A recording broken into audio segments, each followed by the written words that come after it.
ಯಾರು ಇನ್ನೂ ಶುಭಾಂಗಣಕ್ಕೆ ಬಂದಿಲ್ಲ ಅವರನ್ನು ಶುಭಾಂಗಣಕ್ಕೆ ಬಂದು ಆಸೀನರಾಗಬೇಕಾಗಿ ಪ್ರಾರ್ಥನೆ.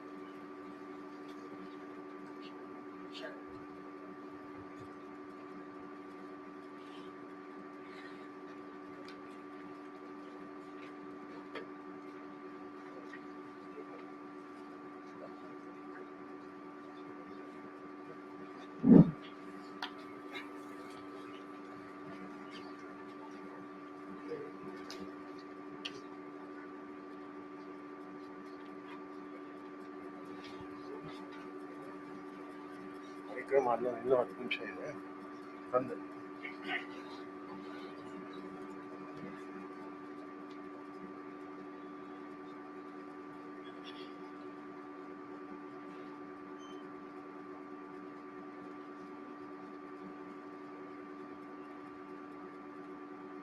ಹರಿ ಓಂ.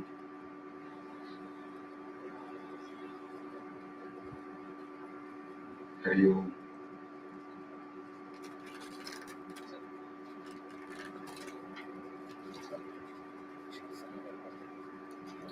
ಹರಿ ಓಂ.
ಹರಿ ಓಂ.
Almost.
ಎಲ್ಲರಿಗೂ ನಮಸ್ಕಾರ.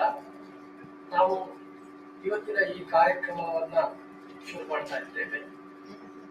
ಇವತ್ತಿನ ಮುಖ್ಯ ಅತಿಥಿಗಳಾದಂತಹ ಸ್ವಾಮೀಜಿಯವರು ಬರ್ತಾ ಇದ್ದಾರೆ. ನಾವು ದಯವಿಟ್ಟು ಎಲ್ಲರೂ ಎದ್ದು ನಿಂತ್ಕೋಬೇಕಾಗಿ ಪ್ರಾರ್ಥನೆ.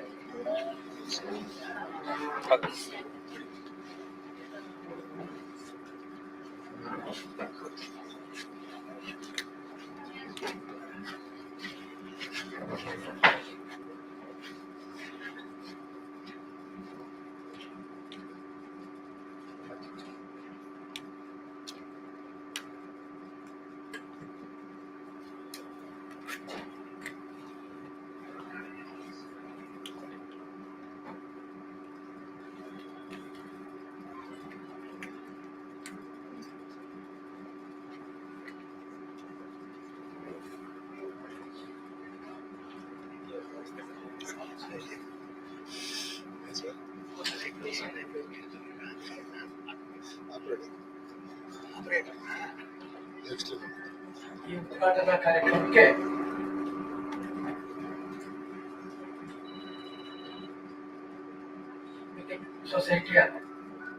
ಮಿಥಿಕ್ ಸೊಸೈಟಿಯ ಅಧ್ಯಕ್ಷರಾದಂತಹ ಪ್ರೊಫೆಸರ್ ನರಹರಿ ಅವರಿಗೆ ಸ್ವಾಗತವನ್ನು ಬಯಸಿದ್ದೇನೆ. ಹಾಗೂ ಇವತ್ತಿನ ಸಭಿಕರೆಲ್ಲರೂ ದಯಮಾಡಿ ಕೂತ್ಕೋಬೇಕು.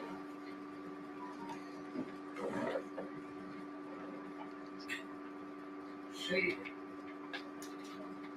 ಶಿಲ್ಪಾವಿದ್ಯಾ ಅವರು ವೇದಿಕೆಗೆ ಬರಬೇಕಾಗಿ ಕೇಳುತ್ತೇನೆ. ಹಾಗೂ ಶ್ರೀ ತಾಲೂರು ವೆಂಕಟೇಶ್ ಅವರು ಸಹ ವೇದಿಕೆಗೆ ಬರಬೇಕಾಗಿ ನಮ್ಮ ಮಿಥಿಕ್ ಸೊಸೈಟಿಯ ಉಪಾಧ್ಯಕ್ಷರಾದಂತಹ ಶ್ರೀ ವೆಂಕಟೇಶ್ ಅವರು ಸಹ ನಮ್ಮ ವೇದಿಕೆಗೆ ಬರಬೇಕಾಗಿ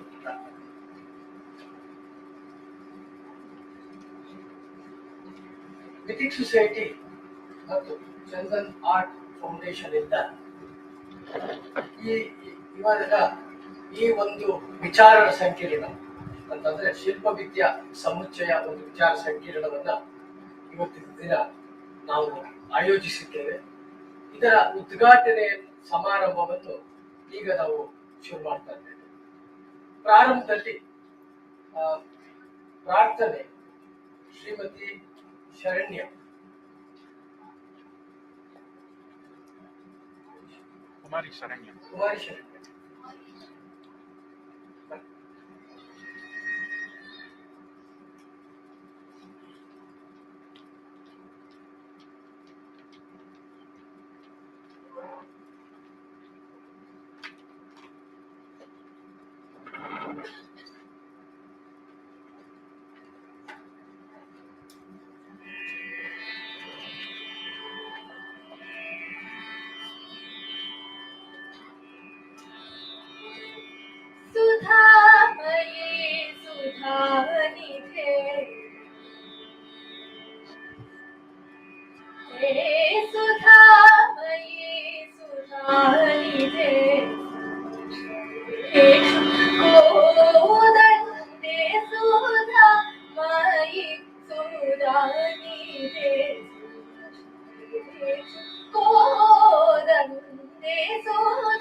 मणिभूषणी हरिकेश प्रिय भामिनी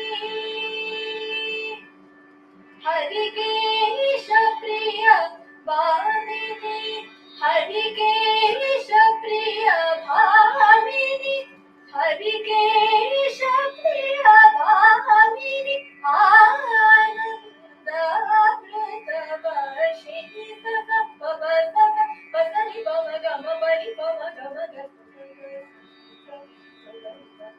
गम गम बलि सग मग सनि पम गम बग गम बनि बनि सग सनि सग मग सनि पग सनि पम गम बनि सुधामयि सुधानि रे सुमशेषु गोदन्दे सुधामयि सुधानि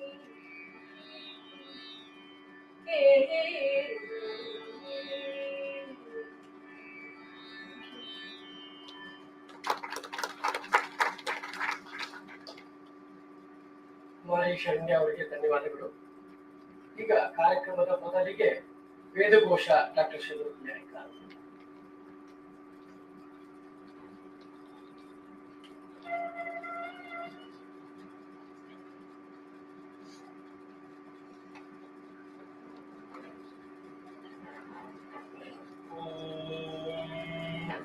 पृथिवी शान्तिरन्तरिक्षं शान्तिर्द्यौः शान्तिर्दिशः शान्तिरवान्तर दिशा शान्तिरग्निः शान्तिर्वायुः शान्तिरादित्यः शान्तिः चन्द्रमा शान्तिर्ब्रह्म शान्तिर्ब्राह्मणः शान्तिः शान्तिमेवास्तु शान्तिः.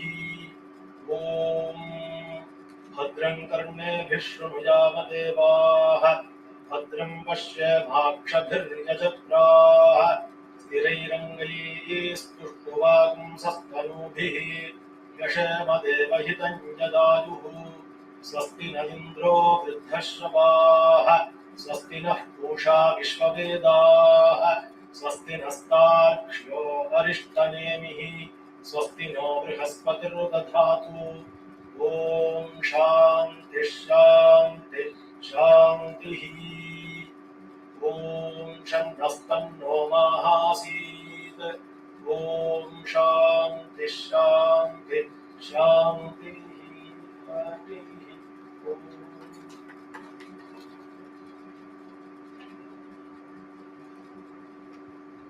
ಡಾಕ್ಟರ್ ಶಿವರುದ್ರನಾಯಕ ಅವರಿಗೆ ಧನ್ಯವಾದಗಳು. ಮುಂದುವರಿಯುತ್ತಾ ಇವತ್ತಿನ ಈ ಕಾರ್ಯಕ್ರಮವನ್ನ ಸ್ವಾಗತ ಭಾಷಣ ಮತ್ತು ಅತಿಥಿಗಳ ಪರಿಚಯವನ್ನು ನಮ್ಮ ಮಿಥಿಕ್ ಸೊಸೈಟಿಯ ಉಪಾಧ್ಯಕ್ಷರಾದಂತಹ ಪ್ರೊಫೆಸರ್ ಎಂ ಪುಟ್ರೇಶ್ ಅವರು ನೆರವೇರಿಸಿಕೊಳ್ಬೇಕು ಅಂತ ಕೇಳ್ತಾರೆ. ಮಿಥಿಕ್ ಸೊಸೈಟಿ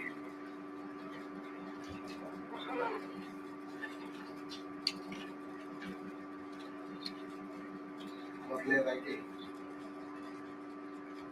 ಶ್ರೀ ಸ್ವಾಮಿಗಳ ಚರಣಾವಿಂದಗಳಿಗೆ ನಮಸ್ಕರಿಸ್ತಾ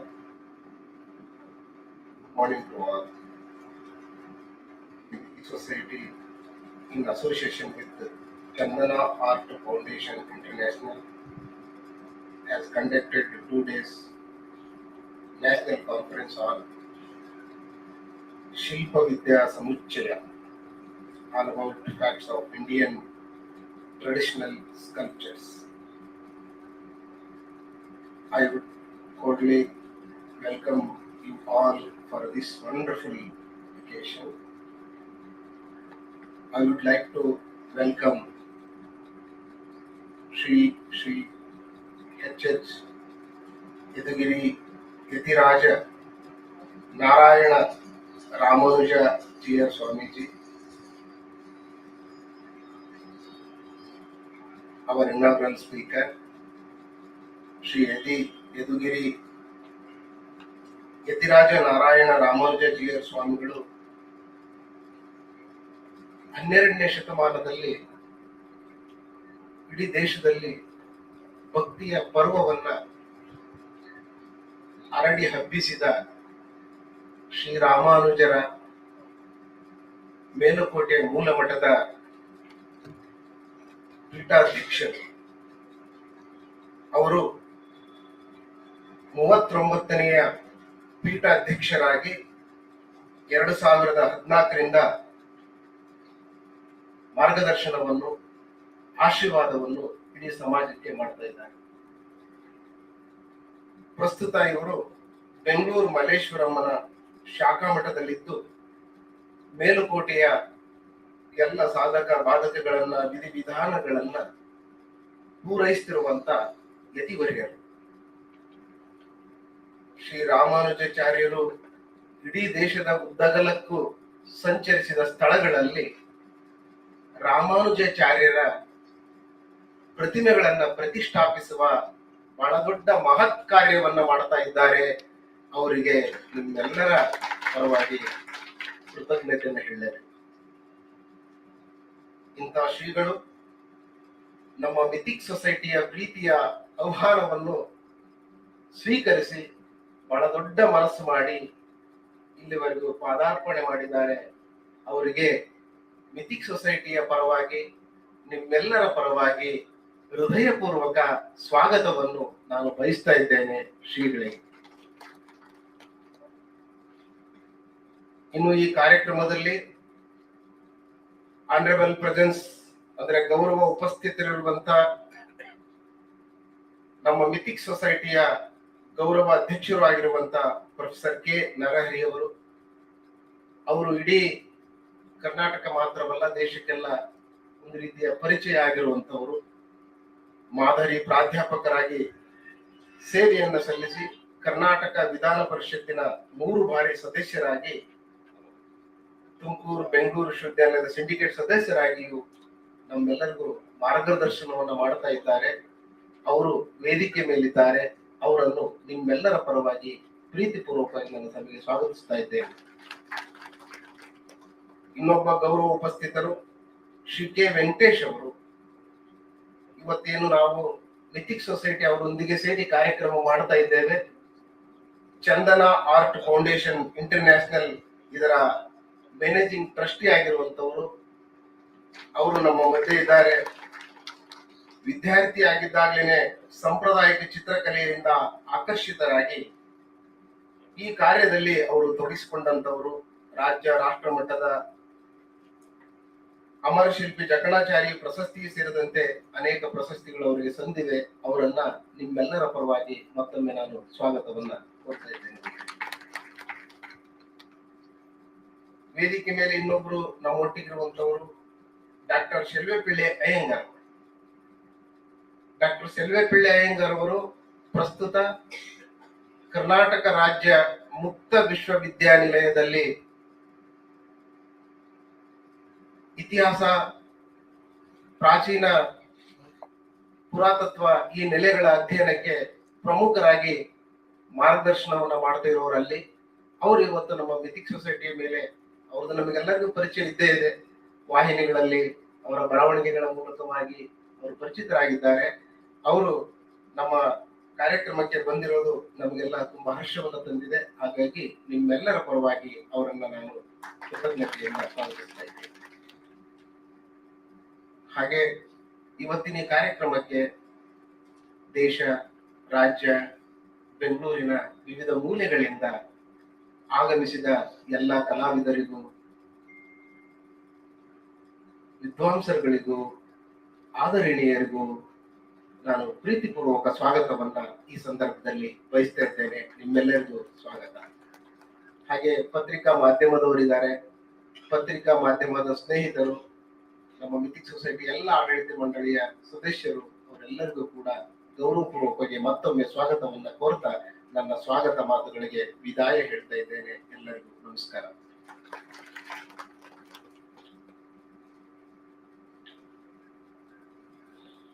ಪ್ರೊಫೆಸರ್ ಕೊಟ್ರೇಶ್ ಅವರಿಗೆ ಧನ್ಯವಾದಗಳು. ಮುಂದುವರಿಯುತ್ತಾ ಈ ಶಿಲ್ಪವಿದ್ಯಾ ಸಮುಚ್ಚಯದ ಉದ್ಘಾಟನೆಯ ಕಾರ್ಯಕ್ರಮವನ್ನು ಮುಂದೆ ನಡೆಸ್ತಾ ಇದ್ದೇವೆ. ದೀಪ ಬೆಳಗಿಸುವ ಮೂಲಕ ಈ ಒಂದು ಕಾರ್ಯಕ್ರಮದ ಉದ್ಘಾಟನೆಯನ್ನು ಸ್ವಾಮೀಜಿಯವರು ಮಾಡಿಕೊಡ್ಬೇಕು ಅಂತ ಹೇಳಿ ಕೇಳ್ಕೊತೇನೆ. ವೇದಿಕೆಯ ಮೇಲೆ ಇರ್ತಕ್ಕಂತಹ ಎಲ್ಲ ಗಣ್ಯರು ಸಹ ಸ್ವಾಮೀಜಿಯವರ ಜೊತೆ ಬರಬೇಕು ಅಂತ ಪ್ರಾರ್ಥನೆ.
ಉದ್ಘಾಟನೆಯನ್ನು ನೆರವೇರಿಸಿಕೊಟ್ಟ ಸ್ವಾಮೀಜಿಗಳು ಮತ್ತು ವೇದಿಕೆಯಲ್ಲಿರ್ತಕ್ಕಂಥ ಎಲ್ಲ ಗಣ್ಯರಿಗೂ ನನ್ನ ನಮನಗಳು.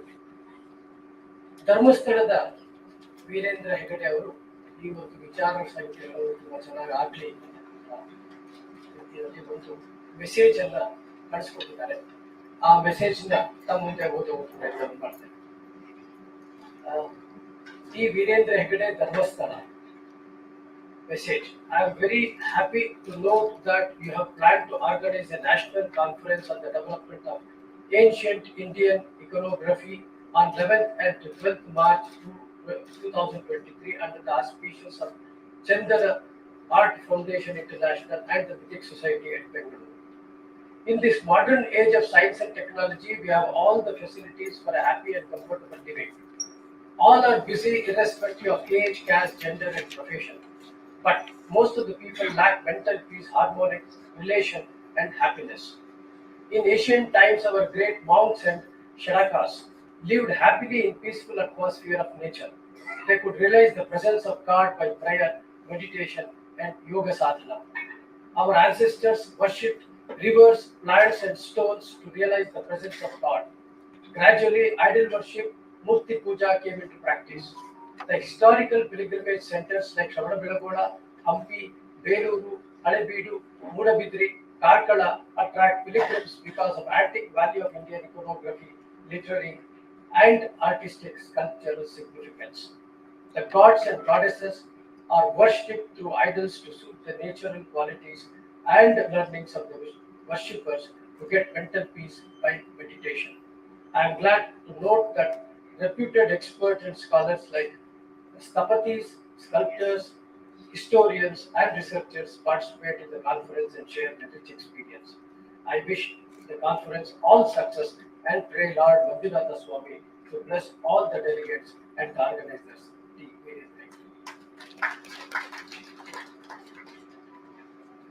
Further, we move on. I request Sri M.R. Prasanna Kumar, the Managing Committee member of the Mythic Society, to deliver the keynote address for this seminar.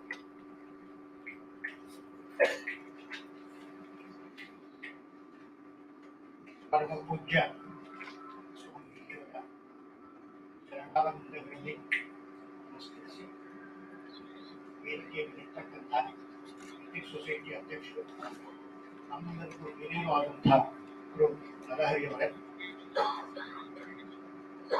ಇವತ್ತಿನ ಈ ಉದ್ಘಾಟನಾ ಸಮಾರಂಭದಲ್ಲಿ ವಿಶೇಷ ಅತಿಥಿಯಾಗಿ ಭಾಗವಹಿಸಿರ್ತಕ್ಕಂಥ ಡಾಕ್ಟರ್ ಶಿಲ್ಪಳ್ಳಿ ಅಯ್ಯಂಗಾರ್ ಅವರೇ, ಮಿಥಿಕ್ ಸೊಸೈಟಿ ಉಪಾಧ್ಯಕ್ಷರಾದಂತಹ ಡಾಕ್ಟರ್ ಕೊಟ್ರೇಶ್ ಅವರೇ, ಮತ್ತೆ ನಮ್ಮ ಈ ಸೆಮಿನಾರ್ಗೆ ಕೈ ಜೋಡಿಸಿರ್ತಕ್ಕಂಥ ಶ್ರೀಯುತ ವೆಂಕಟೇಶ್ ಅವರೇ, ಮತ್ತೆ ಉಪಸ್ಥಿತ ಎಲ್ಲ ಗಣ್ಯ ಸಭಿಕರೇ, ಮತ್ತೆ ಕಾರ್ಯಕ್ರಮದಲ್ಲಿ ತಮ್ಮ ಪ್ರಬಂಧಗಳನ್ನ ಮಂಡಿಸ್ಲಿಕ್ಕೋಸ್ಕರ ಬಂದಿರತಕ್ಕಂಥ ವಿದ್ವಾಂಸರೇ, ಇವತ್ತಿನ ಈ ಕಾರ್ಯಕ್ರಮದ ವಿಶೇಷ ಅಂದ್ರೆ ಈ ಕಾರ್ಯಕ್ರಮವನ್ನು ಮಾಡಬೇಕು ಅಂತ ನಮ್ಗೆ ಯೋಚನೆ ಬಂದಿದ್ದು ಶ್ರೀಯುತ ವೆಂಕಟೇಶ್ ಅವರಿದ್ದಾರೆ.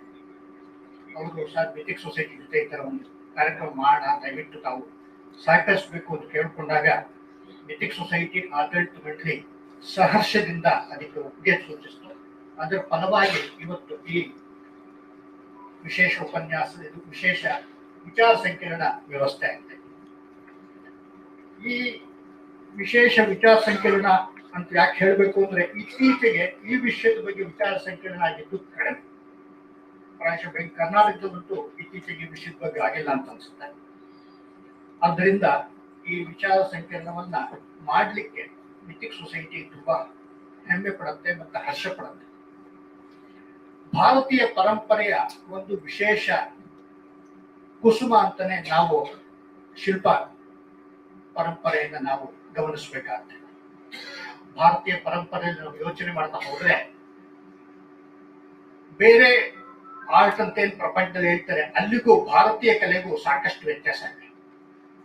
ಭೈರಪ್ಪನವರು ಒಂದ್ ಕಡೆ ಹೇಳ್ತಾರೆ, ಭಾವನೆಗಳನ್ನ ಅರಳಿಸ್ತಕ್ಕಂಥದ್ದು ಭಾರತೀಯ ಕಲೆ ಅಂತ ಹೇಳಿ, ಹಾಗೆ ಭಾವನೆಗಳನ್ನ ಕೆರಳಿಸ್ತಕ್ಕಂಥದ್ದು ಬೇರೆ ದೇಶದ ಕಲೆ ಅಂತ ನಾವು ಅಂದ್ರೆ, ಭಾರತೀಯ ಪರಂಪರೆಯಲ್ಲಿ ಈ ಒಂದು ವಿಶೇಷವಾದಂತಹ ಪದ್ಧತಿ ಮೊದಲಿಂದ ಬೆಳ್ಕೊಂಡ್ ಬಂದಿದೆ.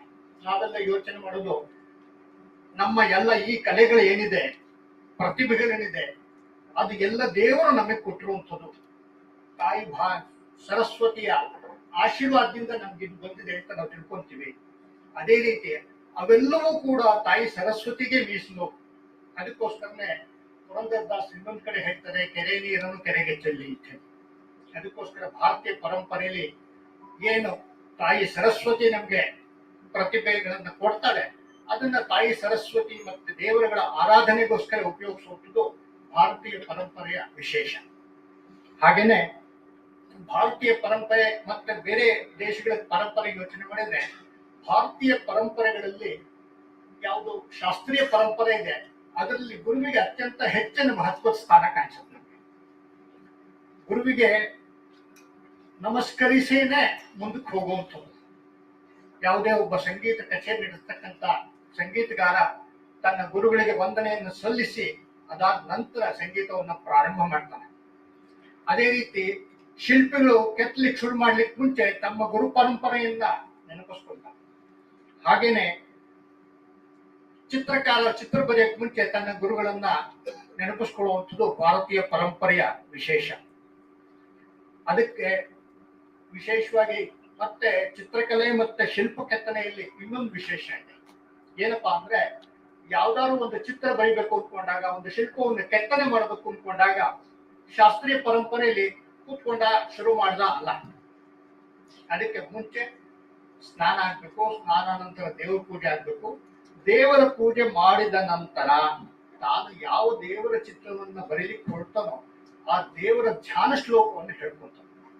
ಧ್ಯಾನ ಶ್ಲೋಕವನ್ನು ಹೇಳ್ಕೊಂಡಾಗ, ಧ್ಯಾನ ಮಾಡಿದಾಗ ಅವನ ಮುಂದೆ ಆ ದೇವರ ಒಂದು ಸಾಕ್ಷಾತ್ಕಾರ ಚಿತ್ರ ಅವನ ಕಣ್ಮುಂದೆ ಮನ ಪಟಲದ ಮುಂದೆ ಬರುತ್ತೆ. ಅದನ್ನ ಆಧಾರ ಇಟ್ಕೊಂಡು ಅವನು ಚಿತ್ರ ಬರೆಯುವುದು. ಬೇರೆ ರೀತಿ ಏನೋ ಸಣ್ಣಂಗೆ ಇದ್ದಕ್ಕಿದ್ದಾಗ ಏನೋ ವಸ್ತು ಆ ಥರ ಬರೆಯೋ ಪದ್ಧತಿ ಅಲ್ಲ. ಅದರಂತೆ ನಾನು ಹೇಳಿದಾಗೆ ದೈವಿ ಕಾರ್ಯ ಅಂತ ಹೇಳಿದನ್ನು ಯೋಚನೆ ಮಾಡ್ತಾರೆ. ದೈವಿ ಕಾರ್ಯ ಅಂತ ಯೋಚನೆ ಮಾಡಿದ ತಕ್ಷಣ ಅನೇಕ ಯಮ ನಿಯಮಗಳು ಅಪ್ಲೈ ಆಗುತ್ತೆ. ಏನು ಯಮ ನಿಯಮಗಳು? ಒಬ್ಬ ಉಳಿ ತಗೊಳ್ಲಿಕ್ಕೆ ಮುಂಚೆ ಶಿಲ್ಪಿ ಯೋಚನೆ ಮಾಡ್ತಾನೆ, ನಾನು ಬೆಳಗ್ಗೆ ಎದ್ದು ಸ್ನಾನ ಮಾಡಿ ದೇವ್ರ ಪೂಜೆ ಮಾಡಿ ನಮ್ಮ ಗುರುಗಳನ್ನ ಮತ್ತೆ ದೇವರನ್ನ ಪ್ರಾರ್ಥನೆ ಮಾಡಿದ ನಂತರವೇ ನಾನು ಉಳಿ ಮುಟ್ಟುವಂಥದ್ದು. ಆದ್ರೆ ನಮ್ಮ ದುರಾದೃಷ್ಟ, ನಾವು ಸುಮಾರು 1000 ವರ್ಷಗಳ ಕಾಲ ಬೇರೆ ಬೇರೆ ಗುಲಾಮರಾದ್ವಿ. ಮುಸಲ್ಮಾನ್ ಆಕ್ರಮಣ ಆಯ್ತು, ಆಮೇಲೆ ಬ್ರಿಟಿಷರ ಆಕ್ರಮಣ ಆಯ್ತು. ಈ ಸಮಯಗಳಲ್ಲಿ ಈ ಏನು ಸಂಗತಿಗಳು ನಮ್ಮ ಪರಂಪರಾಗತವಾಗಿ ಬಂದಿತ್ತು ಅವುಗಳು ಸ್ವಲ್ಪ ಪಕ್ಕಕ್ಕೆ ಹೋದಾಗ ಕಾಣಿಸುತ್ತೆ. ಹಾಗಾಗಿ ಧ್ಯಾನ ಶ್ಲೋಕದ ಧ್ಯಾನ ಮಾಡುವಂಥದ್ದು, ಗುರು ಪರಂಪರೆಯನ್ನು ನಂಬಿಸ್ಕೊಳ್ಳುವಂಥದ್ದು, ಸ್ನಾನ ಮಾಡೇ ಕೆಲಸ ಶುರು ಮಾಡಬೇಕು ಅನ್ನೋ ಒಂದು ಪದ್ಧತಿಗೆ ಸ್ವಲ್ಪ ಎಲ್ಲೋ ಚ್ಯುತಿ ಕಾಣಿಸ್ತಿದೆ ಅನ್ಸುತ್ತೆ. ಅದನ್ನ ಮತ್ತೆ ನಾವು ಎಸ್ಟಾಬ್ಲಿಷ್ ಮಾಡಬೇಕಾದಂತ ಜವಾಬ್ದಾರಿ ನಮ್ಮೆಲ್ಲರಿಗೂ ಮೇಲೆ ಇದೆ. ಅದೇ ರೀತಿ ನಾವು ಭಾರತೀಯ ಶಿಲ್ಪ ಪರಂಪರೆಯನ್ನು ಯೋಚನೆ ಮಾಡಿದ್ರೆ, ಆರ್ಕಿಯಾಲಜಿ ಪ್ರಕಾರ ಸುಮಾರು 2300 ವರ್ಷದಿಂದ ಅನ್ಸುತ್ತೆ ಆದ್ರೆ ನಮ್ಮೆಲ್ಲ ಬೇರೆ ಬೇರೆ ಸಾಹಿತ್ಯನ ಗಮನಿಸಿದ್ರೆ ಅದಕ್ಕೂ ಮುಂಚೆನೆ ಇತ್ತು ಅನ್ನೋದು ನಮ್ಮ ಗಮನಕ್ಕೆ ಬರುತ್ತೆ. ಅದು 2300 ವರ್ಷ ಅನ್ನೋದ್ರ ಬಗ್ಗೆ ಅಂತೂ ಯಾರಿಗೂ ಸಂದೇಹ ಇಲ್ಲ. ಅಂದ್ರೆ 2300 ವರ್ಷಕ್ಕಿಂತ ಹಳೆಯದು ಅಂತ ಹೇಳಿ. ವಿಶೇಷವಾಗಿ ಬೌದ್ಧರು ತಮ್ಮ ಬುದ್ಧನ ಜೀವನವನ್ನ ಮತ್ತೆ ಅವನ ಬೋಧನೆಗಳನ್ನ ಜನರಲ್ಲಿ ಹೆಚ್ಚು ಪ್ರಚಾರ ಮಾಡಿಸ್ಲಿಕ್ಕೋಸ್ಕರ ಶಿಲ್ಪಕಲೆಯನ್ನು ಹೆಚ್ಚು ಉಪಯೋಗಿಸಕ್ಕೆ ಪ್ರಾರಂಭ ಮಾಡಿದ್ರು. ಅನಂತರ ಜೈನರು ಮತ್ತೆ ಹಿಂದೂಗಳು, ಭಾರತೀಯ ಯಾವ್ಯಾವುದು ಧರ್ಮಗಳಿವೆ ಅವರೆಲ್ಲರೂ ಕೂಡ ಹೆಚ್ಚಿನ ಮಟ್ಟದಲ್ಲಿ ಇದನ್ನ ಉಪಯೋಗವನ್ನ ಮಾಡ್ತಾ ಹೋಗ್ತಾರೆ. ತುಂಬಾ ಸಂತೋಷದ ಸಂಗತಿ ಅಂದ್ರೆ ಭಾರತೀಯ ಅರಸರು ಯಾರಿದ್ರು, ಇಲ್ಲಿನ ರಾಜಮನೆತನಗಳು ಶಿಲ್ಪಶಾಸ್ತ್ರಕ್ಕೆ ಅತ್ಯಂತ ಒಳ್ಳೆಯ ಪ್ರೋತ್ಸಾಹವನ್ನು ಆಶ್ರಯವನ್ನು ಕೊಡ್ತಾರೆ. ಆ ಆಶ್ರಯ ಮತ್ತೆ ಪ್ರೋತ್ಸಾಹದ ಪರಿಣಾಮವಾಗಿ ನಾವು ಇವತ್ತು ಭಾರತದ ಉದ್ದಗಲಕ್ಕೂ ಅತ್ಯಂತ ಶ್ರೇಷ್ಠ ಮತ್ತೆ ಏನು ವೈಭವಪೂರಿತ ದೇವಸ್ಥಾನಗಳನ್ನ ಮತ್ತೆ ಅರಮನೆಗಳನ್ನ ನೋಡ್ತೀವಿ. ಅದಕ್ಕೆ ಈ ಭಾರತದಲ್ಲಿನ ರಾಜಮನೆತನಗಳ ಕೊಡುಗೆ ಅತ್ಯಂತ ಹೆಚ್ಚಿನದ್ದು. ನಾವು ಅದನ್ನ ನೆನಪಿಸ್ಕೊಳ್ಬೇಕಾಗ್ತದೆ. ಮತ್ತೆ ನಾನಾಗ್ಲೇ ಹೇಳಿದಾಗೆ ಮುಸಲ್ಮಾನರ ಆಕ್ರಮಣ ಆದಾಗ ಶಿಲ್ಪಿಗಳ ಮೇಲೆ ಮತ್ತೆ ಈ ವಿಚಾರದ ಬಗ್ಗೆ ಸಾಕಷ್ಟು ದೊಡ್ಡ ಆಘಾತವೇ ಆಯಿತು. ಬ್ರಿಟಿಷರು ಬಂದ ನಂತರ ಪ್ರೋತ್ಸಾಹ ಸಿಗ್ಲಿಲ್ಲ, ಅದು ತೊಂದರೆ ಕಡಿಮೆ ಆಯ್ತಷ್ಟೇ ಅಂತ ಯೋಚನೆ ಮಾಡ್ಬೋದು. ಆದ್ರೆ ಇದಾದ ನಂತರ ಏನಾಯ್ತು, ನಮ್ಮದೇ ಸರ್ಕಾರ ಬಂತು. ನಮ್ಮದೇ ಸರ್ಕಾರ ಬಂದ್ರು ಬ್ರಿಟಿಷ್ ಸರ್ಕಾರಕ್ಕಿಂತ ವಿಶೇಷ ವ್ಯತ್ಯಾಸ ಏನಾಗ್ಲಿಲ್ಲ. ವಿಶೇಷವಾಗಿ ಕಲೆ ಮತ್ತೆ ಈ ಸಂಗತಿಗಳಿಗೆ ಗಮನ ಕೊಟ್ರೆ ರಾಜಾಶ್ರಯ ಏನ್ ಕೊಡ್ಬೇಕಾಗಿತ್ತು ಅದನ್ನು ಕೊಡೋದ್ರಲ್ಲಿ ನಮ್ಮ ಸರ್ಕಾರಗಳು ವಿಫಲವಾದವು ಅಂತಾನೆ ಹೇಳ್ಕೋಬೇಕು. ಯಾಕೆಂದ್ರೆ ಇದು ಮಾನವ ಸಂಪನ್ಮೂಲದ ಒಂದು ಭಾಗನೇ. ಕೌಶಲ್ಯಾಭಿವೃದ್ಧಿ ಹೆಸರಲ್ಲಿದ್ದಕ್ಕೆ ಸಾಕಷ್ಟು ಗಮನ ಕೊಡ್ಬೋದಿತ್ತು, ಸಾಕಷ್ಟು ಪ್ರೋತ್ಸಾಹ ಕೊಡ್ಬೋದಿತ್ತು. ಮತ್ತೆ ಇದರಿಂದ ಸಾಕಷ್ಟು ನಾವು ವಿದೇಶಿ ವಿನಿಮಯವನ್ನು ಗಳಿಸುವಂತ ಅವಕಾಶ ಇತ್ತು. ಆದ್ರೆ ಸರ್ಕಾರ ಅದನ್ನು ಉಪಯೋಗಿಸಿಕೊಳ್ಳೋದ್ರಲ್ಲಿ ವಿಫಲವಾಯಿತು ಅಂತ ಹೇಳಲಿಕ್ಕೆ ದುಃಖ ಆಗುತ್ತೆ. ಅದಾದ ನಂತರ ನಾವು ಈ ಕೆಲಸನ ಕೆಲವರು ಮಾಡಿದ್ದಾರೆ. ಯಾರು? ನಾನು ಇತ್ತೀಚೆಗೆ ಕೆನರಾ ಬ್ಯಾಂಕ್ ನಡೆಸ್ತಕ್ಕಂಥ ಒಂದು ಶಿಲ್ಪ ಶಾಲೆಗೆ ಹೋಗಿದ್ದೆ. ಉಚಿತವಾಗಿ ವಸತಿ, ಊಟ ಎಲ್ಲ ಕೊಟ್ಟು ಒಂದಷ್ಟು ಜನ ಮಕ್ಕಳನ್ನ ಬೇರೆ ಬೇರೆ ಪ್ರದೇಶಗಳಿಂದ ಕರ್ಕೊಂಡು ಬೆಂಗಳೂರಿನ ಹತ್ತರಲ್ಲೇ ಇರ್ತಕ್ಕಂಥ ಒಂದು ಶಿಲ್ಪ ಶಾಸ್ತ್ರದ ಶಾಲೆಯನ್ನು ಅವ್ರು ನಡೆಸ್ತಾ ಇದ್ದಾರೆ. ಅವ್ರು ಒಟ್ಟು 3 ಶಾಲೆ ನಡೆಸ್ತಿದ್ದಾರೆ. ಒಂದು ಬೆಂಗಳೂರು, ಇನ್ನೊಂದು ಕಾರ್ಕಳ, ಮತ್ತೆ ಇನ್ನೊಂದು ತಮಿಳುನಾಡಿನ ಕಾರೈಕುಡಿ. ಹೀಗಾಗಿ ಕೆನರಾ ಬ್ಯಾಂಕ್ ಅವ್ರು ಮಾಡ್ತಿರ್ತಕ್ಕಂಥ ಈ ಕೆಲಸ ನಿಜಕ್ಕೂ ಅಭಿನಂದನಾರ್ಹ ಅಂತ ನಾನು ಭಾವಿಸ್ತೇನೆ. ಮತ್ತೆ ಈ ಸಮಯದಲ್ಲಿ ಬೇರೆ ಬೇರೆ ದೇಶಗಳಲ್ಲಿ ಉದ್ಯೋಗಪತಿಗಳಿದ್ದಾರೆ, CSR ಫಂಡ್ ಅಲ್ಲಿ ಸಾಕಷ್ಟು ಹಣ ಇದೆ. ಅವರು ಕೂಡ ಈ ಬಗ್ಗೆ ಹೆಚ್ಚಿನ ಗಮನ ಹರಿಸಿ ಈ ರೀತಿ ಒಂದು ಪ್ರೋತ್ಸಾಹವನ್ನು ಕೊಡಬೇಕು ಅಂತ ಹೇಳಿ ನಾನು ಈ ಸಮಯದಲ್ಲಿ ಕೇಳ್ಕೊಳ್ತೇನೆ. ಇದು ಕೇವಲ ತಾಂತ್ರಿಕ ಶಿಕ್ಷಣ ಅಲ್ಲ, ಶಿಲ್ಪಕಲೆ ಪರಂಪರಾಗತವಾಗಿ ಬಂದಿರುವಂಥದ್ದು. ನಾನು ಹೀಗೆ ಯೋಚನೆ ಮಾಡ್ತಾ ಇರ್ಬೇಕಾದ್ರೆ ನಾನು ಅನೇಕ ವರ್ಷಗಳ ಫ್ಯಾಕ್ಟ್ರಿಲಿ ಕೆಲಸ ಮಾಡೋ ಅನುಭವ ಇದೆ. ಅಲ್ಲಿ ಹೇಳ್ತೀವಿ ನಾವು ಕ್ವಾಲಿಟಿ ಕಂಟ್ರೋಲ್ ಅಂತೀವಿ. ನಮ್ದೆಲ್ಲ ಪರಿಚಯ ಇದೆ, ISI ಅಂತ ಹೇಳ್ತೀವಿ. ಈಗ CMI ಅಂತ ಹೇಳಿ ಬೇರೆ ಬೇರೆ ಅಂತಾರಾಷ್ಟ್ರೀಯ ಮಟ್ಟದ ಕ್ವಾಲಿಟಿ ಸ್ಟ್ಯಾಂಡರ್ಡ್ಸ್ ಇವೆ. ಅಲ್ಲಿ PPM ಅನ್ನೋ ಪದ ಉಪಯೋಗ ಆಗುತ್ತೆ, ಪಾರ್ಟ್ಸ್ ಪರ್ ಬಿಲಿಯನ್ ಅಂತ. ಅಂದ್ರೆ 10 ಲಕ್ಷ ನಾವು ವಸ್ತುಗಳನ್ನು ಉತ್ಪಾದನೆ ಮಾಡಿದಾಗ ಒಂದು ಫೇಲ್ ಆದ್ರೂ ಪರವಾಗಿಲ್ಲ ಅನ್ನೋದು. ಆದ್ರೆ ಈ ಕನ್ಸೆಷನ್ ಶಿಲ್ಪಿಗಿಲ್ಲ. ಶಿಲ್ಪಿ ನಾನು 10 ಲಕ್ಷದಲ್ಲಿ ಒಂದೇ ಇಟ್ಟು ಒಂದು ಎಕ್ಸ್ಟ್ರಾ ಕೊಟ್ಟು ಪರವಾಗಿಲ್ಲ ಅಂತ ಕೊಟ್ಬಿಟ್ರೆ ಅವನ ಅಷ್ಟು ಕೆಲಸ ವ್ಯರ್ಥ ಆಗುತ್ತೆ. ಹಾಗಾಗಿ ಭಾರತೀಯ ಪರಂಪರೆಯಲ್ಲಿ ಶಿಲ್ಪಶಾಸ್ತ್ರಿಗೆ ತುಂಬಾ ದೊಡ್ಡ ಸ್ಟ್ಯಾಂಡರ್ಡ್ ಅನ್ನ ಮುಂಚೆ ನಮ್ಮ ಇವರು ನಿರ್ಮಾಣ ಮಾಡ್ಬೇಕು, ನಿಶ್ಚಯ ಮಾಡ್ಬಿಟ್ಟಿದ್ದಾರೆ. ಅದ್ರ ಜೊತೆಗೆ ಇನ್ನೊಂದು, ಭಾರತದ ಯಾವುದೇ ಶಿಲ್ಪಗಳನ್ನು ನೋಡಿ, ಆ ಶಿಲ್ಪಗಳಲ್ಲಿ ಅದರ ಮನಸ್ಸಲ್ಲಿ ಒಂದು ಭಾವನೆ ವ್ಯಕ್ತ ಆಗುತ್ತೆ. ಸಹಜವಾಗಿ ನಾವು ಯಾರು ಬೈಬೇಕಾದ್ರೆ 2 ಪದ ಉಪಯೋಗಿಸ್ತೀವಿ, ಒಂದು ಎಮ್ಮೆ, ಇನ್ನೊಂದು ಕಲ್ಲು. ಏನು ಅಂದ್ರೆ ಇವೆರಡು ತಮ್ಮ ಮನೋಭಾವವನ್ನ ಎಕ್ಸ್ಪ್ರೆಸ್ ಮಾಡ್ಲಿಕ್ಕೆ ಆಗದೆ ಇರೋದು. ಅಂದ್ರೆ ಸುಮ್ಮನೆ ಇರುತ್ತಪ್ಪ ಅಂತ ಹೇಳಿ. ಆದ್ರೆ ಅಂಥ ಕಲ್ಲನ್ನು ಭಾವನೆಗಳನ್ನ ನಿರ್ಮಾಣ ಮಾಡ್ತಕ್ಕಂಥ, ವ್ಯಕ್ತ ಮಾಡ್ತಕ್ಕಂಥ ಪ್ರತಿಭೆ ಶಿಲ್ಪಿಗೆ. ಹಾಗಾಗಿ ಬುದ್ಧನ ವಿಗ್ರಹ ನೋಡಿದ ತಕ್ಷಣ ಗಾಂಭೀರ್ಯ, ಮಂದಹಾಸ, ಶ್ರೀರಾಮನ್ ನೋಡಿದ ತಕ್ಷಣ, ಹಾಗೆ ದೇವಿಯರ ವಿಗ್ರಹಗಳನ್ನು ನೋಡಿದ ತಕ್ಷಣ ಒಂದು ಪೂಜ್ಯ ಮನೋಭಾವ ಇವತ್ತು ನಮ್ಗೆ ವ್ಯಕ್ತ ಆಗತ್ತೆ. ಅದೇ ರೀತಿ ಯಾವ ರೀತಿ ವ್ಯಕ್ತ ಆಗತ್ತೆ ಅಂದ್ರೆ DVG ಅವರ ಅಂತಃಪುರ ಗೀತೆಗಳನ್ನು ಸರಿ ಜ್ಞಾಪಿಸ್ಕೊಳ್ಳಿ. ಅಂದ್ರೆ DBJ ಅವರ ಅಂತಃಪುರ ಗೀತೆಗಳನ್ನ ಪ್ರಚೋದಿಸುವಂತ ಒಂದು ಶಿಲ್ಪ ವೈವಿಧ್ಯ ಮತ್ತೆ ಆ ಪ್ರೌಢಿಮೆ ಭಾರತೀಯ ಶಿಲ್ಪಶಾಸ್ತ್ರದಲ್ಲಿದೆ. ವಿದೇಶಗಳಲ್ಲೂ ಶಿಲ್ಪಗಳು ಇರಬಹುದು, ಅನೇಕ ದೇಶಗಳಲ್ಲಿ ಇರ್ತಕ್ಕಂಥ ಶಿಲ್ಪಿಗಳನ್ನ, ದೇವಸ್ಥಾನಗಳನ್ನ, ಅಂಗರ್ವಾಟ್ ಇತ್ಯಾದಿ ನೋಡಿದಾಗ ಅದನ್ನೇ ತೆಗೆದಂತವರು ಭಾರತೀಯರೇ. ಆದ್ರೆ ಈ ಭಾರತೀಯರಲ್ಲಿ ಕೆತ್ತಲಿರ್ತಕ್ಕಂಥ ಒಂದು ವೈವಿಧ್ಯಪೂರ್ಣತೆ ಮತ್ತೆ ವೈಶಿಷ್ಟ್ಯತೆ ಬೇರೆ ದೇಶದ ಶಿಲ್ಪಿಗಳಲ್ಲಿ ಕಾಣಬರಲ್ಲ ಅನ್ನೋದು ನಮ್ಗೆಲ್ಲ ಗೊತ್ತಿರುವಂತ ಸಂಗತಿ. ಈ ರೀತಿ ನಾವೇನು ಶಿಲ್ಪಶಾಸ್ತ್ರದ ಬಗ್ಗೆ ಅನೇಕ ಸಂಗತಿಗಳಿದೆ. ಶಿಲ್ಪಶಾಸ್ತ್ರದಲ್ಲಿ ನನಗೇನು ಕೆನರಾ ಬ್ಯಾಂಕ್ ಇಂಥದ್ದು ಹೇಳಿದೆ, ಅವರೆಲ್ಲ ಇದೊಂದು ಜೀವನೋಪಾಯ ಮಾರ್ಗ ಅಥವಾ ಶಿಲ್ಪಗಳನ್ನು ಕೆತ್ತಲಿಕ್ಕೆ ಟ್ರೈನಿಂಗ್ ಅನ್ನೋ ಮಟ್ಟಕ್ಕೆ ಮಾತ್ರ ಉಳಿಸ್ಕೊಂಡಿದ್ದಾರೆ. ಆದ್ರೆ ಇದರಿಂದ ಇರ್ತಕ್ಕಂಥ ಶಾಸ್ತ್ರ, ಇದರಿಂದ ಇರ್ತಕ್ಕಂಥ ವಿವಿಧ ಸಂಗತಿಗಳು, ಅದ್ರ ಬಗ್ಗೆ ನಾವು ಹೆಚ್ಚು ಗಮನ ಹರಿಸಬೇಕಾಗಿದೆ. ನಾನು ಆಗ್ಲೇ ಉಲ್ಲೇಖ ಮಾಡ್ಬೇಕಾದ್ರೆ ಎಲ್ಲ ದೇವಸ್ಥಾನಗಳಲ್ಲೂ ದೇವರಲ್ಲಿ ಒಂದು ವಿಶೇಷವಾದ ಗುಣ ಕಾಣಿಸುತ್ತೆ, ಒಂದು ವಿಶೇಷವಾದ. ಯಾಕಂತಲಾಗತ್ತೆ ಅಂದ್ರೆ ಸುಮ್ಮನೆ ಯಾವುದೋ ಒಂದು ವಿಗ್ರಹ ನನ್ನ ಮನಸ್ಸಿಗೆ ಬಂತು ಕಲ್ಪನೆ ಕೆತ್ತಲಿಕ್ಕೆ ಸ್ವಾತಂತ್ರ್ಯ ಇಲ್ಲ. ಒಂದಡಿ ಇರ್ತಕ್ಕಂಥ ಗೊಮ್ಮಟೇಶ್ವರನ ವಿಗ್ರಹ ಇರ್ಬೋದು, ಅಥವಾ ಧರ್ಮಸ್ಥಳದಲ್ಲಿ ಕಾಣ್ತಕ್ಕಂಥ ದೊಡ್ಡ ಗೊಮ್ಮಟೇಶ್ವರನ ವಿಗ್ರಹ ಇರ್ಬೋದು. ಅದಕ್ಕೆಲ್ಲದಕ್ಕೂ ಒಂದು ಸಂಗತಿ ಅಂದ್ರೆ ಪರಿಮಾಣ ಇದೆ. ಪಾದ ಅಂದ್ರೆ ಯಾವುದು ಎಷ್ಟಿರ್ಬೇಕು, ಕಾಲೆತ್ತರ ಎಷ್ಟಿರ್ಬೇಕು, ಕೈಗಳು ಎಷ್ಟು ವಿಶಾಲವಾಗಿ ಉದ್ದ ಇರಬೇಕು, ಈ ರೀತಿ ಎಲ್ಲದಕ್ಕೂ ಒಂದು ನಿಯಮಗಳನ್ನ ಈಗಾಗಲೇ ಹಾಕ್ತಾರೆ. ಆ ನಿಯಮಗಳನ್ನ ಪಾಲನೆ ಮಾಡೋದ್ರಿಂದಾನೇ ನಮ್ದು ಈ ಶಿಲ್ಪಗಳಲ್ಲಿ ಏನು ನಾವು ಅಪೇಕ್ಷೆ ಪಡ್ತಕ್ಕಂಥ ಲಕ್ಷಣ ಮತ್ತೆ ಆ ವೈಭವ ನಮ್ಗೆ ಕಾಣಿಸುತ್ತೆ. ಈ ರೀತಿ ಅತ್ಯಂತ ಹೆಚ್ಚು ಭಾರತೀಯ ಪರಂಪರೆಯನ್ನ, ಭಾರತೀಯ ಕಲೆಯನ್ನ ಪ್ರತಿನಿಧಿಸ್ತಕ್ಕಂಥ ಈ ಶಿಲ್ಪಶಾಸ್ತ್ರಕ್ಕೆ ಜೊತೆಗೆ ಬಂದಿರತಕ್ಕಂಥ ಆಗಮಶಾಸ್ತ್ರ, ದೇವಾಲಯಗಳ ವಾಸ್ತುಶಿಲ್ಪ ಮತ್ತು ವಾಸ್ತು ಈ ಸಂಗತಿಗಳು, ಮತ್ತೆ ಪ್ರತಿಷ್ಠಾಪನೆ, ಈ ರೀತಿ ಬೇರೆ ಬೇರೆ ಸಂಗತಿಗಳು ಒಂದಕ್ಕೊಂದು ಜೋಡಿಸ್ಕೊಂಡೋಗಿದೆ. ಆ ಎಲ್ಲ ಸಂಗತಿಗಳನ್ನ ನಾವು ಈ ವಿಚಾರ ಸಂಕಿರಣದಲ್ಲಿ ನಾವು ಕವರ್ ಮಾಡಬೇಕು. ಅದನ್ನೆಲ್ಲ ಸೇರಿಸ್ಕೊಂಡು ಒಂದು ಶಿಲ್ಪ ವಿದ್ಯಾ ಸಮುಚ್ಚಯ ಅಂತ ಅದಕ್ಕೋಸ್ಕರ ಕೊಟ್ಟು ಬರೀ ಶಿಲ್ಪಶಾಸ್ತ್ರ ಅಂತ ಕೊಡಲಿಲ್ಲ. ಆ ರೀತಿ ಒಂದು ವಿಶೇಷವಾದಂತಹ ಈ ಸೆಮಿನಾರ್ ಅನ್ನ, ವಿಚಾರ ಸಂಕಿರಣವನ್ನ ವ್ಯವಸ್ಥೆ ಮಾಡಿದೆ. ಮತ್ತೆ ಇದಕ್ಕೆ ಅತ್ಯಂತ ಸಂತೋಷ ಸಂಗತಿ ಪೂಜ್ಯ ಸ್ವಾಮೀಜಿಗಳು ಬಂದು ನಿಮಗೆ ಆಶೀರ್ವಚನವನ್ನ ಕೊಟ್ಟಿದ್ದಾರೆ. ಈ ಸ್ವಾಮೀಜಿಯವರ ಆಶೀರ್ವಚನದಿಂದ ಈ ವಿಚಾರ ಸಂಕಿರಣ ಅತ್ಯಂತ ಯಶಸ್ವಿಯಾಗಿ ನಡೆಯುತ್ತೆ ಅಂತ ಹೇಳಿ ಭಾವಿಸ್ತಾ, ಮತ್ತೊಮ್ಮೆ ಸ್ವಾಮೀಜಿಗಳ ಪಾದಾರವಿಂದಗಳಲ್ಲಿ ನನ್ನ ನಮಸ್ಕಾರಗಳನ್ನ ಸಲ್ಲಿಸ್ತಾ ನನ್ನ ಮಾತುಗಳನ್ನ ಮುಕ್ತಾಯ ಮಾಡ್ತೀನಿ.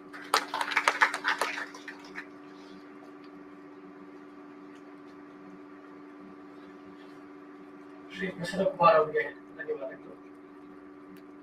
ಮುಂದುವರಿಯುತ್ತಾ ಇವತ್ತಿನ ಉದ್ಘಾಟನಾ ಸಮಾರಂಭಕ್ಕೆ ಮುಖ್ಯ ಅತಿಥಿಯಾದಂತಹ ಸ್ವಾಮೀಜಿಯವರಿಂದ ಆಶೀರ್ವಚನ ನಮ್ಮೆಲ್ಲರಿಗೂ.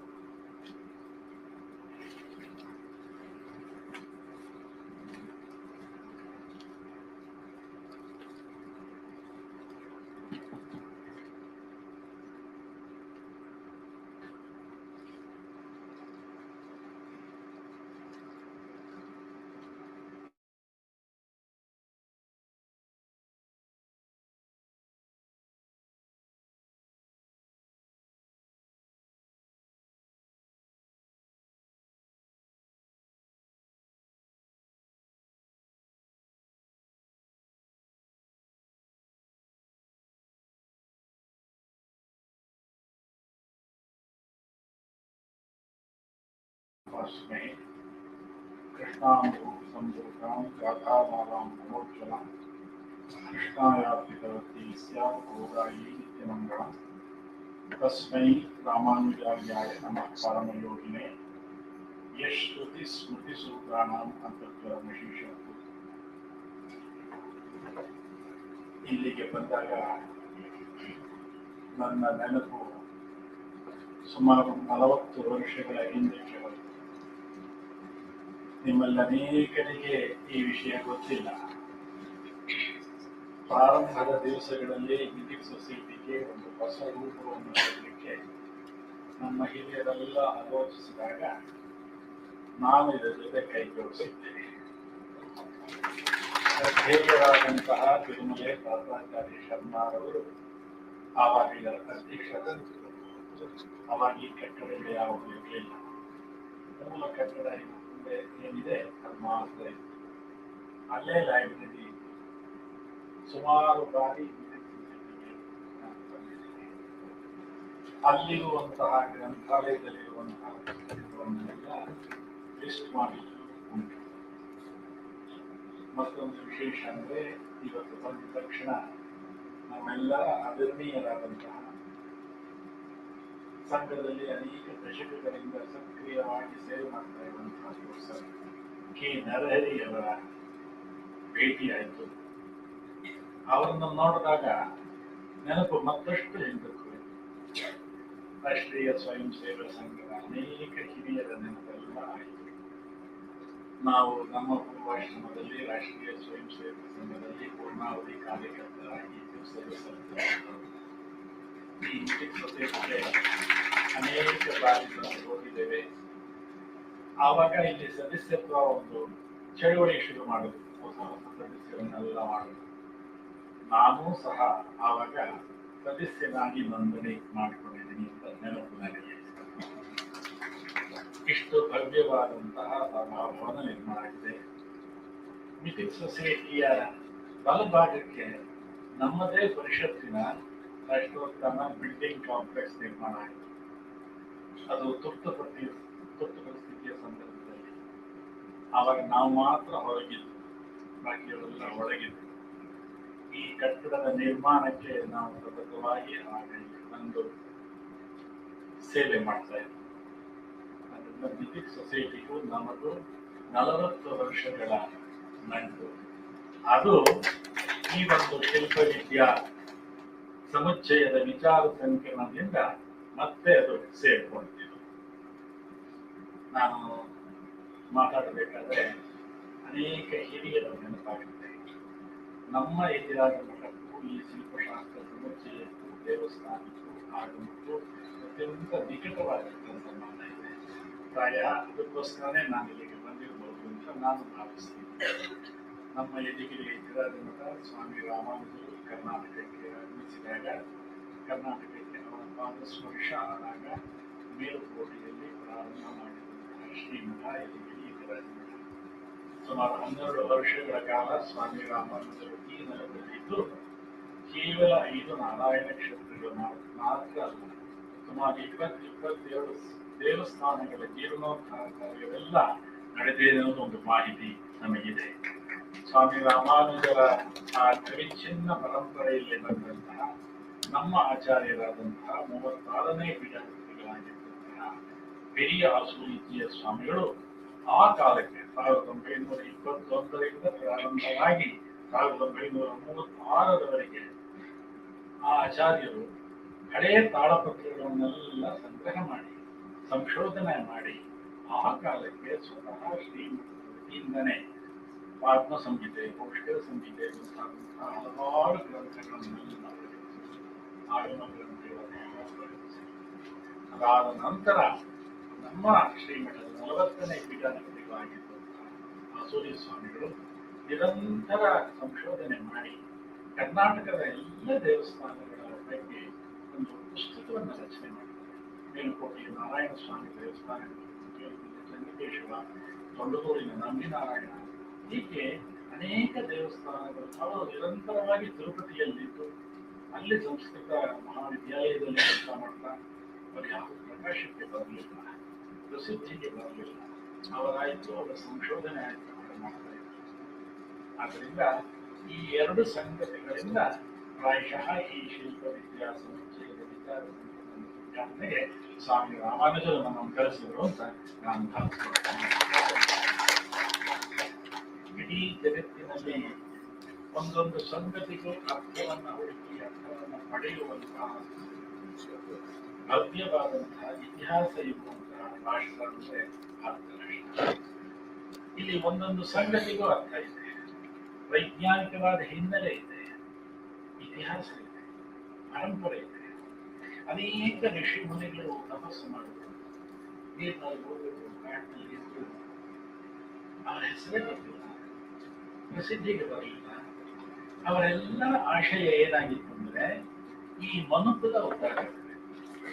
ಈ ಮನುಷ್ಯ ಜನ್ಮ ಇದೆಯಲ್ಲ ಬಹಳ ಅಪೂರ್ವವಾದಂಥದ್ದು. ಎಷ್ಟೋ ಜನ್ಮಗಳಾದ ಮೇಲೆ ನಮಗೆ ಈ ಮನುಷ್ಯ ಜನ್ಮ ಸಿಕ್ಕಿದೆ. ಮತ್ತೆ ಮನುಷ್ಯ ಜನ್ಮ ಸಿಗುತ್ತಾ ಗೊತ್ತಿಲ್ಲ, ಹಿಂದೆ ಇತ್ತ ಗೊತ್ತಿಲ್ಲ. ಈ ಮನುಷ್ಯ ಜನ್ಮವನ್ನು ಸಾರ್ಥಕಪಡಿಸಲಿಕ್ಕೆ ಭಗವಂತ ಅನೇಕ ಮಾರ್ಗಗಳನ್ನು ನಮಗೆ ತೋರಿಸ್ತಾರೆ, ಅನೇಕ ಕಲೆಗಳನ್ನೆಲ್ಲ ಕೊಟ್ಟು. ದೇವಸ್ಥಾನ ಅಂದ್ರೆ ಕೇವಲ ದೇವಸ್ಥಾನ ಮಾತ್ರ ಅಲ್ಲ, ಅಲ್ಲಿ ಎಲ್ಲ ವಿಧವಾದಂತಹ ಕಲೆಗಳ ಸಂಗಮವನ್ನ ಸ್ವಾಮಿ ರಾಮಾನುಜರು ಪ್ರಾರಂಭ ಮಾಡಿದರು. ಶ್ರೀರಂಗದಲ್ಲಿ ಸ್ವಾಮಿ ರಾಮಾನುಜರು ಅಭಯ ಸೇವೆ, ಸಂಗೀತ ಸೇವೆಯನ್ನು ಇವತ್ತಿಗೂ ಶ್ರೀಗಲ್ಲಿ ಸ್ವರಗಳನ್ನೆಲ್ಲ ಮುಂದುವರೆದಿದೆ. ಸ್ವಾಮಿ ರಾಮಾನುಜರು ಯಾವುದೋ ಒಂದು ಪಂಥಕ್ಕೆ, ಸಿದ್ಧಾಂತಕ್ಕೆ ಮಾತ್ರ ಸೀಮಿತರಾದಂತಹ ಆಚಾರ್ಯರಲ್ಲ. ಅವರು ಇಡೀ ಮನುಕುಲ ಉದ್ಧಾರ ಆಗಬೇಕು ಅಂತ ತಪಸ್ಸು ಮಾಡಿದಂತಹ ಸಂಕಷ್ಟ ಇತ್ತು. ಎಲ್ಲರಿಗೂ ಭಗವಂತನ ಅನುಭವ ಸಿಕ್ಕಬೇಕು, ಭಗವಂತನ ಆ ಒಂದು ಅನುಗ್ರಹ ಸಿಕ್ಕಬೇಕು ಅಂತ ಆಶಿಸಿದಂತಹ ಆಚಾರ್ಯರು ಸ್ವಾಮಿ ರಾಮಾನುಜರು. ಎಲ್ಲ ಆಚಾರ್ಯರು ಹಾಗೆ, ಎಲ್ಲ ಸಂತರು ಹಾಗೆ. ಅವರಿಗೇನು ಸ್ವಾರ್ಥ ಏನಿರಲಿಲ್ಲ, ಅವ್ರದೇ ಆದಂತಹ ಅಜೆಂಡಾ ಇರಲಿಲ್ಲ. ಅವರು ಈ ಭಾರತವನ್ನ ಒಗ್ಗೂಡಿಸಬೇಕು, ಈ ಧರ್ಮವನ್ನ, ಸನಾತನ ಧರ್ಮವನ್ನ ಸಂರಕ್ಷಣೆ ಮಾಡಬೇಕು ಅನ್ನುವಂತಹ ಕಲ್ಪನೆನೇ ಅವರು. ಅದಕ್ಕೋಸ್ಕರ ಅವರೆಲ್ಲ ಪಾದಯಾತ್ರೆ ಮಾಡ್ತಾರೆ. ಸ್ವಾಮಿ ರಾಮಾನುಜರು ಇಡೀ ಭಾರತವನ್ನು 3 ಬಾರಿ ಪಾದಯಾತ್ರೆ ಮಾಡಿ ಅಲ್ಲಲ್ಲೇ ದೇವಸ್ಥಾನಗಳನ್ನು ನಿರ್ಮಾಣ ಮಾಡಿ, ಆ ದೇವಸ್ಥಾನಗಳನ್ನೆಲ್ಲ ದಿವ್ಯ ದೇಶಗಳನ್ನಾಗಿ ಮಾಡಿ, ಸಂತ ಪರಂಪರೆಗೆ ಸೇರಿದಂತಹ ಆಳ್ವಾರುಗಳೆಲ್ಲ ಹಾಡಿದಂತಹ ಆ ದಿವ್ಯ ಪ್ರಬಂಧದ ಭಾವಧಾರೆಯನ್ನ ಆಯಾಯ ಕ್ಷೇತ್ರಕ್ಕೆ ಅನ್ವಯವಾಗುವಂತೆ ಮಾಡಿ ಅಚ್ಚುಕಟ್ಟಾದಂತಹ ವ್ಯವಸ್ಥೆ ಮಾಡಿದಂತಹ ಅವರು ಸ್ವಾಮಿ ರಾಮಾನುಜರು. ಹಾಗಾಗಿ ಸ್ವಾಮಿ ರಾಮಾನುಜರಿಂದ ಈ ಶಿಲ್ಪವಿದ್ಯಾ ಸಮುಚ್ಚಯ ಏನಿತ್ತು ಅದನ್ನು ಅವರು 1000 ವರ್ಷಗಳ ಹಿಂದೆ ಅವರು ಮಾಡಿದ್ದಾರೆ. ನನಗೆ ತುಂಬಾ ಸಂತೋಷ ಆಗ್ತಾ ಇದೆ. 2 ದಿವಸದ ವಿಚಾರ ಸಂಕಿರಣದಲ್ಲಿ ಈ ಎಲ್ಲ ವಿಚಾರಗಳು ಹೊರಗೆ ಬರಬೇಕು. ನಾನು ಮಾತಾಡ್ತಾ ಹೇಳ್ತಾ ಇದ್ದೇನೆ, ದೇವಸ್ಥಾನದಲ್ಲಿ ಅನೇಕ ಸಂಗತಿಗಳು ಇದೆ, ಅವೆಲ್ಲವೂ ದಾಖಲಾಗಬೇಕು, ಎಲ್ಲರಿಗೂ ಗೊತ್ತಾಗಬೇಕು ಅನ್ನೋದು 2ನೇ ವಿಷಯ. ಆದರೆ ಅವೆಲ್ಲವೂ ದಾಖಲಾಗಬೇಕು. ನಮ್ಮ ಆಚಾರ್ಯರು 40ನೆಯ ಪೀಠಾಧಿಪತಿಗಳಾಗಿದ್ದಂತಹ ಆಚಾರ್ಯರು ಮಂಗಳ ಶಾಸನ, ಮಂಗಳ ಆರತಿ ಅಂತ ಒಂದು ಪುಸ್ತಕ ಬರೆದಿದ್ದಾರೆ. ಬಹಳ ಒಳ್ಳೆಯ ಪುಸ್ತಕ. ಯಾವುದೇ ದೇವಸ್ಥಾನ ಇರಲಿ, ದೇವಸ್ಥಾನಕ್ಕೆ ಹೋಗಬೇಕಾದ್ರೆ ನಮ್ಮ ಮನಸ್ಥಿತಿ ಹೇಗಿರ್ಬೇಕು, ಯಾವ ವೇಷದಲ್ಲಿ, ವಸ್ತ್ರ ಸಂಹಿತೆಯನ್ನು ಹೇಳಿದ್ದಾರೆ, ಯಾವ ವೇಷದಲ್ಲಿ ಹೋಗಬೇಕು, ಹೋದ ತಕ್ಷಣ ಎಲ್ಲಿ ನಮಸ್ಕಾರವನ್ನು ಮಾಡಬೇಕು, ಯಾರನ್ನ ನೆನೆಯಬೇಕು, ಹೇಗೆ ನಮ್ಮ ಶ್ರೀ ವೈಷ್ಣವ ಸಂಪ್ರದಾಯದಲ್ಲಿ ಮಹಾಲಕ್ಷ್ಮಿಯನ್ನ ದರ್ಶನ ಮಾಡಬೇಕು, ಅದಾದ ನಂತರ ಆಚಾರ್ಯರನ್ನು ದರ್ಶನ ಮಾಡಬೇಕು, ಮತ್ತೆ ನಾರಾಯಣನ ದರ್ಶನ ಮಾಡಬೇಕು. ನಾವು ಬೇರೆ ಏನು ಆಲೋಚನೆಗಳಿಲ್ಲದೆ ಭಗವಂತನ ಅನುಗ್ರಹವನ್ನೇ ಪ್ರಾರ್ಥಿಸ್ತಾ ಹೋಗಬೇಕು. ಈ ರೀತಿಯ ಎಲ್ಲ ವಿಚಾರಗಳು ಅವರ ಗ್ರಂಥದಲ್ಲಿದೆ. ಇದೆಲ್ಲವೂ ಬೆಳಕಿಗೆ ಬರಬೇಕು. ಇಂತಹ ವಿಚಾರ ಸಂಕೀರ್ಣಗಳಿಂದ ಇದು ಬರುತ್ತೆ. 2 ದಿವಸದ ವಿಚಾರ ಸಂಕೀರ್ಣದ ವಿಷಯವನ್ನೆಲ್ಲ ನೋಡಬೇಕು. ಬಹಳ ಒಳ್ಳೆಯ ವಿಷಯಗಳು. ನಾವು ಇತ್ತೀಚೆಗೆ ಹೋದ ವಾರ 5 ಮತ್ತು 4ನೇ ತಾರೀಕು ಪುರುಷೋತ್ತಮ ಕ್ಷೇತ್ರವಾದಂತಹ ಪುರಿಯಲ್ಲಿದ್ದೆ. ಸ್ವಾಮಿ ರಾಮಾನುಜರ ಪಾದ ಸ್ಪರ್ಶವಾದಂತಹ ನೆಲ. ಅಲ್ಲಿ ಸ್ವಾಮಿ ರಾಮಾನುಜರು ಅಲ್ಲಿಯ ಪೂಜಾ ವ್ಯವಸ್ಥೆಗಳನ್ನೆಲ್ಲ ಸುವ್ಯವಸ್ಥೆ ಮಾಡಿ ಆಗಮೋಕ್ತವಾಗಿ ನಡೀಬೇಕು ಅಂತ ಯೋಚನೆ ಮಾಡಿದ್ರು. ಜಗನ್ನಾಥನಿಗೆ ಆ ರೀತಿ ತೃಪ್ತಿಯಾಗಿತ್ತು. ಅವರನ್ನ ಅಲ್ಲಿಂದ ಶ್ರೀಕೂಟಕ್ಕೆ ಕಳಿಸ್ತಾರೆ. ಇವತ್ತಿಗೂ ಅಲ್ಲಿ ಒಂದು ಪದ್ಧತಿ ಇದೆ. ಅಲ್ಲಿರುವಂತಹ ಪಾಂಡಗಳನ್ನೆಲ್ಲ ನಾವು ಕೇಳಿದ್ರೆ ಅವರದೇ ಆದಂತಹ ಆರಾಧನಾ ವಿಧಾನವೋ, ನಿವೇದನಾ ವಿಧಾನವೋ, ವಸ್ತ್ರ ವಿನ್ಯಾಸವೋ ಅವರದೇ ಇದೆ. ಅಣುರೇಣು ಕಾಷ್ಟಗಳಲ್ಲಿ ಭಗವಂತ ಇದ್ದಾನೆ, ಎಲ್ಲರ ಮನಸ್ಸಿನಲ್ಲಿ ಭಗವಂತ ಇದ್ದಾನೆ ಅಂತರ್ಯಾಮಿಯಾಗಿ. ಅದಕ್ಕೆ ಸ್ವಾಮಿ ರಾಮಾನುಜರು ಅದ್ಭುತವಾದಂತಹ ಕಲ್ಪನೆ ಮಾಡುವುದು. ಪ್ರತಿಯೊಂದು ಜೀವಿಗಳನ್ನ ಆದರದಿಂದ ಗೌರವಿಸಿ ನೋಡಬೇಕು. ಯಾಕೆಂದ್ರೆ ಅಂತರ್ಯಾಮಿ ತತ್ವವನ್ನು ಅವರು ಪ್ರತಿಪಾದಿಸಬೇಕು. ಒಬ್ಬರನ್ನು ಅವಹೇಳನ ಮಾಡಬಾರದು, ಯಾರನ್ನು ಅಂಡರ್ ಎಸ್ಟಿಮೇಟ್ ಮಾಡಬಾರದು. ಯಾಕೆಂದ್ರೆ ಪ್ರತಿ ಜೀವಿಗಳ ಅಂತಃಕರಣದಲ್ಲಿ ಭಗವಂತ ಇದ್ದಾನೆ, ಎಲ್ಲದರಲ್ಲಿ ಭಗವಂತ ಇದ್ದಾನೆ. ಪುರುಷೋತ್ತಮ ಕ್ಷೇತ್ರದ ಆ ಜಗನ್ನಾಥನನ್ನು ದರ್ಶನ ಮಾಡಿದ್ರೆ ಗೊತ್ತಾಗುತ್ತೆ. ದಹಾರು ವಿಗ್ರಹ, ಆ ವಿಗ್ರಹಕ್ಕೆ ಸ್ಪಷ್ಟ ರೂಪ ಇಲ್ಲದೆ ಇರಬಹುದು. ಆದ್ರೆ ನಾವು 6 ದಿವಸಗಳು ನಾವು ದೇವಸ್ಥಾನಕ್ಕೆ ಹೋಗಿದ್ದು, ಸಹಸ್ರಾರು ಭಕ್ತರು ಮುಕ್ತ ಭಕ್ತಿಯಿಂದ ಕೈ ಎರಡೂ ಎತ್ತಿ ಜೈ ಜಗನ್ನಾಥ. ಅಲ್ಲಿ ಅವರ ರೂಪವನ್ನು ನೋಡೋದಿಲ್ಲ, ಆಭರಣಗಳನ್ನು ನೋಡೋದಿಲ್ಲ, ವಿಗ್ರಹದ ಕಲ್ಪನೆಯನ್ನ ನೋಡೋದಿಲ್ಲ. ಅಲ್ಲಿ ಸ್ವತಃ ಜಗನ್ನಾಥನನ್ನ ಕೃಷ್ಣನನ್ನ ನೋಡ್ತಾನೆ. ಕೈಯೆತ್ತಿ ಜಗನ್ನಾಥ ಒಂದು ಕ್ಷಣದ ದರ್ಶನ. ಅದೇ ಬುದ್ಧಿಜೀವಿಗಳು ಅಥವಾ ಬೇರೆಯವರು ಹೋದ್ರೆ ಇದು ಯಾವ ವಿಗ್ರಹ, ಹೇಗೆ, ಹೀಗಿರುತ್ತಾ ಹಾಗಿರುತ್ತಾ ಚಿಂತನೆ ಶುರು ಆಗುತ್ತೆ. ಶಾಸ್ತ್ರಜ್ಞಾನ ಬಹುಕ್ಲೇಶಂ ಹೋದಷ್ಟು ಬೇರೆ ಬೇರೆ ಬರುತ್ತೆ. ಮುಕ್ತವಾಗಿ ಹೋಗಿ ನಿಂತಾಗ ಭಗವಂತ ಪರಿಸರದಲ್ಲಿ ನಾವು 6 ದಿವಸ ಇದ್ದು ಅನೇಕ ಆಶ್ರಮಗಳಿಗೆ ಭೇಟಿ ಕೊಟ್ಟಿದ್ವಿ. ಸ್ವಾಮಿ ರಾಮಾನುಜರ 2 ವಿಗ್ರಹಗಳ ಪ್ರತಿಷ್ಠಾಪನೆಯಲ್ಲಿ ಆಯಿತು. ಒಂದು ಆನಂದೀಯ ಮಠದಲ್ಲಿ ಆಯಿತು, ಇನ್ನೊಂದು ಮೇನ್ ರೋಡ್ನಲ್ಲಿ ಆಯಿತು. ಅವ್ರು ಯಾರಿಗೂ ರಾಮಾನುಜರ ಪರಿಚಯ ಇಲ್ಲ. ಅಲ್ಲಿನ ಗವರ್ನರ್ ಬಂದು ಮಾತಾಡಿದ್ರು. ಸ್ವಾಮಿ ರಾಮಾನುಜರು ಒಂದು ದೊಡ್ಡ ಕ್ರಾಂತಿಯನ್ನು ಮಾಡಿದ್ರು, ಭಾರತವನ್ನು ಒಗ್ಗೂಡಿಸುವಂತ ಕೆಲಸವನ್ನು ಮಾಡಿದ್ರು. ಜಾತಿ ಧರ್ಮ ಭೇದ ಭಾವ ಎಲ್ಲದೇ ಭಕ್ತರೆಲ್ಲರನ್ನ ಒಗ್ಗೂಡಿಸಿದಂತಹ ಕಾರ್ಯವನ್ನು ಸ್ವಾಮಿ ರಾಮಾನುಜರು ಮಾಡುದು ಅಂತ ಸನ್ಮಾನ್ಯ ರಾಜ್ಯಪಾಲರು ಹೇಳ್ತಾರೆ.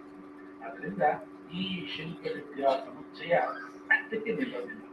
ದೇವಸ್ಥಾನಕ್ಕೆ ಹೋಗುತ್ತೆ, ಅಲ್ಲಿಯೇ ವಿಧಿ ವಿಧಾನಗಳಿಗೆ ಹೋಗುತ್ತೆ, ಆಮೇಲೆ ಶಾಸ್ತ್ರಕ್ಕೆ ಪ್ರವೇಶ ಮಾಡುತ್ತೆ, ಭಕ್ತರ ಕಲ್ಪನೆಗಳಿಗೆ ಪ್ರವೇಶ ಆಗುತ್ತೆ, ಪ್ರಸಾದಗಳ ಬಗ್ಗೆ ಆಗುತ್ತೆ, ಎಲ್ಲ ಇದೆ. ಅದು ಪಾಂಚರಾತ್ರ ಇರ್ಬೋದು, ವೈಖಾನಸ ಇರ್ಬೋದು, ಸಂಪ್ರದಾಯ ಇರ್ಬೋದು, ಶ್ರೀವಾಗಮ ಇರ್ಬೋದು, ಯಾವುದೇ ಆಗಮಗಳನ್ನು ತಗೊಳ್ಳಿ, ಅದೆಲ್ಲದರಲ್ಲೂ ಇಂತಹ ಒಂದು ವಿಶಿಷ್ಟವಾದಂತಹ ಯೋಜನೆಯನ್ನು ಮಾಡಿದ್ದಾರೆ ಸ್ವಾಮಿ ರಾಮಾನುಜರು. ಪ್ರಾಯಶಃ ಶಂಕರ ಭಗವತ್ಪಾದರ ಕಾಲಾನಂತರ 550 ವರ್ಷಗಳ ನಂತರ ರಾಮಾನುಜರ ಅವತಾರ ಆಯಿತು. ಅವರು ಗುರುತಿಸಿದರು, ಇಲ್ಲಿನ ಜನಜೀವನವನ್ನು ನೋಡಿದ್ರು. ಇವರಿಗೆ ಭಕ್ತಿ ಬೇಕು, ಕರ್ಮ ಮಾರ್ಗದಿಂದ ಭಕ್ತಿ ಬರಬೇಕು. ಭಕ್ತಿ ಬರಬೇಕಾದ್ರೆ ಏನ್ ಮಾಡ್ಬೇಕು? ದೇವಸ್ಥಾನಗಳ ಕಲ್ಪನೆ ಮಾಡಬೇಕು. ಆ ದೇವಸ್ಥಾನಗಳಲ್ಲಿ ಮೂರ್ತಿಗಳನ್ನು ಪ್ರತಿಷ್ಠೆ ಮಾಡಬೇಕು. ಬರೀ ಮೂರ್ತಿ ಇದ್ರೆ ಸಾಲದು, ಅದು ಮ್ಯೂಸಿಯಂ ಆಗಬೇಕು. ಅದನ್ನು ಶಾಸ್ತ್ರೋಕ್ತವಾಗಿ, ವೈದಿಕವಾಗಿ, ಆಗಮೋಕ್ತವಾಗಿ ಪ್ರತಿಷ್ಠೆ ಆಗಬೇಕು. ಆ ಮೂರ್ತಿಗೆ ಜೀವ ತುಂಬಬೇಕು. ವೇದ ಮಂತ್ರಗಳಿಂದ, ಆಗಮ ಮಂತ್ರಗಳಿಂದ ಜೀವ ತುಂಬಬೇಕು. ಅದಕ್ಕೆ ಎಲ್ಲ ಆಸನಗಳನ್ನು ಸಮರ್ಪಣೆ ಮಾಡಬೇಕು. ನಾವು ಒಂದು ದೇವಸ್ಥಾನಕ್ಕೆ ಹೋದರೆ ದೇವರ ದರ್ಶನ ಮಾಡಬೇಕು. ಅದು ವಿಗ್ರಹ ಅಲ್ಲ, ಸಾಕ್ಷಾತ್ ಭಗವಂತ. ಶ್ರೀನಿವಾಸನ, ರಂಗನಾಥನ, ನರಸಿಂಹನ ಸಾಕ್ಷಾತ್ ಭಗವಂತ ಅಲ್ಲಿರುತ್ತೆ. ಅದಕ್ಕೆ ಸ್ವಾಮಿ ರಾಮಾನುಜರು ಅಷ್ಟಕ್ಕೆ ನಿಲ್ಲ ಬಳ್ಳಾರಿಗಳನ್ನ ಪ್ರತಿಷ್ಠೆ ಮಾಡಿದ್ರು, ಆಚಾರ್ಯರನ್ನ ಪ್ರತಿಷ್ಠೆ ಮಾಡಿದ್ರು. ಒಂದು ಪೂರ್ಣ ದೇವಸ್ಥಾನ ಅಂದ್ರೆ ಇದೆಷ್ಟು ಇರುವಂತ ಕಲ್ಪನೆ ಮಾಡಿದ್ರು. ಒಬ್ಬ ಭಕ್ತ ದೇವಸ್ಥಾನಕ್ಕೆ ಹೋದಾಗ ತನ್ನ ನೋವನ್ನ ಭಗವಂತನ ಹೇಳ್ತಾನೆ, ಪ್ರದಕ್ಷಿಣೆ ಮಾಡ್ತಾನೆ. ಒಂದು 2 ನಿಮಿಷ 5 ನಿಮಿಷದ ನೆಮ್ಮದಿಯನ್ನು ಪಡೀತಾನೆ. ಇವನು ಭಗವಂತನನ್ನ ದರ್ಶನ ಮಾಡಿದ್ನೋ ಬಿಟ್ಟನೋ ಗೊತ್ತಿಲ್ಲ, ಭಗವಂತನ ಕಟಾಕ್ಷ, ಭಗವಂತನ ಅನುಗ್ರಹ ಅವನಿಗೆ ಆಗಿರುತ್ತೆ. ಇದು ಸ್ವಾಮಿ ರಾಮಾನುಜರು ಮಾಡಿರುವಂತಹ ವಿಶಿಷ್ಟವಾದಂತಹ ಕಲ್ಪನೆ. ನಾನು ಹೆಚ್ಚಿಗೆ ಮಾತಾಡೋದಿಲ್ಲ, ಯಾಕಂದ್ರೆ ಇವತ್ತು ಮತ್ತು ನಾಳೆ 2 ದಿವಸಗಳು ಈ ಶಿಲ್ಪವಿದ್ಯಾ ಸಮುಚ್ಚಯದಲ್ಲಿ ಅನೇಕ ಸಂಗತಿಗಳಾಗಿರುತ್ತೆ. ನಾನು ಇತ್ತೀಚೆಗೆ ಶಿವಾಪಟ್ಟಣಕ್ಕೆ ಸ್ವಾಮಿ ರಾಮಾನುಜರ ಒಂದು ಪ್ರತಿಮೆಯನ್ನು ಶಿವಾಪಟ್ಟಣ ಮಾಡಿಸಿದ್ರು, ಇನ್ನೊಂದು ಪ್ರತಿಮೆಯನ್ನು ಮಹಾಬಲಿಪುರ. ಶ್ರೀನಗರದಲ್ಲಿ ಆದಂತಹದನ್ನ ರಾಜಸ್ಥಾನದಲ್ಲಿ ಮಾಡಿದ್ರು. ಯಾಕೆ ಇಷ್ಟು ಹೇಳ್ತಾ ಇದ್ದೀನಿ ಅಂದ್ರೆ, ಅಲ್ಲಿ ಮಾಡಿದಂತಹ ಶಿಲ್ಪಿಗಳ ಮನಸ್ಥಿತಿ ಈ ಮೂರ್ತಿಗಳನ್ನ ಮಾಡುವಾಗ ಹೇಗಿತ್ತು ನೋಡಿ. ಶಿವಾಪಟ್ಟಣದಲ್ಲಿ ಮನೆಗಳಲ್ಲಿ ಅವರು ವಿಗ್ರಹಗಳ ರಚನೆ ಮಾಡ್ತಾರೆ. ಇವಾಗ ನಾವು ಅಲ್ಲಿ 2 ಭವ್ಯವಾದಂತಹ ವಿಗ್ರಹಗಳನ್ನು ಮಾಡ್ತಾ ಇದ್ದೀವಿ. ನಮ್ಮಾಳುವ ವಿಗ್ರಹ ಮತ್ತು ಸ್ವಾಮಿ ರಾಮಾನುಜರು ಆರಡಿಯ ಶಿಲಾ ವಿಗ್ರಹ, ಅದನ್ನು ನಾವು ಕರ್ನಾಟಕದಲ್ಲಿ ಪ್ರತಿಷ್ಠಾಪನೆ ಮಾಡ್ತಾ ಇದ್ದೀವಿ. ಅವರು ಈಗ ತಾನೇ ಹೇಳೋದಿಲ್ಲ, ಪ್ರಾಸ್ತಾವಿಕವಾದಂತಹ ಮಾತು. ನಾನು ಬಹಳ ಹಿಂದೆ ತುಂಬಾ ಹಿರಿಯ ಶಿಲ್ಪಿ ಹನುಮಂತಾಚಾರ್ಯ ಅಂತ ದೇವನಹಳ್ಳಿನಲ್ಲಿದ್ದರು. ನಾವು ಅವರ ತುಂಬಾ ಸಲ ಹೋಗ್ತಾ ಇದ್ದೆ. ನಮ್ಮ DKS ಅಮ್ಮ ಅವ್ರನ್ನ ನೆನಪು ಮಾಡ್ಕೋಬೇಕು, ಅವ್ರ ಜೊತೆ ಹೋಗ್ತಾ ಇದ್ದೆ. ಅವರು ಈ ಶಿಲ್ಪಶಾಸ್ತ್ರದ ವಿಧಿ ವಿಧಾನಗಳನ್ನ ಹೇಳ್ತಾರೆ. ಒಂದು ಶಿಲ್ಪವನ್ನ ರಚನೆ ಮಾಡಬೇಕಾದ್ರೆ ಎಷ್ಟು ದಿವಸ ಬರ್ತಾ ಇರ್ತಾರೆ. ತಾನು ಹೇಳೋದಿಲ್ಲ, ಸ್ನಾನ ಮಾಡಬೇಕು, ಪೂಜೆ ಮಾಡಬೇಕು, ಶಿಲೆಯ ಸೆಲೆಕ್ಷನ್ ಮಾಡಬೇಕು, ಅದು ಯಾವ ಶಿಲೆ ಅಂತ ನೋಡಬೇಕು, ಯಾವ ವಿಗ್ರಹಕ್ಕೆ ಯಾವ ಶಿಲೆ ಅಂತ ನೋಡಬೇಕು, ಇತ್ಯಾದಿ ಇತ್ಯಾದಿ. ತುಂಬ ಸ್ವಲ್ಪ ವಿಸ್ತಾರವಾದಂತಹ ಲೋಕ, ಅದನ್ನೆಲ್ಲ ಅವ್ರು ನೋಡ್ಬೇಕು. ಅದಕ್ಕಿಂತ ಹೆಚ್ಚಾಗಿ ಇದೆಲ್ಲ ಒಂದು ಕಡೆ ಇರ್ಬೋದು. ನಾವು ಫೋಟೋ ಕೊಡ್ತೀವಿ, ಡಿಸೈನ್ ಕೊಡ್ತೀವಿ.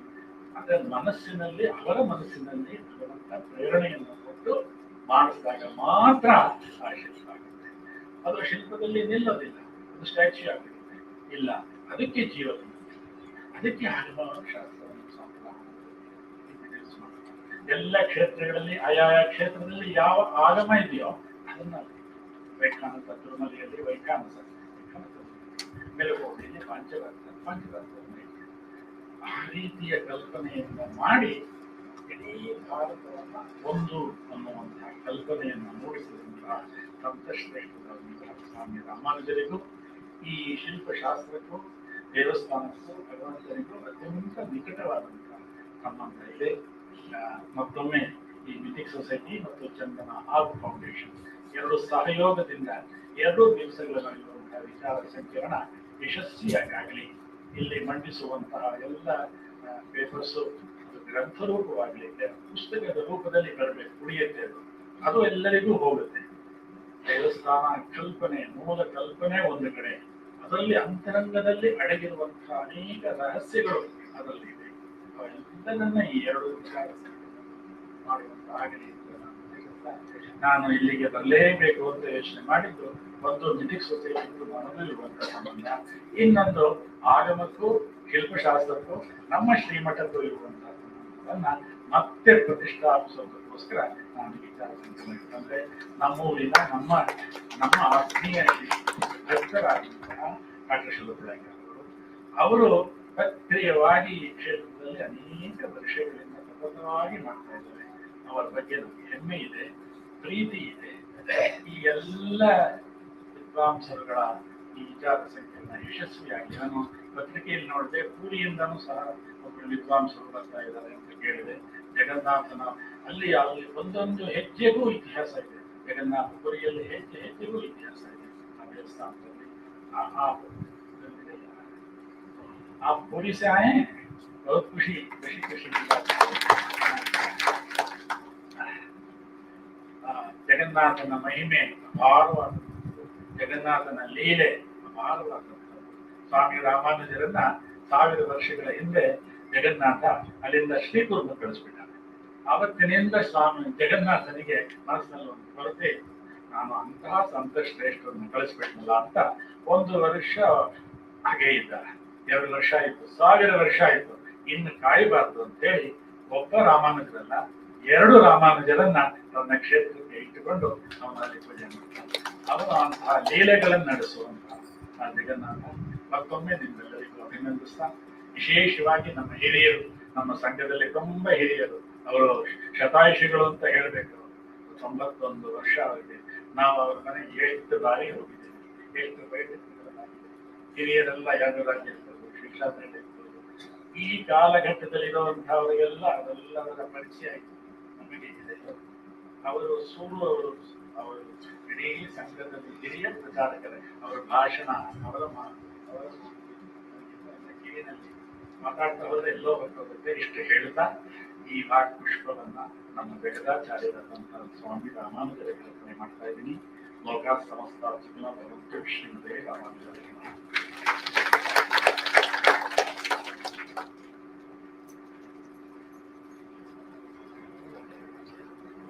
ಸ್ವಾಮೀಜಿಯವರು ತಮ್ಮ ಆಶೀರ್ವಚನದಲ್ಲಿ ಅವರ ಮತ್ತು ಮಿಥಿಕ್ ಸೊಸೈಟಿಯ ಒಂದು ಸಂಬಂಧವನ್ನ ಉಲ್ಲೇಖ ಮಾಡಿದ್ದಾರೆ. ಹಾಗೆ ರಾಷ್ಟ್ರೀಯ ಸ್ವಯಂ ಸೇವಕ ಸಂಘಕ್ಕೆ ಸಂಬಂಧಪಟ್ಟಂತ ಕೆಲವು ಹಿರಿಯರ ಬಗ್ಗೆಯೂ ಸಹ ಹೇಳಿ. ನಮ್ಮ ಮಿಥಿಕ್ ಸೊಸೈಟಿಗೆ ಸಂಬಂಧಪಟ್ಟಂತೆ ಇವತ್ತಿನ ದಿನ ನಮ್ಮ ಗೌರವ ಕಾರ್ಯದರ್ಶಿಯಾದಂತಹ ಶ್ರೀ ನಾಗರಾಜರು ಪ್ರವಾಸದಲ್ಲಿರೋ ಕಾರಣದಿಂದ ನಮ್ಮ ಈ ಒಂದು ಕಾರ್ಯಕ್ರಮಕ್ಕೆ ಅವರು ಹಾಜರಾಗಿಲ್ಲ.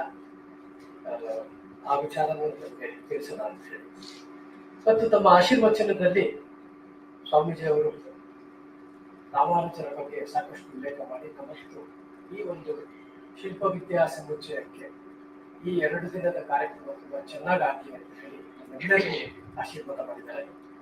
ಅವರಿಗೆ ಅವರ ಚರಣದಲ್ಲಿ ನನ್ನ ನಮಸ್ಕಾರ. ಈಗ ಮುಂದೆ ಈ ಉದ್ಘಾಟನೆಯ ಕಡೆಯ ಕಾರ್ಯಕ್ರಮ ಹೊಂದಲಾಗ್ತದೆ. ಇದನ್ನ ಶ್ರೀ ತಾಲೂ ವೆಂಕಟೇಶ್ ಚಂದನ ಆರ್ಟ್ ಫೌಂಡೇಶನ್ ಮ್ಯಾನೇಜಿಂಗ್ ಟ್ರಸ್ಟಿ ಅವರು ನಡೆಸ್ಕೊಬೇಕು ಅಂತ.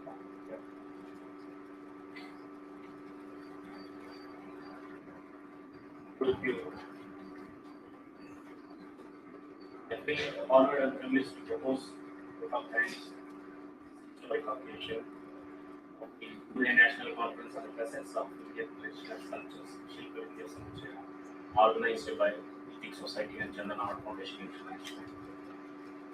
it's a glorious moment to extend our warm wishes on behalf of Mythic Society and Chandana Art Foundation. Want to convey our heartfelt gratitude to our chief guest, His Holiness Sri Yadugiri Yatiraja Narayana Ramanujasiya Swamiji, 41st Pontiff of Sri Yadugiri Yatiraja Mata, for accepting our invitation and presiding over the inaugural ceremony, and bless all of us here, really enlightened by your presence and blessings, Swami. I wish to express the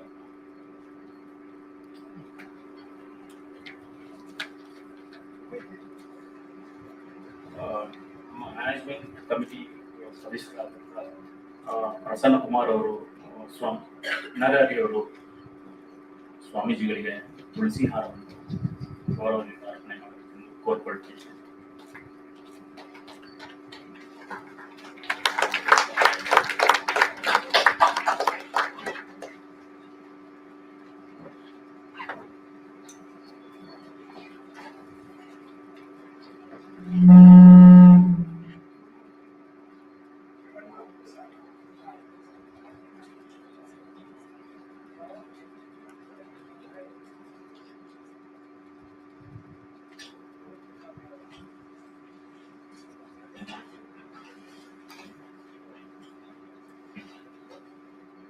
ತದನಂತರ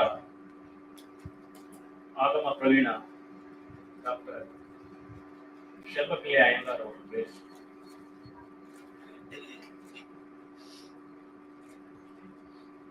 ಧನ್ಯವಾದಗಳನ್ನು ತಿಳಿಸುತ್ತಾ ಮಾಲಾರ್ಪಣೆ ಮಾಡಬೇಕಂತ ಪ್ರಸನ್ನಾಜಿ ಅವರನ್ನ ಕೇಳ್ತಾರೆ.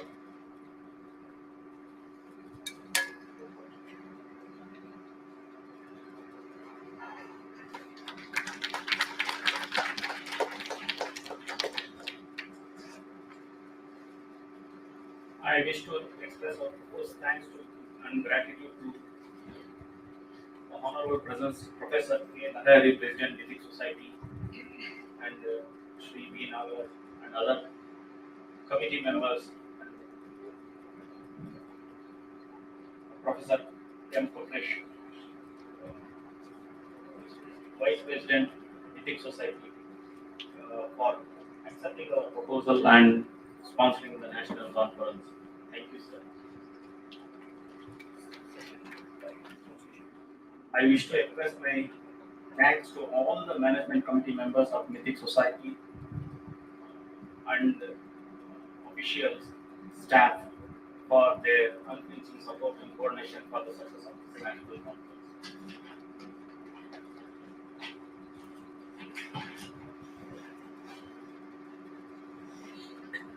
As no program can become successful with a single person, I wish to express my sincere thanks to renowned scholars from all over the country who are present here and won scholars in their respective fields and have made it to the conference.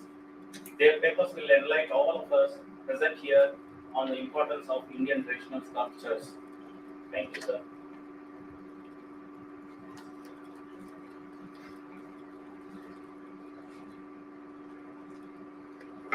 So, heartfelt thanks for all the delegates present here who have made their busy schedule to make this conference a success. Thank you all delegates. My sincere thanks to print and electronic media for their presence and their giving excellent coverage of the conference. My special thanks goes to all your friends and those who have worked behind the scene. Thank you one and all. Jai Hind.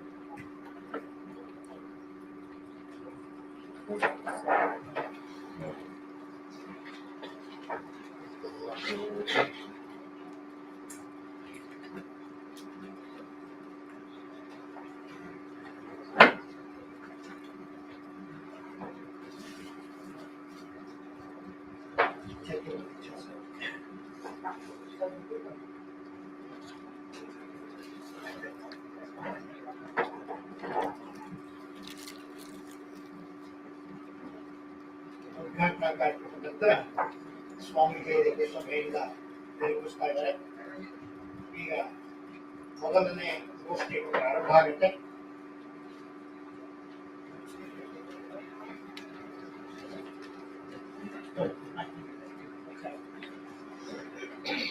ಇವತ್ತು ಮೊದಲನೇ ಗೋಷ್ಠಿ ನಮಗೆಲ್ಲ ಗೊತ್ತಿರುವಂತೆ doctor ಜ್ಞಾನಾನಂದ ಅವರಿಂದ ಪ್ರಾರಂಭ ಆಗಬೇಕಾಗಿತ್ತು. ಕಾರಣಾಂತರಗಳಿಂದ ಅವರ ಮನೆಯವರ ಆರೋಗ್ಯ ಸರಿ ಇಲ್ಲ. ಅವರ ಏನು ಶುಗರ್ ಲೆವೆಲ್ ಇದೆ ತುಂಬಾ ಜಾಸ್ತಿ ಆಗಿ ಅವ್ರ ಮನೆಯವರು ಆಸ್ಪತ್ರೆಯಲ್ಲಿ ಅಡ್ಮಿಟ್ ಆಗಿದ್ದಾರೆ. ಆ ದೃಷ್ಟಿಯಿಂದ ಡಾಕ್ಟರ್ ಜ್ಞಾನಾನಂದ ಅವರು ಇವತ್ತಿನ ಈ ಕಾರ್ಯಕ್ರಮದಲ್ಲಿ ಭಾಗವಹಿಸಲಿಕ್ಕೆ ಸಾಧ್ಯ ಆಗ್ತಾ ಇಲ್ಲ. ಹಾಗಾಗಿ ಮುಂದೆ ಡಾಕ್ಟರ್ ಜ್ಞಾನಾನಂದ ಅವರು ನಮ್ಮ ಎಥಿಕ್ ಸೊಸೈಟಿಯ ಕಾರ್ಯಕ್ರಮದಲ್ಲಿ ಬಂದು ಅವರ ವಿಷಯವನ್ನ ಮತ್ತೆ ಮಾತಾಡೋದಿದ್ದಾರೆ. ಆದ್ರೆ ಇವತ್ತಿನ ಸಂದರ್ಭದಲ್ಲಿ ಇದು ನನಗೆ ಮೊನ್ನೆ ಗೊತ್ತಾಯ್ತು, ಜ್ಞಾನಾನಂದ ಅವರ ಕಡೆಯಿಂದ ಸಮಸ್ಯೆ ಆಗಿದೆ ಅಂತ ಹೇಳಿ. ಅದಾದ ನಂತರ ಅದೇ ಪದ ಉಪಯೋಗಿಸ್ಬೇಕು ಅಂದ್ರೆ ಸಂಕಟ ಬಂದಾಗ ವೆಂಕಟರಮಣ ಅಂತ ಹೇಳಿ ನಾನು ನಮ್ಮ ಶೆಲ್ಲುಪಳ್ಳಿ ಅಯ್ಯಂಗಾರ್ ಅವ್ರನ್ನ ಕೇಳ್ಕೊಂಡೆ, ಈ ತರ ಆಗ್ಬಿಟ್ಟಿದೆ ಅಂತ ಹೇಳಿ. ಆಯ್ತು ಸರ್, ನೀವು ಹೇಳಿದ್ಮೇಲೆ ಆಯ್ತು ಅಂತ ಹೇಳಿದ್ರು. ಹಾಗಾಗಿ ಇವತ್ತಿನ ದಿನ ಅದೇ ವಿಷಯವನ್ನ ಡಾಕ್ಟರ್ ಶೆಲ್ಲುಪಳ್ಳಿ ಅಯ್ಯಂಗಾರ್ ಅವರು ಮಾತಾಡ್ತಾರೆ. ಶೆಲ್ಲುಪಳ್ಳಿ ಅಯ್ಯಂಗಾರ್ ಅವರು ಈಗಾಗಲೇ ಬಂದು ನಮ್ಮ ಜೊತೆ ಭಾಗವಹಿಸಿದ್ದಾರೆ. ಇವತ್ತಿನ ಮುಂದಿನ ಅವಧಿಯನ್ನು ಅವರ ನಡೆಸ್ಕೊಡ್ಬೇಕು ಅಂತ ಕೇಳ್ಕೊಡ್ತೀನಿ. ಅವ್ರದ್ದು ಪರಿಚಯ ಮತ್ತೆ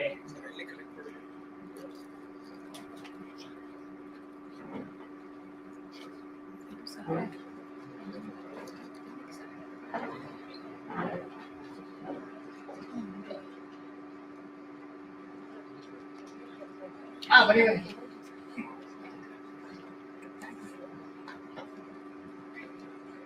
ಎಥಿಕ್ ಸೊಸೈಟಿಯ ಆಡಳಿತ ಮಂಡಳಿ ಸದಸ್ಯರು, ಪಕ್ಕದಲ್ಲಿ ಇರ್ತಕ್ಕಂಥ ಮಹಾರಾಣಿ ಕ್ಲಸ್ಟರ್ ಯೂನಿವರ್ಸಿಟಿಯ ಇತಿಹಾಸ ವಿಭಾಗದ ಪ್ರಾಧ್ಯಾಪಕರು, ಮತ್ತೆ ಪ್ರಸ್ತುತ ಪರೀಕ್ಷಾಂಗ ವಿಭಾಗದ ಕುಲಸಚಿವರು ಆದಂತಹ ಡಾಕ್ಟರ್ ಅನುರಾಧ ಅವರು ಶೆಲ್ಲುಪಳ್ಳಿ ಅಯ್ಯಂಗಾರ್ ಅವರು ಪರಿಚಯ ಮಾಡಿಕೊಂಡಿದ್ದಾರೆ.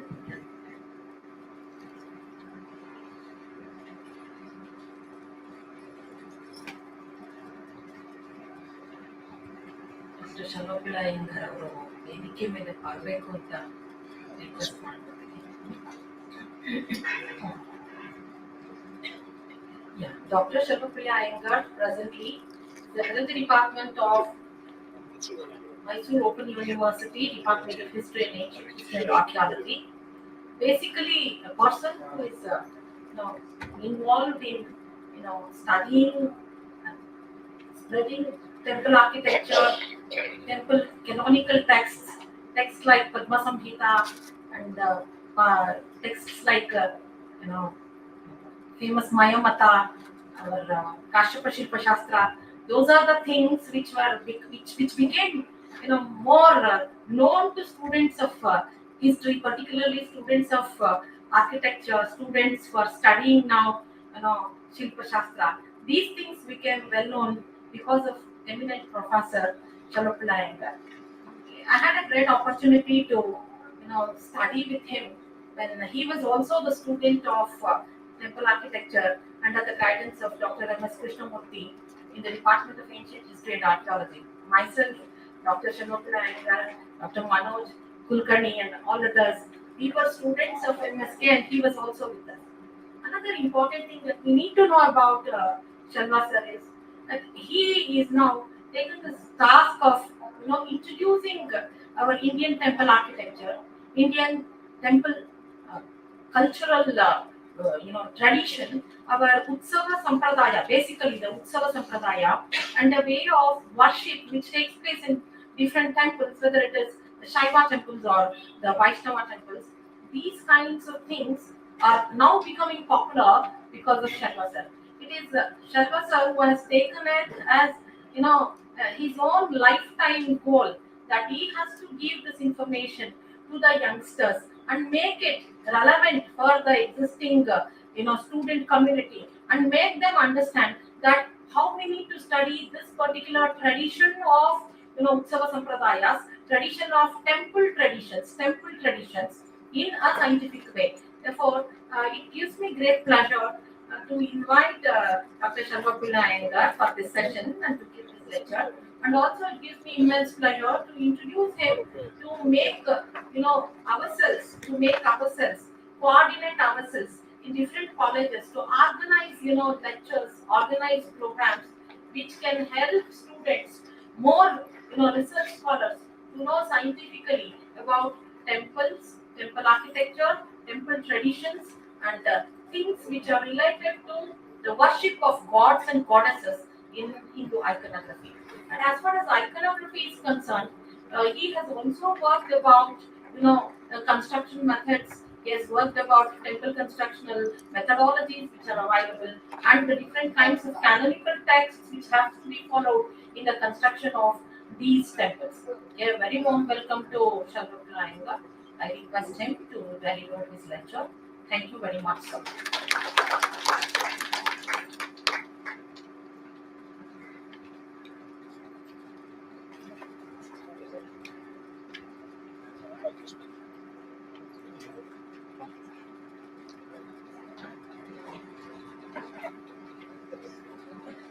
ನಂದು ಬರೀ ಕ್ರೈಸಿಸ್ ಮ್ಯಾನೇಜ್ಮೆಂಟ್ ಅಷ್ಟೇ ಇನ್ನೇನು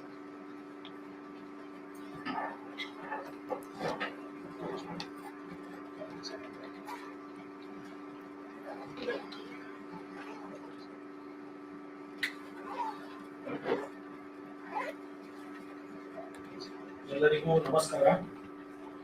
good morning to all. This is a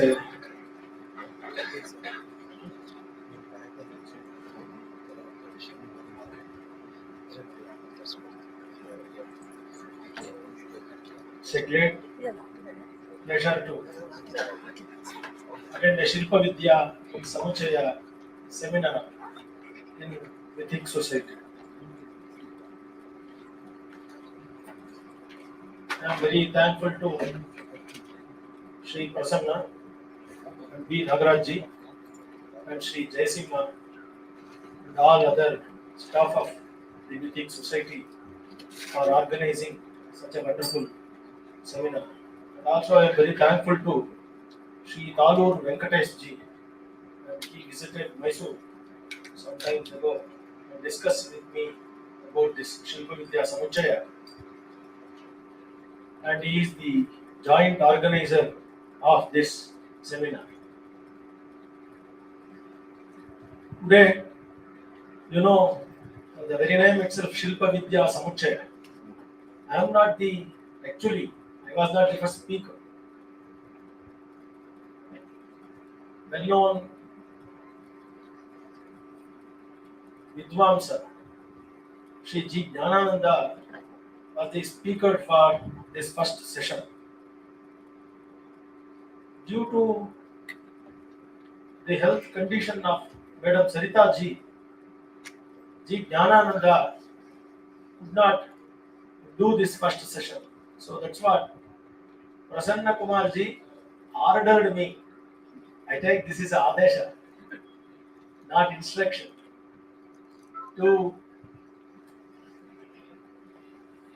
do something for Brahmīya chitrakarama śāstra. So that's why I am introducing the Vaishnava Shilpas based on chitrakarmiya, that is Brahmīya chitrakarama śāstra. So this is the background why I am here today in the first session after the Swamiji's blessings. So really, we have to thank Ethics Society for conducting such a wonderful seminar. Why? Because nowadays you can see that in Karnataka there are many temples are there, but they are not following agamic tradition or the Shilpi tradition. It is endangered. I can say it is endangered situation. Now, what is happening for Shilpis also, sculptors? What they do is they take printouts from the computer and they are carving. They are not doing the chitra bhasa system, and they are not carving according to Agama Shastras or Shilpa Shastras. Many sculptors, it is very sorry to say, this is the real situation I can say, they do not know about the Talamana. Now, because the Talamanas they are not following, the actual traditions, what Prasanna Kumar ji was saying in the keynote address, he said that how Shilpi should be and how he should do the carving. Before carving anything, he has to meditate upon that particular deity, and he has to invoke the deity within the mind, that is called Manasika Puja, and then that Mantra Murti, that Manasa Murti will become Mantra Murti, and Mantra Murti will become the real original Murti, outside Murti, that is Bahya Murti in the materials. So this is the way the Shilpi has to do. But what they are doing now, even they are not following any traditional things, and just they are going like sculpting the sculptures based on computer pictures. So this is the situation. And the second situation, this is the carving of the images. And the another point, if you see that in Karnataka, just I am giving an example of Karnataka, but you can take it as a Tamil Nadu or Andhra Pradesh or Maharashtra or any state for that instance. In Karnataka, there are number of temples are there, Shaiva temples, except few temples. Other temples are not following the Agama traditions at all. If I say, for example, Gokarna, they are doing Vatula Shuddhagama, they are following. Whereas the Nanjanagudu temple, they are Karanagama and also Ajitāgama, they are following. And other most of the temples in Karnataka, they are not at all following any Agamas. So they do just like Upacharas, like Shodashopachara. This is 100% Vedic, this is not Agamic. There is no difference in the philosophy of Veda and Agama, but there is a prescribed way, prescribed worship in Agamas, but that is not happening. Fortunately, few temples, like I was discussing with the Swamiji of Yadagiri Yatirajama, there are 25 or more temples are following the Pancharatric tradition. And also few temples like Tirupati and also the Vaikanasa, they are following. But most of the temples, even which are following the Agamic traditions also, they are not following completely. They follow only the Utsava part and only some other parts like the ritual parts. But what about Kriya? And what about Jnana? And what about Yoga part? They are not at all doing. So this is the position today in India. In North India, you can see that most of the temples are not following the traditions of Tantra or Agama. So this is the situation today in India. In this endangered situation, the Mythic Society is conducting something on Śilpavidāya is really appreciable. So we have to congratulate, we have to support the Mythic Society for conducting such wonderful one seminar on Agamas and Shilpas. And many of the like students of archaeology or students of art, I'm not you leave it all the general students, general public, but even the students of architecture, student of art, student of archaeology, they do not know the original names of the canonical texts. So this is the situation today. Why? Because only on the secondary thesis they base something and they write something. They never visit the temples. Maybe sometimes they visit the temple, but they only write something like a dissertation. Like what is dissertation? There is a temple of Vijayanagara period or dedicated to Shiva. They are conducting this and that. This is a dissertation. Like they are reporting. They are not researching. What is research? You have to go. You have to see in which agama they are conducting pujas. What are the pujas conducted according to the agamas? How murti was carved, in which tala the murti is there, in which agama, based on which Shilpa Shastra they have carved the agama, the Shilpas, and that they have to bring. But they are not doing. Students, they are going to the temple and just they take the notes, whatever it is there, they can see physically and they can write it and they say that it is a report. It is not a research. So what we have to do is we have to encourage the students to go deeper and to understand Agama. So this is the situation today. That's what, when you are doing such seminars, then you are encouraging the people, then they can know more and they can do more. So this is what the necessity of the seminars in these days. It is very important. As Prasanna Kumarji said in the keynote, it is very rarely we are organizing such Śilpavidāya seminars in the universities or in the organizations like the Mythic Society. So today, this is the Agama and Śilpa facing many challenges. What I said, these are the challenges we are facing. Many people are not learning at all. Even the traditional people. Even if you go to temple, even I am very sorry to say this, you go to the temple, any temple for that matter, and go to the main priest and ask what is Masura Kashila. What God should be invoked on that Masura Kashila. What is the temple? What is the concept of temple? What is the Bahya Puja, Atmartha Puja and Parartha Puja? What is the difference? Why you have to do the Parartha Puja? When God is everywhere, why you are worshipping here? What is the necessity of the worship in the stone form? All that if you ask them, they also reluctantly say that they do not know, or we are doing from the generations. Why I am doing, my father is doing, I am also doing. So this is the way you are getting the answers. So this is very important, not only for the academicians, but also for the priests. It should be conducted. So I request the Mythic Society authorities to organize a complete Śilpa workshop for the temple priests or the workers of the temple. That is also very important. Because they should know what is what, why they are worshipping, what they are doing, what is the necessity of the worship. So this is all they should know. I tell you, the answers for all these questions, it is not new. The questions are all asked already in the Agamas only. It is also answered in the Agamas only. If you learn Agamas correctly, then there is no need of some separate, syllabus. The Agama will answer for everything. So now, today's session is concentrating on only Brahmīya chitrakarama śāstra.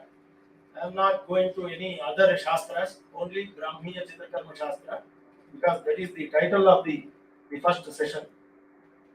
So what is Śilpa Shastram? Again, you have to know the differences between the Vastu Shastra and Śilpa Shastra. Vastu is a building. The Śilpa is the deity which will be worshipped inside the temple. The most of the times you feel that when you visit some of the temples like Belur, Halebidu, and you feel that only the main Śilpa or the main deity within the temple, that is Sanctum Sanctorium, is only functional, but all other images are just for design or for decoration they made. No, this is not correct. So these are also the Parivara Devatas. The total temple is the body of the temple god. So each and every part of the temple is also dedicated to the Agama ritual. So you should understand that. Nothing is decoration. Maybe that is decoration, but there is a purpose. So there is a decoration also has a purpose, agamic purpose. So that is a very important thing. So what is Vastu Shastra and what is Śilpa Shastra? Most of the times we confuse that both are same. Like Vastu Shastras, many Vastu Shastras, like Samaraṅga Sūtradhāra and Māyāmata and Manasara, they also give the details of Śilpas within the temple. So, but the Śilpa Shastras are different. It is only focus on Śilpas and their talamanas and their forms, shapes, everything. But in Vastu Shastra, it is more on the Shatvarkas of the temple building and its shape and varieties of the temples and how to construct the temples. This is the subject of the Vastu Shastra. But whereas Śilpa Shastra particularly said what form of the god should be consecrated within the temple and what is the purpose. If you consecrate this god, what fruit you are going to get it, everything will be discussed in Śilpa Shastras. Agama Shastras elaborately they discuss about the Shilpas, Kalamanas, and also the rituals. Whereas Shilpa Shastras they never speak about the rituals.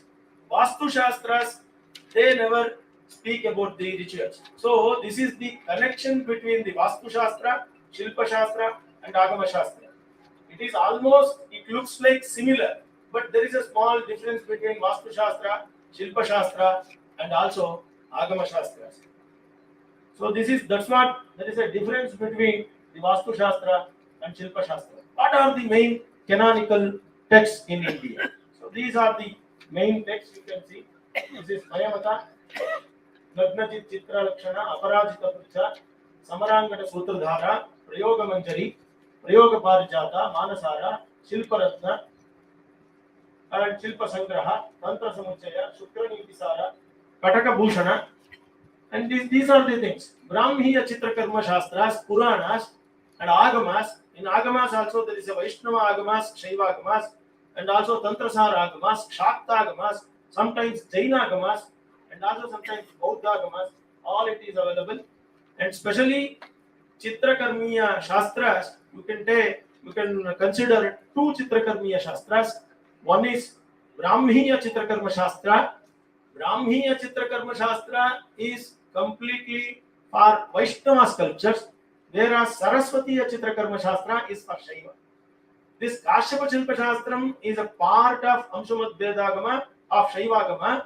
It is a Kashyapa Shilpa Shastra is a text of Agama Shastra. It is not a chitrakarma shastra. There is a difference. I said chitrakarmiya shastra is a Shilpa Shastra, whereas the Kashyapa Shastra is a part of Agama Shastra. Agama Shastras explain the sculptures and also the rituals. And also Yoga Pada and Jnana Pada, it says the ultimate goal of worshipping deity is nothing but getting moksha.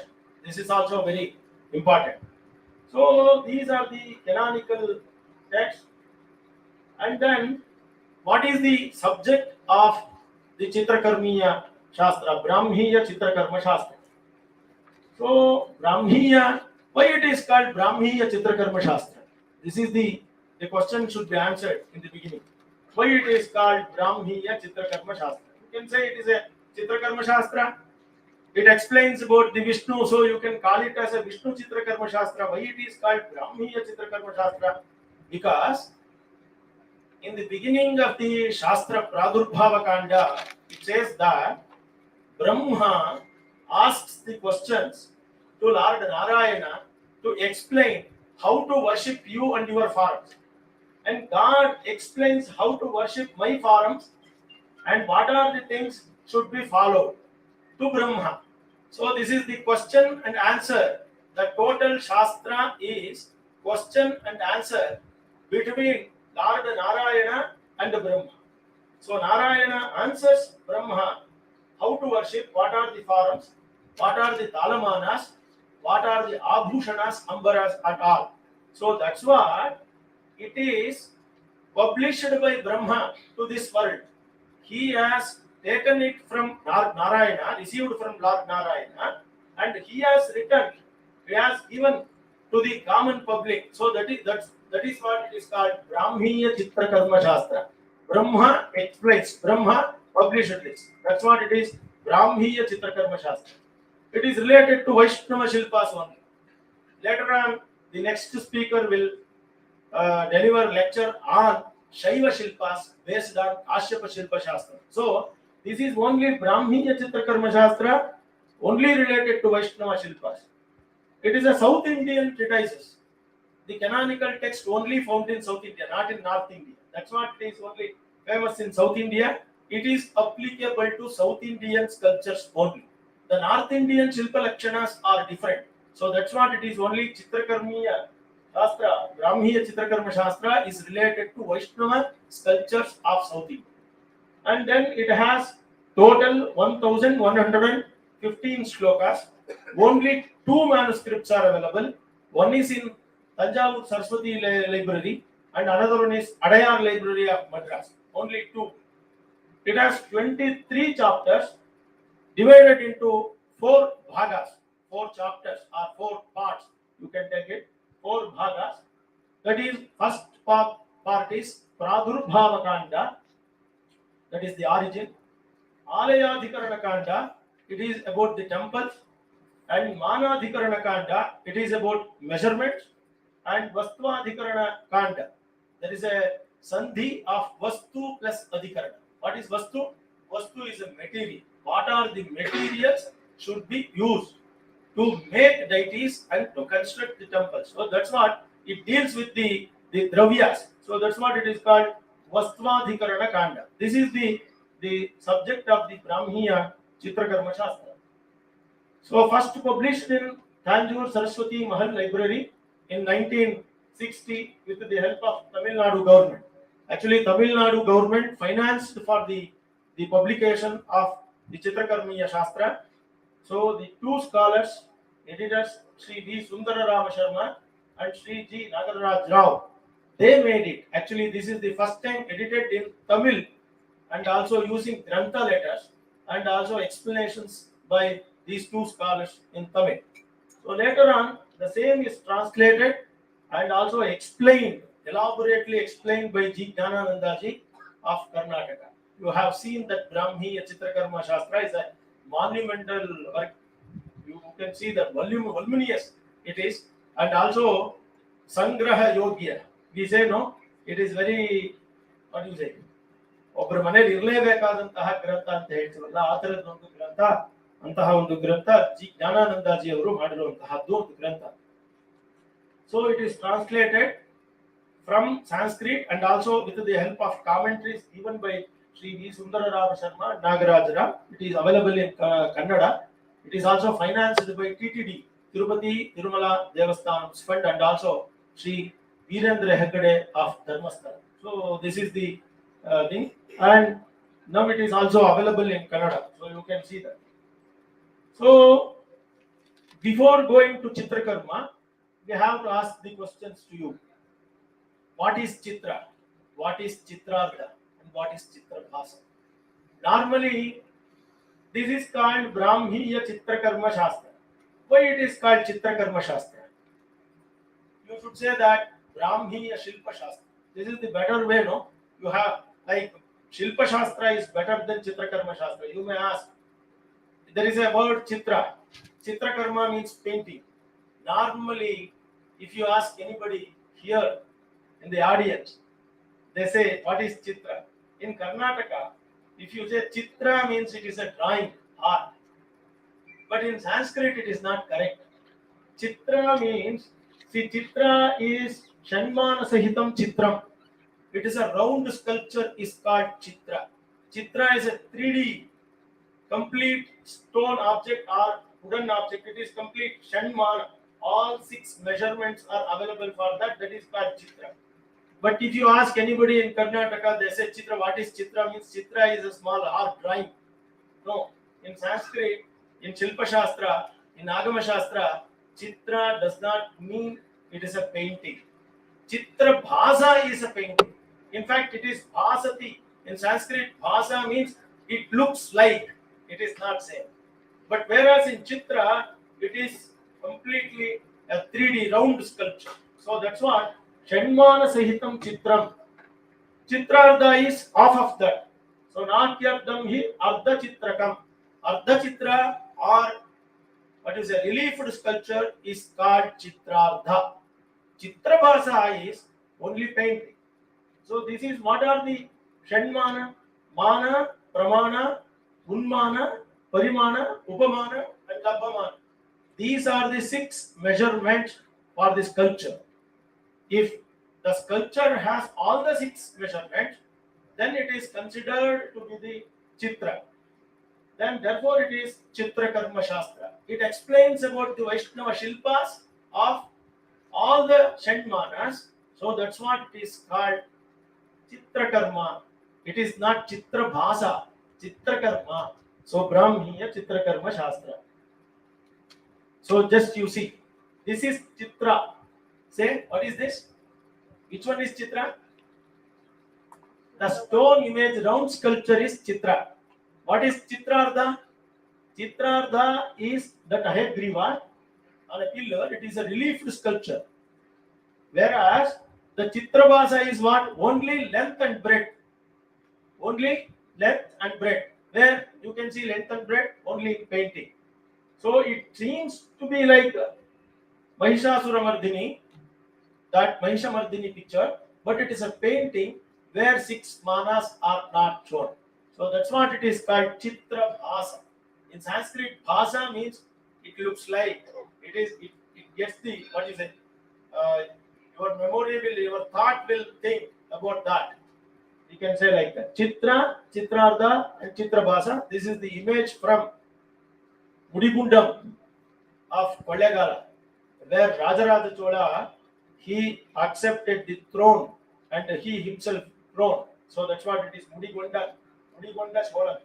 Cholan was Mudigonda. So the Brahma asked, what is the subject of Chitrakarmīya Shastra?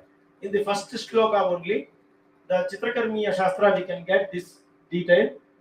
He says that Brahma wants to know about the Vaishnava Shilpas. Number one is Prasadam, and then Panchamanani, Bhushanani, Ambarani, and Varnakaradin Sarvan Mūrtīnām Kathaya Atmanaha.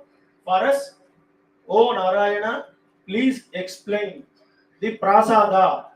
Prasada means temple types. Panchamanani, 5 measurements. And also Bhushanani, the ornaments for the Vaishnava images, sculptures. Ambarani, what are the dresses, attires for the Vishnu. And Varna, what are the colors for the making of images. And also Akara, forms. You may be visited any Tamil Nadu temple, they do Varnakalpa even today. You may not be knowing, in Karnataka, most of the temples they are not doing Varnakalpa. But in Tamil Nadu temples, they do even today Varnakalpa Samskara. What is that? They paint, they make images with colors, the natural colors. If you go to Tirupurungudi in Kanyakumari district, you go and you see there, God is almost natural, like a human form. They give all the colors. For Sridevi and Bhudevi also, the particular color they give. If you enter the Garbhagriha, once when I entered Tirupurungudi first time, I was astonished to see. I thought that 3 people are standing inside the Garbhagriha.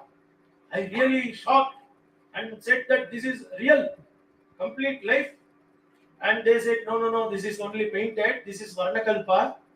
And even today, if possible, you go to Tirupurungudi temple and you see, it is almost similar to you people. Like God is standing like with goddesses. So they are also given colors. The Lakshmi is of some pink color and Bhu is of some green color. And God is in pink color. So if you see that, you say that the God is really appearing or he is standing there like that. This is called Varnakalpa. So that's what the Varnas are explained here in the Shastras. Nowadays this Varna Samskara is gone and they are not following any temple, they are not doing. So in the Vaishnava temples it speaks about the first chapter after Pradurbhava Kanda. It says that the Narasimha and Varaha temple should be constructed. The temple should be constructed like Parvatakriti. It should look like a Parvata, mountain. And Vamana should be given. There are 4 types of temple can be constructed. That is Swastika, Sarvato Bhadra, and Nandyavarta and Chaturmukha. For Parashurama it is Swastika and Hasti Prishta. You can see that Belur temple is also called Hasti Prishta temple. Some, you can say, even it is difficult to recognize or identify the temples with these names nowadays. No scholar, even in Karnataka or in any Indian context, now, personally I know that they are not recognizing any temple like that. What is the Nandyavarta, what is Sriharmya, what is Vishala, Bhadra, and all, it is very difficult.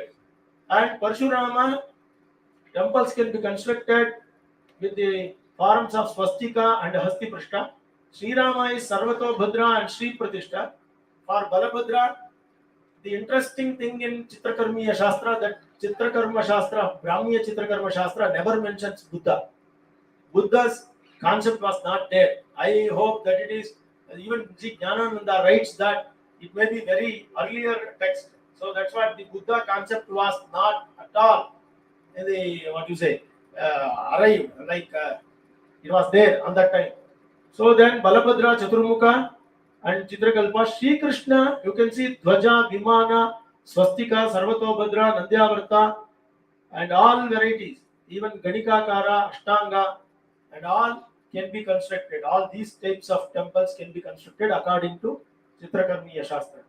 So far, I am not going to explain total Chitrakarmīyavāstu. It is very difficult, and I am only giving an idea. That's it. A peep into Chitrakarma. Otherwise, it is very difficult to explain total Shastra, and it takes a lot of time. You have to read, because you have to read, you have to understand, you have to practice. Otherwise, it is very difficult. It says that Matsya Mūrti, it gives how it is in the Shastra. Shastra says that what shape and what is the manas, pramana, ummana, lambhamana means measurement, how to construct. These are the details are given in Chitrakarmīyavāstu. This is called Tala Bheda. In Matsya Mūrti should be carved in Uttama Dvitala. So Dvitala, one Tala, Mana, Ula, and I will explain later. Kurma, that is Madhyama Dvitala. Varaha, Narasimha, Madhyama Dashatala. Vamana should be made in Uttama Panchatala. And Rama. What are the three Ramas?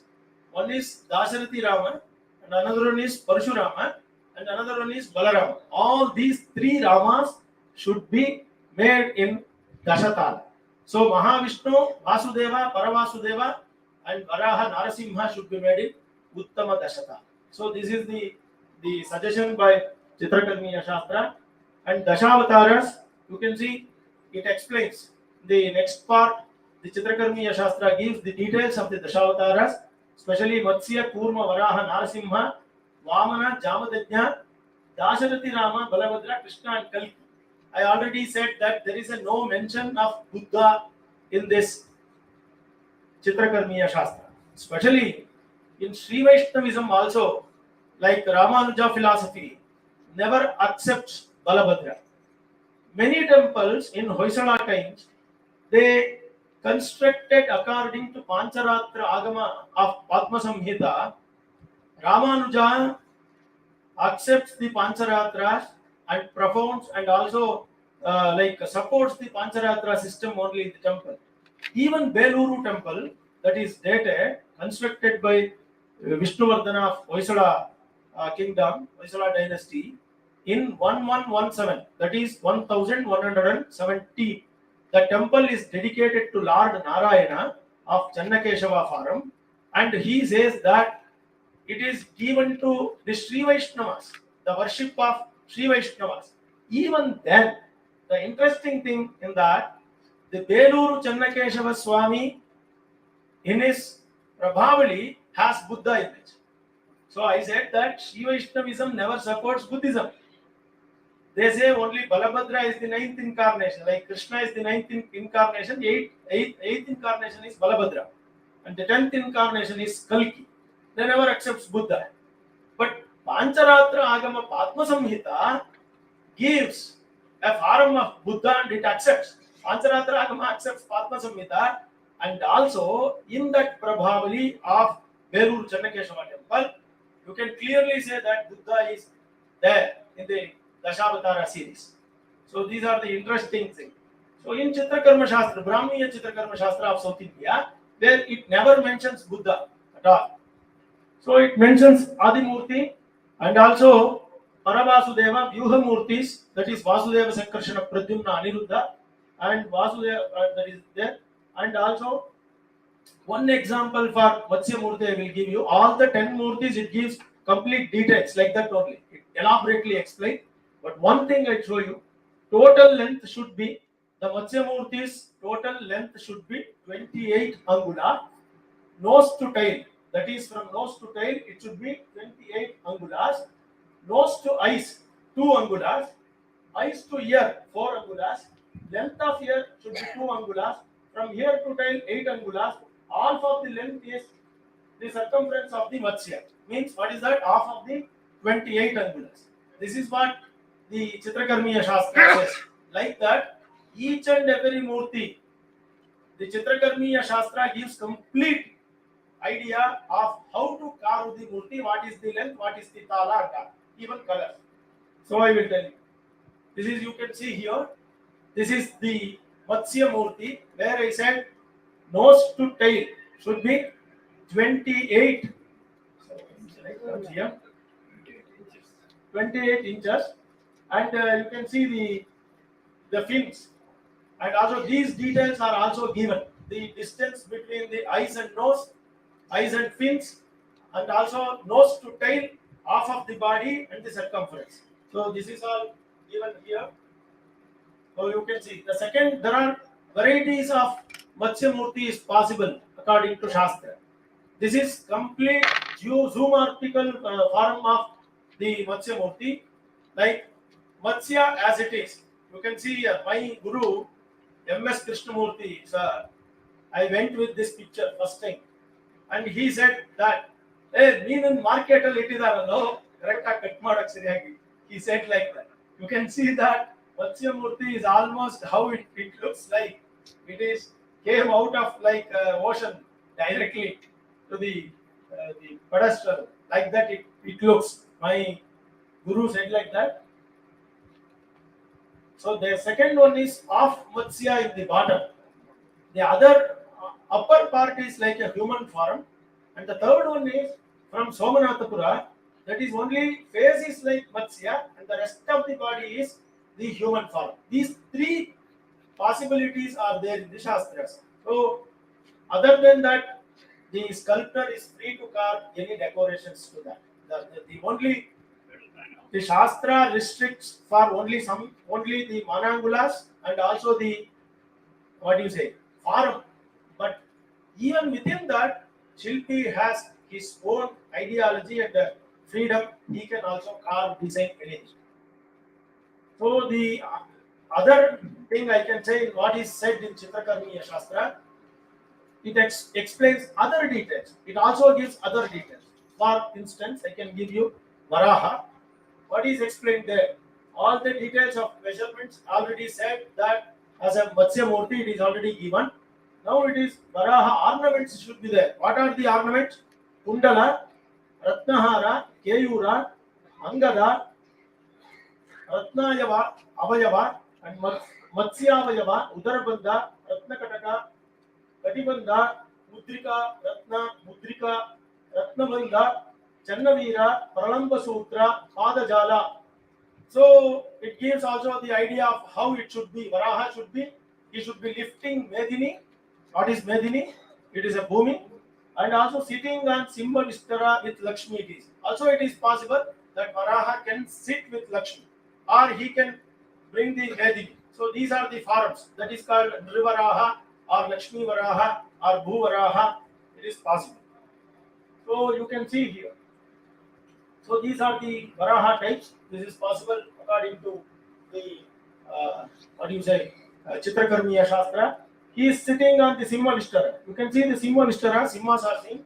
This light is not coming. Pointer.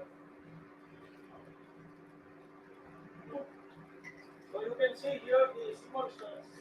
Simha Vistara is also sitting on the Simha Vistaras and also with Lakshmi. In other forms in Belur, you can see that he is lifting Medini. What is Medini? Medini is Bhumi. So this is also possible. This is all given in the Chitrakarmīyavāstu. Like that, all the 10 avatars in detail explained in the Brahmīya Chitrakarama. If you want to learn more about the Dashavataras, all the images, you can go to Chitrakarmīyavāstu and you can look into that. So next I want to say that Adi Mūrti is also explained and Caturvinśati Mūrtis. Caturvinśati Mūrti list is not given in Chitrakarmīyavāstu, Brahmīya Chitrakarama, because separate another Shastra is there, Caturvinśati Mūrti lakṣmaṇam. This is another Shastra is there where you can see the Caturvinśati Mūrti lakṣmaṇa Shastra and other Vishnu forms like Dattatreya, Ananta, that is also not given in Brahmīya Chitrakarama Shastra. There are, in according to my research in Belur and Halebeedu and all the Hoysala temples, there are 137 varieties of Vishnu Murtis are carved in Hoysala temples. In other than this is 137, what you say, forms. Within that there are many varieties. Like if I take Krishna, in Krishna there are so many varieties. Like Kalingamardana Krishna, Govardhanodhara Krishna, and Parijata Apaharana Krishna. Like that, there are many varieties. Again, you can say like that. So this is one Adimurti. What is Adimurti? The total Adimurti lakṣmaṇa is given in Brahmīya Chitrakarama Shastra. Total measurement for the serpent and the Vishnu who is sitting in between the hoods and also the coils, and the details of the coils, it is all given. And the color of the coil Sarpa and the Vishnu's face, everything is given in Brahmīya Chitrakarama Shastra. So one thing I want to explain here, Chitrakarmiya Shastra explains also about the Ambara and also Abharan. What is Ambara? Ambarani. Ambarani is Ambara is Akasha, Ambara is Vastra. Attires, I said already. And Abhushanani. What is Abhushanani? Ornaments. So you can observe these 16 varieties of ornaments are explained in the Shastras. The Kirita, Keyura, Kataka, Udarabandhana, I do not have the pointer to show you all that, but all the ornaments are carved in these images, in these murtis. So this is all given in detail in Brahmīya Chitrakarama Shastra. I wanted to show. This is a Govinda form of Vishnu from Hoysala temple. So then the Brahmīya Chitrakarama Shastra explains about this Sthanaka Vidhi. That is, what is Sthanaka? Sthanaka means standing position. There are varieties of Sthanaka positions are possible in the Murtis. Normally, Vishnu Murtis are all in Samasthanaka Pada. What is Samasthanaka Pada? You see, this is a Samasthanaka Pada. Vishnu is standing in Samasthanaka Pada. Sthanaka means standing. In Vyatyastha Padas are also possible. Vyatyastha Pada, Swastika Pada. Even in standing, there are varieties of Padas are shown. So here, this Sthanaka is divided into three parts. Yoga Sthanaka, Bhoga Sthanaka, and also Srishti Sthanaka, and also Samhara Sthanaka. Mainly three, and another one is Samhara Sthanaka. There are four varieties of Sthanakas. What is Yoga, Bhoga, Srishti, Samhara? It is Vishnu with all the Parivaras, Vishnu with Rishis, with Vishnu with Shri and Bhudevi and Nila Devi, Vishnu with the Bhaktas. It is carved, then it is Bhoga Sthanaka. When Vishnu is only with the Rishis and the standing, then it is Yoga Sthanaka. And also it is there Uttama, Madhyama, Adhama. It is also very important. Like I can give you one example like Bhoga. If Lord Narayana is standing with Sanaka, Sanandana, Bhrigu and Markandeya and Shri and Bhu and all the Garuda and Hanuman, then it is called Uttamasthānaka Mūrti. Means all the Parivaras, all the escorts are there. Or only Vishnu is standing with the Shri and Bhu, then it is Madhyamasthānaka Mūrti. If Vishnu is not with anybody, then it is Adhamasthānaka Mūrti. One thing very carefully we have to observe that Adhama in Sanskrit means not cheap. Adhama is the lower variety. That's it. Right? What you say? Higher one, middle one, and quality wise. I can say higher quality, middle quality, lower quality. No, it is not like that. It is higher expansion, middle expansion, and lower expansion. Do not take it as a Adhama means cheap or lower, something like that. So Adhama means only one. Point that is coming now. Okay. I don't know. Okay. This is Sthanaka Vidhi.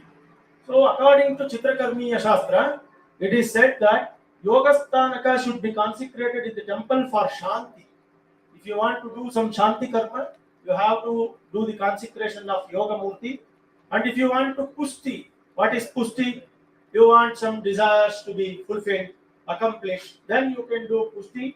And Jaya, if you want to win somebody, you want Vijaya, victorious in your life, then you can do the Srishti and Samhara. When you want to do Abhichara, what is Abhichara? Witchcraft. What is Abhichara? Abhichara is a witchcraft. You want to do something harms to other, like other kingdom. Then you can do this Samhara Mūrti, like consecration of Samhara Mūrti. So in Yogasana also, Uttama, Madhyama, Adhama is there. In same way it is all in Asana Vidhi. That is Tanaka Vidhi. Asana Vidhi means in seated images also it is like that only. Same. You can see this is what Mūrti this is. I already told you. This is which, this is a, what is this? This is a Stanaka, Asina, Shayana. Asina means what? Seated. Okay. Seated with whom? Then how you, what you say this? Madhyama. It is a Bhoga. Bhoga Narasimha only. This is the Bhoga Narasimha temple from Srinivasa Kshetra of Bedagoda. Here Narasimha is sitting with Sri and Bhu. But all the Markandeya and other sages, Bhaktas and Parivaras like Sanaka Sanandana Sanat Kumaras and Kinnara, Gandharva, Yaksha, Sadhya, Siddhas are absent. So then what you call it is? It is Madhyama Bhoga. If Narasimha is sitting alone, then it is Yoga Narasimha. There is no Bhoga at all. So you can call it as Yoga Narasimha only. This is a Bhoga Narasimha. And this is Sri and Bhu. Okay. This is from Srinivasa Kshetra. So you can see that Abhushanas are explained in the Shastras. I wanted to show you how Srivatsa is also carved. Very intricate carving, but the sculptor has not, made a mistake. Even a small mistake they were not doing. The old sculptors, old Shilpis, they were knowing the Shastras. That's what I wanted to show this picture. You see the Srivatsa symbol on the right chest of the Narasimha. You can see that. Is it visible or not? Very clearly visible. So you can see that how those sculptors were carving the sculptures based on the Shastras. This is nowadays you can see in the market many Vishnu images are missing with Srivatsa. Without Srivatsa, he cannot become Narayan. So this is what Shastra says. So that's what you can see here, the Srivatsa I wanted to show. So there you can see this is Thiruvellarai temple. Thiruvellarai of Pallava types and very near to Srirangam, where God is sitting with the Bhaktas also. You can see there, the Parivaras also there. The Charanas and all Sanaka, Sanat Kumaras and Markandeya is sitting, Sridevi, Bhudevi is there. What is this? Uttama. Yes, Uttama variety, Uttama Stanaka. Okay? So then Yoga Shayana. Now we come to the reclining part. The third one is, what is that? Reclining position. What is reclining? Malagiro. Yoga Shayana for moksha, Srishti Shayana for progeny, etc. And Bhoga Shayana for material desires. If you want, somebody goes to temple and they say that for 30 years crashed Swami for me, they say no, marriage is not happening, what to do? So the Archaka will do the Sankalpa, and he says that for this fellow, for the marriage, I am doing this Ashtottara Shatanam. So he will do that. But if you do this Archana to Yoga Shayana, it may not be possible. Why? Because in yoga, this is not the concept. The temple is created for the moksha only. So that's what they go to Melkote, they say that, Swami, we were taking oaths, what you say, Harkegalu, yenu hatta in. In Tirupati, you go once, everything will happen. So they say, people believe that. Why? Because the Tirupati Venkataramana is for the material desires. For this, Yoga Shayana, Bhoga Shayana, Srishti Shayana, Samhara Shayana, like that you have to consider and you have to go to that particular temple. This is according to Agama Shastra. You can go to any temple and you can desire anything. But this is what Agama Shastra says. So there is a Uttama, Madhyama and Adhama Shayana. You can see this now. You can see that. This is Kripa Samudra Perumal of Tamil Nadu. In which category you want to List it. Why it is Uttama?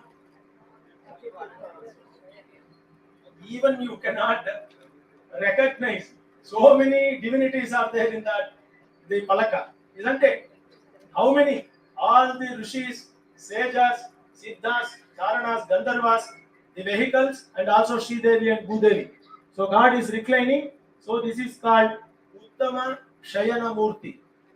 So like that it explains so many Uttama, Madhyama and Adama. You can go and visit the field and you can learn more. So then it speaks about Manadhikarana. There are three things: Manadhikarana, Manopakarana, and Sarvatala Vibhaga. So Prasadamana is divided into 9 parts. It explains this Chitrakarmiya Shastra. Prasadamana means the temple measurements. Padamana is Adhisthana measurements. That is, Padamana is before Adhisthana. I can say base of Adhisthana. Upana. Upana, you can say Jagati, you can say this is the base for the Adhisthana. There, the Padamana also, the measurements of Padamana is given. The Adhisthana, what is the height of the Adhisthana? Varieties of Adhishthanas. There are 23 varieties of Adhishthanas are explained in Kashyapa Shilpa Shastra. Like that in Padma Samhita and Vaikana Sagamas also, where Chitrakarma Shastra also explains the varieties of Adhisthana. And Dvaramana. What is Dvaramana? Dvaramana is the doors measurement. And Garbhamana. What is Garbhagriha? Many times people ask how to decide the measurement of the main deity. I say that you have to consult one of the 9 manas, then you can come to conclusion how to fix the height of the image in the temple. So Yajamana Mana, what is Yajamana Mana? One of the temple I visited in Hoysala, where in very near to Hasana with Madhu. Madhu is there here. Now we see. The Madhu visited there, that Keshava is exactly the Yajamana Mana. It was in the inscription only, it says that it is carved based on the Yajamana Mana. The Yajamana is the second Narasimha of the Vaisala dynasty. So I have seen that 5.5, that is the height of the image, and we can easily make out that the Narasimha second was almost 5.5 feet on that Vaisala types. So this is also Yajamana Mana. Madhu, Yajamana Mana also visited the temple in Hasana, where we visited Chennakeshava Devasthana ಹೋಗಿದ್ವಿ ಅಂತ ಯಜಮಾನ ಮಾನದಲ್ಲಿ ದೇವಸ್ಥಾನ ಇತ್ತು. ಹಿರೇಕಡ್ಲೂರ sir? ಅಲ್ಲ, ಪಕ್ಕದಲ್ಲಿ ಒಂದು ನಾವು ಚೆನ್ನಕೇಶವ 5 ಅಡಿ. 1 hour. One hour.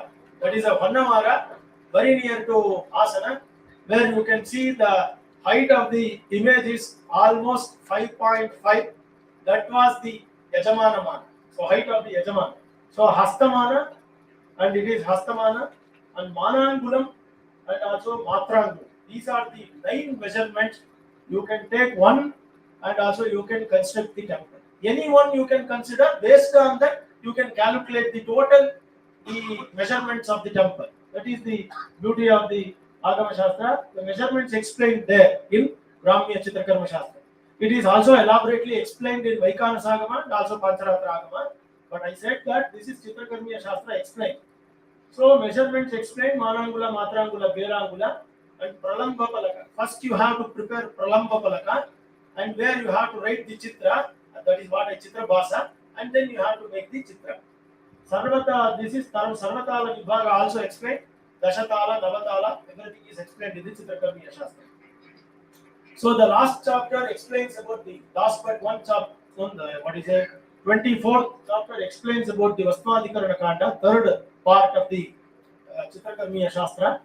That is, there are 6 materials can be used for the construction of the making of the image. That is Mrit, soil, Daharu. Daharu is wood, and what you say? Pashana is what? Pashana is stone. Loha is metal. Dhatu.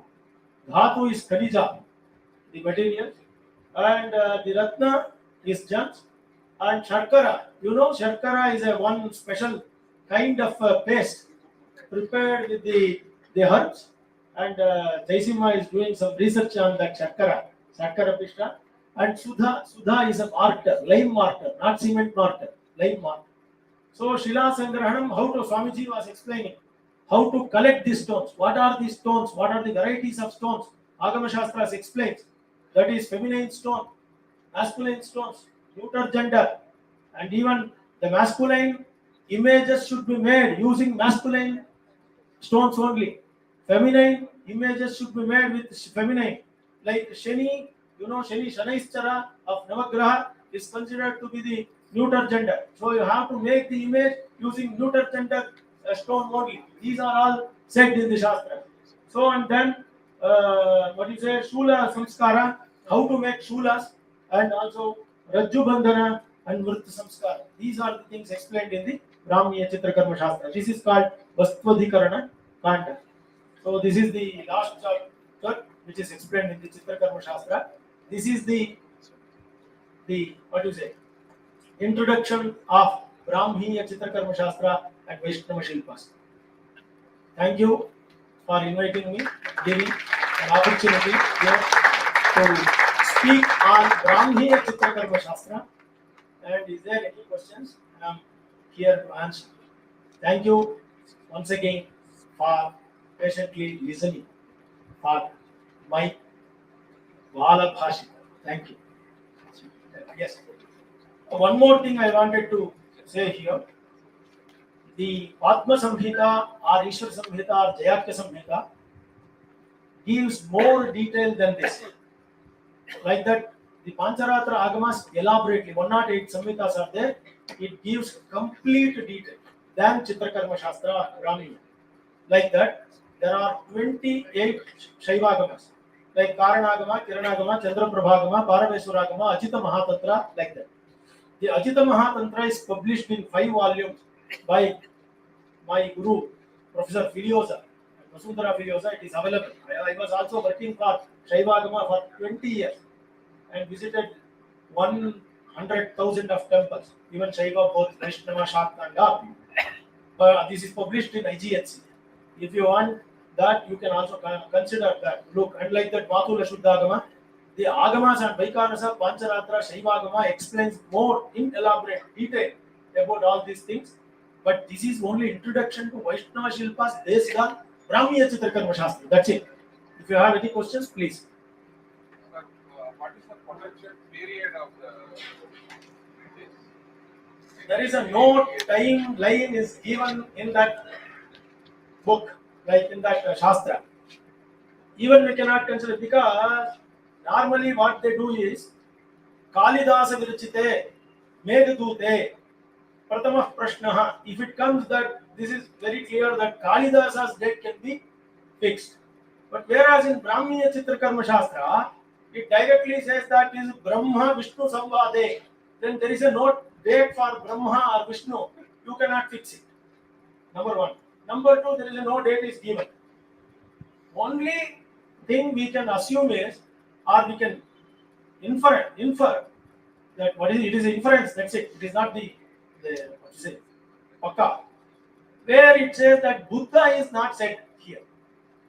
Many historians, they feel that the Buddha, the making of Buddha as an incarnation of Lord Narayana, it is happened after 11th century or 12th century common era. So that we can consider that when Buddha is not mentioned in this Brahmīya Chitrakarama Shastra, it may be earlier to that. So this is the only inference. You cannot say even it is a guarantee. But it may be the time of this Brahmīya Chitrakarama Shastra, maybe like 10th or 9th century. This is not sure. And only 2 manuscripts are available. The Adayar manuscript is not complete. Even Tanjavur library's manuscript also not complete. Thank you. Thank you, sir. You are all the way, you are coming from Madras. Thank you for We have a shortage of time. So my request is that I will definitely ask you questions once we start the next session. Because before lunch, we need to have one more session. Okay, and I don't want you to get into late lunch break. Thank you so much.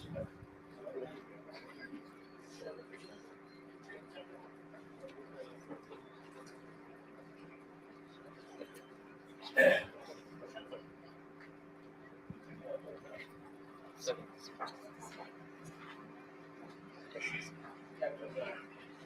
Śilpavidāya ಬಗ್ಗೆ ಧನ್ಯವಾದಗಳು. ಲಿಪಿಕ್ society ಹಾಗೂ ಚಂದನ art foundation ಅಂತರ್ಗತದಿಂದ ಒಂದು ಸನ್ಮಾನ.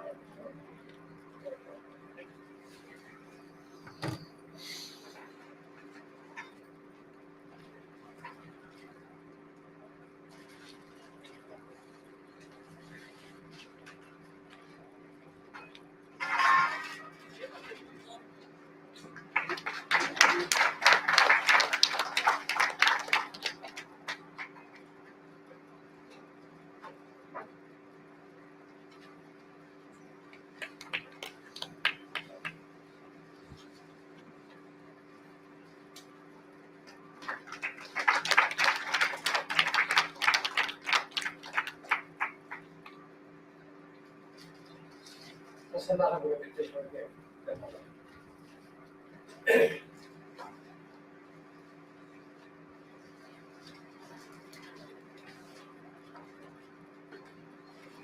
We'll go ahead with the second session before lunch, and this is our Shaiva Shilpas from Dr. Rajendra Krishna.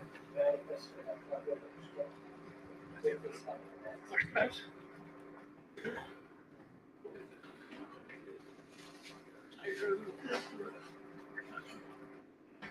Give a brief introduction of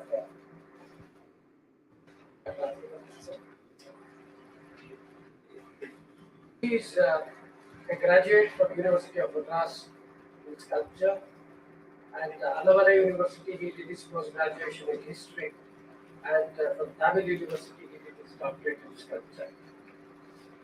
He is a lecturer, Government College of Architecture and Sculpture, Māyāmata.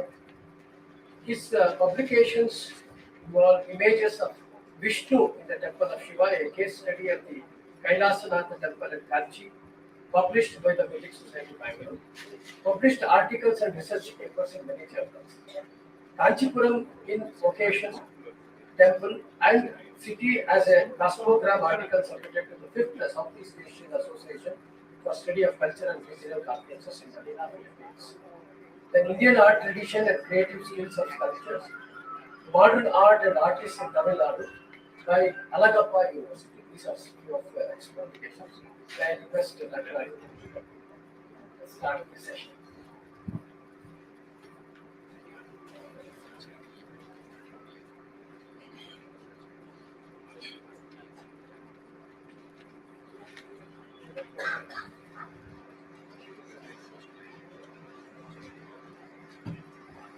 Good morning, all of you.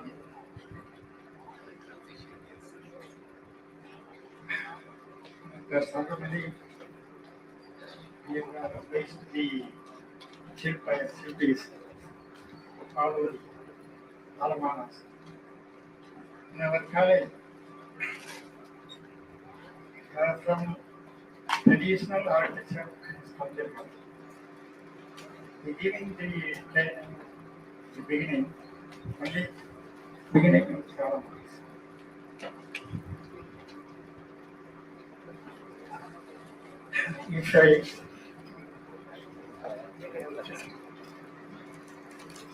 If you follow the agama, there is some practical harmony. If you want to make a wood sculpture, agama says you go to directly forest, into forest, and select the tree. Okay?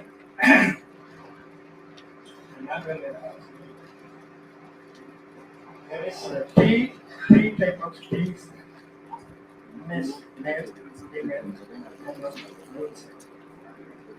The sculptor has to select the right tree.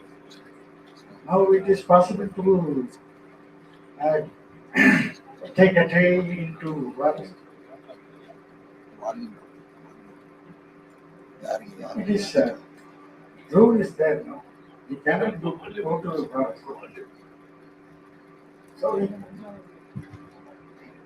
take care.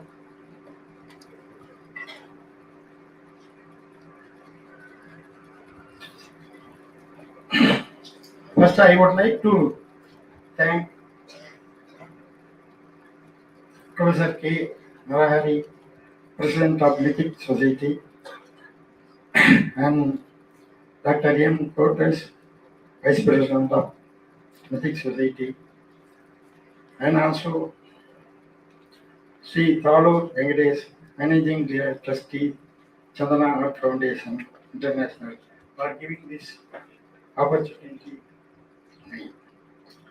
And I am honored to join Dr. K. Dakshinamurti, the senior of my college, and an architectural expert who was to this speak in this seminar.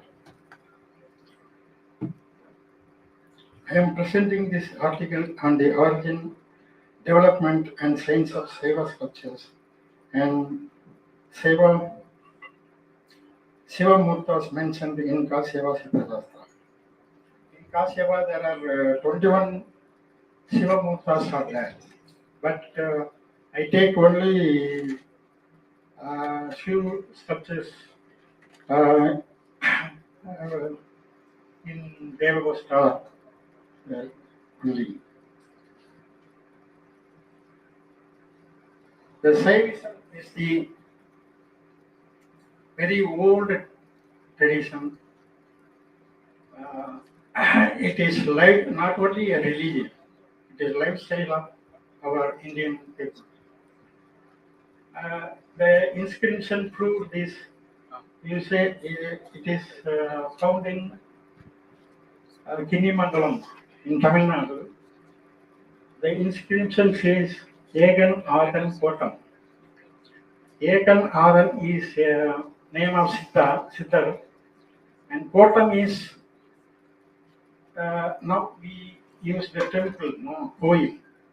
Kotam is our literature says worshipped places are Kotam only.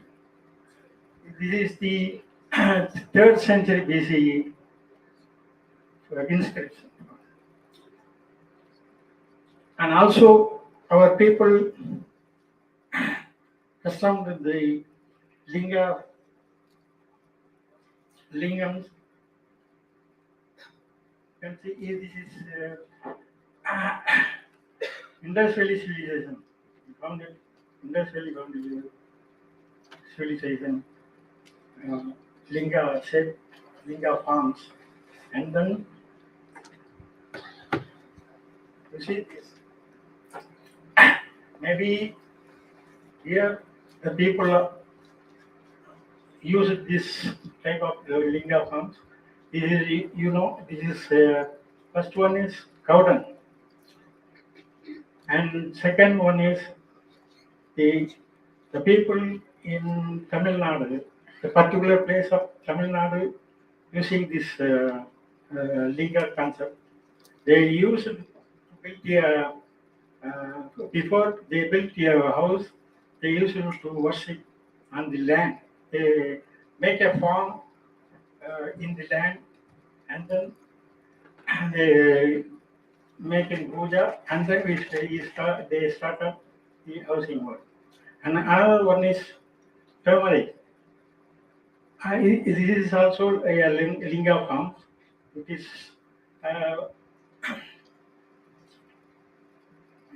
quoted in Manasara. Not only this, some sugar and jaggery, and then rices, and then even our right hand also like linga says.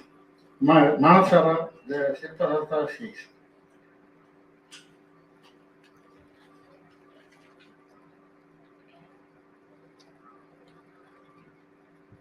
It is called Chanigalingam. Chanigalingam is temporarily used worship linga.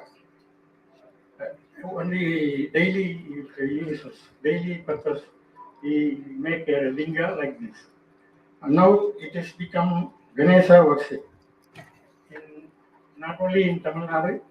I don't know other than Tamil Nadu is there.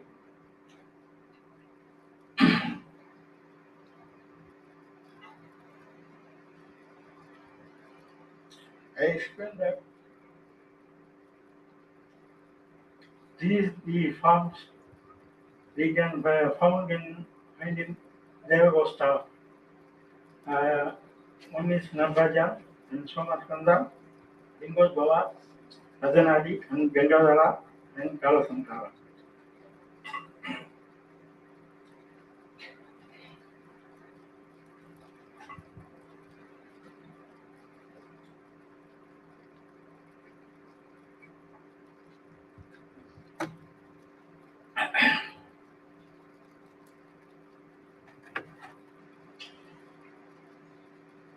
These mūrtis are very special, and you can find in them in almost every Shiva temples. We will go over them in depth of section that follows. The Nataraja is the form of universe. The functioning of universe is the Shivams.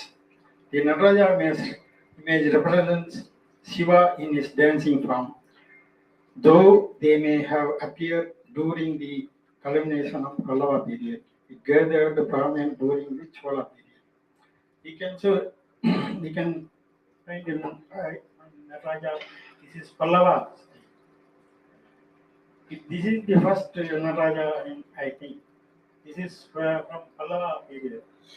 Then the Chola changes the left hand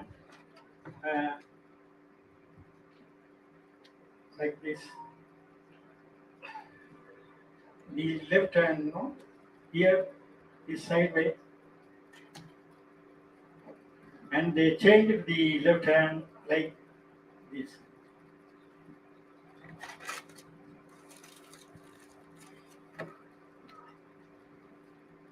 Shivam means absolute. God is beyond us, is full of knowledge. All that is natural and observed in the universe is just made of matter. Everything around us only functions as it is does because these material combine with the absolute knowledge. This is the science of underlying how the universe works now. The dance of Nataraja represents creation of functioning the universe. So, this is Chola dance.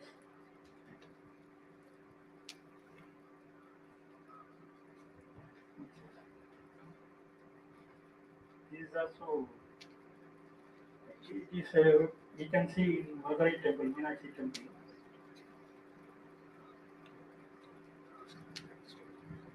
This is Somaskanda.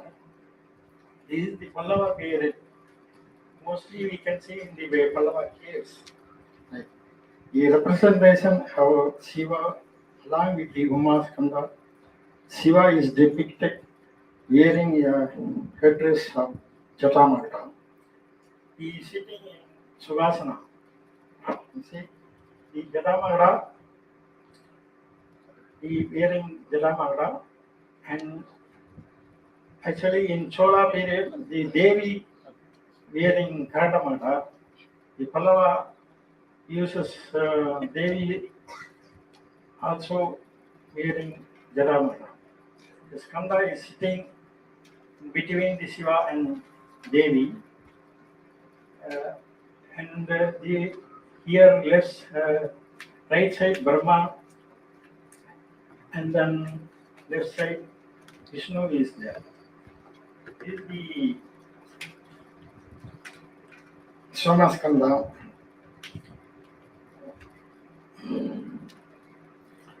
The inner walls of Pallava caves temples features relief depicting the form of Somaskanda.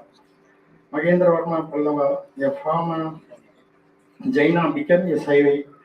The concept of child along with the mother and father was derived as a means of preaching the concept of material life against sannyasa. Most of cave temples constructed at the time can be found with Samaskanda forms or display. This is now more aesthetically pleasing when viewed as branch relief. Generally, the Jaina teaches sannyasa. So, the Mahendravarma Pallava when converted to Saivism, he made this sculpture for against two sannyas. That's why we can find in the cave rocket temples. Kasyapa thought it does not directly detail image of Shiva. It does describe how to make it form of Sugasana Murti. As result, Shiva sits with his left leg folded on the pedestal and his right leg hanging in posture of his straight. As is Rajasabha, the Kasyapa says the Shiva's posture is Rajasabha, and also his posture is straight. His body is like coral in color. You know, coral, Kasyapa says Pavala. Pavala means a stone of coral stone. Has a lovely face with three eyes. He is dressed in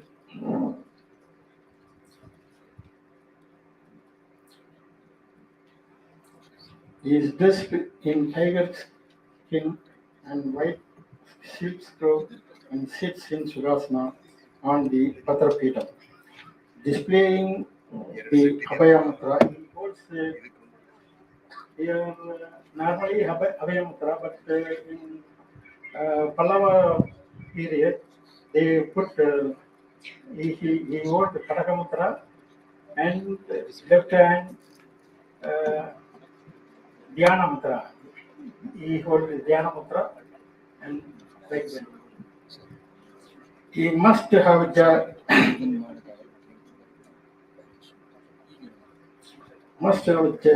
Jatamata with Patrapurima made with layers of leaves on all four sides, and headdress should have 12 persons.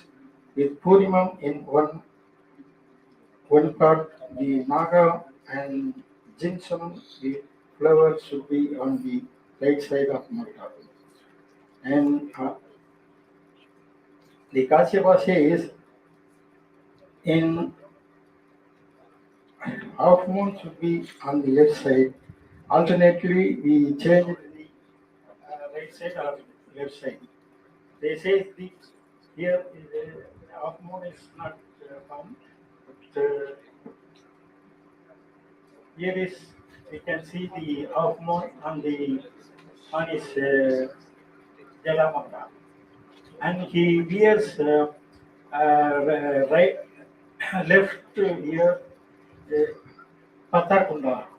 Patra means leaf, palm leaves, and right here he wears Magara Kunda. The Patra Kunda means leaves, the palm leaves. Even now from African girls using this Patra Kunda, palm leaves. Palm leaves, they rolling the palm leaves and put in here, then slowly it will be expanded. Palm leaves, slowly it will expanding. Then they change it, big one, and then very big one. Mansara says 3 or 4 or 5 umbrellas should be the Padakundla should be the measure. And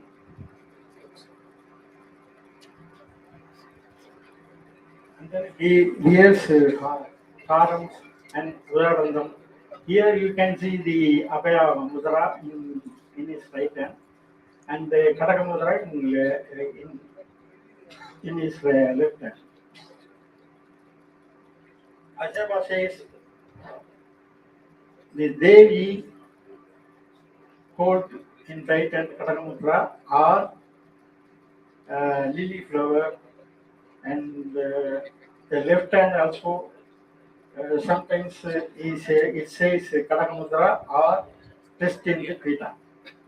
And Skanda, there are three varieties of the only one is standing position or dancing position, or the Skanda sitting in between the both of them.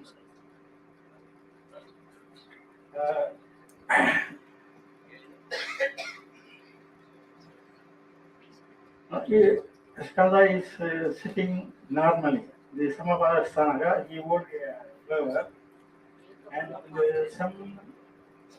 some sculptures they hold fruit in left hand also.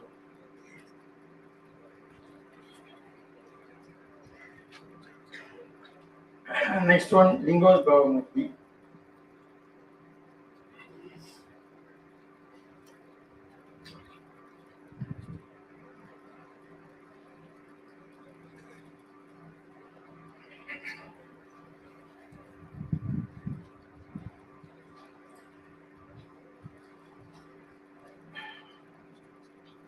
This form can be seen in Śilāsan, built during the period of Pallava king Narasimha. After 900 BC, during the first Parandaka Chola period, the Ardhanari were replaced with the Lingos Bhavamurti in Devagostha. Normally, we can found in Lingos Bhava in the Devagostha and behind of the Garbhagriha. But you can see in Parvataya period, Chola, they are what is called tiny kings of Cholas. They used Ardhanari in behind the Garbhagriha. Mostly we can see in that time.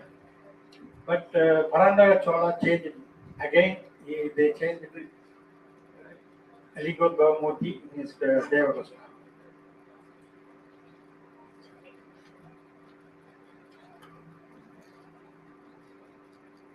According to the mythology of Lingos Bhava, Vishnu and Brahma disputed about who is superior to prove themselves. Vishnu took the form of a bird and sucked the sacred feet of Shiva, while Brahma took the form of a Hamsa and sucked Shiva's head. Neither could find the source and cancel the beginning. According to science, the end of the vast space, which is called the universe, cannot be measured and seen. Likewise, lingam is placed as a symbolic representation of magnitude of the universal which cannot be fathomed. This is a form of universe. Now we can calculate we cannot calculate the universe, how it is big, where is start and where it will be end. So it is the symbol of universe. The Garbhagriha, it is scientifically the Garbhagriha like universe. The universal power is there. And then we can Saraswaram temple in Kumbakonam.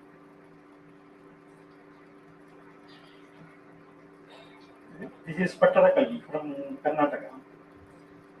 This is Ardhanari in Palapit, Damarajalada Mamalapuram. Ardhanari, there are many stories as to why Shiva gave his left for Shakti. Here the universe is shown as an energy which can neither to be determined male or female. When we enter into divine state, we neither feel feminine or masculine. This is what is represented in the form. The work is an artist's representation of scientifically described masculinity in the female and femininity in a male. Generally, we have all or have female femininity and masculinity. Everyone. The girls have masculinity in our right hand and femininity in our right part.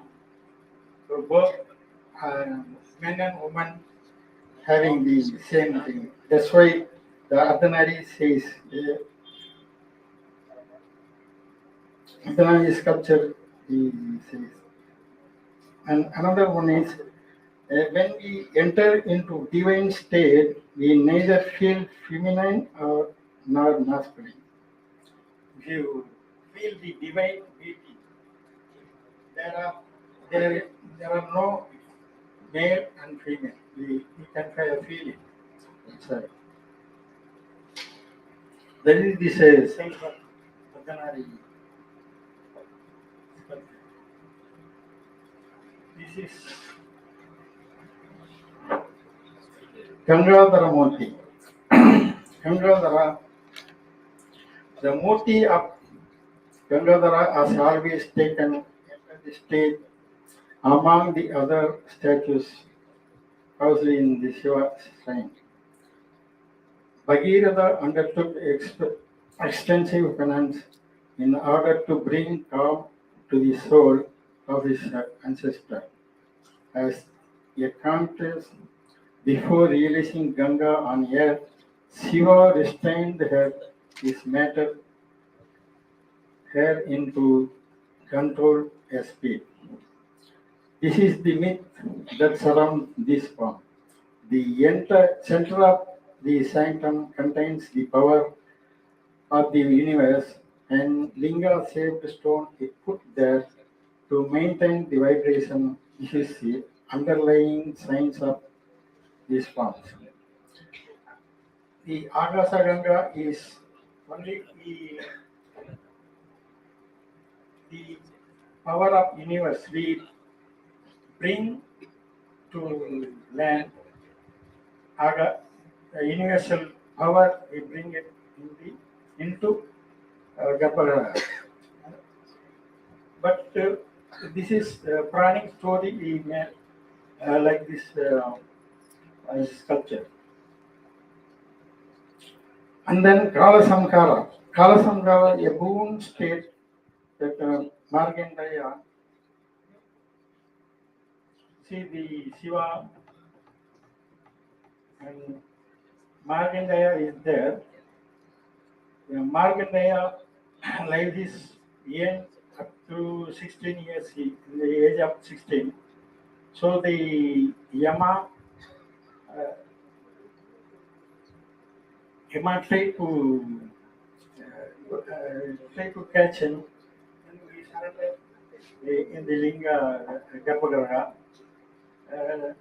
After the Yama threw his pasa thread there, it is surrounding the linga. Then Shiva come out and then punish the Yama. This is what in science behind this. Who have gained the divinity can observe the energy of universe to remain young forever, they become eternal.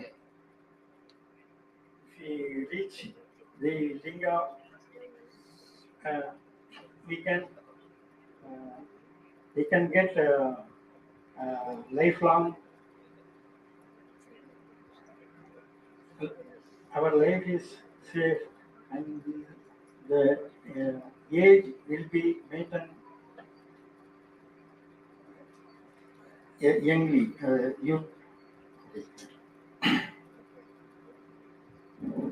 So he concludes the ancient Indians were adapted.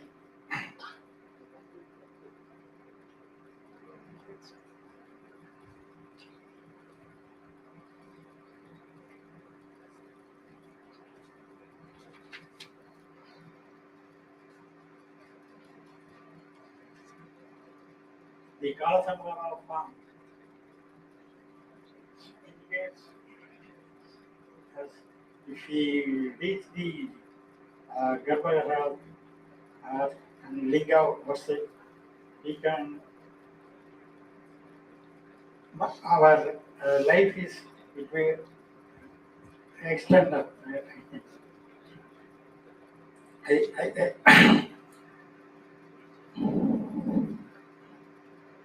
The ancient Indians were adopt the cooperating with nature.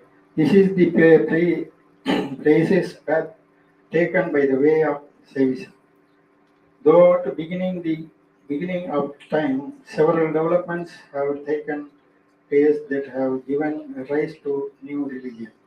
Every religion that developed sought to free people from pain and sorrow and to offer a way to absolve them of sin.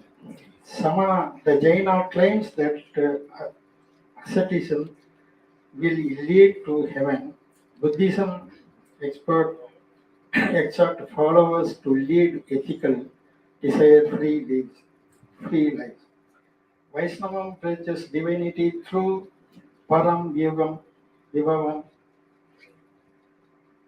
Archa, and Mandaryami. Saivam preaches Pati Pasupasam, where Pasu, which stand for life, should obtain from Pasam, which is word-line in order achieve Pati, which is God.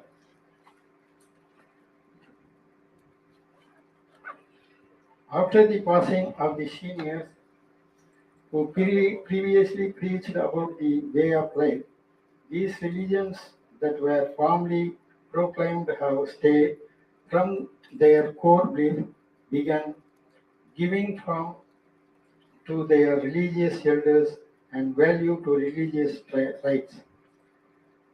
And we have pushed their minds to simple celebrations. Since then, each religion has made only attempts to win the backing of government in the order to denigrate and ultimately destroy other religions. They have abandoned the religious way of life in favor of an illusion that says practicing religion will make you richer. As a result, there is now a diplomatic effort to take over temple, running them into commercialization. The best spirituality is explaining the science of divinity, authoring to religious elders, reaching on how to achieve heaven through goddess, wealth and happiness, and believing what Tamil scholar Kaniyan Pungandranar says, all the places on earth are our town and all people are our relatives and sharing love all living things. This is my conclusion. Thank you for giving this opportunity.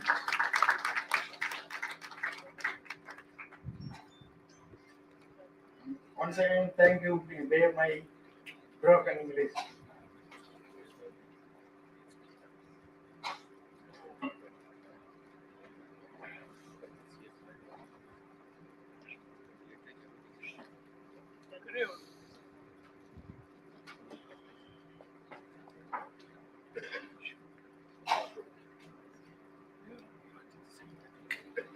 thank Dr. Rajendra Krishnan for the session on the Shiva Śilpavidāya.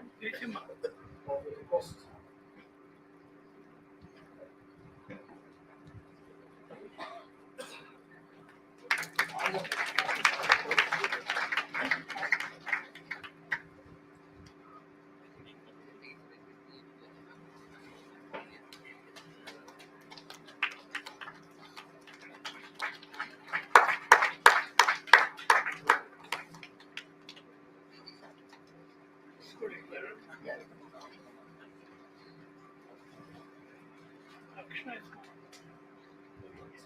I thank Dr. Rajendra Krishnan and Swedish for honoring Dr. Rajendra Krishnan.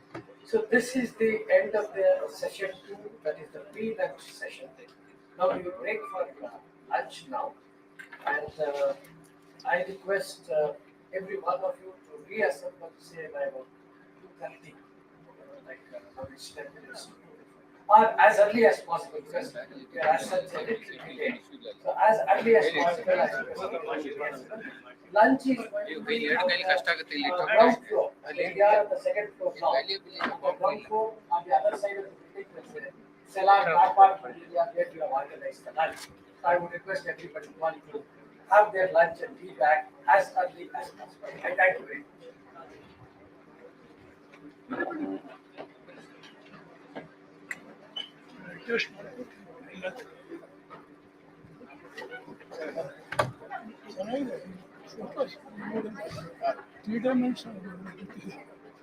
ಚೆನ್ನಾಗಿದೆ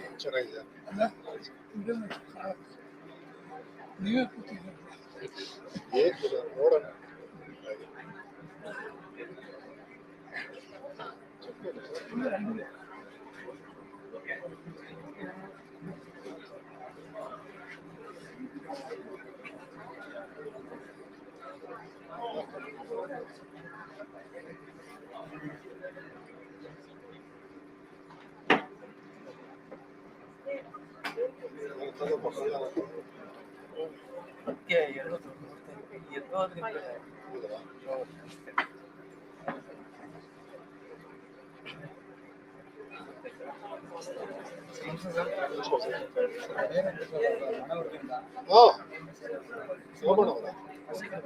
ಮಾತಾಡ್ತೀರಲ್ವ ನೀವು phone ಇಲ್ಲ sir, ನಾನು phone ಮಾಡಿದ್ರೆ ನಮ್ಮ ಬಿಸಿ ಬಂದಾಗಲ್ಲ ಆಮೇಲೆ ಶಶಿಕುಮಾರ್ ಮಾತಾಡಿದೆ sir, ನನಗೆ ಐದು ಸರ್ ಕರೆಸಿದ್ದಾರೆ. ಅವತ್ತು ನಿಮಗೆ ಇದು ವರ್ಣಫಲಕದ್ದು ಇದೆಯಲ್ಲ ಸರ್, ಅದನ್ನು ಕ್ರೆಡಿಟ್ ಮಾಡಿ ತಿಳಿಸಿದೆ ಸರ್. ನಾನು ಅವತ್ತು ಇಂಟರ್ನ್ಯಾಷನಲ್ ಹೋಗಿದ್ದೆ ಸರ್, ರಾಧಾಕೃಷ್ಣನ್ ಉಡುಪಿಯಲ್ಲಿ. ಓದ್ತಾ ಸರ್ ನಾನು ಮಾಡಿದ್ರೆ ನಿಮ್ದು ಬಿಸಿ ಬರ್ತಾಯಿತ್ತು, ಶಶಿಕುಮಾರ್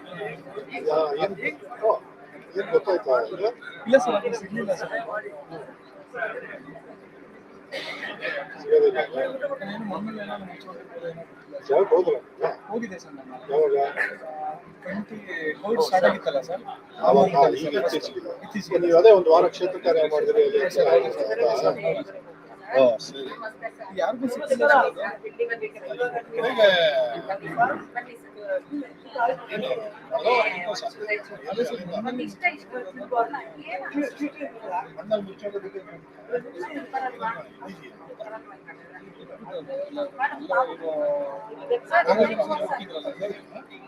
ಹೋಗಿದ್ರಲ್ಲ ಅವತ್ತು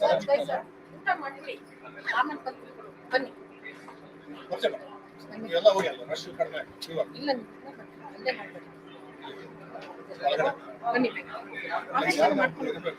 ಒಂದು ಹುಡುಗನ ಇದ್ದಾನ ನಮ್ಮ ಚೇತನ್ ಯಾರೋ ಚೇತನ್ ಅದು ಆಫ್ ಮಾಡಿದ್ಯಲ್ವಪ್ಪ ನೀನ್ ಇಲ್ಲೊಂದು 5 ನಿಮಿಷ ಇದ್ರೆ ಊಟ ಮಾಡ್ಕೊಂಡು ಬರ್ತಾರೆ. ಬನ್ನಿ ಇದ್ದೇನೆ, ಯಾಕೆಂದ್ರೆ ಶುರು ಆಗ್ತದೆ. ಇಲ್ಲ ಚೇತನ್ ಇಡ್ತೀನಿ, ಚೇತನ್ ಸರ್ ಏನು ಊಟ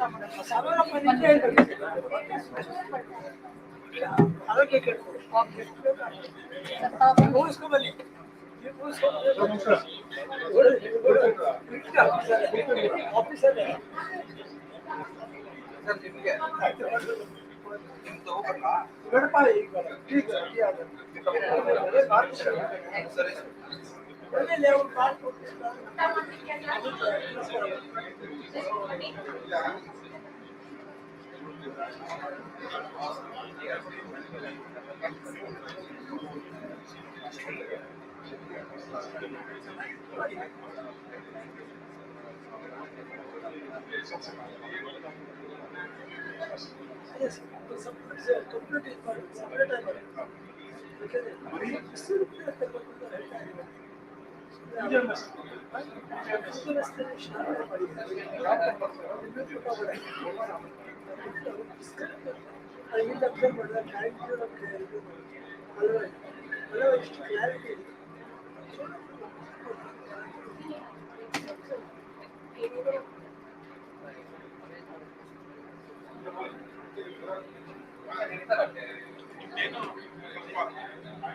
ನಾನು ಊಟ ಮಾಡಿ ಬಂದಿದ್ದೀನಿ, ಊಟ ಮಾಡಿ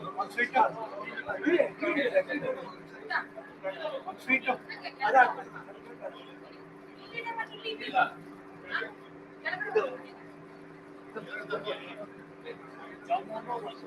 ಅಷ್ಟು ಜಾಸ್ತಿ ಬೇಡ.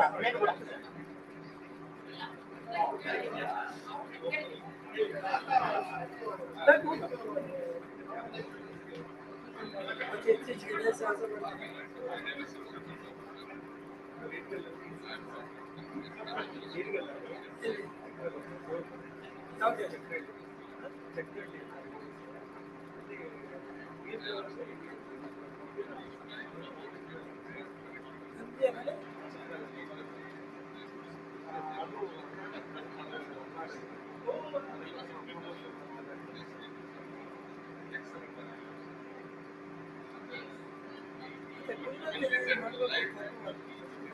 ಅದೇ ಸಿಮಿಲರ್ ಆಗಿದೆ. ಪಾಪ ಇಲ್ಲೇ ಅವ್ರಿಗೆ ರಿಟೈರ್ ಆಗ್ತಿದ್ದಾರೆ ಅಷ್ಟೇ. ಸಿಮಿಲರ್ ಮಾಡಿ ಇವರು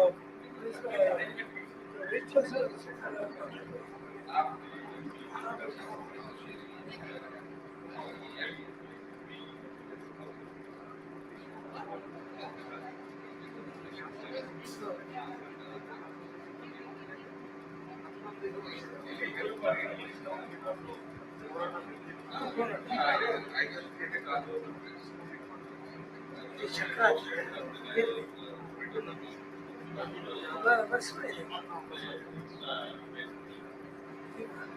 ವಿಷ್ಣು ಭಕ್ತ ಶಿವ ಆ ಸಾಧ್ಯತೆ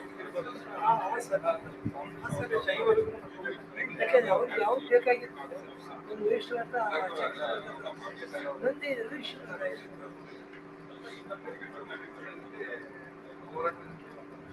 ಹುಡುಗಲ್ಲೇ ಅಲ್ಲಿ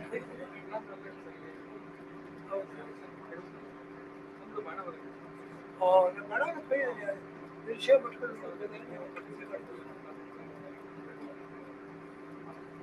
ನೋಡಿ ಸೊ ಎಷ್ಟೋ ಪಂಥಿ ಇವರಿದ್ರೆ ಗೊತ್ತಾಗ್ತದೆ. ಇವರು ಶಿವ ಪಂಥಿ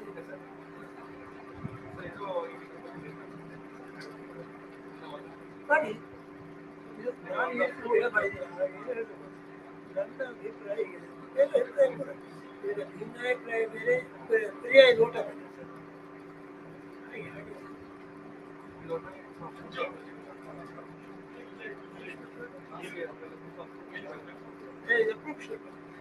ಎರಡು ನೋಡಿ ಇನ್ನೊಂದಾಗುತ್ತಲ್ಲ ಅವ್ರ ಜೊತೆಲಿ ಹೋಗ್ತೀರಿ ಒಡೆ ತಟ್ಟಿ ಎಲ್ಲ ನೀರು ತಗೊಳಾಗಿಲ್ಲ ಬೇಡ ಒಂದು ತಗೊಳ ಒಂದು ಸಾಕು ನೀರು ಬೇಕು ಕುಡಿಯಕ್ಕೆ.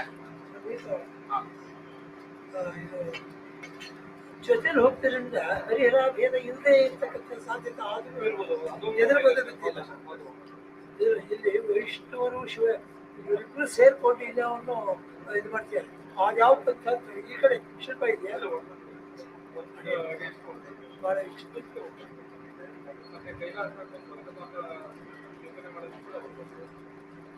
ಯಾಕೆಂದ್ರೆ ಇವರಿಬ್ರು ಒಂದಾಗಬೇಕಾದ್ರೆ ಅವ್ರು ಕಾಣಬೇಕಾದ್ರೆ ಇನ್ನೇನೋ ಆಗಿಲ್ಲ.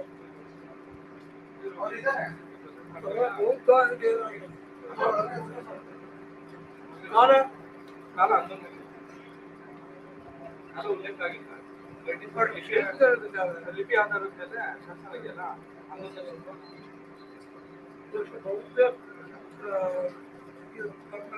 ಜೈಲ ಸುತ್ತಮುತ್ತ ಯಾರು ಜನ ಯಾವ ಜನ ಇದೆ?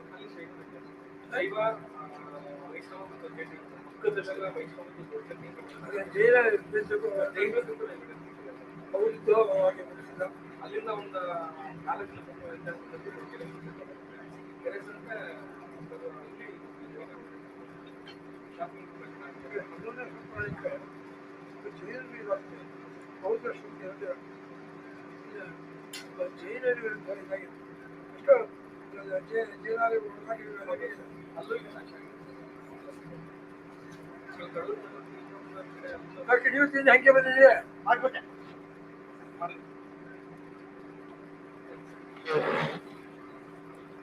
ಅದು ಅಪರೂಪಣೆ ಬಹುಶಃ ಶೈವ ಮತ್ತು ಜೈನ ಇಬ್ಬರು ಇರೋದ್ರಿಂದ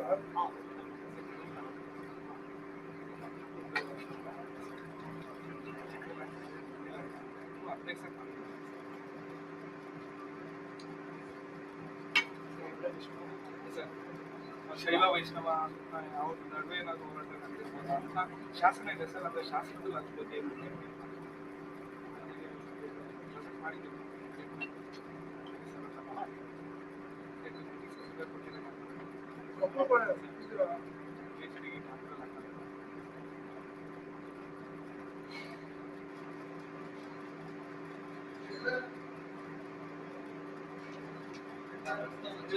ಮಾಡಿದ್ದೀವಿ.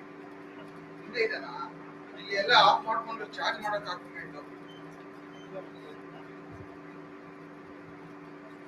ನಾಳೆನೂ ಲೇಟ್ ಆಗಿದ್ರೆ ಒಂದು ಶ್ರೀಕಂಠ ಭೀಷೆ ಇನ್ನೊಂದು ನಾವು ಇಟ್ಟಿರೋ ತರ್ತೀವಿ ಪರಿಷತ್ನಲ್ಲಿ ಪರಿಷತ್ ಅದಾದ್ಮೇಲೆ ಬರಬೇಕು.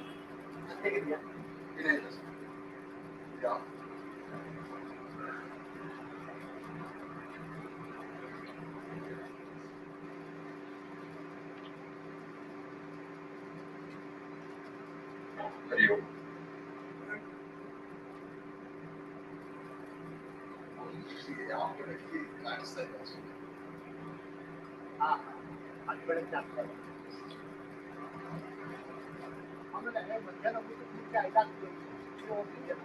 ಊಟ ಮಾಡಲಿಲ್ಲ ಸರ್ ಮಾಡಿದೆ ಸೊಸೈಟಿ ವಿಡಿಯೋ ಬದಲು ಮಾಡಿಸ್ತೀವಿ.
ಬುದ್ಧ ಮೊದಲು ವಿಶ್ವಗಳಿಗೆ ಮಾಡಲ್ಲ. ಅದು ಲೇಟೆಸ್ಟ್ ಸ್ಟೇಜಲ್ಲಿ ಬರೀ ಪಾದ ಮಾತ್ರ ಇತ್ತು.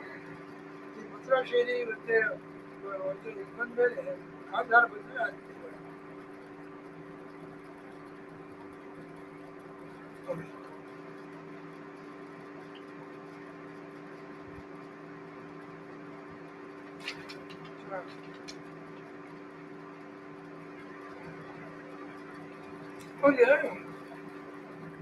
ಸಾಧ್ಯ ದೇವಸ್ಥಾನ ಯಾವ ಪಡಿಬೇಕು ಅನ್ನೋ ಕಾನ್ಸೆಪ್ಟ್ ಇದೆ.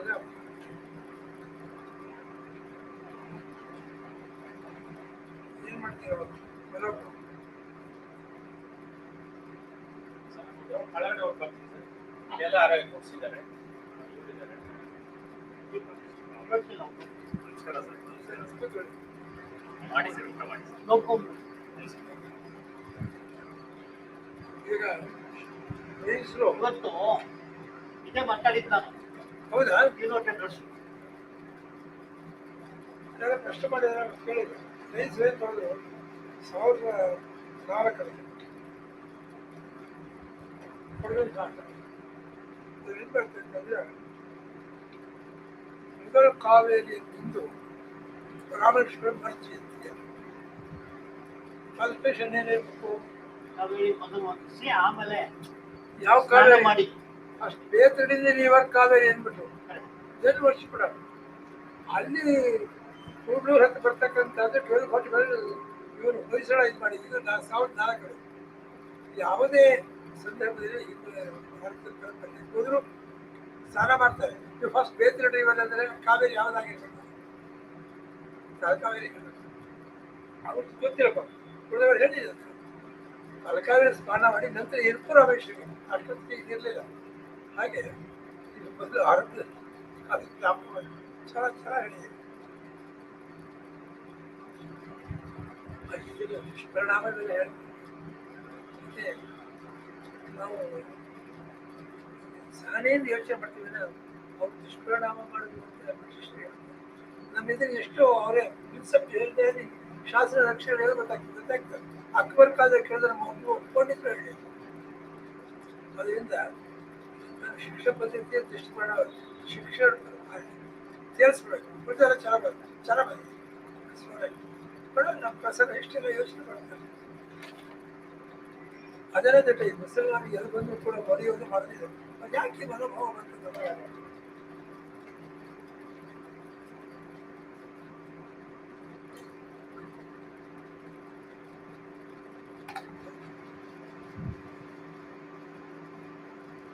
ಈ ಸರಿ ಫಸ್ಟ್ ಟೈಮ್ ಇದಾಗ್ತಿದ್ದೀವಿ.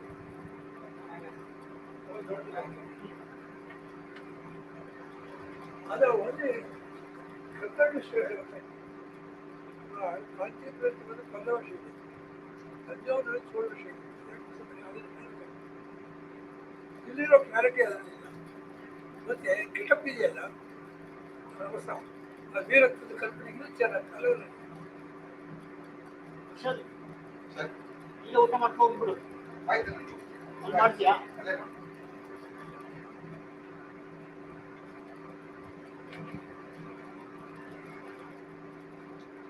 ನಾಳೆ ಅದೇ ಅಲ್ಲಿ ಹೋಗ್ಲೇಬೇಕಾಗಿದೆ.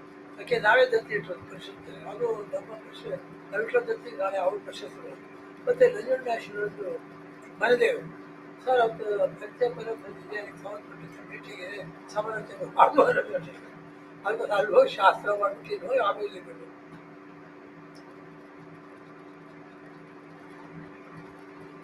ವಿಡಿಯೋ ಅದು ಒಳ್ಳೆ ಕೆಲಸ ಮಾಡಿದೆ. ಈಗಂದ್ರೆ ಜನಕ್ಕೆ 6-8 ಕೆಲಸ ಮಾಡ್ತಾ ಇದ್ದಾರೆ. ಒಳ್ಳೆ ಕಂಪೇರ್ ಟು ಸ್ಟಡಿ ಇದು ಅಷ್ಟಪಡಿ ಎಲ್ಲ ಹೋಗಿ ನೋಡಿ ತೋರಿಸಿದ್ರು. ನಾವೇ ನೋಡಿದ್ದೇವೆ. ಅದರಿಂದ ಬಹುಶಃ ಜೈನರ ವಿರುದ್ಧ ಈ ಇಬ್ಬರು ಕೂಡ ಸೇರ್ಕೊಂಡು ಯುದ್ಧ ಮಾಡಿದ ಸಂದರ್ಭ ಆಯಿತು. ಬಟ್ ಆ ಶಿಲ್ಪ ಇಲ್ಲ ಅಂತಿಲ್ಲ. ಕುಡಿದಾಗಿರೋ ಶಿಲ್ಪನೂ ಇಲ್ಲ. ನನ್ನ ಶಾಸ್ತ್ರ ಹಾಗೆ ಆಗ್ತದೆ. ಕೊಡೆಗಳೇ ಕೊಡಗಿನ ಮೊಟ್ಟ ಮೊದಲ ಶಾಸ್ತ್ರ ನೋಡಿದಂತ ಎನ್ನ ರನ್ ಮಾಡ್ಯಾರೆ.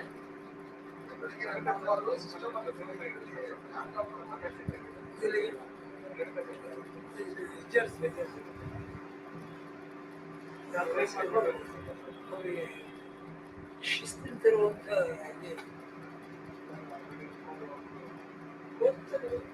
ಶಿಸ್ತು ರೀತಿಯಿಂದ ಮಾಡಬೇಕು. 100 ಕೋಟಿ ಗಟ್ಟಲೆ ಯಾರಿಗೋ ನೀವು ಇಟ್ಕೊಳ್ಳೋದಾಗಿದೆ. ಅದೇ ಅವ್ರಿಗೆ ಪ್ರಶ್ನೆ. ತಲೆ ಯಾರು ಬರ್ತಾರೆ? ತಲೆ ಬೇಕು.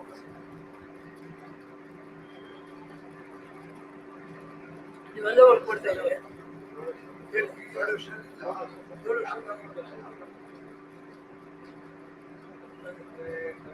ಸೆಮಿನಾರ್ ಮಾಡಿದ್ರಲ್ಲ ನನಗೆ ಶಿವ ಅಂತ.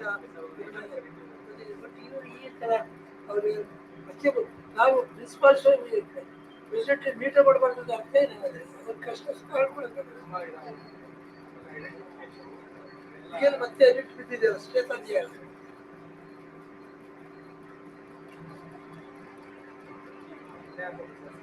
ಅಷ್ಟೇ ತಂದೆ ಅವರು ಯಾವಾಗ ಚೇಂಜ್ ಆಯಿತು ತಕ್ಷಣ ಅವ್ರು ಅಪಾಯಿಂಟ್ ಮಾಡ್ತಾರೆ. ಕೋರ್ಟ್ ಇದ್ದಿದ್ದಾರೆ ಆಮೇಲೆ ಮಾಡಿದ ಪ್ರಶ್ನೆ ಬೇರೆ. ಬಟ್ 3 ಜನ ಮತ್ತೆ ಅವರೆಲ್ಲ ನಮ್ಗೆ ಚೆನ್ನಾಗಿ ಪರಿಚಯ ಇದೆ. ಮನೆಗೆ ಬಂದು ಬಲವಂತ ಮಾಡಿ ಇಟ್ಕೊಂಡು ಕಲ್ಮಟ್ಟು ಎಲ್ಲ ಚೆನ್ನಾಗಿದೆ. ಯಾಕೆ ಈ ಥರ ಅದು ಮೊದಲಿಂದ ಹಾಗೆ ನಡ್ಕೊಂಡ್ಬಿಟ್ಟು ಅವ್ರು ಹೇಳ್ದಂಗೆ ಎಲ್ಲ ಹೇಳ್ಕೊಂಡಾಗುತ್ತಲ್ಲ. ತೆಗೆದಾಕ್ತಾರೆ ಏನು ಮಾತಾಡೋ ಶಿವಪ್ರಕಾಶ್ ಅವ್ರು ಕೆಲವು ಸಂತೋಷ ಆಗಿದ್ದಾರೆ. ಬಟ್ ಅದು ಕೋರ್ಟ್ ಹೋಗಿದೆ. ಮತ್ತೆ ಅವ್ರು ಬ್ಯೂಟಿಗೆ ಇದು ಮಾಡಿದ್ರೆ ಸ್ಟೇ ಮಾಡಿ ಇದಕ್ಕೆ ಮುಂಚೆ ಸೇರಿಸಿ ಬರೋದು ಕೋರ್ಟ್ ಏನಿದೆ ಆ ಸ್ಟ್ಯಾಂಡಿಗೆ ತಗೊಳ್ಳಿ. ಮತ್ತೇನಂತ ಗೊತ್ತಾಗಿಲ್ಲ. ಅದೇ ಸಂಬಳ ಎಲ್ಲ ಕೊಟ್ಟರು ನಿಂತ ಇದೆ ಗೊತ್ತಾ?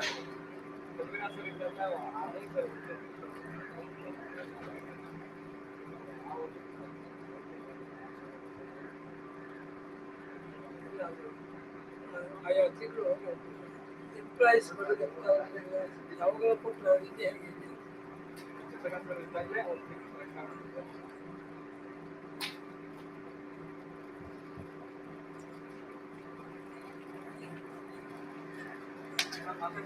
ಕುಶಾಲಿ ಕೇಳಬೇಕು. ಕುಶಾಲಿ ಆಯ್ತು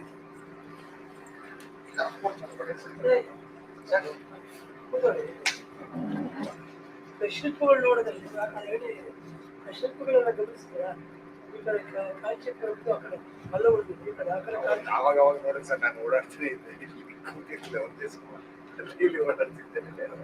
ಯಾರು ಬರಕ್ಕಾಗಿಲ್ಲ ಇವತ್ತು ಬೆಂಗಳೂರಿಂದ. ಮಂಜು ಆಗಲ್ಲ ಸರ್, 2-3 ಕಡೆ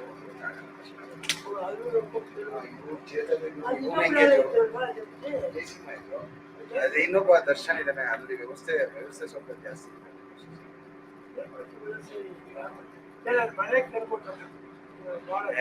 ಯಾವ ಮಹಾಬಿಡಿ ಸರ್, ಇಲ್ಲಾಂದ್ರೆ ನಾನು ನಿಮ್ಮ ಮನೆಗೆ ಬರಕ್ಕೆ ಆಗಲ್ಲ. ಯಾವ್ದಾದ್ರು ನೆಪ ಬೇಕೇ ಬೇಕು ನಮ್ಗೆ.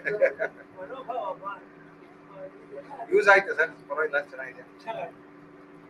ನೀರು ಚೆನ್ನಾಗಿ ಡ್ರೈ ಆಗ್ತದೆ. ಅವಳು ಹೇಳಿದ್ದು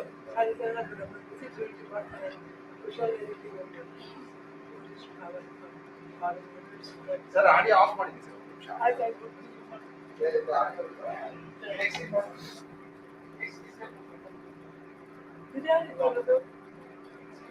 ನೋಡಿ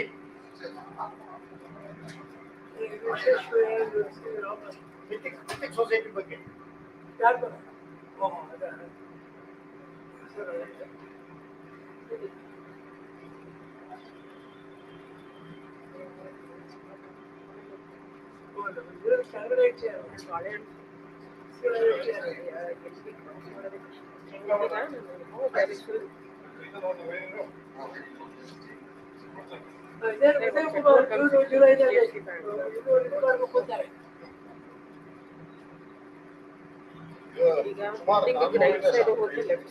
ಗಾಡಿ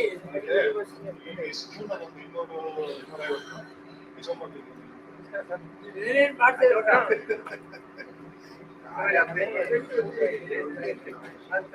ಮಾಡಿದ್ದೀರಾ?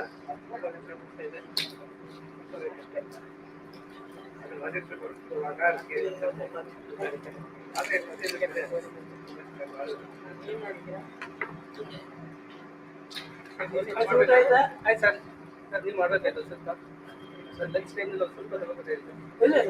ಸ್ವೀಟ್ ಕೊಟ್ಟು ಅವ್ರು ಇಷ್ಟಕ್ಕೆ ಮಾಡಿಬಿಟ್ಟು ಬರಬೇಕು.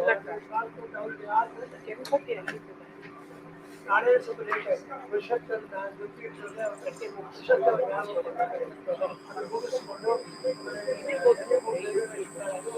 11 ಗಂಟೆಗೆ ಮಾಡ್ಕೊಂಡು ಎಲ್ಲ ಏಕಕಾಲದಲ್ಲೇ ಇದು ಬೇಗ ಬರೋಣ ಅಂತಂದ್ರೆ ಹೆಚ್ಚು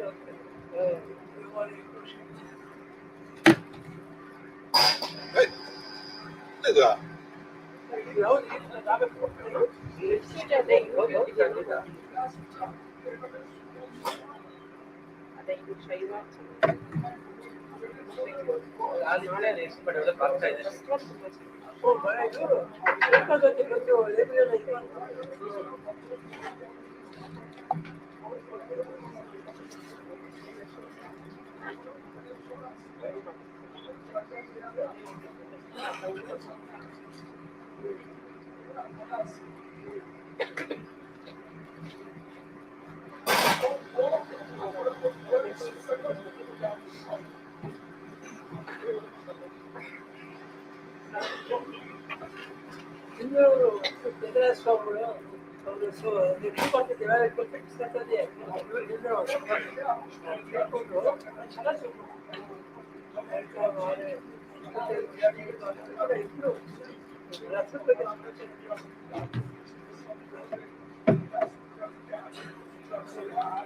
ಸ್ಕಾಲರ್ ಆಗಿದೆ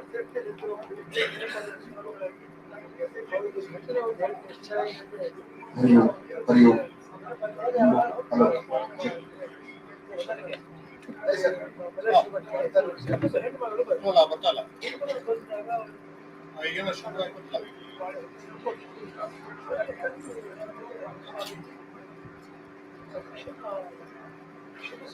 ಬರ್ಬೇಕಾಯ್ತಾನೆ ಸರ್.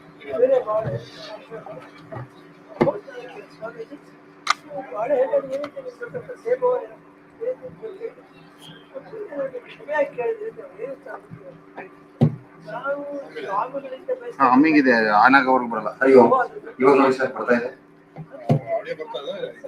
ಹರಿ ಅಯ್ಯೋ ಓಕೆ ಅಮ್ಮಿಗಿದೆ ಅಲ್ವಾ? ಆಡಿಯೋ ಹೋಯ್ತಾ ಇವಾಗ? ಇದು ಕ್ಲಿಪ್ ಇದೆ ನೋಡಿ ಸರ್, ನೋಡಿ ವಿತಮ್ಮ ಇದೆಯಲ್ಲ, ಇವಾಗ ಬರ್ತಿದ್ಯಾ? ಇವಾಗ ಅಯ್ಯೋ ಇವಾಗ ಈ ಚಾನಲ್ ಇದೆ, ಇವಾಗ ಬರ್ತಿದೆ ನೋಡಿ ಸರ್. ಅಯ್ಯೋ ಅಯ್ಯೋ ಅಯ್ಯೋ ಬರ್ತಿದೆಯಾ? ಕೇಳಿಸ್ತಿದೆಯಾ? ಇಲ್ಲ ಕರೆಕ್ಟ್ ಇದೆ. ಅಯ್ಯೋ ಹಮ್ಮಿದೆ ಇರುತ್ತೆ, ಅದು ಬೇರೆ.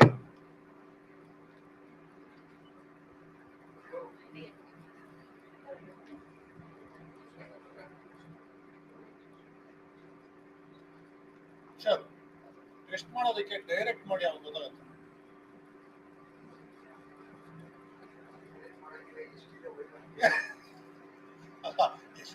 ಎಲ್ಲಿಂದ ಬರ್ತಾ ಇದೆ ಅಂತ ಐಸೋಲೇಟ್ ಮಾಡಿ. ಐಸೋಲೇಟ್ ಇದೆ.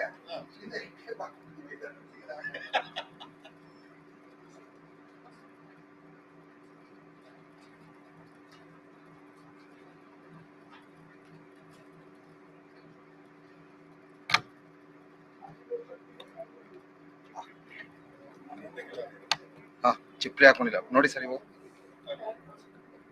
ಬರ್ತಾನೆ ಇಲ್ಲ ಅನ್ಸುತ್ತೆ.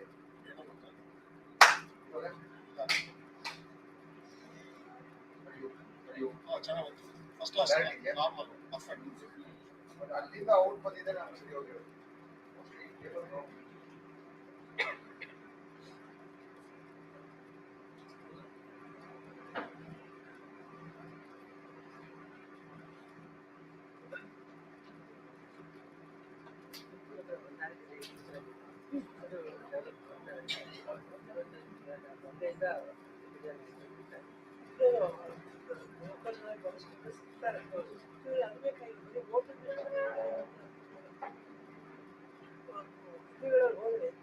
ಮಾಡಬೇಕು ಎಷ್ಟು ಚೆನ್ನಾಗಿ ಮಾಡಿ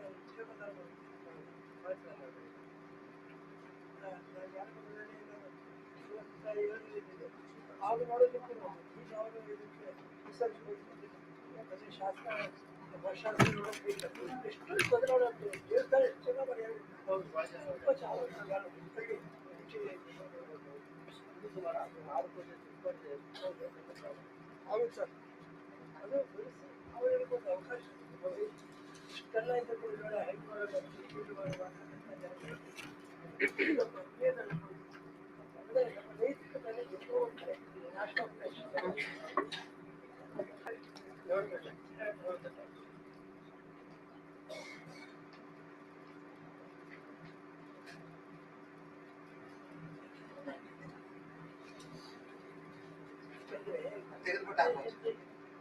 ಇದು ಹೊಸದಾಗ್ತದೆ ಸರ್ ಇವಾಗ ಕೊಟ್ಟಿದ್ದು.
ಯಾವ ಪೀಳಿಗೆ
ಯಾರು ಶೆಲು ಕೂಡ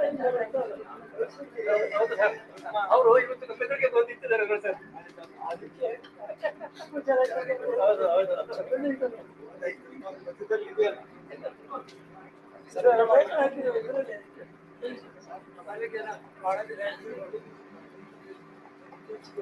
ಸಾಹಸ ಮಾಡಿ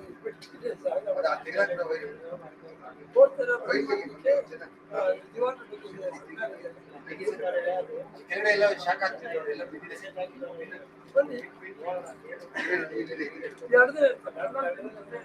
ಇಲ್ಲಿದೆ ನೋಡಿ, ಆದ್ರೂ ಹೊಡಿತಾ ಇದ್ದಾರೆ. ಬರಿಬೇಕಾಗಿಲ್ಲ ಇದಕ್ಕೆ ಈಗ ಬಸ್ ಬರಬೇಕಾಗಿತ್ತು. ಕಮಿಟಿಯಿದ್ದೀರಿ ಇಲ್ಲಿದೆ ಏನು ಇಷ್ಟೊಂದು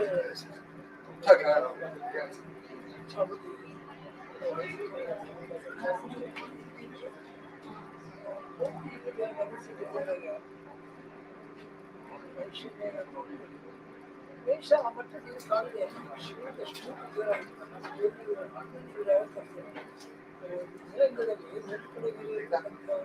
ವೈಷ್ಣವಪಂಥಿ ಅವ್ರ ಮುಂದೆನೇ ಶಿವಪಂಥಿಗಳು ಇಬ್ಬರು ಸೇರ್ಕೊಂಡು ಹೋಗಬೇಕಂತ ಇಬ್ಬರು ಸೇರ್ಕೊಂಡು ಜೈಲ್ ಇಲ್ಲ ತೋರಿಸ್ತಾರೆ.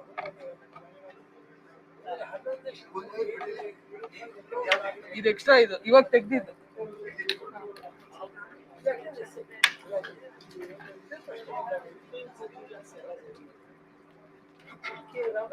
ಕೆಲಸ ಮಾಡಿದ್ರು ಮುಂಚೆನೆ ಅವರ ಕೆಲಸ ಮಾಡಿದ್ರು. ಇಡೀ ನರಕ ಬಂದ್ರೆ ಚಿಂತೆ ಇಲ್ಲ ಅಂತ ಹೋಗಿ ಎಲ್ಲರಿಗೂ ಕೊಡೋದು. ಅವರ ವೈಷ್ಣವ ಸೇವಾ ಯೋಜನೆ ಮಾಡ್ತಾರೆ.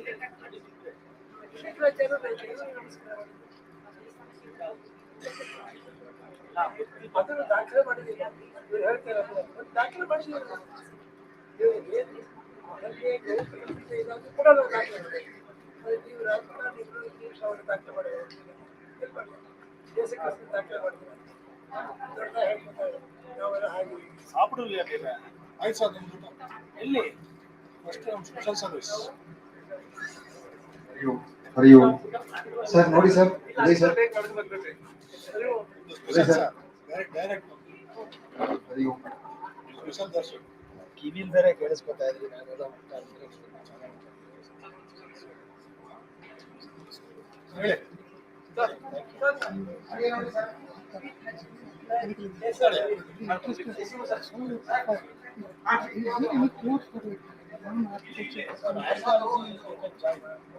any degree is our qualification.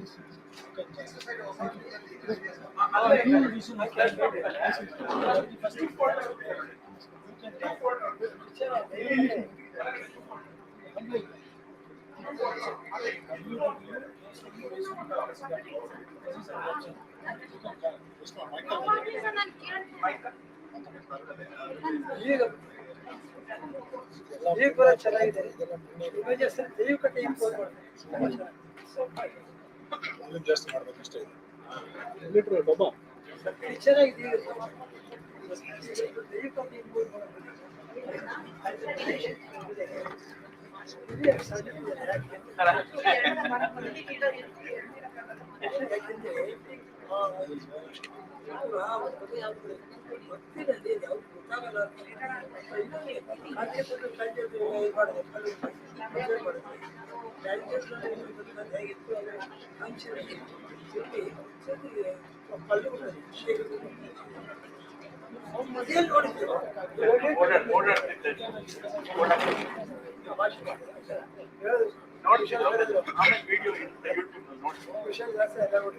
Good books and journals related to Indology and philosophy.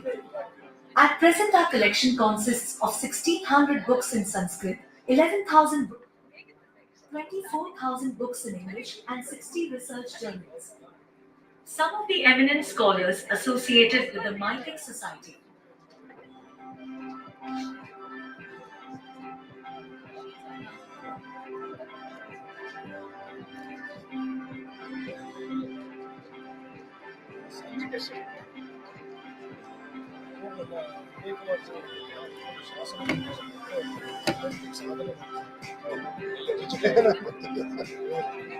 ಇವರು ರಮೇಶ್ ಅಂತ ಶಕ್ತಿಪೀಠದ ಬಗ್ಗೆ ಮತ್ತು ನಮ್ಮ ದಿಶಾ ಇದೆ Karnataka state Disha. The present research initiatives and projects include history and culture of Bharata in a series of several volumes based on archaeological evidences. Tumkuru Jilleya Devla Kosha. This project is being carried out in association with Department of History and Archaeology, Tumkuru University.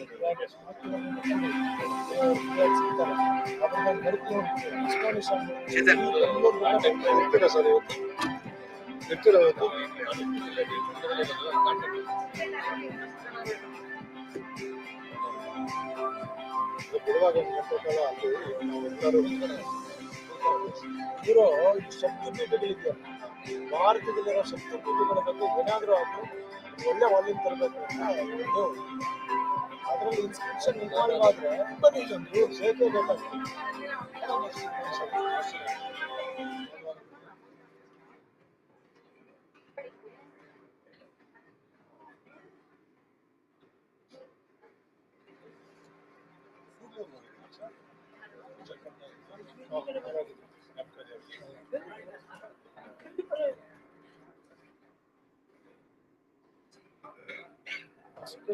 Scanning ಟೆಕ್ನಾಲಜಿನ ಇತಿಹಾಸಕ್ಕೆ ಬಳಸ್ತಾ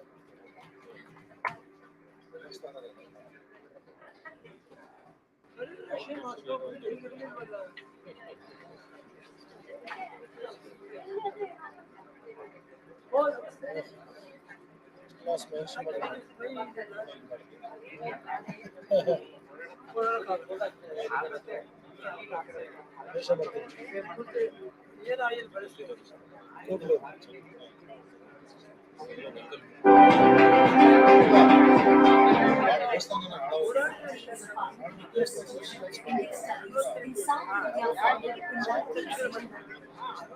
Dr. Travers, the first director of Indian Institute of Science, was its president.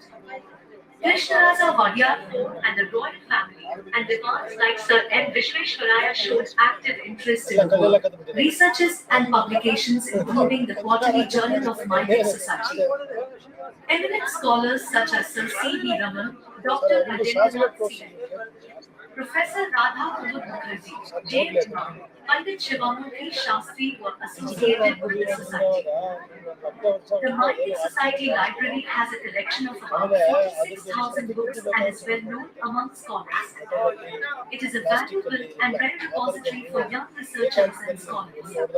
Library is the most valuable asset of the society. It has good books and journals related to Indology, history and philosophy. At present, our collection consists of 1,600 books in Sanskrit, 11,000 books in Kannada, 24,000 books in English, and 60 research journals. Some of the eminent scholars associated with the Māyāmata Society.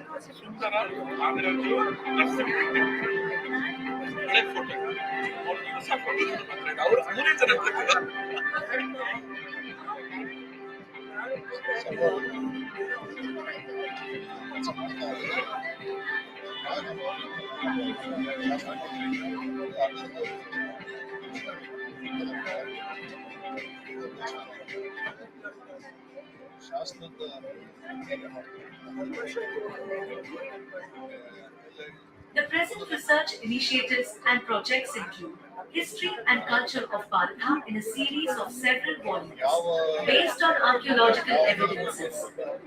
Tukkuru Jilleya Devya Kosha. This project is being carried out in association with Department of History and Archaeology, Tukkuru University.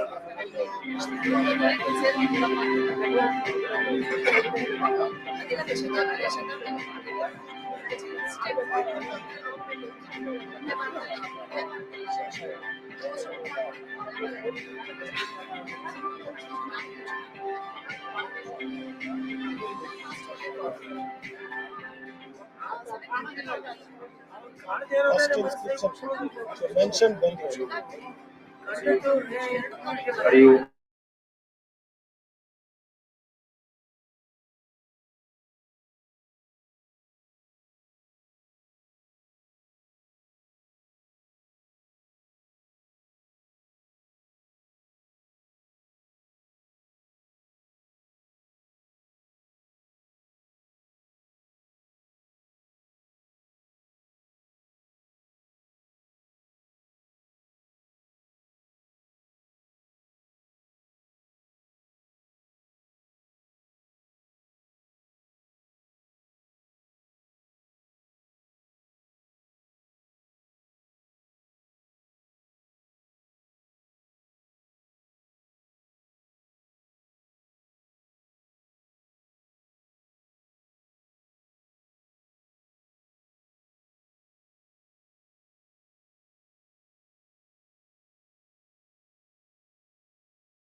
last session, complete chair I can leave them.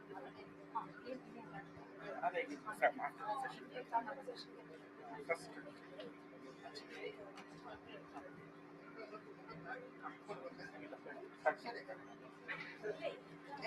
ಮಾಡ್ತಿದ್ದಾರೆ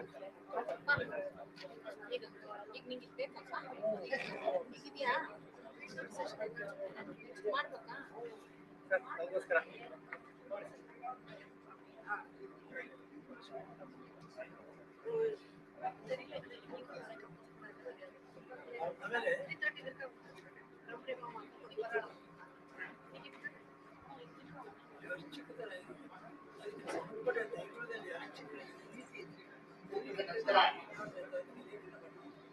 ಭೋಜನ ನಂತರದ ಸೆಮಿನಾರ್ನ ಗೋಷ್ಠಿ ನಾವೆಲ್ಲ ಸೇರಿದ್ದೇವೆ. ನನಗೂ ಎಲ್ಲರ ಸಮಸ್ಯೆ ಅರ್ಥ ಆಗತ್ತೆ. ಇವತ್ತಿನ ಈ ಗೋಷ್ಠಿಯನ್ನ ನಿರೂಪಣೆ ಮಾಡಬೇಕು ಅಂತ ಹೇಳಿ ಶ್ರೀಮತಿ ಗಿರಿಜಾ ಹರೀಶ್ ಅವ್ರನ್ನ ಕೇಳ್ಕೊಳ್ತೇನೆ. ಗಿರಿಜಾ ಹರೀಶ್ ಅವರು ಸಾಫ್ಟ್ವೇರ್ ಅಲ್ಲಿ ಕೆಲಸ ಮಾಡ್ತಕ್ಕಂಥವ್ರು. ಅವರ ಆಸಕ್ತಿ ದೇವಾಲಯದ ವಾಸ್ತುಶಿಲ್ಪ ಮತ್ತೆ ಬೇರೆ ಬೇರೆ ಊರುಗಳಿಗೆ ಸಾಕಷ್ಟು ಇದಕ್ಕೋಸ್ಕರನೇ ಓಡಾಡುವಂತ ಅಭ್ಯಾಸ ಕೂಡ ಅವ್ರದಿದೆ. ಸ್ವತಃ ಒಂದು ಯೂಟ್ಯೂಬ್ ಚಾನಲ್ ಕೂಡ ಅವ್ರದಿದೆ. ಅವರು ಇವತ್ತು ಈ ಗೋಷ್ಠಿಯನ್ನ ನಿರೂಪಣೆ ಮಾಡಬೇಕು ಅಂತ ಹೇಳಿ ಕೇಳ್ತಾರೆ.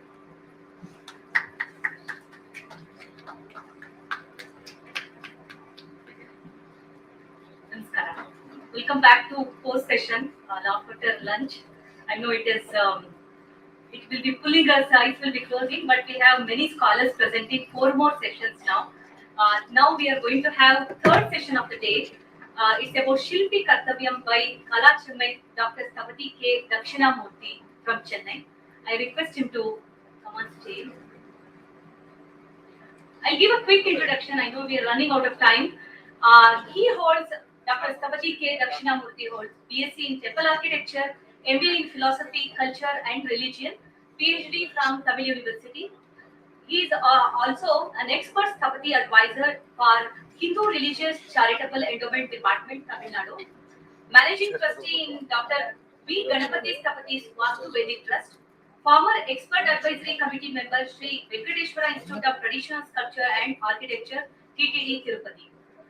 He has designed more than 100 temples, not only limited to India, but also in US, UK, Canada, New Zealand, Australia, Malaysia, Singapore, and Sri Lanka. He has authored many books. To name a few: Uli Edathukal in Tamil, The Architectural Legacy of Dharmaraja Ratnam, The Introspection in Indian Architecture. He has also published many articles, research papers in many reputed journals. He has won many awards. To name a few: Kala Chennai State Award received from Government of Tamil Nadu. He has received gold medal from Sri Rajiv Gandhi, former Prime Minister of India, in Mangalore. Śilpakala Ratnam title award received from Singapore, then President Sri S.R. Nathan. Shilpa Sudamani title award received in Montreal, Canada. Vastu Shilpa Kala Saharam felicitated by Sri S.M. Krishna, former Chief Minister of Karnataka. Now I request Dr. Dakshinamurti to deliver his paper, present his paper.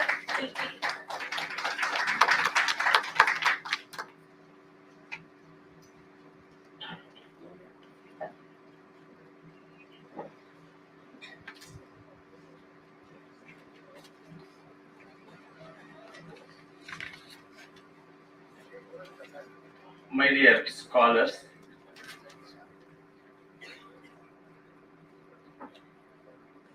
actually I did not bring any PPT today. I said last 1 week, the full week for the preparation for this seminar. I actually prepared it for presentation. It's a research paper. So mostly I will read, I think, only. Otherwise, the time constraint, I cannot exceed. I wish to thank the organizers of Śilpavidāya Samuccaya for the efforts rendered to see the grand stage for the forgotten Shilpa. Actually, it is forgotten. My topic is how divinity is brought into images.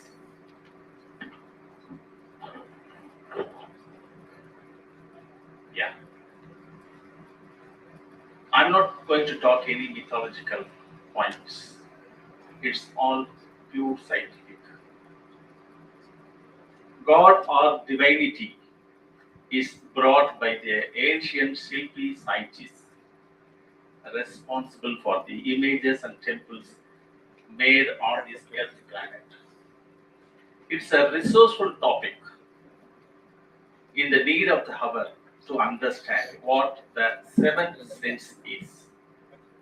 How can Shilpis be called scientists must be informed here. My dear world of students, please lend me sometime your ears to hear the unheard, unspoken, and the intentionally made hidden the voice of Shilpavis. Note it down. For example, how we are hidden. During English time, hundreds of structures were made. We have our own Indian born indigenous architects we have, though we are forgotten. We are not allowed to construct the railway station, the high courts, and many structures of English time. They brought the English architects from outside and they have constructed. From that time onwards, the people are hidden, forgotten. So, unspoken and intentionally made hidden the voice of Sthapatis. Sthapatis know Sthapatya Shastras are not merely craft persons. They are not merely chiseling the desires of Kartas. Please write it in your heart that according to scholar P.K. Acharya, who interpreted Manasara, says Sthapatis are the Director General of all nation building activities. Give a clap, please. He is the one who called Sthapatis because in Sanskrit it is written in Manasara that Sthapatihi Sthapanarkaha said no. Sthapanadipatihi Sthapatihi Yasmat Tasmat Sthapati Ruchyate. You understand it is? One who is doing the national building activities, who is the Director General of all activities, who is really the Sthapati. Now where we are. Māyāmata, Manasara, and Samaraṅga Sūtradhāra speak elaborately about who a Sthapati is and his vast knowledge of all the sciences. Divinity is the Supreme Self, the Paramatma, the Brahman. How can a small Shilpi bring Almighty through his tiny fingers? Let us see, and you will give finally a big ovation to the Shilpis of Bharat. Rather than Shilpis, no one can claim for the creation of temples and deities. Rather than Sthapatis, no one can claim for the creation of temples and deities of Bharat. Yeah. Everyone may have desires and money, and if an intelligent Shilpi is not available, how would they build the desires in stone? A great shloka from Māyāmata says, Prasadadini Vastuni Vastudaha Vastu Samshaya. What it is. Māyāmata authorizes that the residential buildings and temples are built with the soul. More than that, what we want. It is neither an easy-going shloka nor an effortless saying of the very authentic Vāstu Shastra of ancient times. This is the shloka authorizing Shilpis that they are the soul creators. They are the soul creators. This is the shloka authorizing Shilpis that they are the soul creators. Prasadādevi Vāstuni is what is the meaning? All the structures produced by a human being by following the great māyāsāstras written by the Stapatis. Vastutaha, what is the meaning? Denotes actually, specifically. Vastu samshaya means the substance or energy or soul is joined or enclosed with the built space. When the soul is enclosed means no doubt a temple or a building is an authentic organic structure. It is a temple or a structure constructed by a Stapati is an organic structure. It is not made out of only brick and mortar. It is made with soul. It is not simply saying it is made out of soul, but you see further how. The ancient Stapatis are the great visionaries. They to bring invisible divinity into the visible images have traveled for many hundreds of years by holding the tools and machines on their sweating shoulders. It is not easily they found. They found by traveling hundreds of years, bearing the tools and machines on their sweating shoulders. It is a true travel towards epistemological studies. You know what is epistemological studies? The cosmic studies. Should be spoken in the stage. The unpretentious and cognitive people of our Bharat, you know what is unpretentious? They will not dance what we are doing. And they are very cognitive, they are very intelligent. Of our Bharat have traveled from known matters to unknown to decipher the great truth. It is not the travel from the unknown towards the same unknown. You know, traveling from known to unknown is something different from unknown travel to unknown. It is not the travel from the unknown towards the same unknown, yielding confusion and arguments. I think you will understand what I am talking. We have the concept of crystal clear. We already invented, we already shown what is Ardhararishvara long back. It's not the new, it is not 4th, 5th century, it's long ago we found. The science, the mathematics, the geometry, all hidden, not only Shilpis, our science also hidden. It is practical. I want to reiterate the term 3 times to emphasize the path of Shilpi is practical, practical, practical, and not either fake or imaginary stories. Mind it. It's not imaginary stories. Before going into depth, we should keep some important matters in mind, which is to be explained understandably. To build a structure, dimension, form are the 2 vital elements involved therein.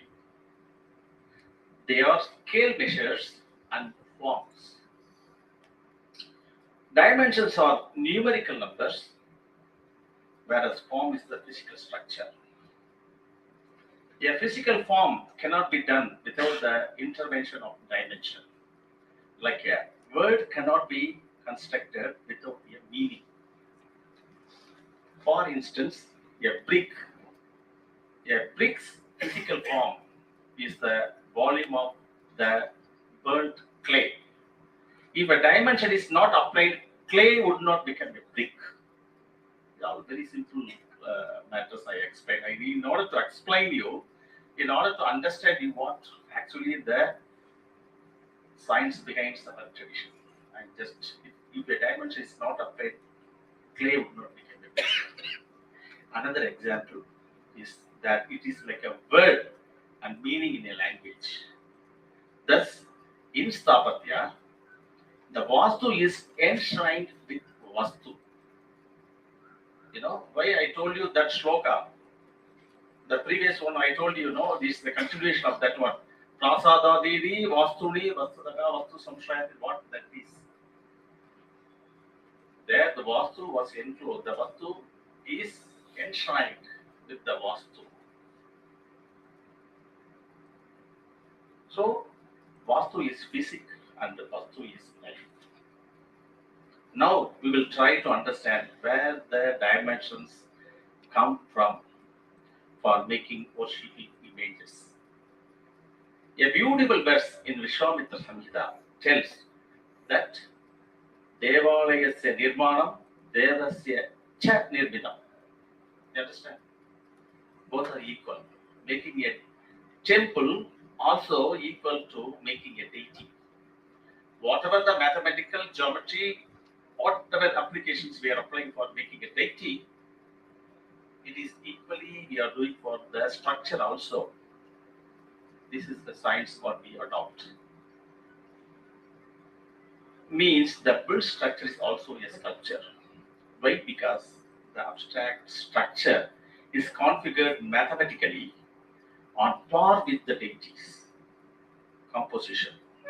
Here, one must notice that the God is brought mathematically. You write it in your heart. The God is brought by mathematically and not through illusion or fallacies. This should be spoken to the world. For that reason, I have come here and standing in front of you. The form of God is brought by intelligent mathematics. How? You see further. It is read very carefully. This could change. If it is read carefully, this could change a person who has no faith in God. This will change a person who has no faith in God. The measuring scales for making deities from a very remote past called as linear scale taking. A sum of 8 atomic particle is 1 chariot dust. It is a table of a dimension system what we use nowadays. Also, all these dimension systems are in use. This is the 3,000, 4,000 years old system still in application. That is why our heritage is undying heritage. We are the people safeguarding our heritage by following all our. This heritage is called all the science behind our structures or sculptures. That is called intangible heritage. You know that intangible heritage is still protected in making all tangible heritages.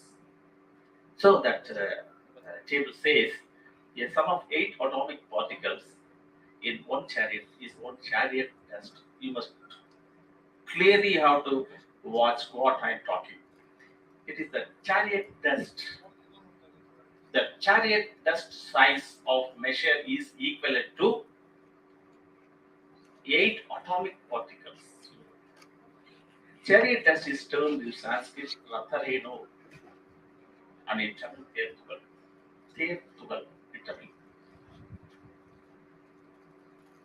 8 car dust or 8 Rathareno is 1 immi. 8 immi is 1 C-shaped shade. Likewise, 8 paddy grain is angular, 12 angular is 1 Udasti, 24 angular is 1 mula. All these things are all repeated all over the ancient system of measuring scale. Now, see the dimensions multiplied by 8. Why? It has to be explained about the number 8 is chosen for enumeration. For instance, multiples of 8 atoms are equal to 1 chariot dust. Chariot dust is a visible unit, but Anu cannot be seen. Anu is 8 multiples of Paramanu, which is untold in this table, called the subatom, which is further deep and invisible. See the track and try to visualize how our Shilpi scientists have traveled beyond conception, beyond and further beyond. They traveled up to the this Paramanu.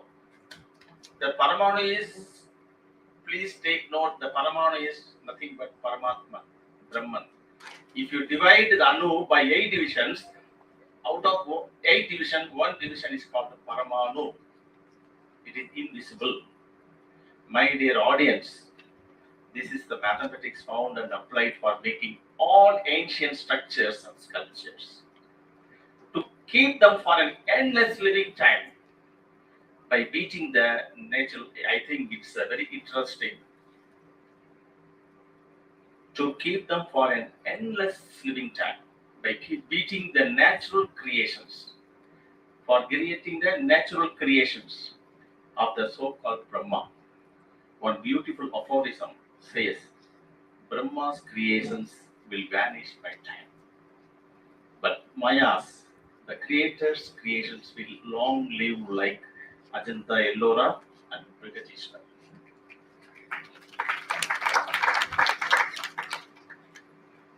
You know, because we are taken the science, we are taken the dimension system from the nature. Who produced the nature? From him we took the dimensions and beating Brahma to long live this tradition and as well as the structures. In Tamil it is Mayaneri Atral, Ayaneri Iko. Ayan means it is Brahma, Maya means the creator. What these Maya is created, it will vanish the Brahma's creations. So that's why, hence the sculptors of Bharat are Śilpavidāya, or the practice-oriented scientist Shilpis. By their inner eye only, the sub-atom can be seen and not by others, because these Shilpi Rishis are the Ganidajñaha, told by our ancient literature that these people are Ganidajñaha, the mathematicians, the genuinely intelligent people. More than myself, who is going to praise our Shilpis? The verse is Paramanu Idir Proktam, Paramanu Idir Proktam, Yogina Drishti Kocharam. The so-called Paramanu is visible only to the yogis. Here, yogis to be known as tapatis. Why? Because seeing Paramanu is not a simple seeing. Yeah, I wrote one more book in English called Introspection in Indian Architecture, where I told it is Śilpavidāya Yoga. Why it should be called Śilpavidāya Yoga? The yoga nowadays, this Ashtanga yoga, like yogas nowadays, we people are doing only for attaining something for self sake, for individual sake. Whereas this Śilpavidāya yoga is meant for others' sake. Shilpi does the yoga for the benefit of the public. We do the sculptures for giving everything for the devotees, for the public, for the society. That is why this has to be called yoga. Who is the substance? So, why? Because seeing Paramanu is not only simply seeing, but indeed aiming it by dividing Anu by 8 particles. Paramanu is nothing but Paramatma, who is the substance where from all the aims for creating worldly objects and sculptures take form is called envisioning. Envisioning is seeing inside. Unless you see inside what you are wanted to go, what you wanted to do will not happen if you don't feel inside. That feeling, that thought is called the envisioning. That envisioning, where it happens, it happens in the Paramanu point. So, where all the aims for creating worldly objects and sculptures take form is envisioning to manifest. Envisioning and manifestation is the core theory of any outcome by an artist. Everyone can understand that if arrow is not aimed well, it will not hit the target. Aiming happens at the point of Paramanu point in the holy heart. If you know psychology, this could be quickly understood. Why 8 is used for multiplication is 8 is perfect or purna. The meaning of 8 in Tamil is ettudal. Don't feel that Tamil and the, I think you will be able to understand. I know Kannada also. In ettu, N2 is in Kannada, in Tamil ettu. There is no more difference. It's all Dravidian. The mother, it's all Dravidian languages. I think you could easily understand. There is one don't help there. One is ondru. Ondru is it's oneness. So, get to the reaching or completion of the aim. Isāvaśya Upanishad. Read.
Ervum tan kayyal enjam.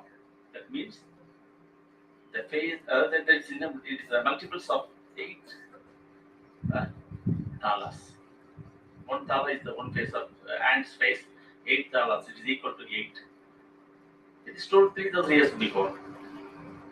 More Tamil terms are more meaningful and primitive, has absolute meanings for all the numbers from 1 to 8. I think if you check with the Kannada also, it will be matching. The primary numbers through which it is found that every activity is very important. You have to give me Nobel Prize for this.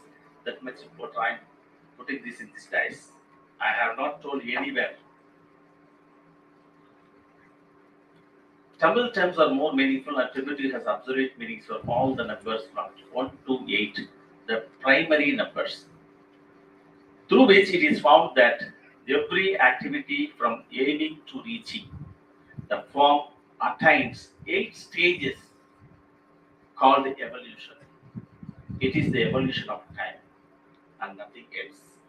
1 to 8 is the symbol of evolution of time.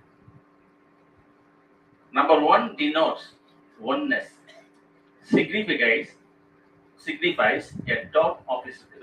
I have to compare with the geometry, but then we will be able to understand.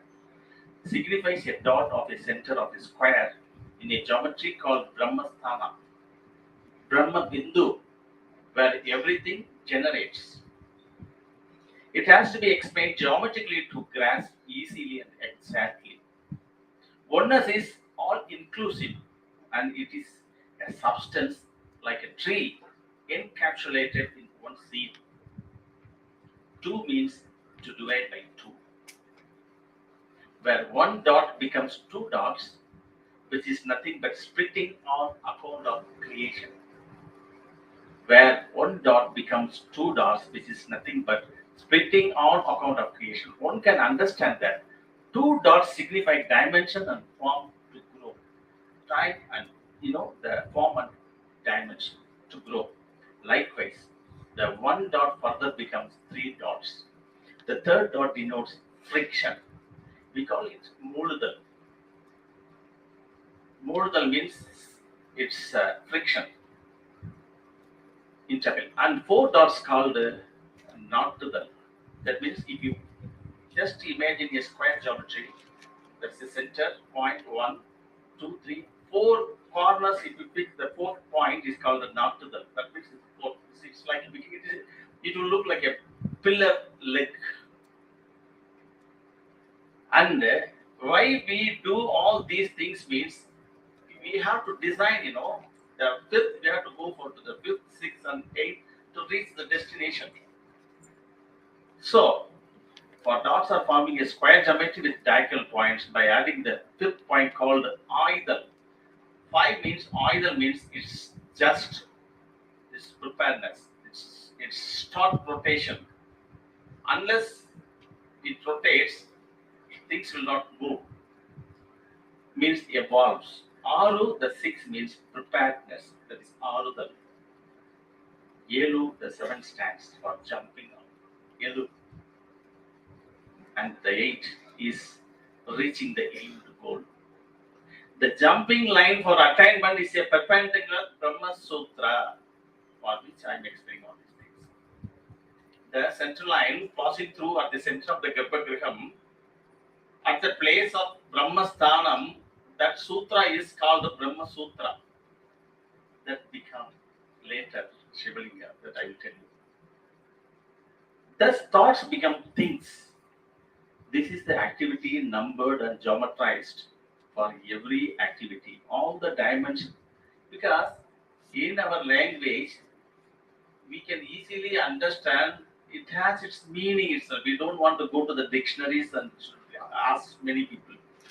Everything itself, one root which is easily every even small baby can understand the meaning. One root is one to the, that is its oneness. Likewise, if you check all the numbers are activities. Time is the, hence this can be further understood that time is the cause of every creation.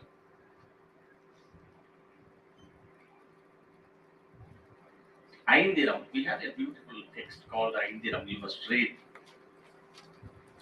Kala kore kanakiyalagi seedam kurikum ettettu iyendre.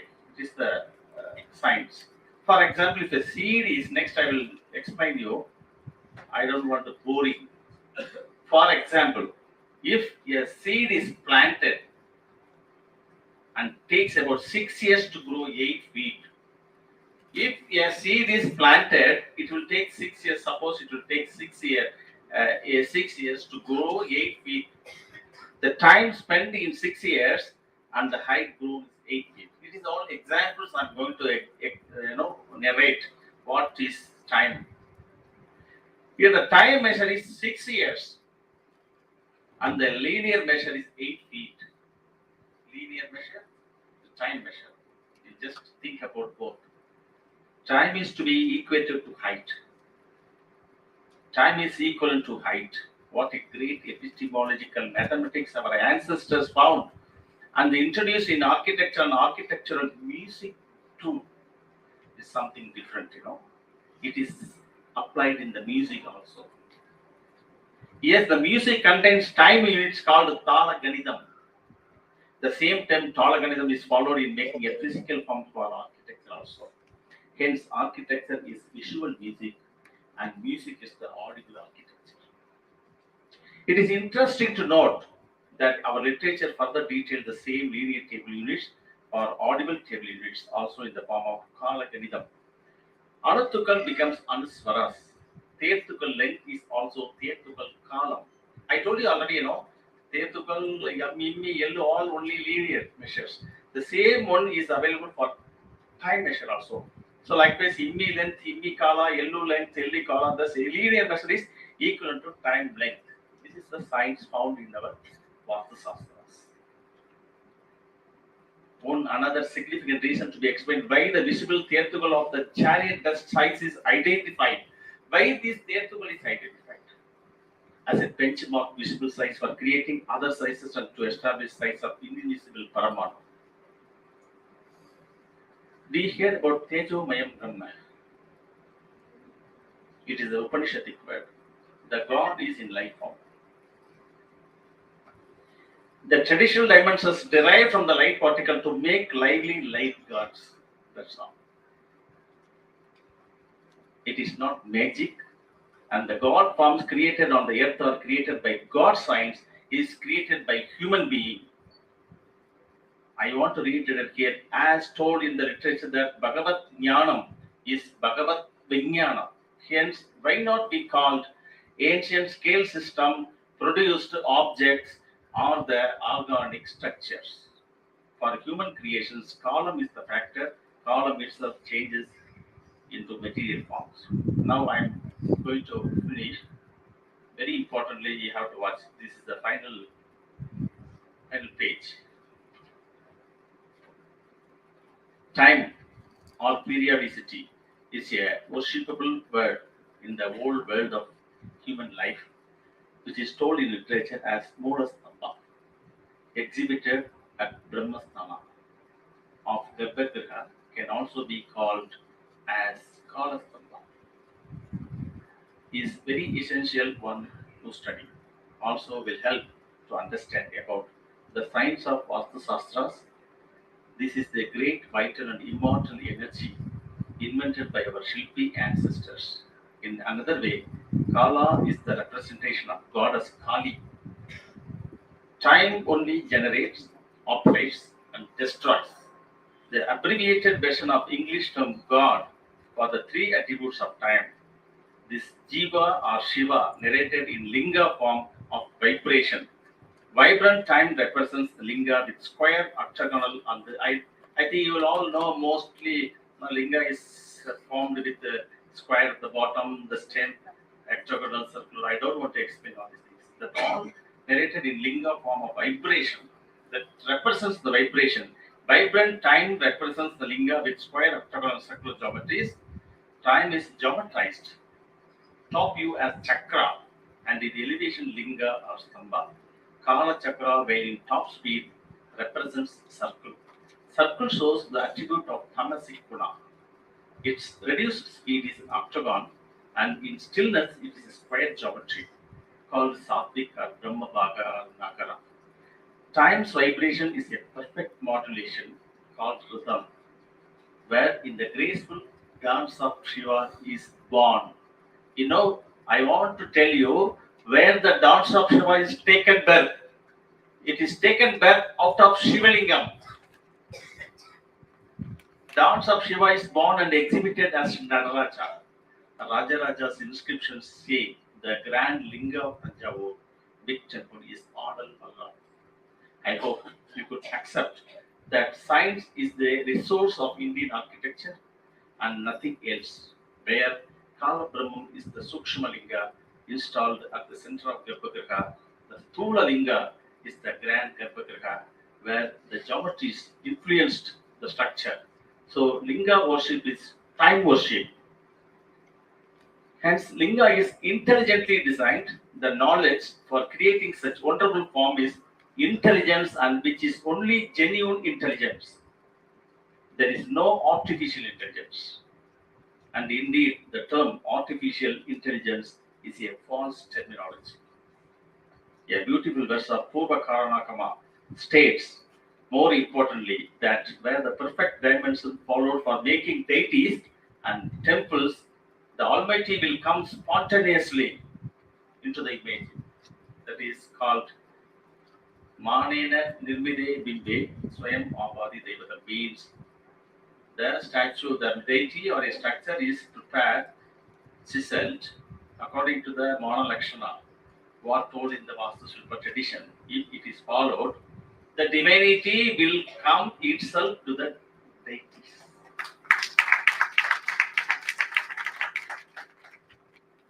Manena Nirmide Swayam Avadi Devata.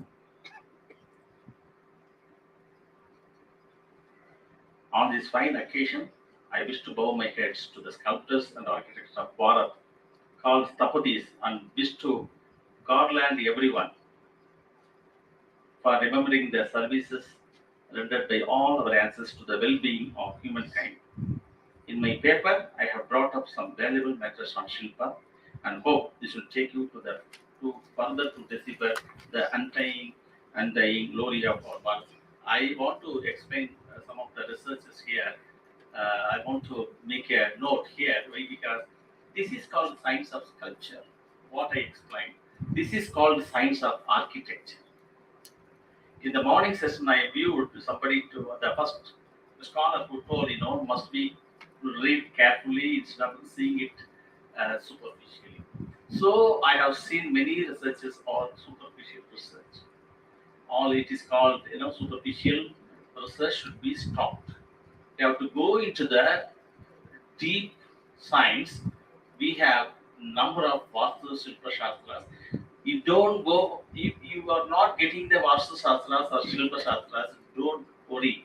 Because every temple is a lesson for us. Every temple is a Vastu Shastra. You can read it. No one can destroy it. In the history, all the Shastras are gone away. I read in the olden days, Now I understood that nobody can destroy our ancient Shastra. Why? Because all living temples are living Vastu Shastras. Every Vastu Shastra, every temple is a Vastu Shastra. Please go and study and do the useful research called scientific research. Go into the temples and study it. If not available, it doesn't matter. And thank you very much for all your passion, and thank you very much for the opportunity given by this organization, both organizations. I wish you all the best. Thank you.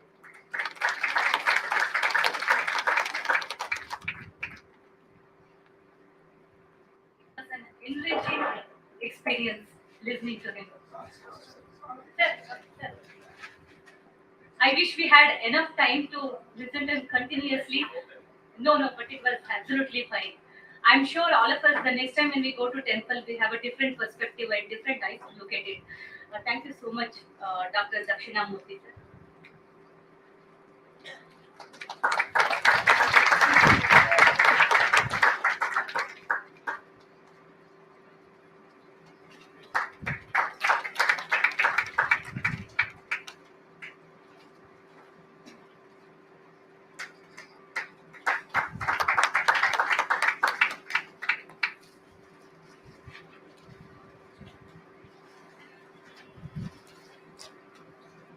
In the interest of time, we are not taking any question and answer, but during tea time and the scholars will be there with us whole day. You can talk to them later.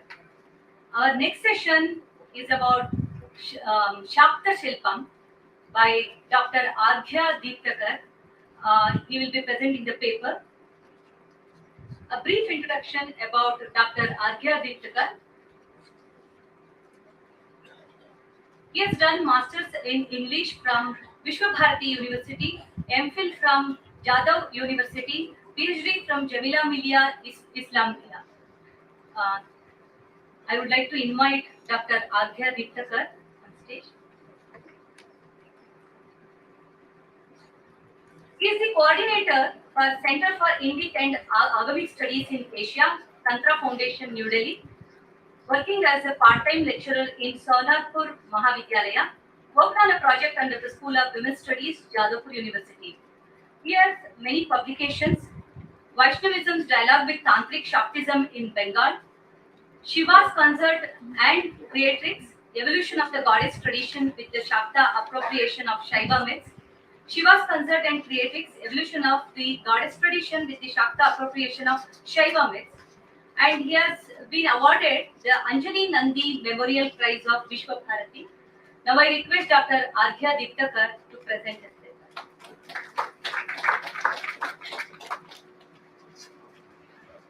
Good afternoon.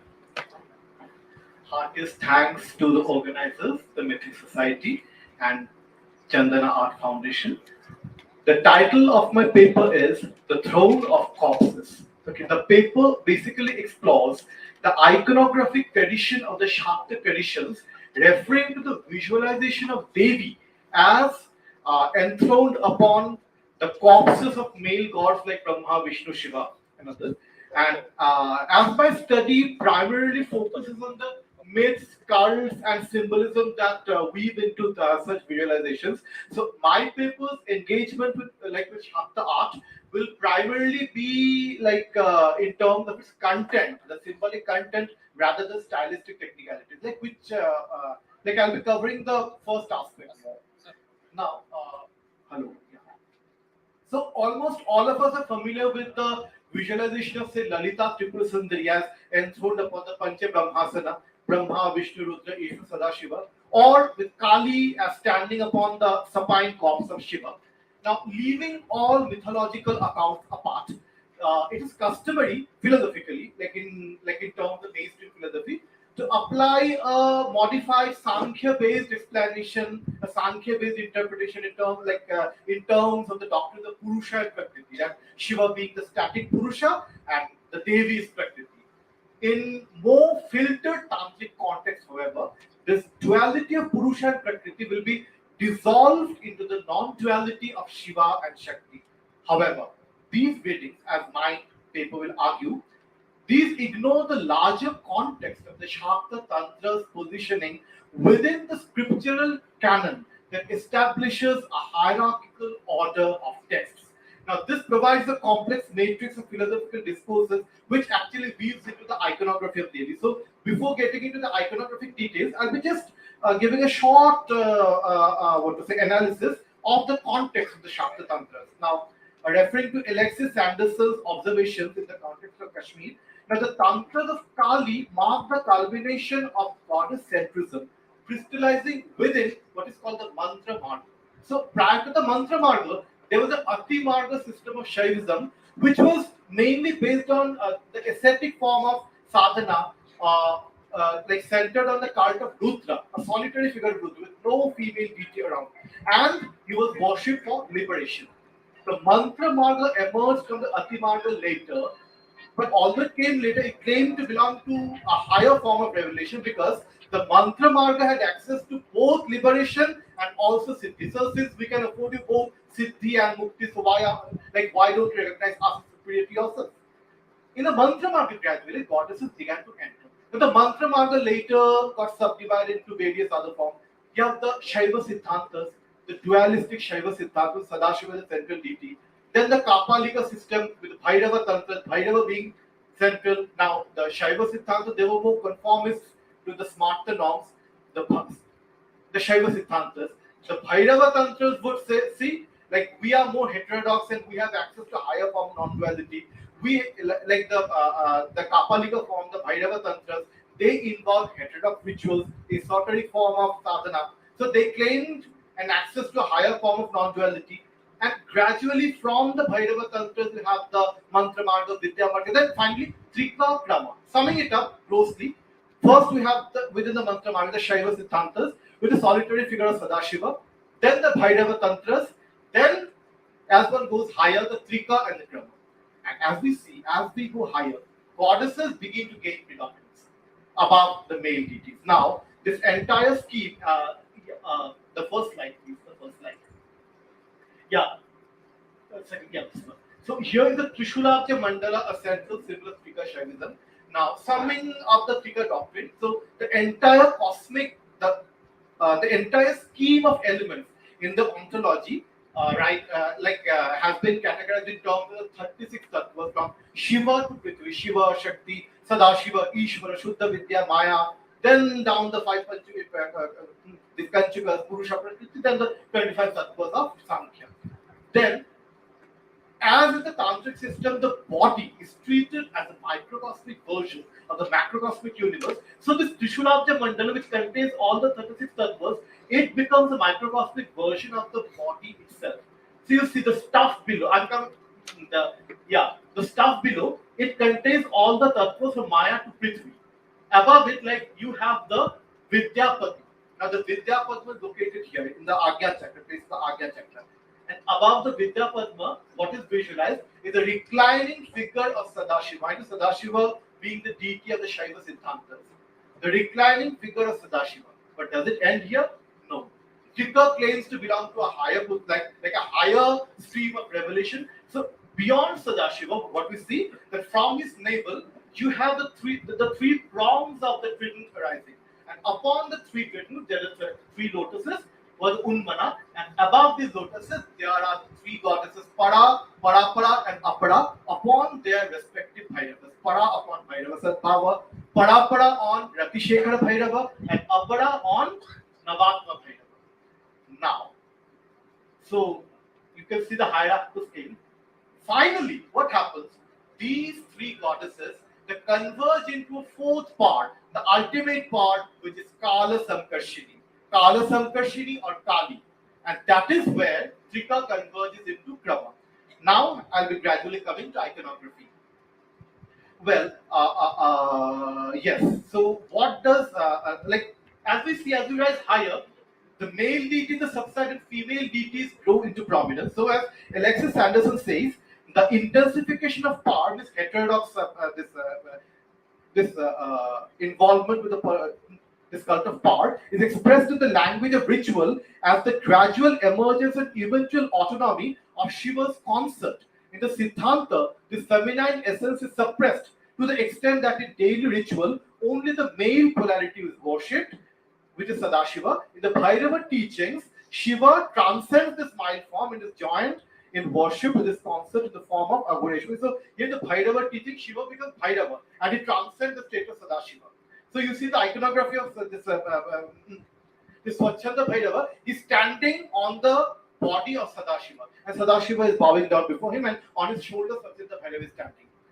However, here even nonetheless at this level Bhairava is still dominant. In Trika, however, the relation is reversed. There the goddesses sit atop the bodies of Bhairavas, and finally in the Krama, when one accesses to the level of Kala Samkarshini, there Devi alone remains. She is no longer Shiva's consort, but pure power behind and manifesting the dichotomy between power and power holder, Shakti and Shaktiman. So she is beyond the duality of Shakti and Shaktiman. Now, how this entire scheme gets inscribed in the iconography of the chapters. Now, this hierarchical ritualistic structure, now, like this is well expressed, the philosophy behind it is well expressed in the text of Mahānaya Prakasha, published from Srivatra. This is Krama text. The Krama system of Shaivism based on Kali, Kala Samkarshini. Now, I'm just paraphrasing the verses, and like I won't be able to read out the entire thing with the shortage of time. That the Purnahanta, ultimate state of Shiva's consciousness, is taken to be the highest thing, Parahanta, in most systems. But as this text claims, that even beyond this Purnahanta, there is the stage where all the vrittis and even the Vritya Purnahanta ends there, and that is the stage of Kali. But Kali, in a way, transcends Shiva. So even without rejecting the non-duality of Shiva and Shakti, Shakti is made to transcend Shiva in this system. Now we come to the iconographic thing. Although in the Tantra Loka, Abhinavagupta establishes Paramashiva as the ultimate tattva above the 36 tattvas, but in another text, which is now the Tantra Loka was addressed to the Shaivite audience, more learned erudite, these are Shaivite readers, so Shiva had to be supreme. But the more ritualistically oriented, grammar-based Tantrocaya, there, that he posits Devi even beyond Paramashiva. There he says that having worshipped, yeah, please turn to the next slide. Yeah, here you have the three goddesses, Sadashiva, and please turn to the next. Yeah, this is a painting by myself, that above the Trishulaka Mandala, the 36 tattvas, you have first Paramashiva is worshipped, the form of Bhairava. Then, even Bhairava is transcended and reduced to a corpse, and above him, the goddess Chanda Yogeshwari is worshipped, surrounded by her 12 rays, and these are the 12 Kalis of the Brahma system. Now, my article explores this very throne motif in the iconography of Shakti with reference to its multiple variations across texts of diverse schools of Tantric Shaktism. Now, significantly, the Shiva image, which constitutes the throne of the Devi, is referred to as Shava. Why? Shiva becomes Shava when you remove the E. So this E stands for Shakti. Shiva Shaktya Yukta Yadi Bhavati Shakta Prabhavitum. Once you remove the E from Shiva, it turns into a Shava. Inert, like a corpse. Another term used for that is Preta. Preta is dead. Someone who has been transcended. Now, the number of corpses who are made to feature as the seat of Devi varies from 1 to 2 to 5 to 6 and even 7, depending upon the mantra schemes of the enthroned deities, their lineages and paths of revelation. This is Amnaya. Now, in the Krama, like in the Krama Sadbhava text, the Sapta Pretasana of Kali, which is also the Mahakal Samhita in the iconography Gujya Kali. I'll be coming to it later. Okay, fine. Let's turn to the Gujya Kali icon. Please turn to the next slide. Yeah, this is the image of Gujya Kali. You see the 5 deities below Brahma, Vishnu, Rudra, Ishvara, Sadashiva. Above that, there is the figure of Bhairava. Upon that, there is the figure of Shiva, and then Gujya Kali. Yeah, this is the Nepal image of Gujya Kali, 17th century. So you have more than 7 corpses, and she is standing upon the body of Shiva. Yes, it's my painting of Gujya Kali, made 2 years back.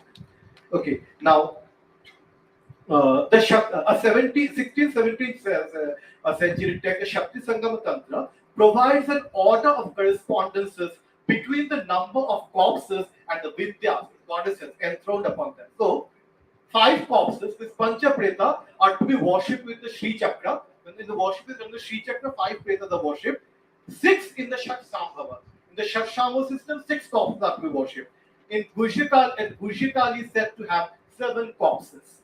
Now, this article, however, chooses to focus upon the number of corpses in the visualization of Tripura Sundari and the diverse schools of Śivavidāya and Bengal iconography of Dakshina Kali. Now, Śivavidāya happens to be one of the most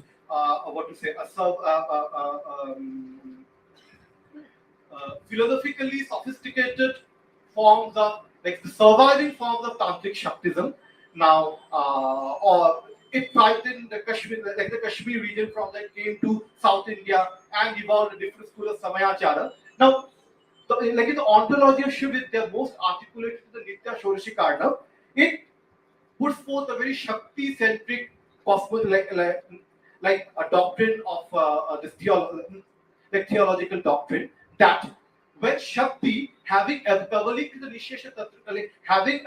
all the tattvas from Prithvi to Shiva, when she fully emerges in her complete form, then there remains no need to accept Shiva as a separate category. Shiva is subsumed into her.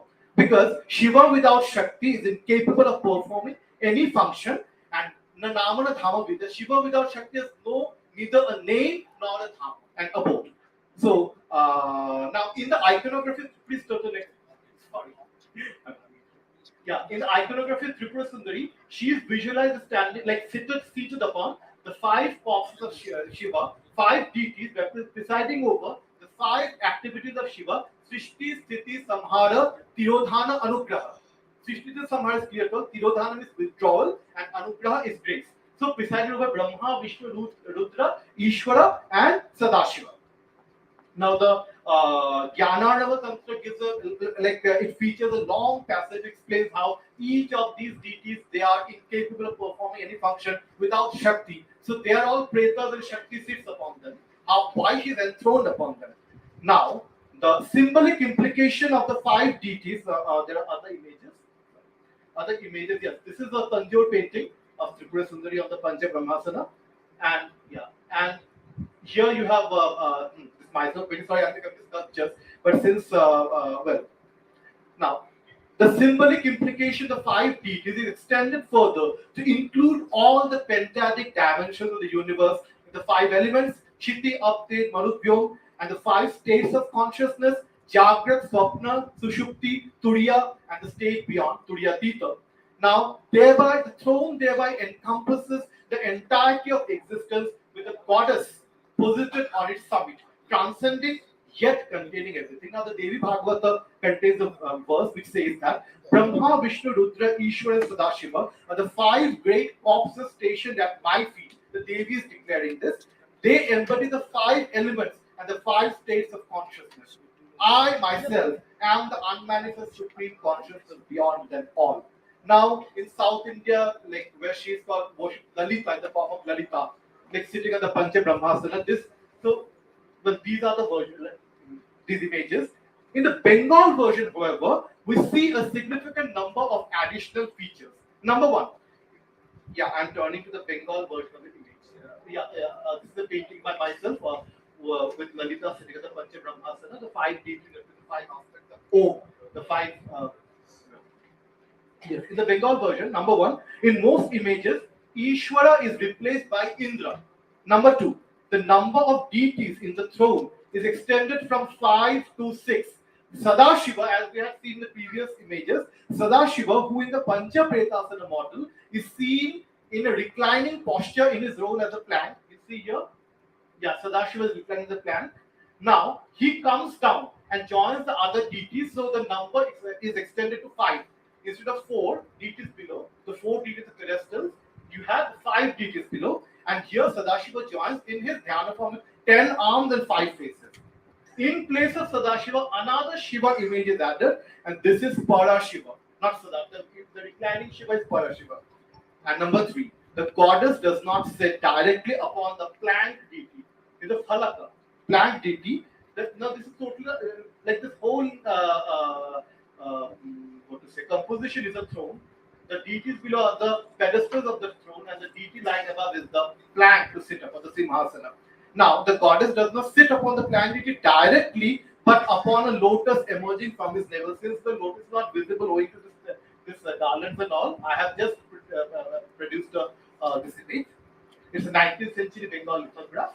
So you can see a lotus emerging from Parashiva's navel and Tripura Sundari sitting upon it. Now, while studying the visual depiction of the reclining Shiva figure, Professor Madhu Khanna has explored the influence of Vaishnava iconography. The image of Vishnu reclining upon his serpent couch and Brahma being born from the lotus emerging from his navel. I would here address the question of the theological implication of the lotus motif. Does this image anyhow imply that, like Brahma is born from Vishnu's navel, but here is the Devi born from Shiva's navel? Does the navel lotus motif reduce her to a derivative of Shiva? I would argue no, because if we turn to the verses which describe this form, there is one verse which is attributed to the Rudra Yamala but not traceable. That verse says that Brahmashcha, Vishnuscha, Rudrashcha, Ishwarashcha, Sadashiva. Brahma, Vishnu, Rudra, Ishvara, Sadashiva are known to the 5 pedestals. Parashiva is the plank of the throne, and upon that the goddess sits with the council, whatever. In other words, the reclining Parashiva figure, along with the lotus, serves the goddess as a mattress. He is not her originator, but only a portion of her throne. Now, this lotus motif, it is a highly loaded symbol again, because the critical inquiry will locate in it the possibility of its being a version of the trident in the Trishulabdya Mandala we have seen earlier, the trident motif. Now, how can we interpret this lotus as a version of Trishulabdya Mandala? There is strong evidence from the Gandharva Tantra, a verse which says that, well, below there are the 5 deities, Brahma, Vishnu, blah, blah, Sadashiva, and above Sadashiva, there is the eternal light with 3 prongs, means the trident. So in the Gandharva Tantra verse, the Gandharva Tantra version, upon the plank, this Sadashiva, you don't have the lotus directly, but the Trishulabdya Mandala rising from his navel. Above that, there is the lotus and the goddess sits upon it. So this verse can be treated as a transitional phase between the Trishulabdya Mandala and the Tripura Sundari iconography.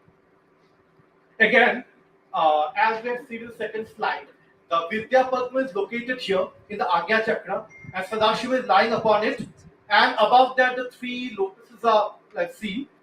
There is another image.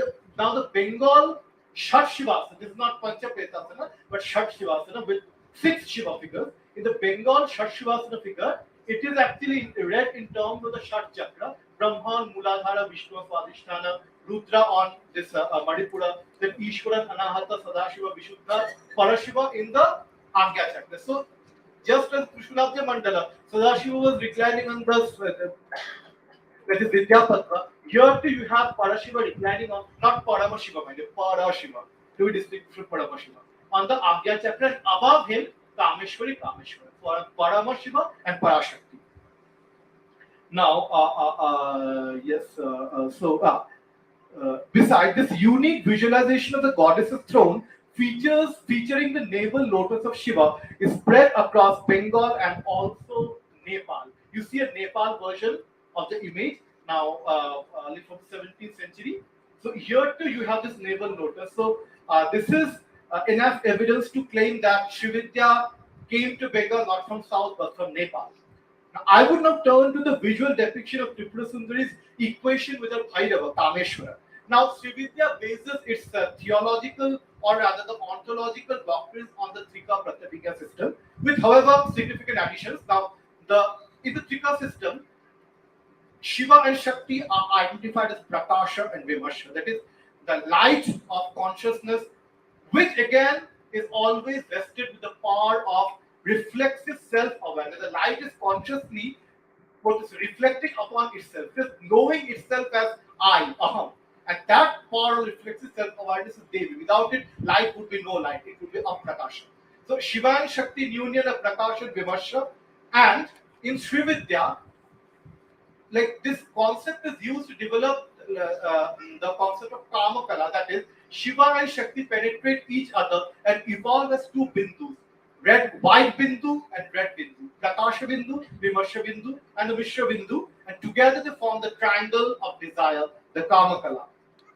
Now, in the visualization, as Tripura, like Kameshwara and Kameshwari, it's interesting to see that here, Kameshwara, he is given all the attributes of Devi. Devi's attributes are transferred to him. He's red in color, and in 4 hands he holds this Pasha, Ankusha, Ikshu Danda, and this Panchavana. Yes, Ikshu, this Ikshu Kodanda, the Panchavana. So instead of Devi bearing the attributes of Shiva, unlike in any other icon, here your Shiva bearing the attributes of Devi, the Devi is predominant here. Unlike in any other Jugal form, like Shiva, Parvati, Lakshmi, Narayan, where your Narayan is predominant and Devi is a bit Gaura. Here Devi is Pradhana and Shiva is a bit secondary to him. To her, sorry. Now, this is well reflected in the names of the Devi Lalita Sahasranama, Shiva Swadhina Vallabha, and which is very much dramatized in her narrative in the that is Lalitopakhyaana, that Swatantraham Sadadeva Swechachara Viharini. When the gods ask her to marry, she said, fine, I can marry, but I'll always remain independent and my husband has to remain subservient to me. Then, okay, fine, she flings the Dalan, it falls on Shiva, and Shiva becomes Kameshwara. And she is Rajarajeshwari. And he is just like the husband of the Queen of England. So, okay. Yeah, it's a matriarch. I mean, like a matriarchal motive is there. And the only theological system, whatever. Like in the Kadi system, the Śilpavidāya system with the mantra sequence begins with Ka. Usually, the goddess is visualized alone, sitting upon this Pancha Brahmasana, and she is Shiva Shakti Aikya Rupini. Both Shiva and Shakti emerge in her. In the Hadi system, however, you see her seated upon the lap of Kameshwara. Yes. Now, I would turn to textual references where with the goddess seated upon his lap, Kameshwara himself is treated like a mattress for her. So, although she is not sitting atop him, but he is treated like a mattress. Let's turn to that classic verse from the Saundarya Lahari. Sudha Sindhyor Madhya Surabhitavi, but coming to the thing. Paramashiva Pariyanka Nilayam, Bhajanti Pakatijana Dhanesh, Chidananda Lahari. Paramashiva Pariyanka Nilayam. Now, in the commentaries to the Saundarya Lahari, the Pariyanka embodying Paramashiva has been interpreted both in terms of it being a mattress and also with the special emphasis upon the Anka, Pari Anka, referring to the lap of Kameshwara. So both Kameshwara as the lap provider and as the mattress, they overlap with each other. Now, there is also a verse of the Mahakal Samhita which says that the goddess with the Pushpa, like this Shiva figure with the Pushpa Pariyanka, that is Shiva himself. The Pariyanka of the goddess is Shiva himself. Now, even the Shakti Sangama Tantra says that upon the 5 gods, Brahma, Vishnu, Rudra, Sadashiva, are known to be the pedestals. Sadashiva is the cushion and Kameshwara is the cushion cover. The Paramashiva becomes the cushion cover for the goddess. She sits upon him. So she plays a dominant role. Now, although most documented Śilpavidāya texts are based on the Panchadasha Vidya, in a handful of otherwise insufficient textual accounts of the higher Mahashwarashi, she literally rises beyond Shiva. In Panchadashi, you see her sitting on the lap of Shiva, although playing the dominant role, but in Mahashwarashi, she rises above Shiva. Now, because Kameshwari finally emerges into, Kameshwara merges into Kameshwari. Shiva merges into Shiva, Devi, who alone remains as Shiva and Shakti both. Now, I would like to refer to Sri Devi Natha's exposition on this Shorashi Vidya, that how during Avarana Puja, She is to be visualized as sitting upon the lap of Kameshwara. But after the Visarjana, when all the avaranas are withdrawn into her, Kameshwara too dissolves into Devi. And the Devi alone remains. That is what he calls Kaula in his text. That Devi as Kevalananda having absorbed Shiva. Shiva doesn't disappear. Shiva is there, but is merged in Devi only. She alone is both Shiva and Shakti there. Now I would now turn my study a unique icon of, yes, this is another painting of mine with the Kameshwar and Kameshwari. It's a tempera on both. Yeah. Now this is two paintings from the Newar region of Nepal. Yes, this and this. This is more clear. Yeah, this is more clear. So just keep that. Yes, unlike the Bina, yes, this is Mahashwara. She's a gigantic form. Unlike the tender, benign Lalita, she has 108 arms, 16 heads, an awesome form, and she wears the skin of Brahma as her Uttariya and the skin of Vishnu around her waist. She wears the heads of Rudra. How? Because she is the ultimate Shunya, where creation, dissolution, preservation, dissolution, they all dissolve. And you see here, with the Sapta Pretasana, below the 5 deities, above them Sadashiva is reclining. Above Sadashiva you have Bhairava, and above Bhairava you have Devi. A hierarchy has been made in the images. Now, this form is to be visualized. Okay, the textual reference to this form that I gave was unfortunately an authored contemporary text, which is Shri Chakra Nirupanam. Now, without going to the question of authenticity, this text is not very old. It's a new text, but even having assumed that until and unless there had been some jnana, how could these paintings be produced? These were produced in 19th century, early 19th century. Now, this Sri Chakra Nirupanam, it gives a description of the throne, which says that the 5 deities are there. Okay, from the navel of Parashiva emerges the lotus top. Upon it is a red lotus, and upon the red lotus is the cremation ground, Pitrivana.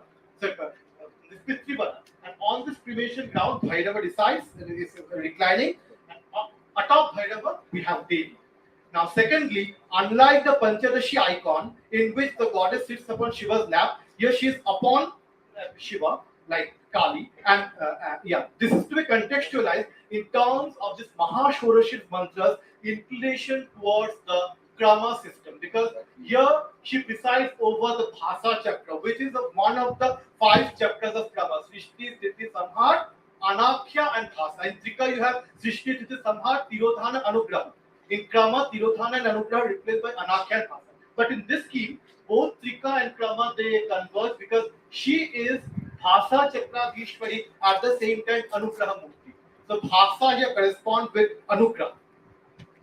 Again, her Bhairava is not the benign Kameshwara. It is Nirvana Bhairava who resembles, there is a separate icon of him where he resembles Narasimha. Now, as we know in Krama, Kala Sankashri Bhairava is Narasimha. It has an affiliation with this Vaishnava Pancharatra text. Now, so what we can claim that the more the Śivavidāya system which enters from Panchadashi to Shorashi or Mahashorashi, more it gets inclined towards Krama than from Trika or Tattvavidya. Now, although not much scriptural documentation is available as to the philosophical context of the Mahashorashi Vidya, the living traditions provide us with certain explanations. I would turn to Gopinath Kaviraj's exposition. Now, he says that usually for most sadhakas, the ultimate end is like to reach the center of the Sahasrara, where Kameshwar and Kameshwari unite, surrounded by the 15 Nityas from Kameshwari, Bhadreshwari, like all the 15 Nityas in the triangle, and in between you have the Kameshwara, Kameshwari couple. But for higher, like sadhakas of higher competence, even this Panchadashi form has to be transcended. Even this Yugala Murti has to be transcended. How? Devi will then rise from Shiva's lap, a lotus will bloom from Parashiva's navel, Devi will come out of that and Shiva will manifest in a full glory and Shiva will turn into a corpse. He will gradually merge into her. So Devi will ascend from the Panchadashi stage to the Shorashi stage, and even from the Saptadashi stage. I am not going to that.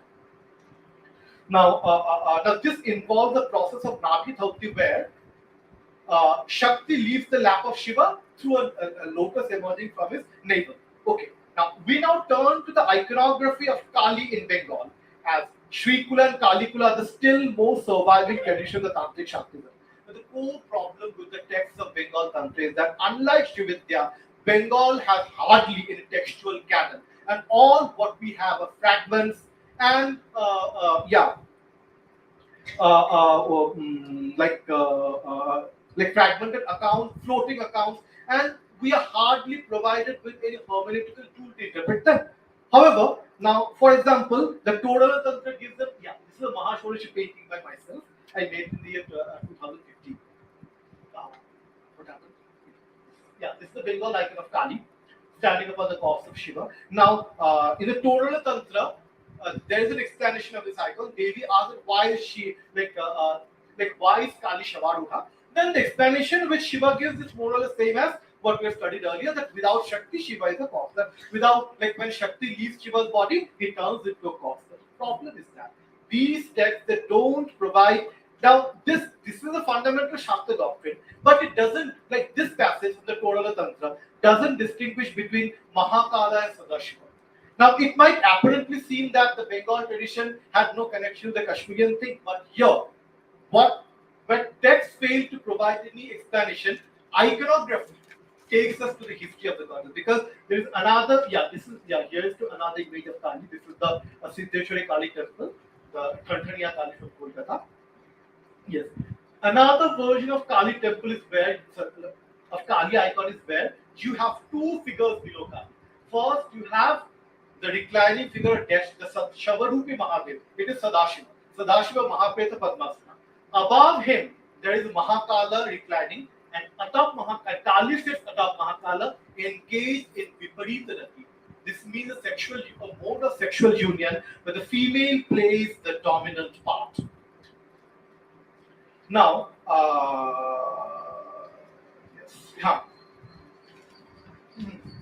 the female plays the dominant part. Now, this Viparit Rati is a core symbol in the iconography of Dakshina Kali. How?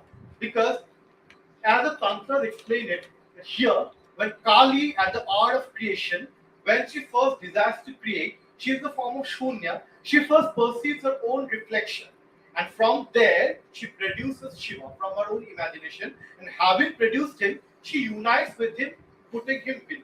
So that is this comes very close to the Buddhist doctrine of Pragya and Upaya, because Bengal Tantra had connection with Nepal, through which Buddhist doctrines entered into this thing. Now, in a previous article of mine, there are other images as well. You see, Viparita Rati, Kali Viparita Rati mode. This is there. In a previous article of mine, I have explored in detail how this thing embodies, it inclines. This icon gets more inclined towards the Buddhist notion of Pragya Upaya, but however, it's not possible to discuss the entire thing in detail. But I would just turn to a passage by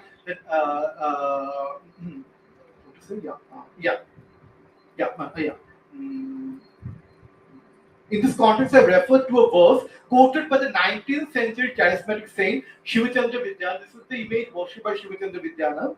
Her name is Sarva Mangala. Shivachandra Vidyana, in his explanation, says that Purusha, or the male, is Dakshina, and Vama or Shakti. What happened? Okay. Purusha is Dakshina, and Vama is Shakti. Now, interestingly, in his explanation, the Purusha aspect is associated with Navritti, and the Shakti aspect, Vama aspect, is associated with Nivritti. Just, it might seem shocking because usually we associate Shiva with transcendence and Shakti with immanence. So here where we come to a kind of Buddhist inclination, because in the Pragya Upaya equation, Upaya is male and Pragya is female, and Upaya is more inclined towards Pravritti and Pragya towards Nivritti. So here in the Viparita Rati mode, image, it gets more close to the Buddhist doctrine. So it says that the right half is Pravritti Purusha and the left half is Nivritti Devi. And when this left half, Vama Shakti, is awakened and she wins over the right half, she subdues him under her right foot, and then she becomes Dakshina Kali. She wins the Dakshina half and becomes Dakshina Kali. Now, although it's easy to contextualize the above two versions of the Dakshina Kali icon, we've seen two versions. In one, Kali standing directly upon the corpse of Sadashiva, and in another, upon Sadashiva is Mahakal, and above that you have Devi. Now, it's very clear that this image actually, it echoes what we had studied earlier in the Trishulabdya Mandala. Sadashiva lying below the Siddhanta system, the Shaiva Siddhanta deity. Above him we have Bhairava, Mahakala is the Bhairava Tantra, he represents the Bhairava Tantra, and the Devi, who is the Kali, who ultimately rises above Bhairava, is the ultimate reality who sits upon the corpses of both Sadashiva and Mahakala. Now, although it is easy to contextualize the above two versions of the Dakshina Kali icon, it becomes difficult to hermeneutically locate a few other verses that station her as enthroned upon 5, 6 or 7 corpses. For example, with the evolution of pantheon of the 10 Mahavidyas, so both deities from Srikula and Kalikula were assimilated into the pantheon, the 10 Mahavidya pantheon. So there, you have composite forms like Shorashi Kali. I'm turning to an icon. Yeah, this is again Vipadita Kali. Yeah, my painting of Vipadita Kali. Another painting by myself. It's in wash technique. Yes, this is an image of Shorashi Kali. Now, this painting was made by Swami Vivekananda in the 19th century. So here you have the 5 deities below Brahma, Vishnu, Rudra, Ishwar, Sadashiv, they are stationed Mooladhara, Swadhisthana, and Parashiva on the Agya Chakra, and above that, Mahakali is sitting upon the lap of Mahakali, not she is sitting atop. And this is another image of Shorashi. This image is installed in the ashram near Belur, the Kalika Ashrama. Now this is founded by Swami Vivekananda. Now here you see, you can clearly trace the Padmas. Brahma on the 4 petal Mooladhara, Vishnu on 6 petal Swadhisthana. Yeah, you have Parashiva on the 2 petal Agya Chakra, and above that is Sahasrara Devi station. Now, piercing the Devi's Kundalini, having pierced the 6 centers, she is united with Paramashiva on top of the head. Now, the thing is that the scriptural evidence for this visualization of the goddess's throne is a fragmented verse. Now, as I have read the verse earlier, that Brahma, Vishnuscha, Rudrascha, Ishwarascha, Sadashiva, Eta Pancha Pura Prokta, Phalakastu Parashiva is the Phalaka. Tasyopari Mahadev Bhuvaneshwar Virajate, Yena Sartha Mahadevi Kalika Rabate Sada. Kalika is always she always plays with him.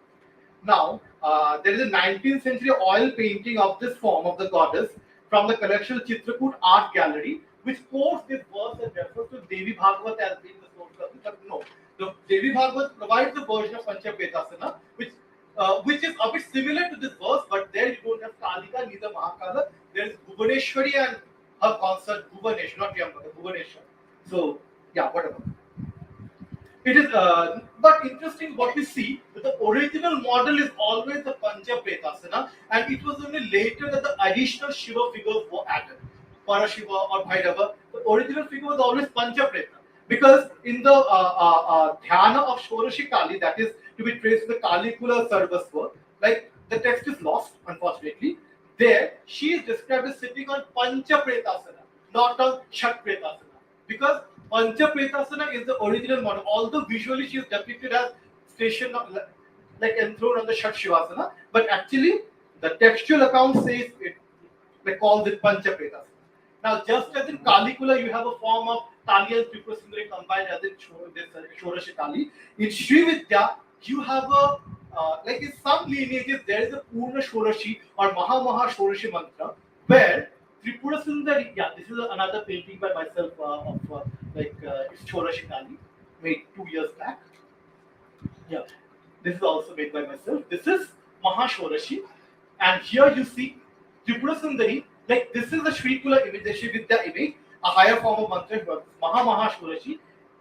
Tripura Sundari combines the features of both Kali and Lalita. 4 arms, in a 4 arms, you have Pasha, Ankusha, Ishu, Chapa, and the Panchavana, and 4 more arms, this Khadgamunda Vadabhaya.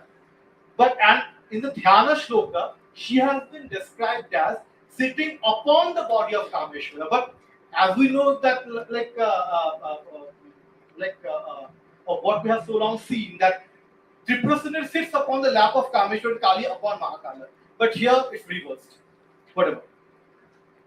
Now a handful of texts like the Shakti Sangama Tantra refer to the Sapta Pretasana throne of Kali. This, however, seems to be later evolution. Well, now Sapta Pretasana, I made a Sapta Pretasana. So you have the four deities below, like the four chakras, beside over Brahma, Vishnu, their bodies have been pierced with fitness. And here, Sadashiva in the Anahata chakra, Parashiva in the Bhumadhya, and above that you have Mahakala, Kali and Mahakala. But what we see here in the Sapta Pretasana form is still like the deities are the same, Brahma, Vishnu, Rudra, Ishwara, Sadashiva, and Bhairava. But what, like how it differs from the Shat-Shivasana, we have Pancha Pretasana, Shat-Shivasana, Sapta Pretasana. The Sapta Pretasana, Pancha Pretasana 5 deities, Shat-Shivasana 6 deities, and the Sapta Pretasana 7 deities. What we see in the Sapta Pretasana, the deities are the same, only that instead of sitting upon his lap, on the lap of Bhairava, the Devi is sitting upon him. She sits atop him. She transcends him in a way. Now, the Shakti Sangama Tantra gives a verse that upon the mattress of the throne of 7 corpses, which is the heart of the corpse, resides the auspicious goddess. She sits upon the heart of Mahakala, reduced to a corpse. So it doesn't sit on his lap, but upon him. Now, there is another, although the standard set of deities in the corpse throne of Kali is same as that of Triprasundari, yet there is another variety of Pancha Pretasana of Kali, where the deities are adhikāra, Shakti Sangama Tantra again, adhikāra, Karala, Vikarala, Tapala Thrik are the 4 pedestals, and Samhara Bhairava is the cushion, Mahakala is the cushion cover, and on his heart sits Kali. So instead of Brahma, Vishnu, Rudra, Sadashiva, we have adhikāra, Karala, these 5 deities. Now the discussion will be incomplete without any reference to another variant of the corpse throne, which although hardly traceable in textual accounts, can be has been discussed over in detail by Dr. Gopinath Kaviraj. Now this is the Navamundi Asana. Like anybody familiar with Vishuddhananda, Gopinath Kaviraj's guru, must have heard about his Jnanaganja Ashrama, where he installed the Navamundi Asana, the asana of 9 heads. Now Gopinath Kaviraj gives a very short explanation of it, how the 4 deities, the 5 deities, they preside over the 4 andas, this Brahmanda, Prakityanda, Māyāmata, Shaktanda, Brahma in the Brahmanda, Vishnu in the Prakityanda, Rudra in the Māyāmata, and Ishwara Sadashiva the Shaktanda. And higher than that, we have the subtle categories like Bindu, Artha, Chandra, Nath, Dirodini, the subtle 9 paths which have to be pierced through before reaching Sahasrara. So altogether there are 9.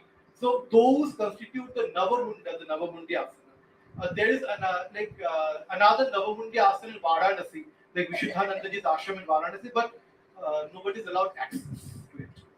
The iconography of Devi in the Shakta Tantras directly challenges the conventional understanding of the nature of the absolute, while Veda-oriented ontological systems always prioritize the static pole of divinity over the dynamic. It is always the Nirguna, the Nishkriya aspect which is put higher than the Sakriya one in usual systems. But in the Shakta system, this hierarchy is reversed. Because, like in other systems, like even outside the Shiva, you have this, like in Vedanta, Brahma transcending Maya. Brahma is supreme and Maya is to be left behind. Purusha is above Prakriti in the Sankhya. But in the Shakta system, this hierarchy is radically reversed. And the inertness of the static pole is not glorified. Oh, you are Nirgunya. But that is compared to the inertness of a corpse. And these texts celebrate the victory of the dynamic absolute. So here the dynamic absolute is celebrated above the static one. Why? Because although she is dynamic, she is not merely immanent, she is also transcendent. And she yields not merely mukti but also bhukti. So Shakti, she is complete in herself. She is both Saguna, Nirguna, she is both this transcendent, immanent, bhoga and mukti. So like she is always placed. So the entire soteriological approach of the Shakta Tantra, that is oriented towards achieving integrity within the dynamic aspect, and the static aspect is put in a secondary position. So she is above Shiva. She transcends Shiva in that way. Now, This is how, even without implying any compromise with the non-dualistic doctrine of the Shakta Tantra, Shakti transcends Shiva. In words of my Gurudeva, Kulavadut Shiva Samuccaya, I'm just reading his thing. Shiva has been made into a shower here, since the Devi has absorbed all his powers, all that constitute his Shivahood back into herself. Whatever power resides in Shiva comes from her. It is this Mahashakti who energizes the shower and vests Shivahood into it, and at the end devours the Shivahood or reabsorbs it into herself. In other words, Mahakali devours Mahakala. Hence, she is known to be the one who transcends Kala. Having thus absorbed Shivahood, she alone exists, herself combining both Shiva and Shakti. In this state, she is the perfect, eternal, absolute. Purna Brahma Sada. Thank you.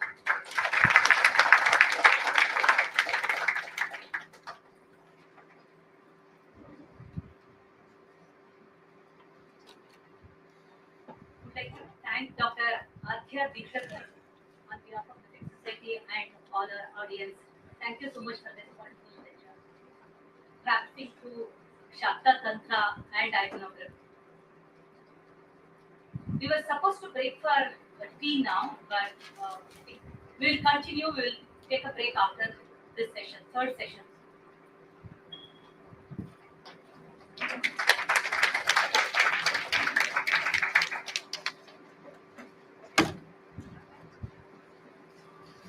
We'll move on to another interesting session where we are going to learn more about proportions, measurement of images. This lecture will be delivered by Padma Vibhushan Sri Sudarshan Sahuji. I invite Dr. Sri Sudarshan Sahuji to be on stage. He is a traditional master craftsman working in stone, wood, and other medium. At the age of 13, he was initiated into the craft of stone carving by his teacher, Guru, late Sri Puliya Moharana and late Sri Bhuvaneshwar Mahapatra. He is practicing this craft for more than 7 decades and has acquired skill and mastery in carving of statues of deities for temples and other decorative artifacts. He is an erudite in the scriptures of ancient law, especially in Hindu and Buddhist literature. And here, a great monolith statue's works. I'm going to talk about his works. A great monolith statue of Bhagwan Parshvanatha, which took 7 years at Pushpagiri Vihar, Madhya Pradesh. 101 feet long Buddha Jataka story mural project at a spiritual park near Mumbai. And stone statues and murals for the Buddha temples and stupas in Japan. He has also published many articles and research papers in many reputed journals. He has many awards to his account, to name a few: Padma Vibhushan in 2021, Padma Shri in 2003, Shiva Guru Award from Government of India in 2003, National Award from Government of India, Kamala Devi Chattopadhyaya Award, Liberty Bell in 1986 from US.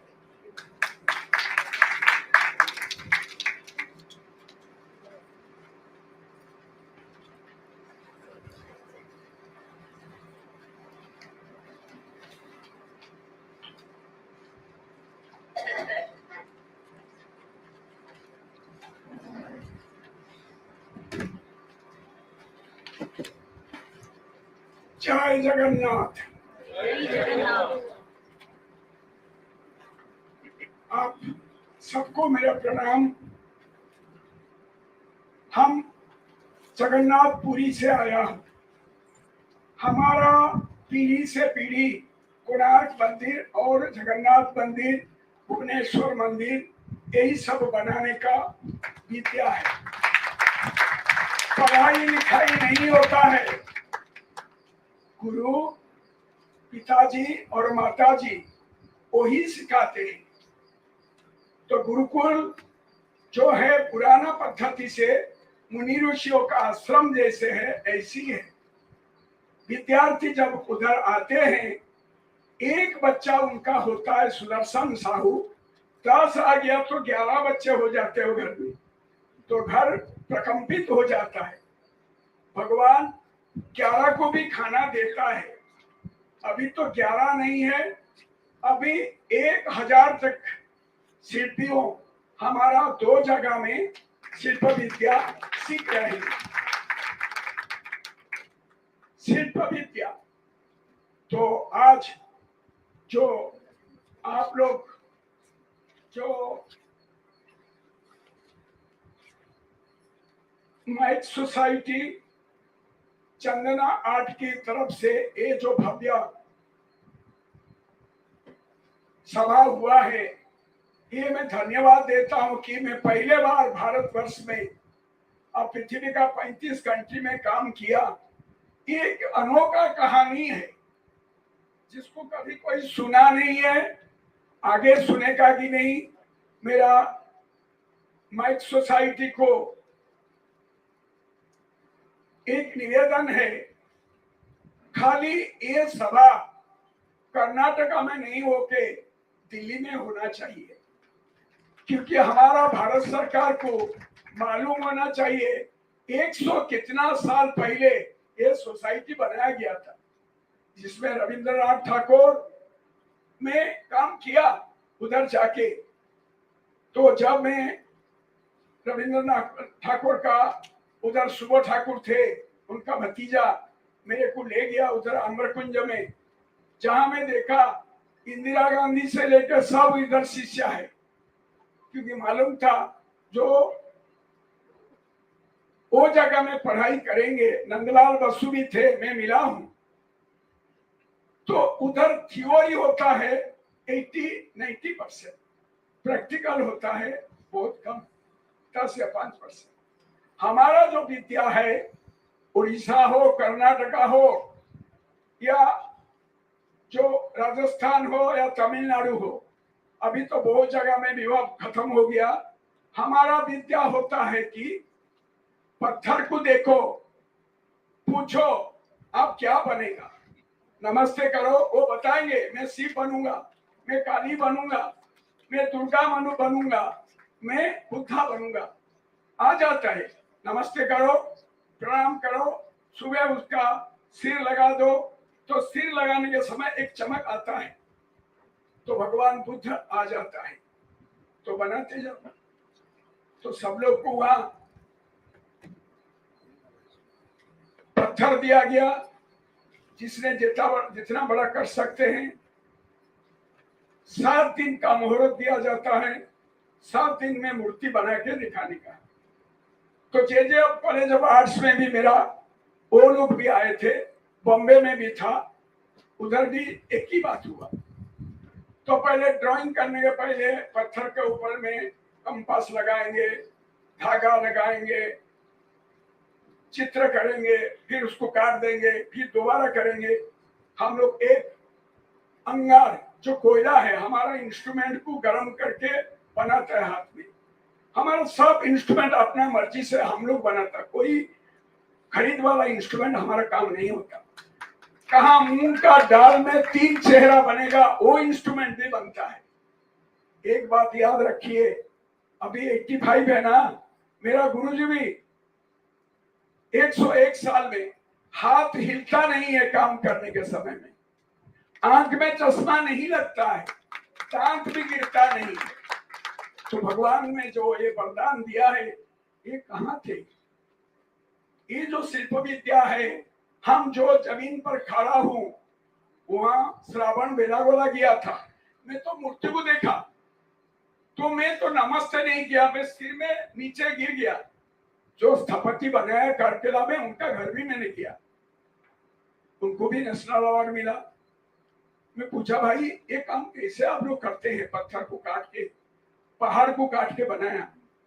उन्होंने बताया ये उनका इच्छा में हुआ है। ये पहाड़ बोला मेरे को भगवान गोविंदेश्वर मूर्ति यही बनेगा, राजा का आदेश था, तो फिर हो गया। आज मैंने बहुत शास्त्र ज्ञान, पुराण, वेद सब सुना, परंतु एक वेद है जो कि 4 वेद से सर्वश्रेष्ठ वेद हमारे घर में मुंह में बोलते हैं, शिष्य उनको ग्रहण करते। भगवान बुद्ध के समय में कोई लिपि नहीं था, सारे शिष्य लोग बैठते थे, बुद्ध बोलते थे, वही उनका सुन करके याद रखते थे। तो हमारा जो विद्या है अभी तक भी ये है ये श्याम वेद से उद्धृत है। श्याम वेद में नृत्य, गीता, संगीता, शास्त्रीय नृत्य जो बजाने का चीज है, और ये शास्त्र जो शिल्प शास्त्र है उसी में मूर्ति शास्त्र भी है। हम कैसे आगे जाएंगे आपके साथ? मैं बोलने के बाद मैं सुना, मेरे पीछे बैठे हैं पंडित जी, उन्होंने व्याख्या किया है शिल्प शास्त्र, हर एक शास्त्र के ऊपर में उन्होंने बताया। उससे और ज्यादा बोलने का जरूरी नहीं। मेरे को दिया गया बात, मूर्ति बनाने के समय में आप किस तरीका से माप करते हैं, ये मेन सब्जेक्ट। ये तो 5 मिनट का बात है, परंतु इसमें बहुत कुछ लंबा चीज है।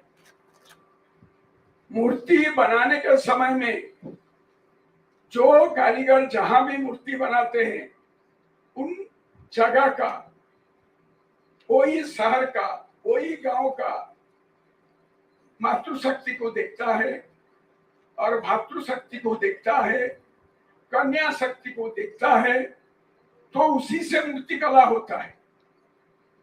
हमारा उड़ीसा में जो कला होता है चोड़ा स्टाइल है, कर्नाटका, तमिलनाडु एक ही है, कुछ फर्क नहीं है। उधर राजस्थान के तरफ पे जाएंगे तो नागौर स्टाइल है, स्टाइल में अंतर नहीं है। सिर्फ हम देखते हैं कर्नाटका का और उड़ीसा में, दोनों में फर्क क्या है। साउथ में जो मूर्ति होता है उनका शरीर, साउथ का सारे जो अभी हमारा सामने आप लोग दिखाई जाता, उसी एनाटॉमी को लिया जाता है, कारीगर उसको भी लिया है। हमारा उड़ीसा में जो मूर्ति बनता है, उधर का जो जनसाधारण है, जो माँ बहन है, उन्हीं का रूप को निखारा जाता है। 1200 कारीगर कोणार्क बनाने के लिए किया। राजा का आदेश था मूर्ति बनाना, कोणार्क बनाना। जहाँ सांब को साप्य हुआ था, उनको कृष्ण व्याधि हो गया था, उधर मुक्ति के लिए भगवान कृष्ण ने बोला उधर जाएंगे तो उधर चंद्रभागा नदी के पास में तपस्या करेंगे तो कृष्ण व्याधि मुक्ति हो जाएगा। तो शंभु ने किया, उधर मुक्ति हो गया उनका। तो वही जगह का स्मृति के लिए नरसिंह देव ने माता जी का आदेश में सारे लोग अच्छा होंगे उधर से, तो एक मंदिर बनाओ। मंदिर असंभव था। मैं आपका बात आऊंगा, मेरे माप के ऊपर मैं आऊंगा, थोड़ा उसका पहले मैं बोल देगा। तो उधर समुद्र और नदी संगम का जगह है, तो पत्थर फेंकेंगे ना, वो चला जाता था। मंदिर कैसे बनेगा? तो भगवान आदेश हुआ, हे विश्वकर्मा स्थपति, 1200 कारीगर लाया, तू जाओ। कल एक ब्राह्मण का औरत विधवा है, उन्होंने खीर बनाया, तो उनको बोलो खीर भिक्षाम देही, मेरे को थोड़ा खीर मिलेगा। वो औरत पूजा करेगा भगवान को देने के लिए, उसके बाद देगा। बोला थोड़ा इंतजार करो। ये दोबारा बोला खीर भिक्षाम देही, तो वो बर्दाश्त नहीं किया। यही शायद भगवान आ गया मेरे सामने, उनको खीर दिया। तो गर्म था, डाल दिया, तो उन्होंने बिठा दिया, तो नमस्ते किया, पानी दिया, हाथ धो के जब खाया, वो बीच में हाथ लगा दिया, हाथ ऐसे कर दिया। अरे स्थपति, बीच में हाथ लगाओगे तो हाथ जल जाएगा, बगल से खाओ। मालूम हो गया, माँ मिल गया मेरे को। यह पत्थर समुद्र के नीचे से धीरे धीरे लेके फिर बनाया। तो फिर आगे में उनका बच्चा उनको किया, उनका ऊपर किया। तो ऊपर करने के बाद राजा जान जाएगा तो सारे कारीगर को मारेगा। तो उन्होंने अपना जीवन को विसर्जित कर दिया समुद्र में। उनका नाम धर्मपद था। हमारा जो मूर्ति शैली है 7 पार्ट होता है। जब बढ़ जाते मूर्ति 4 पार्ट हो जाता है। मूलाधार चक्र से आज्ञा चक्र तक 4 होता है। हमारा जो मूर्ति उड़ीसा में बनता है ज्यादा अंतर नहीं है। आपका मूर्ति हमारा मूर्ति। अभी स्वामीनारायण मंदिर में 200 से 300 कारीगर मेरा शिष्य काम करते हैं। आप देखा होगा कोई कोई दिल्ली में स्वामीनारायण मंदिर बनता है, लंदन में भी हो गया, अभी दुबई में भी हुआ है। मेरे को दुबई बुलाया गया था, 1 महीना पहले मैं गया था, उधर भी काम करो। सब आप देखेंगे 7 भाग में होता है, परंतु पुराना जमाना में कुछ मूर्ति है जो 6 भाग में हुआ है। तो 6 भाग को 7 भाग किया गया, जो इसका मतलब ही है। हम पंजाब जाएंगे तो उधर शरीर देखेंगे तो 7 भाग से 7.5 भाग होता है। हम कश्मीर जाएंगे, उधर एक सूर्य मंदिर है, मार्कंड सूर्य। एक आपका हम्पी में भी एक सूर्य मंदिर भी है, 4 चक्का है।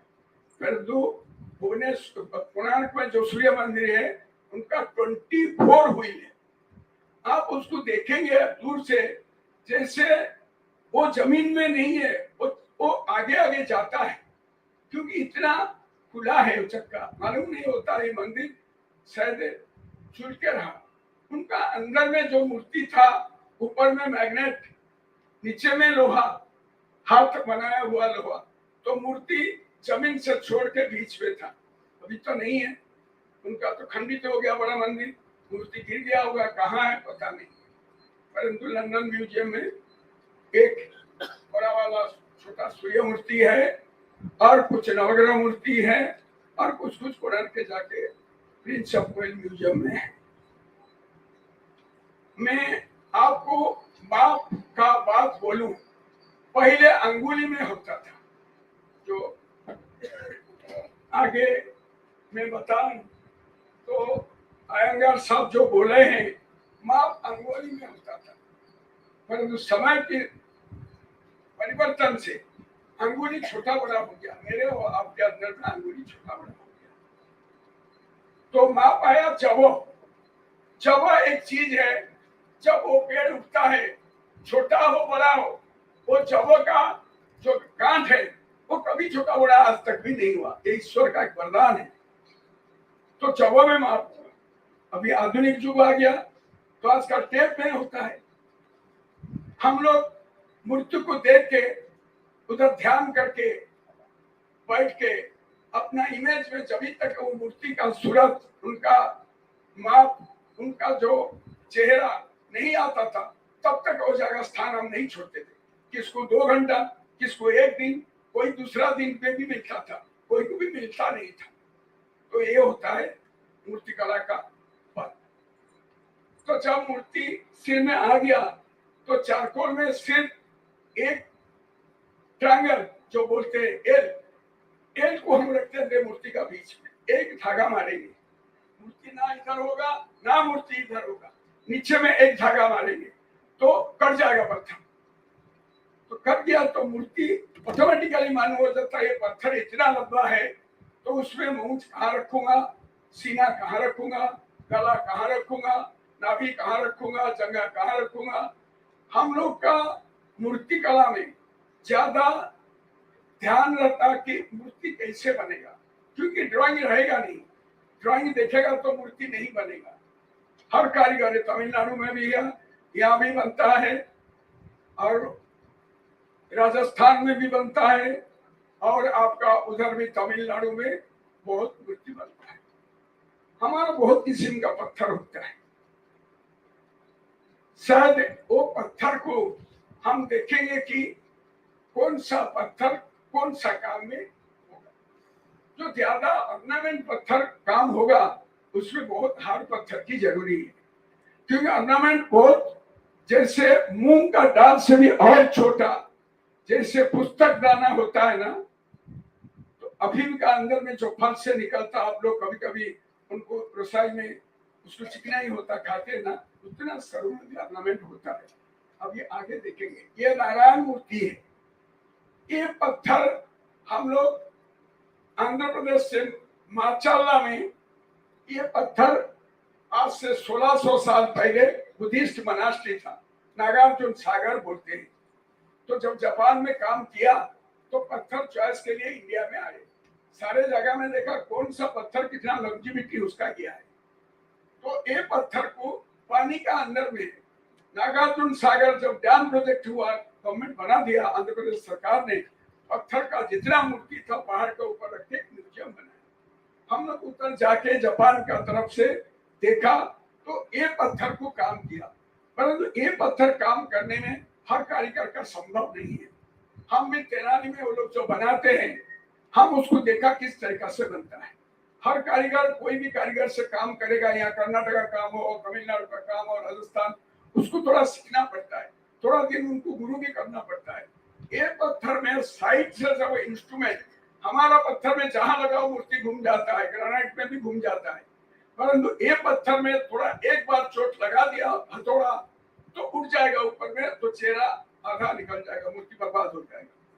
तो माप का पहले हम लोग एक्स्ट्रा माप में 7 भाग से और थोड़ा 2-3 अंगुल ज्यादा रखता है, कभी मूर्ति कट जाएगा ये होगा।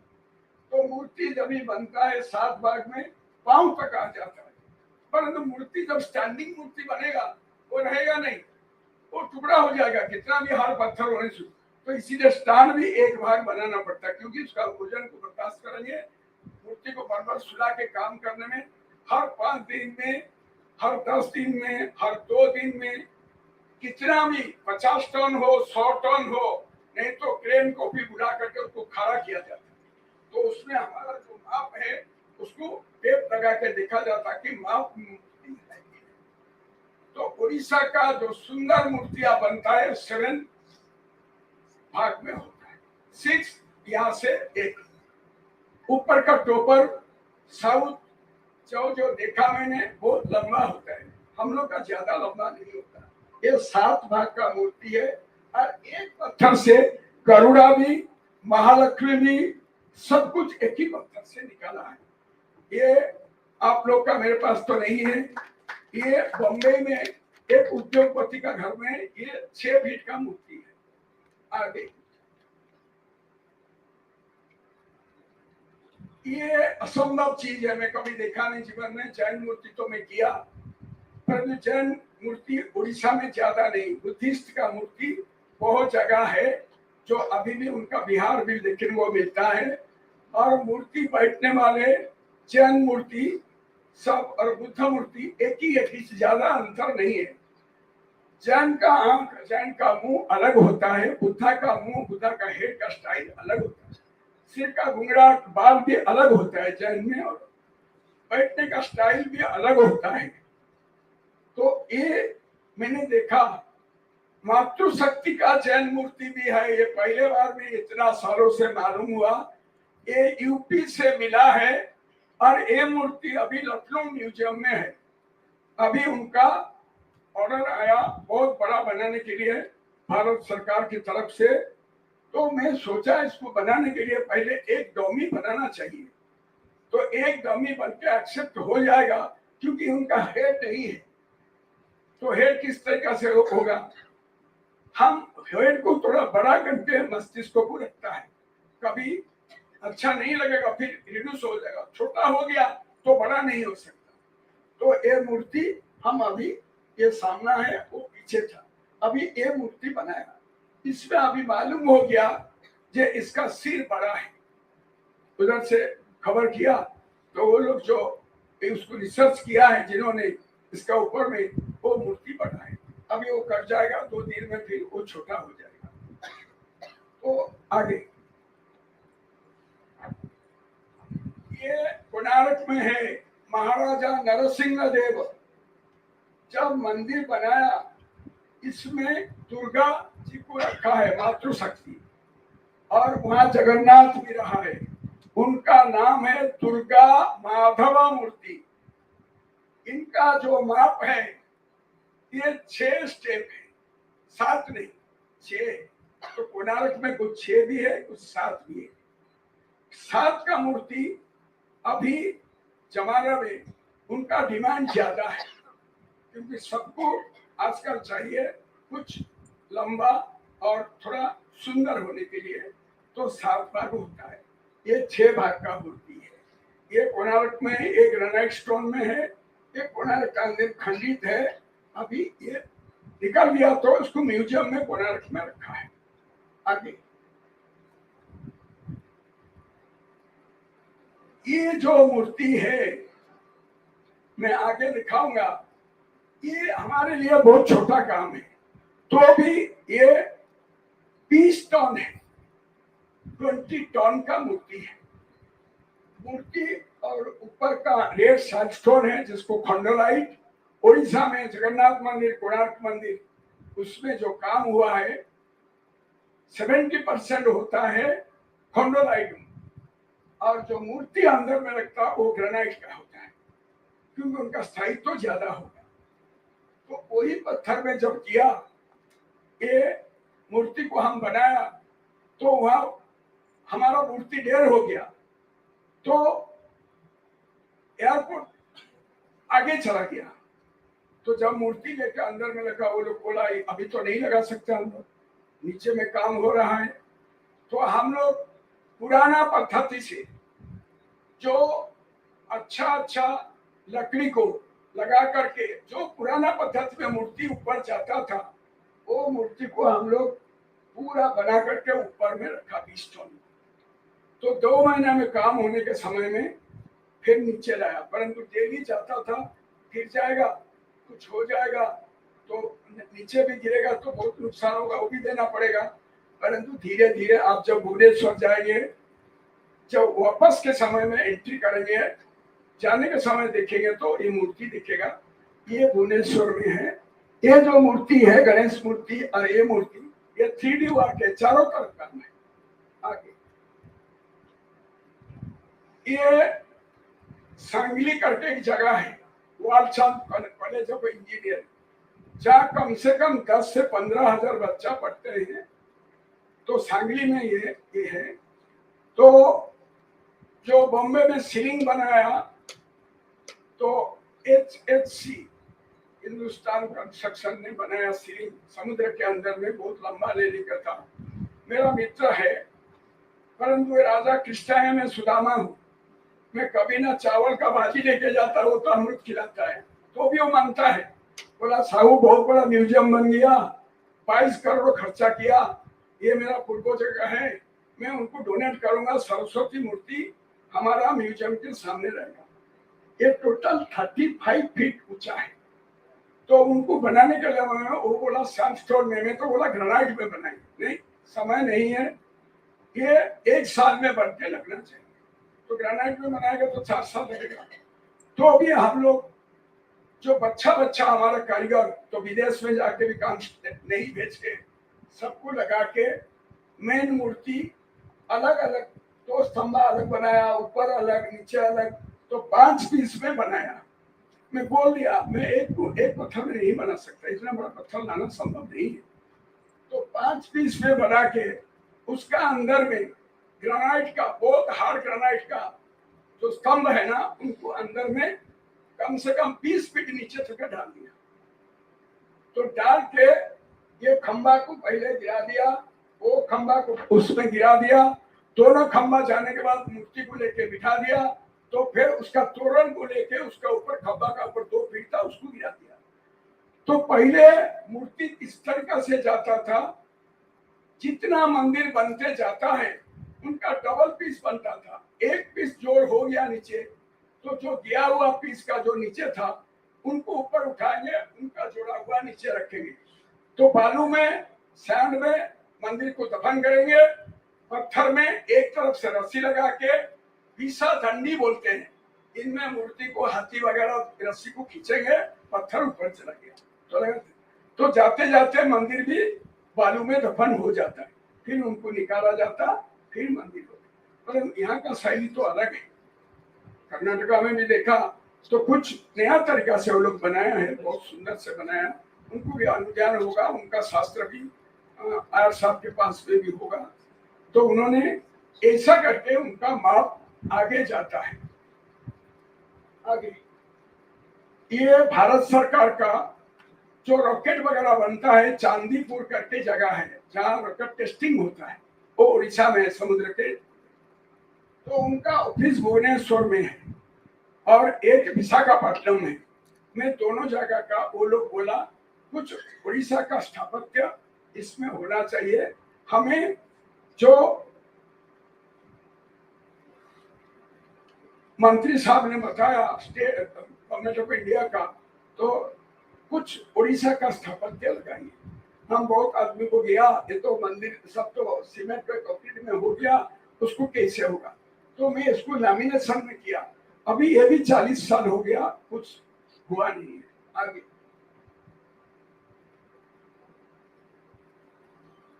ये मंदिर दार्जिलिंग में है, जला पार्क है। मूर्ति तो बहुत वजन है। दार्जिलिंग का ऊपर में 6 टन, ज्यादा ऊपर में नहीं जाएगा, सिलीगुड़ी तक जाएगा, उधर से फिर निकालेगा छोटा ट्रक में 3 ट्रक, एक ट्रक को 4 ट्रक करके ऊपर जाएगा। फिर जाने का जगह भी बहुत मुश्किल है, 1 किलोमीटर रस्सी में उसको टान के ऊपर में लेके फिर इसको लगाया। ऊपर का पूरा ब्रॉन्ज में बनाया, ब्रॉन्ज भी हम लोग बनाता है आजकल, तो मूर्ति ब्रॉन्ज में बना करके दार्जिलिंग में लगाया। तो दार्जिलिंग में जो ये मंदिर है, धौली बुद्ध मंदिर भी है भुवनेश्वर में।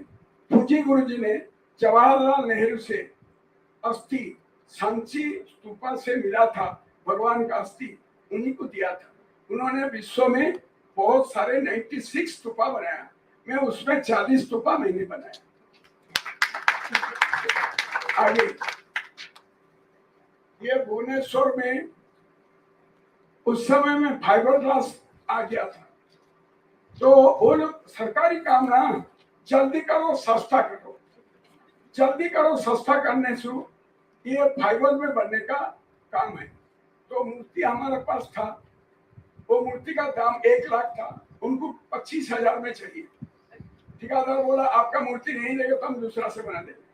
तो हम लोग क्या किया, उसी को मूर्ति का ऊपर में टाई निकाल दिया, तो एक आदमी को बुला दिया, वो फाइबर डाल के बना दिया, वो लगा दिया। अभी ये भी 25 साल से भुवनेश्वर में है। आगे ये एक जगह है बॉम्बे में, एक कोटक परिवार है जो लूनावाला में रहते हैं। ये एक एक शेर 6-6 फीट से बड़ा है।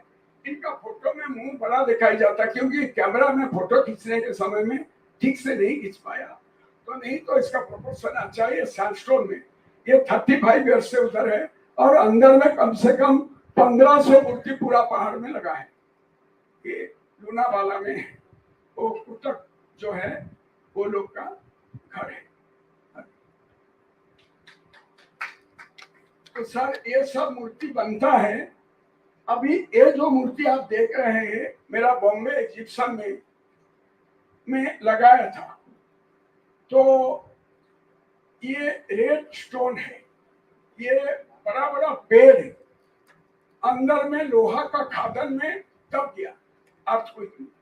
कितना करोड़ों साल बाद अभी तो उड़ीसा सरकार लोहा में इतना माइन से पैसा मिलता कि 2 बार वर्ल्ड हॉकी पहले किया था, अभी भी 2 बार 5,000 करोड़ खर्चा होता है एक दिन। अभी शायद आगे 4-5 साल में इतना पैसा है, उतना भी खादान आपका कर्नाटका में भी है।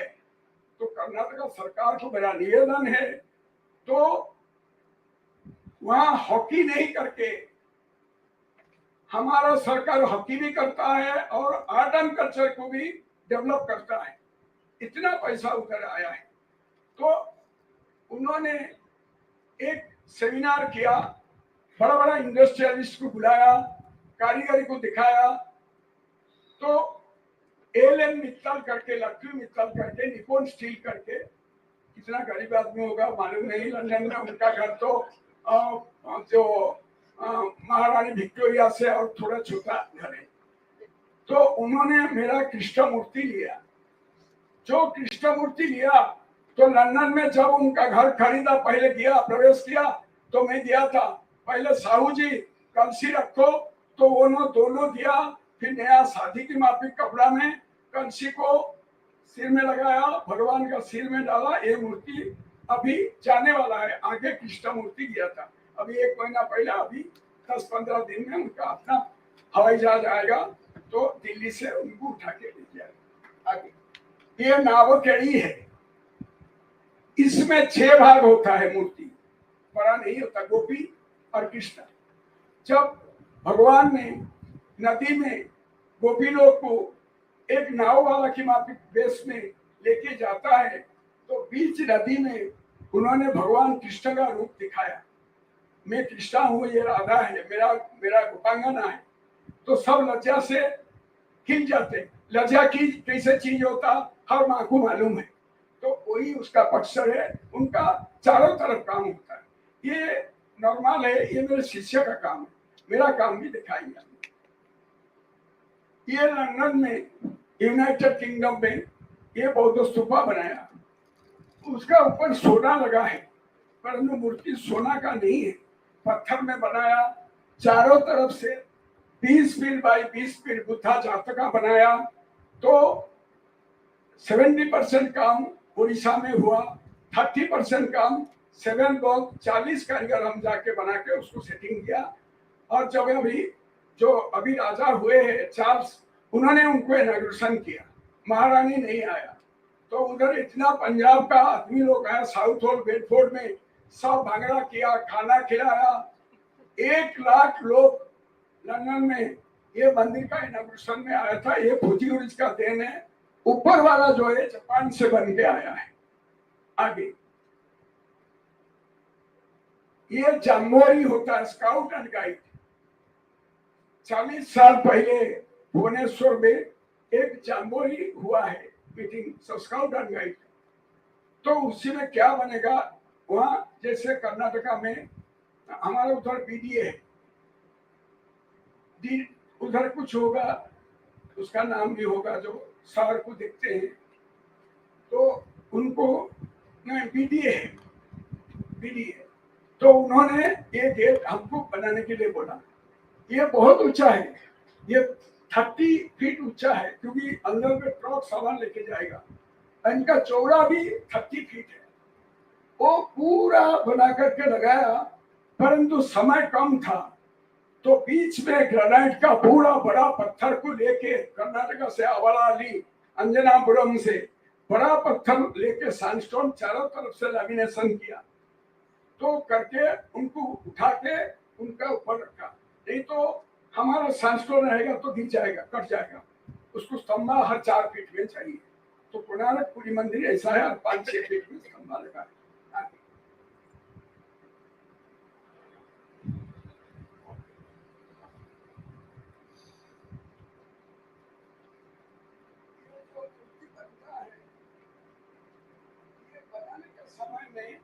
एक मूर्ति अभी बॉम्बे में पंथेल करके जगह है, उधर एक लोटस गार्डन है।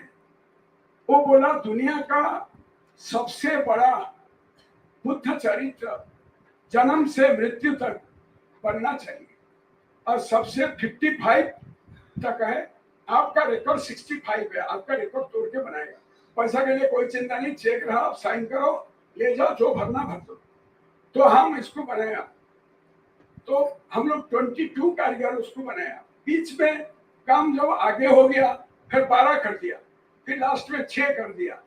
तो ऐसा करके 6 साल में 101 फीट लंबा, ये देखिए पूरा पैनल किया, 8 फीट ऊंचा है और 101 फीट लंबा है।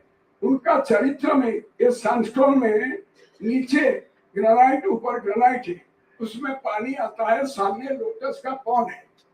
तो ये भी बना। तो आजकल पुराना जमाना से अभी बहुत आसान हो गया काम के लिए, परंतु कारीगर धीरे धीरे, गुजरात में अभी कारीगर नहीं है। यहाँ भी मैं आना जाना करता, मैं उधर भी 2 बार आपका जो आपका इधर है ना, एक बड़ा आर्ट गैलरी है चित्रकला परिसर में 2 बार किया, पुणे में भी 2 बार किया, बॉम्बे में 4 बार किया। 15 साल में 1 बार करता हूँ, अभी नहीं कर सकता। अभी 5-6 साल से गैलरी मिलता है, हम कर नहीं सकता, क्योंकि हमारा काम होता, मेरा परिवार, मैं अकेला था। तो मेरा 2 बेटा 2 बेटी और पोता पोती 6-7 हो गया। हम 4 भाई थे, किसका बच्चा नहीं था। तब सब जब एक अंगुली था, तोड़ने के लिए बहुत आसान होता था, परंतु जब इतना हो गया ना, तोड़ने के लिए परेशानी नहीं होता। जो भी काम वो लोग मिलते हैं, आप लोग भी मिल जाते हैं, तो सारा काम हो जाता है। आगे कर्नाटका में भी बहुत सुंदर काम आएगा, आपको बुलाऊंगा, दिखाऊंगा। परंतु जो माप के बारे में बोला, अंगुल से जब में आया, जब से अभी टेप में आ गया।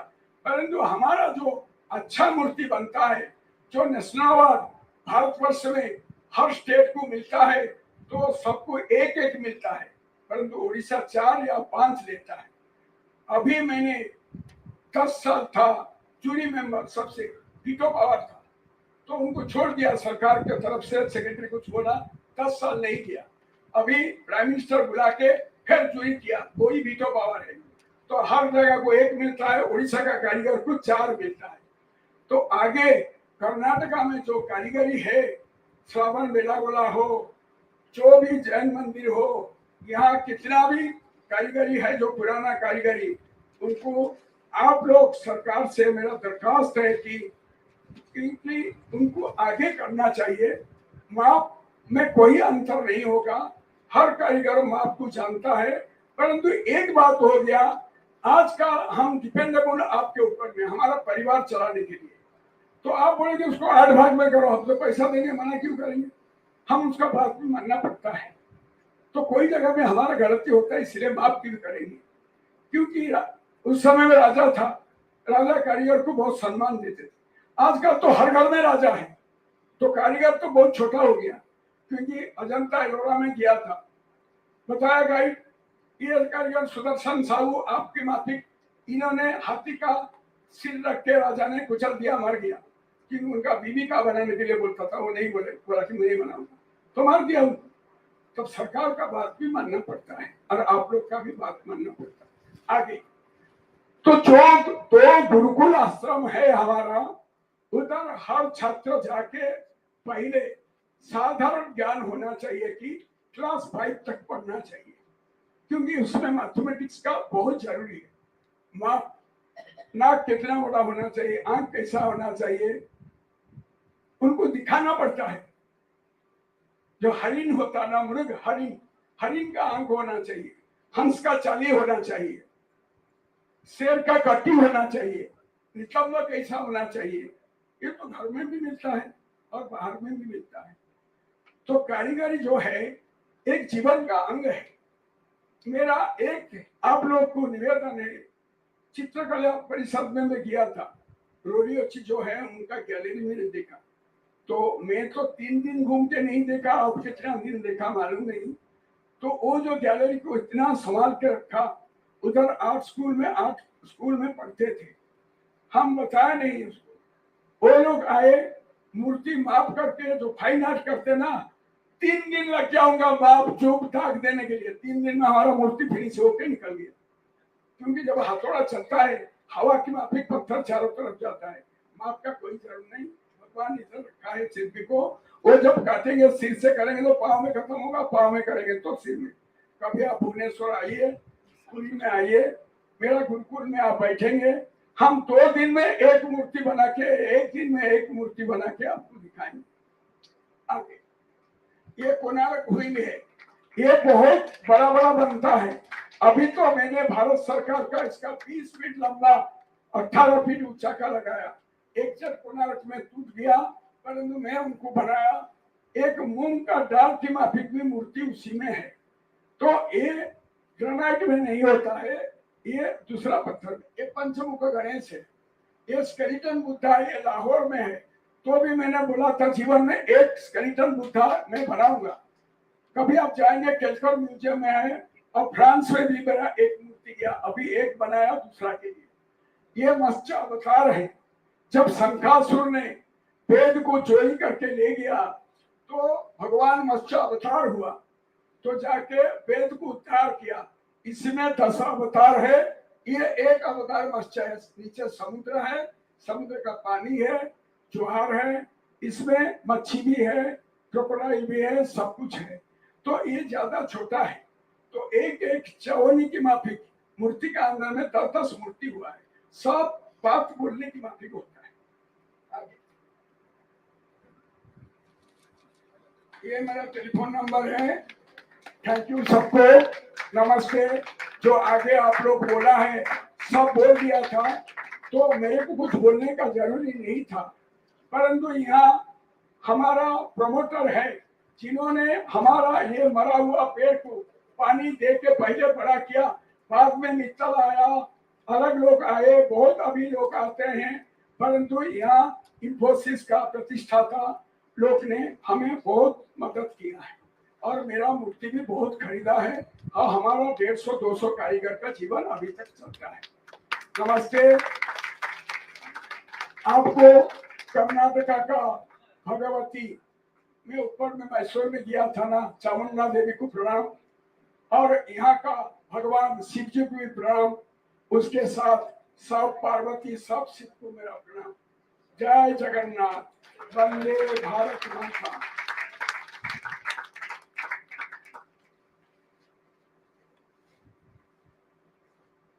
74 ವರ್ಷದ ಪದ್ಮ ವಿಭೂಷಣ ಸುದರ್ಶನ್ ಸಾಹು ಅವ್ರನ್ನ ಸನ್ಮಾನಿಸಲಿಕ್ಕೆ ಹಿರಿಯರಾದಂಥ 92 ವರ್ಷ ವಯಸ್ಸಿನ ಡಾಕ್ಟರ್ ಎಂ ಜಿ ನಾಗರಾಜ್ ಅವರು ಬರಬೇಕು ಅಂತ ಹೇಳಿ.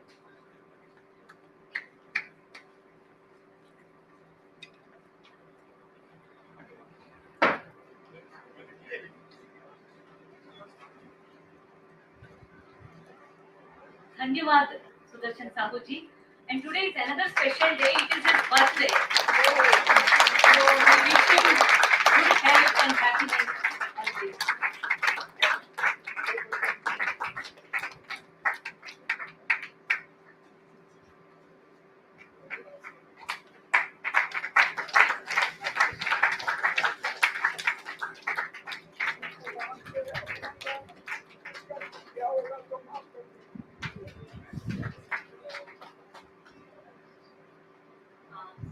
Now we will break for tea for 15 minutes. 15 minutes. Let's 10 minutes. Let's come back by 5:05. Today's final session is by Dr. Śilpavidāya. It is on Dhyana Shloka, Mūrti Dhyana Shloka.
Welcome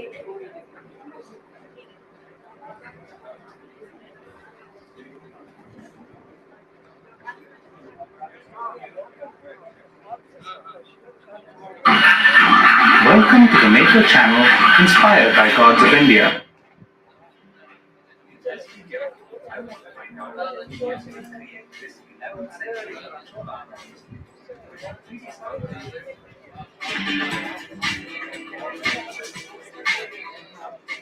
Printing and painting.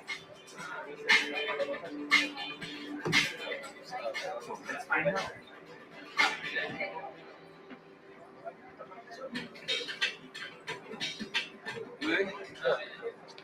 Śivāshankar Babu.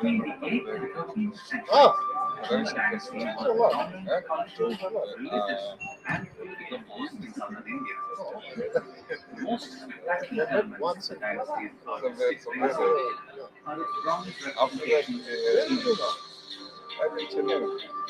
the Chennai Museum There's another Shiva there? greatest collections No, there are many Shivas. Correct. There is other one. There is a Royal Sundari. Because he is lean. He's very lean. I'm Śivāshankar Babu. I see. Because did you call somebody here last week? Yeah, correct. Okay, that's why I think I heard he was a Shiva who was I say, I was talking with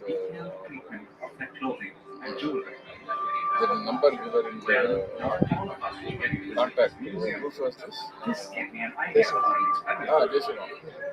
So we were saying that we are only doing recording. There is no light because I was saying that the page is there and so many people. First time that yeah, that's why I also put this. Connect to Badri or others.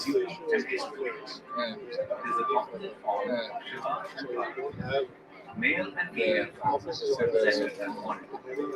This would be more challenging than each side of the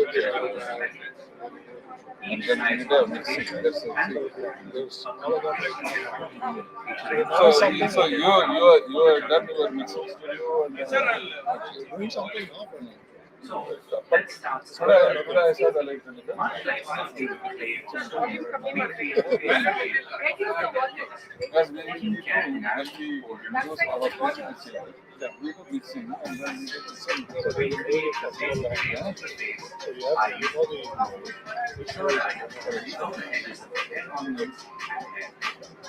the excellent arrangements. Because they the are only thing which I missed, which we can do is the master music is an absolute place for meeting others. So on outdoor, if you give a tag or some name and other thing, at least it is easy to open up stars and yeah.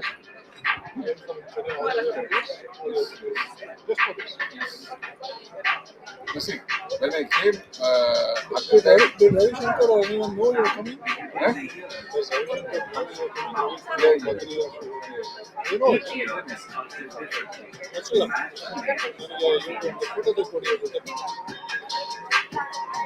I informed last week. That's it.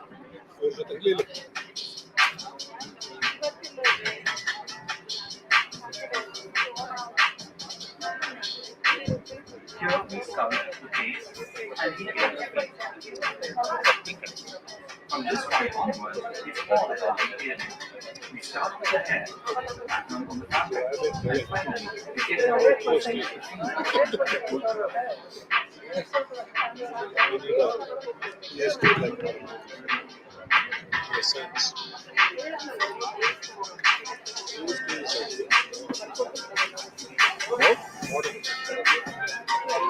But I will. We are putting it to otherwise. detail out the halo. Then on to the hair and hair on. So many ways Now of detail chest and arm. Recreating lost details and traces from the earthly patch.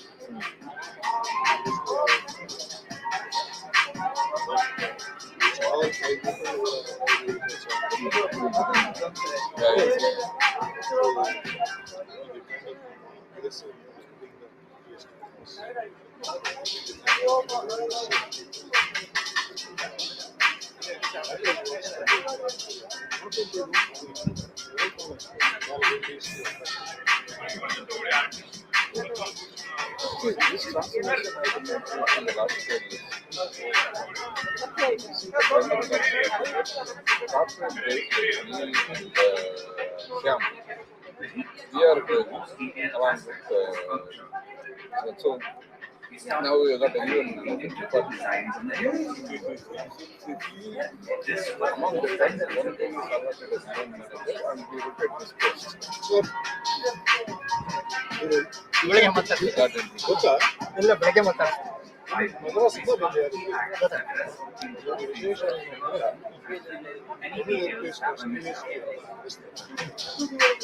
Library ಒಂದೆಲ್ಲ Finally, we are done. We have digitally sculpted this historic rock, and now anybody can download this file and see for themselves. Now that's one beautiful sculpture of Uncle Nareshwar. Now we need to figure out how to print this sculpture. The original music piece is 101 centimeters tall. That's not bigger than the volume of my pen, which can fit a maximum of 25 by 21 by 21 centimeters. So obviously, we want to do small parts and make it easier.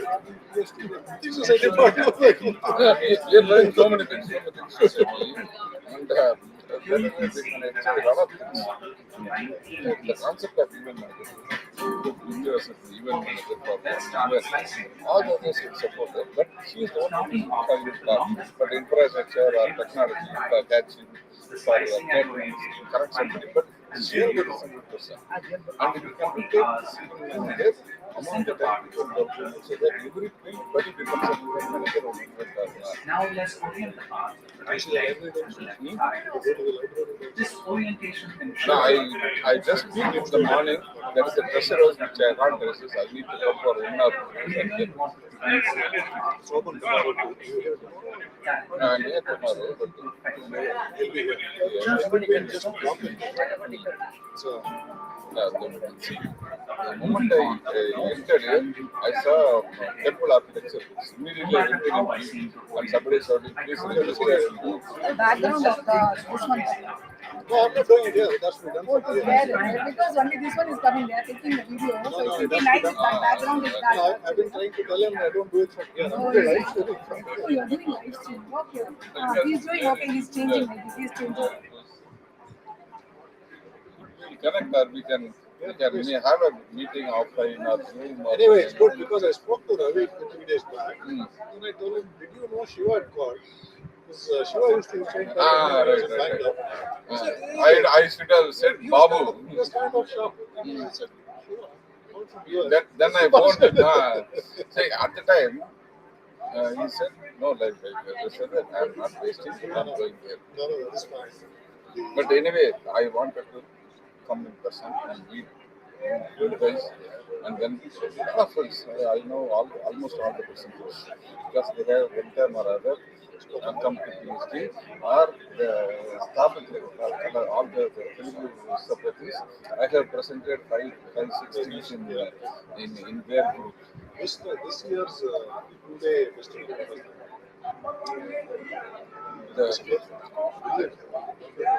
The Index Society, just like this, technique. Śilpavidāya also was there.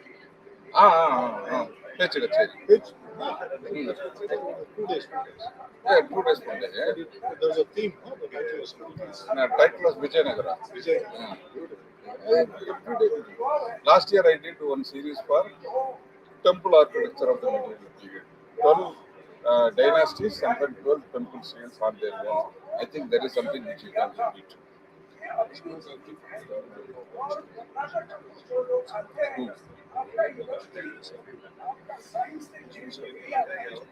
See, that is where we need a lot of sensitivity. Just we talked at length on what you can cover. Rajendran.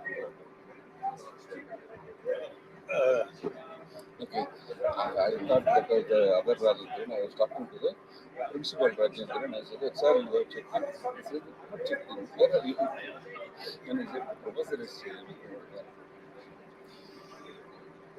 that's what I said. The challenge is for many scholars presenting this different school.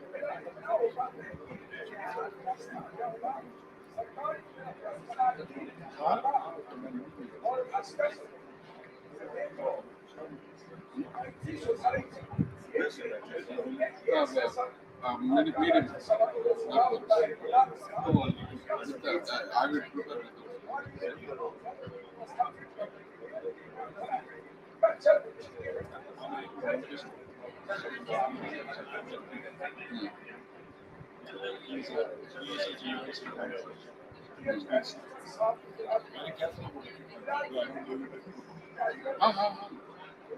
no, that's why I'm running around with my bag.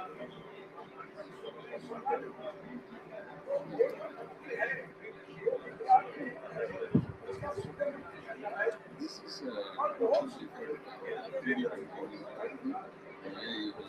which was that? Yeah? No. The earlier one we started sending the inscriptions, 3 last that was evolution.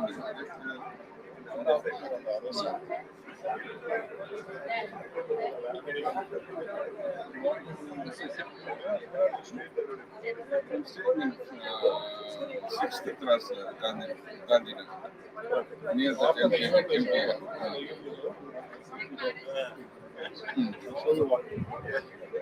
Yeah, tomorrow. I had come to know she's at the room, so I may need to take her to a different. Familiar with Bangalore? Somewhat. Anyway, Google is there. And but the only challenge in Bangalore is if you take the wrong ramp, it goes somewhere else, and particularly in the district. Well, today, again, the problem with Bangalore is you have to know the city to avoid all the regular traffic jams. Madras is not like that. Usually, we have only 1 or 2 routes to a place. Here, you can go multiple routes, and the other challenge, even if you have is Madras, you have only 4 junctions. Here it is 5 junctions, 6 junctions, and then the book shows a route, and then by the time you turn, you realize that you are entered into some other thing and you go for a bus. No, but here freely speak in common. Somebody seems a little bit offended, just don't continue. Otherwise, nobody will know. That way, moving around will be not difficult. You can ask for that.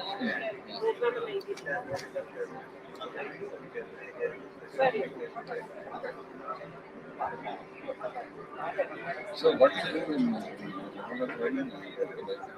No, I quit 2 years ago. What happened was we were doing some of this digitization of inscriptions work as a hobby.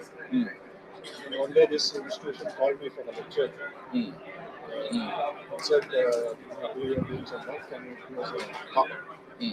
So I gave a talk. And then after that they said, how much will it take to do it for one district?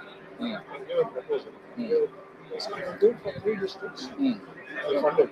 Wow. The cost was about like more than 5 crores. They said, if you're willing to do this, we'll fund the project.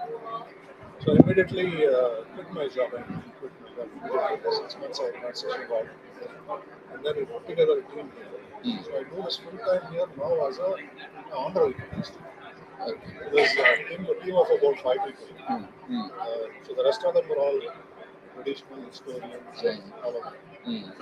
So we go village to village in this region.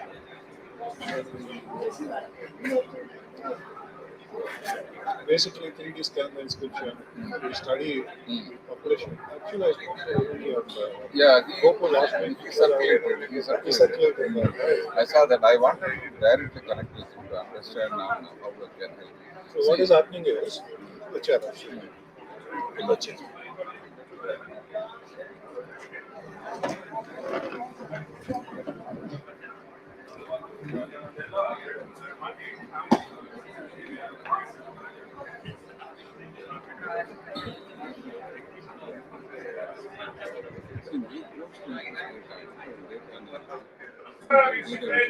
Society ವತಿಯಿಂದ 2 ದಿನಗಳ ಕಾಲ ವಿಚಾರ ಸಂಕಿರಣ ಕಾರ್ಯಕ್ರಮವು ಬೆಂಗಳೂರಿನಲ್ಲಿ ಯಶಸ್ವಿಯಾಗಿ ನಡೀತಿದೆ ಅಂತಾನೆ ಹೇಳ್ಬೋದು. ಕಲೆಯ ಕಲಾವಿದರ ಉತ್ಸವವನ್ನು ಜೀವಿಸುತ್ತಿರುವ ಹಲವಾರು ಕಲಾವಿದರು, ಪ್ರತಿಭಾನ್ವಿತ ಕಲಾವಿದರು ಹಲವಾರು ಜಿಲ್ಲೆಗಳಿಂದ, ರಾಜ್ಯಗಳಿಂದ ಎಲ್ಲ ಬಂದು ಈ ಒಂದು ಸೆಷನ್ ಆಗಿ ಈ ಒಂದು ಸೆಮಿನಾರ್ ಭಾಗವಹಿಸಿ ಕಲೆ ಬಗ್ಗೆ ಅವರ ಒಂದು ಇಚ್ಛಾಶಕ್ತಿಯಿಂದ ಒಳ್ಳೆಯ ರೀತಿಯಲ್ಲಿ ಹಲವಾರು ದಿಗ್ಗಜ ನಾಯಕರುಗಳೆಲ್ಲ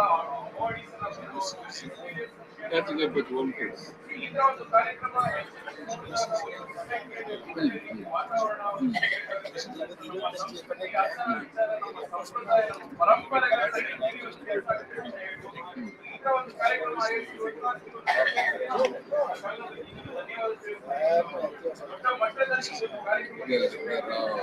ಚಾರ್ಜ್ ಇರ್ತಿಲ್ಲ ಬೇರೆ ಚಾರ್ಜ್ ಕೊಟ್ಟು ಮಾಡಲ್ಲ.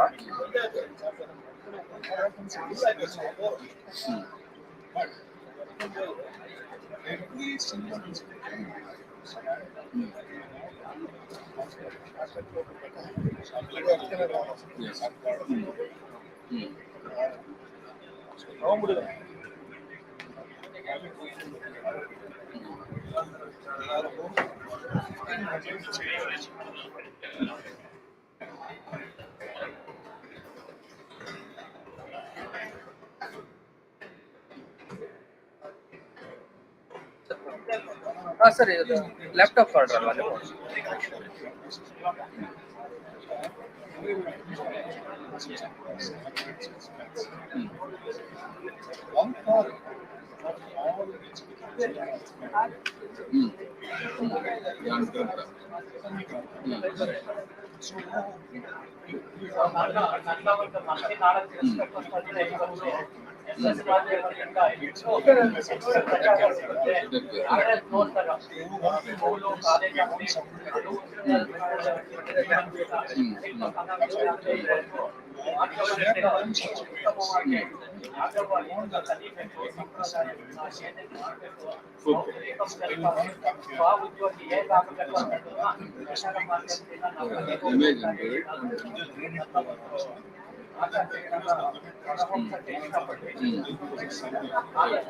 What will happen is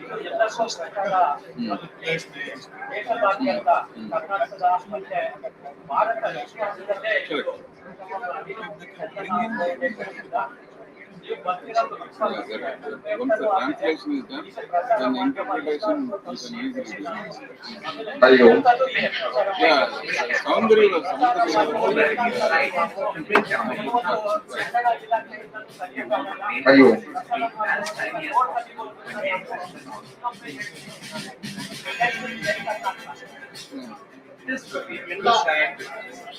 ಎಲ್ಲ ಸಭಿಕರು ಒಳಗೆ ಬಂದು ಆಸೀನರಾಗಬೇಕಾಗಿ ಪ್ರಾರ್ಥನೆ. ಇವತ್ತಿನ ಕೊನೆಯ ಗೋಷ್ಠಿ ಈಗ ಆರಂಭ ಆಗುತ್ತಿದೆ. ಡಾಕ್ಟರ್ ಶಿಲ್ಪಪೀಡೆ ಹೆಗ್ಗಾರ್ ಅವರು ಪ್ರಬಂಧವನ್ನು ಮಂಡಿಸಲಿದ್ದಾರೆ. ಕಾಫಿ ಮತ್ತೆ ಚಹಾ ಸ್ವೀಕರಿಸಿದಂತ ಎಲ್ಲರೂ ಒಳಗೆ ಬಂದು ಆಸೀನರಾಗಬೇಕು. ಆದಷ್ಟು ಬೇಗ ಗೋಷ್ಠಿಯನ್ನು ಪ್ರಾರಂಭ ಮಾಡಬೇಕು.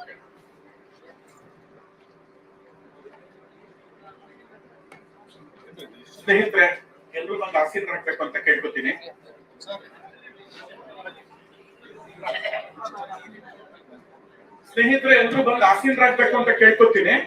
ಇವತ್ತಿನ ಕಡೆಯ ಗೋಷ್ಠಿ ಶಲ್ವಪಿಳ್ಳೆ ಅಯ್ಯಂಗಾರ್ ಅವರದ್ದು ಡಾಕ್ಟರ್ ಶಲ್ವ ಮೂರ್ತಿ ಜ್ಞಾನ ಶ್ಲೋಕ scriptures and sculptures ಅಂತ. A few examples of ಜ್ಞಾನ ಶ್ಲೋಕ ತಾಳಮಾನ ಅನ್ನೋದ್ರ ಬಗ್ಗೆ ತಾಳಮಾನನೇ ನಾವು ಕೇಳಿಸ್ತಿದ್ದಾಗಿ ತಾಳಮಾನ ಅಂತ ಅವ್ರ ಬಗ್ಗೆ ಒಂದು ಸಂಕ್ಷಿಪ್ತ ಪರಿಚಯ ಮಾಡಿಸಿದ್ದಾರೆ. ಅವರು ತಮ್ಮ ಸ್ನಾತಕೋತ್ತರ ಪ್ರಾಚೀನ ಇತಿಹಾಸ ಹಾಗೂ ಪುರಾತತ್ವದಲ್ಲಿ ಸ್ನಾತಕೋತ್ತರ ಮೈಸೂರು ವಿಶ್ವವಿದ್ಯಾಲಯದಲ್ಲಿ ಮಾಡಿದ್ದಾರೆ. ತಮ್ಮ PhD ಪ್ರಬಂಧವನ್ನು ವಿಷ್ಣು ಸ್ಕಲ್ಪ್ಚರ್ಸ್ ಮೇಲೆ ಮಾಡಿದ್ದಾರೆ. ಅದಲ್ಲದೆ ಶಾಸನದಲ್ಲಿ ಡಿಪ್ಲೊಮಾವನ್ನು ಕೋರ್ಸ್ ಮಾಡಿದ್ದಾರೆ. ಇವರು ಹಲವಾರು ಪ್ರಸ್ತುತ ಇವರು ಕರ್ನಾಟಕ ಸ್ಟೇಟ್ ಓಪನ್ ಯೂನಿವರ್ಸಿಟಿಯಲ್ಲಿ ಅಲ್ಲಿನ ಚೇರ್ಮನ್ ಆಗಿ ಅಸಿಸ್ಟೆಂಟ್ ಪ್ರೊಫೆಸರ್ ಆಗಿ ಕಾರ್ಯನಿರ್ವಹಿಸುತ್ತಿದ್ದಾರೆ. ಹಲವಾರು ಸಂಸ್ಥೆಗಳಲ್ಲಿ ಇವರು ಕೋಆರ್ಡಿನೇಟರ್ ಡೈರೆಕ್ಟರ್ ಆಗಿದ್ದಾರೆ.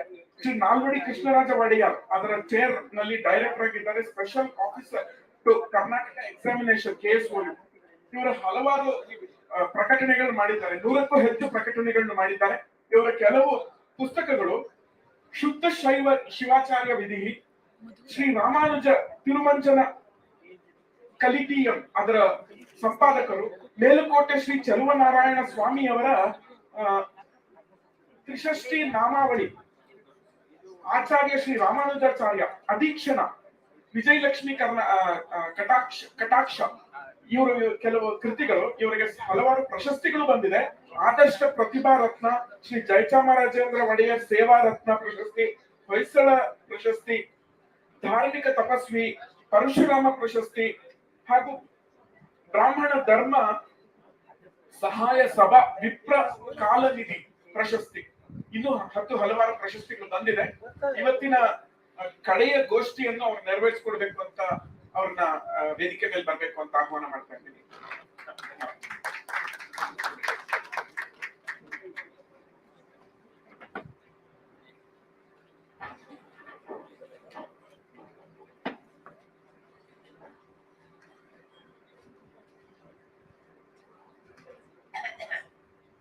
Good evening.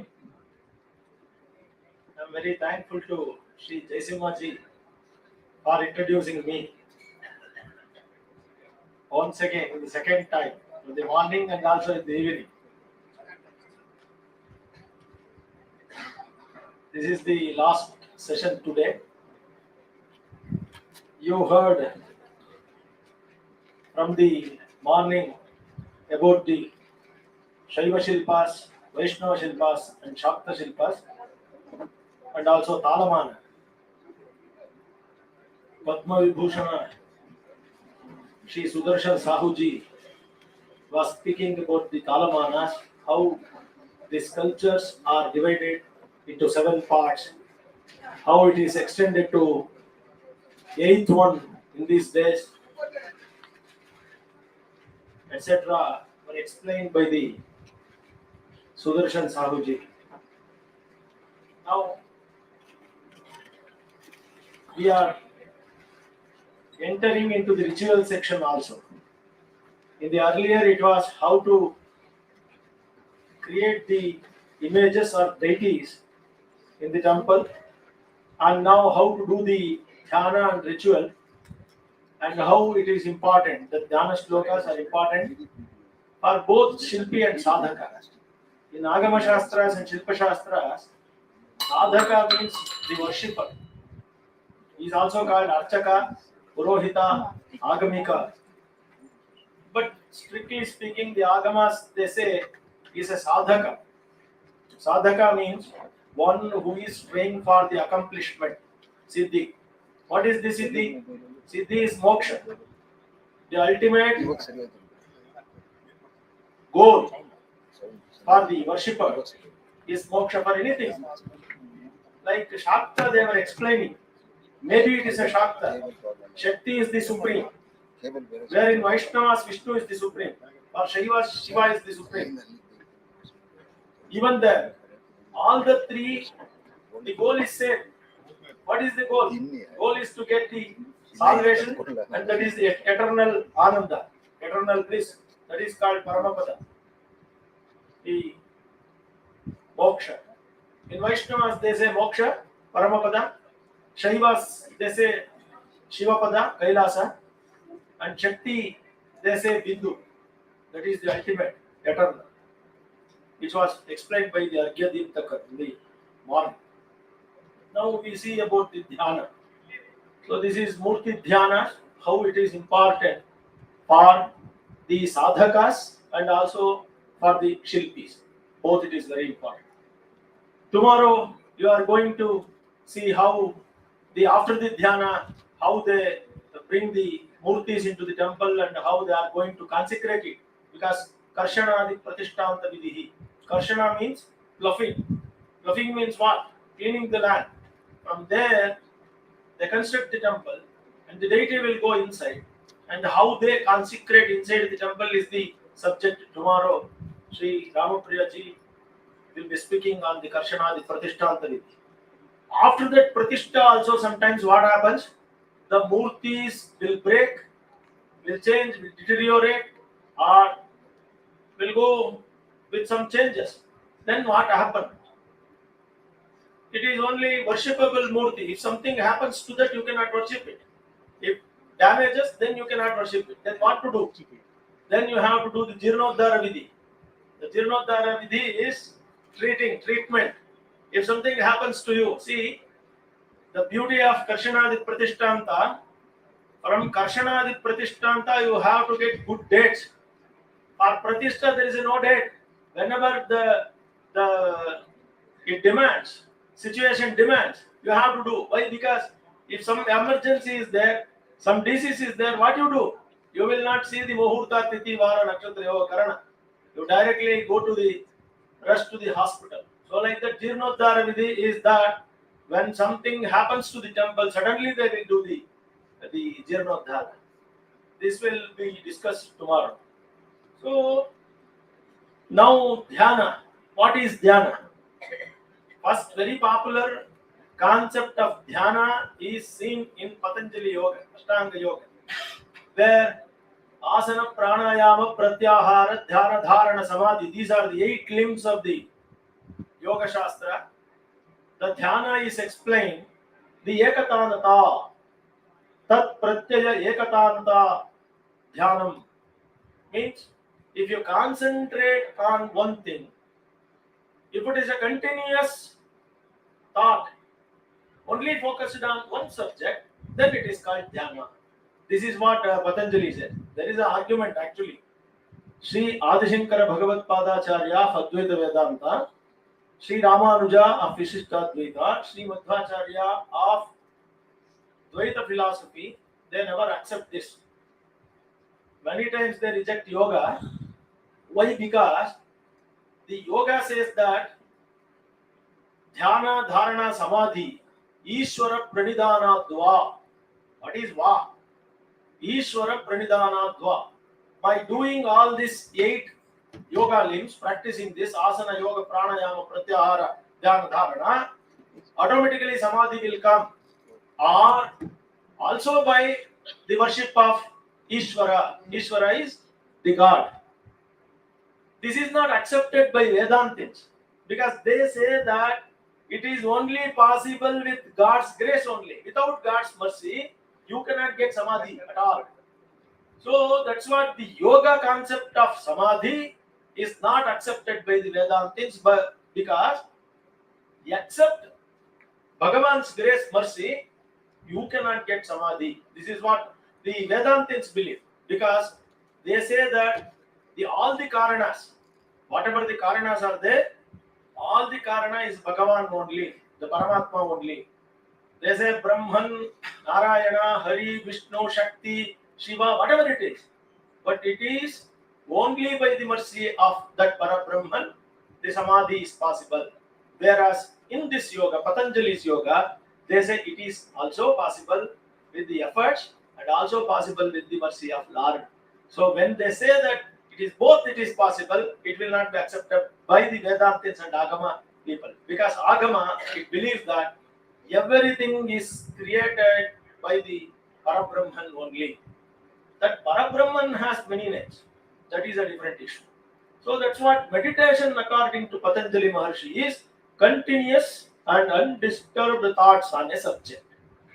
Here, what is the subject? So that's what you go to any meditation class. They say that look at the flame of the light. Look that black dot. Look that white dot. or you concentrate on that, this. No. In Agama Shastra, that dhyana is not at all possible. Where dhyana means it has a form, and if you meditate upon that particular form only, particular deity only, you cannot concentrate on dot, on switch, on any object. So you cannot say in Agama any object. It is prescribed object only you have to do the dhyana. If it is a Vishnu temple, what you have to do? The dhyana you should do on the Narayana only. Where you cannot say that object is the object, no. So that's what they reject the Patanjali Yoga's concept. Okay. It does not mean that we are condemning the Patanjali Yoga. No, we never do that. I said that this is the Agamic path. Where in Agama, the supreme is Shiva. If you are doing Śivāgama, who is supreme? What is the object? Who is your goal? Everything is Sadashiva only. You have to do the dhyana on Sadashiva. If you are Shakta, you have to do on the Parashakti. If it is Vaishnava, you have to do dhyana on Mahavishnu. So this is very concept of Agamas. So dhyana, there are many varieties of dhyanas mentioned in Indian scriptures. If you go to Buddhism, they say Vipassana dhyana and other dhyanas. In Jaina also it is said. The Hindu, Yoga, Agama, Upanishads say about many varieties of dhyanas. Upanishads also say that Gerunda Upanishad says about the dhyana of Stula, Sukshma, Para. There are varieties of dhyana. In Yoga Shastra, I already said Patanjali says one more dhyana. And Agama is very particular for us now because we are dealing with Shilpa Shastras. In that, dhyana means meditating upon the prescribed deity. And that is also, we accept that yoga part, that continuous undisturbed thought on that particular deity. We never say object because deity is there in your mind. So the Buddhism also accept many varieties of dhyanas, and even Jainism also, they promote the dhyana. So we are dealing with only with the Agamic dhyana now. So in that dhyana also, according to Agama or Shilpa Shastra, I never take Shilpa Shastra always because Shilpa Shastra means Shilpa is also explained in the Agama, one of the part in the Agama. Saguna and Nirguna Dhyana. What is Saguna and Nirguna Dhyana? It is Saguna Dhyana etat syat animati guna pradam. This is called Saguna. If you do Saguna Dhyana, means a form you think upon or meditate upon, then Shantakaram Bhujagashajanam Padmanabham Suresham Vishwadharam Gagana Sadrisham Meghavarnam Shubhangam Lakshmikantam Kamalanayanam Yogi Dhyanagam Vande Vishnum Bhavabhayaharam Sarvalokaikanātham. If you say this dhyana, you are focusing your total mind onto one object or one subject or one deity, that is Narayana, where the Rupa is described in the dhyana. That is Shantakara, Bhujakashayana is reclining on the serpent, Lakshmi is also there with that, Shankachakra is holding. So this is the dhyana you are doing. Now if you close your eyes, they automatically that Vishnu form will come your mind. So this is the Saguna Dhyana. What is Nirguna Dhyana? Nirguna, this is Ashtaprajna, this is Animadi. Saguna Dhyana will give all 8 siddhis. What are the 8 siddhis? Anima, Garima, Jaiva, Lagima, Garima, Tata, Prapti, Prakarmyanishatvam, Vashitvam, Chashta Siddhaya. Shastra says that 8 siddhis. All 8 siddhis is possible. You can become very weightful or weightless, whatever it is possible.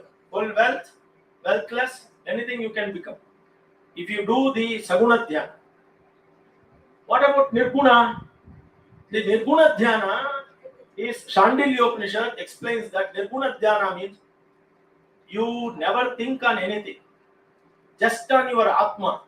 Ayam ahamityeva vibhavaye bhavani. In Lalita Sahasranama, it comes that Sindhura Runa Vigraham Trinayanam Manikyam Aulispurat Taranayaka Shekaram Smitamukhim Apina Vakshoruham. In that dhyana, what it comes? She says that ahamityeva vibhavaye bhavani. She says that she is thinking that I am alone because she is Parashakti. If you think that I am also a Parabrahman, part of Parabrahman, I am alone here, in this world is full of Maya, I am the Brahman, then you concentrate on your Atma. That is called Nirguna Dhyana. So one is Saguna Dhyana of a form, and Nirguna Dhyana without form, but your Atman, yourself. Okay? Many times in yoga, they say that you concentrate on your breath. It is not concentration of breath, but it is concentration of yourself.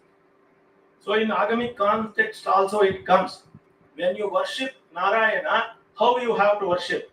Pancharatra also accept that Atmanam Garudarudam Bhavayitva Janardhanam. There is no Janardhana you are worshipping. You are yourself and you are worshipping the lakṣmaṇa. You are also lakṣmaṇa. You ever thought of that? You are worshipping Narayana. It is Agama Pancharatra. It says that Atmanam Garudarudam. You are sitting on Garuda, not lakṣmaṇa. You are sitting on Garuda. You are doing your dhyana. What is that? It means achintya bheda. When you are looking at something, you forget your entity. You are there now. You will forget yourself. You are thinking only on that. What happens then? So, nimma iruvike lirodhe illa. You are not there at all. Who is there? Only one object is there. Whatever it is you are seeing, that is there. That is called the, what you say? The Nirguna Dhyana. This is Saguna Dhyana. Okay? This is Shandilya Upanishad. It says. You know, can you identify that image on the left side of your screen? Your right side of your screen. Patanjali. Okay. So dhyana in Shilpa Shastras, if you say meditating upon a form of the deity is dhyana, I said already. In fact, the Jitanta Stotra, it is a very, very important stotra for the Agamas, Vaishnavas. They say every day, each and every day, they reside in front of the God, the Jitanta Stotra, where they say that Nate Rupam Nachakaro, Nayudhani Nachaspadam, Tatapi Purushakaro, Bhaktanam Tvam Prakashase. Oh God, Nate Rupam, for you there is no shape, no form. Nachakaro, no, nothing, no rupa is there. Akara is there. Formless, shapeless. You are shapeless, formless. Nayudhani nachaspadam. Even there is no ayudas. Can you think that Lord Narayana always sitting Shankachakra, holding Shankachakra like this? And many people, they ask me, they come to me and they ask me, you have many pictures, many images, many idols in the temples. Can you say that when they got that picture, when they took that picture, because Shankachakra always holding Shankachakra Gadapani, always Vishnu is like this and all this. How? Why? They are always there, they are like that? No. Agama Shastra say that Vishnu is Parama Purusha. He is not holding anything. He is not holding anything. But whenever he desires, like a Shishupala Vadha, you just read Vishnu Purana or Bhagavata or Mahabharata. After 101 mistakes by Shishupala, Vishnu remembered 101 is over. Suddenly Chakra appeared. God thought no head should be there on Shishupala. Cut back, finish. Chakra disappeared. So this is called the symbolically the Chakra Purusha, Gada is a feminine gender, like Purusha, Stri and Shanka Stri, all they are attending in the Vaikuntha. Even in Badami and Aihole, you can go there. Vishnu is reclining. All the Ayudha Purushas are carved in a way that they are what do you say, attending Mahavishnu, and they are ready. Whenever Vishnu orders, they will come to the hands of Vishnu. This is what they say. Even Trishula of Shiva is like that only. Trishula is a Triguna. That's it. Whenever Paramashiva wants to use the Trishula, automatically Trishula starts working. So this is the idea. So that's what this Jitanta Stotra says, that there is a no Ayudha, no Rupa, nothing for you. But there are many Rupas. In the morning we explained Dashavataras. Caturvinśati mūrtis Keshava Narayana Damodara Madhava Vishnu Madhusudana Trivikrama Vamana Sridhara Srikesha Padmanabha Damodara, and even many more. And Ananta, Dhanvantari, Dattatreya, there are so many rupas, Gadivamana, all that you explained is correct. But that is for Purushakara, for Purusha. For Bhaktas, he takes any form. So Shiva, 25 Leela Murtis, Vishnu, Caturvinśati Murtis, and other Murtis, Shiva's other Murtis, Nataraja Murti, everything is possible. Though he has no shape, no form, he will take forms for the Bhaktas. So this is the very important thing. So Dhyana is also not an imagination. If I say Dhyana, you do something, meditate upon something. What is something? You have seen this mic. If you have seen this mic only, if I say meditate upon mic, you can do some dhyana. If you are not seeing anything, if I say, for example, there is one boy in America, his name is Jeremy. Can you meditate upon him? No. You have not seen any time. Or the shape is not at least given. It is not prescribed. How can you meditate? Is it possible to meditate which is not seen before? No. That's why the Samhitas will give some prescription where you can do the meditation. That particular God, the deity will come to your mind and that will appear in your mind. It is need not to open your eyes because it is appearing in your mind, not the eyes. So this is a physical eye where you cannot see him. But in your manas, that is in your mind, he can appear. That's what it is said that. So sadhaka has to meditate upon the deity which is going to be worshipped by him. If I am sitting in the Narayana's temple, I cannot meditate upon some other god where it is not matching. When you do the Bahya Puja, your mind is something different, you cannot do the puja. So that's what the same form which you are going to worship, you have to meditate upon. So this is the concept of the Śilpavidyā. Without dhyana, he cannot perceive him. You cannot perceive anything if you are not doing dhyana. Deva has mantra sharira. Then we say that there is a concept of Śilpavidyā, mantra sharira. What is mantra sharira? Abhimata mantra sharirom namo namaha. We call him, we invoke into the Kalasha. In Kalasha also you can see that God is there, Kalasha is there. Kalasha is a body. You tie so many threads, no, that is nerve system. When you put water, that is blood. When you put some coins, that is metals in your body. And you put coconut, that is head. And that coconut's tail is there, that is the head. That is what? That is your shika, your hairs. So the body is ready now. The prana shakti will come in the kurcha. The energy is there. Without energy you cannot do. If prana is there, but energy is not there, you cannot work. So that energy is mango leaves. You are putting everything. Prana shakti is yet to come. It is ready, body is ready. Prana shakti yet to come. What to do? You have to do the dhyana and invoke him. And this mantra sharira will come to your mind through your eyes, that will pass to Kalasha, and where Kalasha, the God will come there in the mantra sharira. This is the concept of Kumbha. Kumbha, Agni and Mandala, you do same thing. In the Vigraha also you do the same thing. The mantra sharira, God will come. This is the concept of the Dhyana. Where the Devas has mantra sharira, but if they are in mantra sharira, it is only possible to perceive the person who is meditating. It is not possible to others to get some boon or something. So that is called Parartha Yajana. Swartha Yajana is for me. Parartha Yajana is for others. So for others, we have to invoke in the Bahya Sharira. What is Bahya? That is the Prakriti Mandala. That is the natural materials. That is already explained that Mrit, Daharu, Shila, Loha, Pashan. That you have to do. So is Sabija Dhyana, the worshipper involves the deity through mantra and involves intuition. So Sabija and Nirbija Dhyana. That is Saguna and Nirguna. Now it is Bija. What is Bija? You can say, I am meditating upon Narayana. No, you have to say mantra. Om Namo Narayanaya. By saying this mantra only you have to invoke. This is Sabija. Abhija is not accepted. So Om Namah Shivaya, Om Shakti Namaha.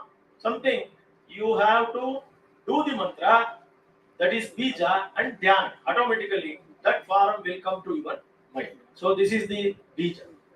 So he should offer all the pujas to this form of mūrti in his mind, which is called Manasika Puja. You know this? All the archakas, this is the common rules for the Agama Shastra. Before doing to personal like public puja, he has to offer all the pujas to Manasika Mūrti. That God is there in your mind, you have to offer. What are the things? Many people say that only Shodashopachara Puja. No, Shodashopachara Puja is not the Agamic text. It is Shadasanas, Mantrasana, then Snanasana, Alankarasana, and then Punar Bhojasana, Punar Mantrasana, and Yatrasana. This is the Upacharas. In each asana, they have 108 Upacharas. So, if you say that just Chatursheshti Upachara or Shodashopachara Puja, then what they do?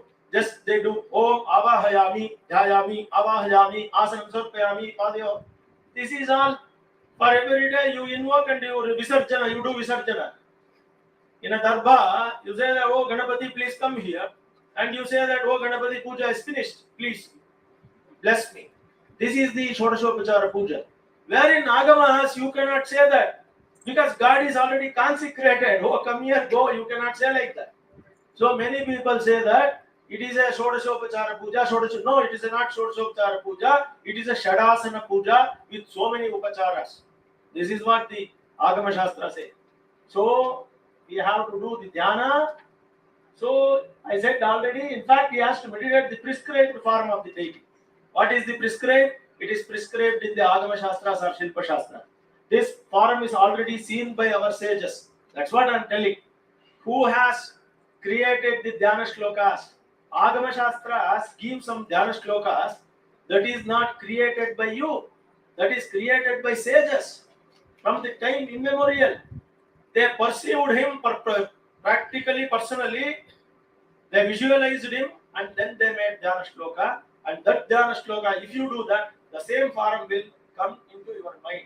So this is what we have to do. These dhyana shlokas are explained in our ancient scriptures. It may be Vedas, it may be Upanishads, maybe Agama Shastras and Śilpa Shastras. In Vedas, for example, Śivāgama clearly says that. Ajitāgama Tantra, chapter number 13, it is explaining that when you do the Vyakta, Avyakta, Ubhayatmaka Linga, Ajitāgama Tantra says that if it is Vyakta Linga and also Avyakta Linga, what is Vyakta Linga? Vyakta Linga is seen. The Linga is seen. If you do Ubhayatmaka Linga, that is Chaturmukha Linga, because Panchamukha is not seen. The fifth face is there, no, on the top of the Linga. It is not seen, only four mukha. Then you have to invoke. In which mantras you have to invoke? That is said in Panchabrahma mantras of Veda. Satyo Jatam Prapadyami, Satyo Jata Javai Namo Namaha, Bhave Bhave Nati Bhave Bhajasvamam, Bhavodbhava Janamaha. This is, and then Vamadeva Janamo, Jeshta Janama Shreshta Namah Kala Janamah Kalavikarana, Janamo Balavikarana, Janamo Balapramadana, Namah Sarva Bhuta Damanaya, Namo Manonmana Janamaha. Then you come to Dakshina, you say Aghore Ebhyo, Tagore Ebhyo, Gor Goradare Byaha, Sarvata Sharva Sarve Ebhyo, Namaste, Astu Rudra Rupe Byaha. So, like that, all the four mukhas you have to invoke, do the dhyana and do the archana. And the fifth mukha you have to say that Sadashiva plus Manonmani, that is the Shiva's concept. You have to invoke the Manonmani with the dhyana. So, like that, all the more. So that is Vedas, Upanishads, Śilpa Shastras, Agamas, Puranas give many varieties of dhyana shlokas. Whom you are worshipping, you have to do. This is one, Sri Parakala Swamiji of Maharaja's Guru, Royal Pontiff of Mysore Maharaja, is doing the dhyana. See, this is a Sabija dhyana. Before going to Hayagriva Puja, he will meditate upon Hayagriva and he will do the puja. That is invoking. The dhyana mūrti in mantra form is for Manasika Puja. So Swamiji is doing the dhyana with pranayama and he is doing the Manasika Puja. After completing the Manasika Puja, the same Murti is in physical form is for Bhakya Yajna. I said for others. So Bhakya Yajna is of two types. What is that? Swartha and Parartha. Swartha is for you that you are keeping in your homes. No, your Griharcha, it is there, no? Each and every home, there is a photograph or picture or some images you worship for you only. Where you cannot do the archana for asya gotrodbhavasya namadhesya sakala mangalavaptyartam puja karishe. No, you never do that. You do it for your family members. Oh God, please bless me. That is the prayer. It is for Swartha. What is Swartha means? Personal. What is Parartha? It is a public. Where in public, he cannot do that. Standing in front of Tirunarayana of Melkote, he never do the what you say, sankalpa, that for me, for myself, you give. No, he cannot do that. It is for Parartejana because he is an Archaka. He has to do the puja for others in the temple. So that is Parartejana. So what is the necessity of images? Now the main question comes in your mind. Hey, you are telling so many things, Mr. Shalva. We do not agree with you. Why? Because you only say that God is everywhere. He is omnipresent, omnipotent. Then why you are worshipping? God is everywhere. No, you can sit anywhere and you can do dhyana and you can perceive Him. Then the Purushottama Samhita explains. It gives Agama Shastra, it gives the example. I will ask you one question. Vayu is there everywhere or not? Tell me. Say loudly, yes or no. Okay. Then why you are running the fans? Is fan is creating Vayu? Air? Please answer me. Is this fan is creating air or not?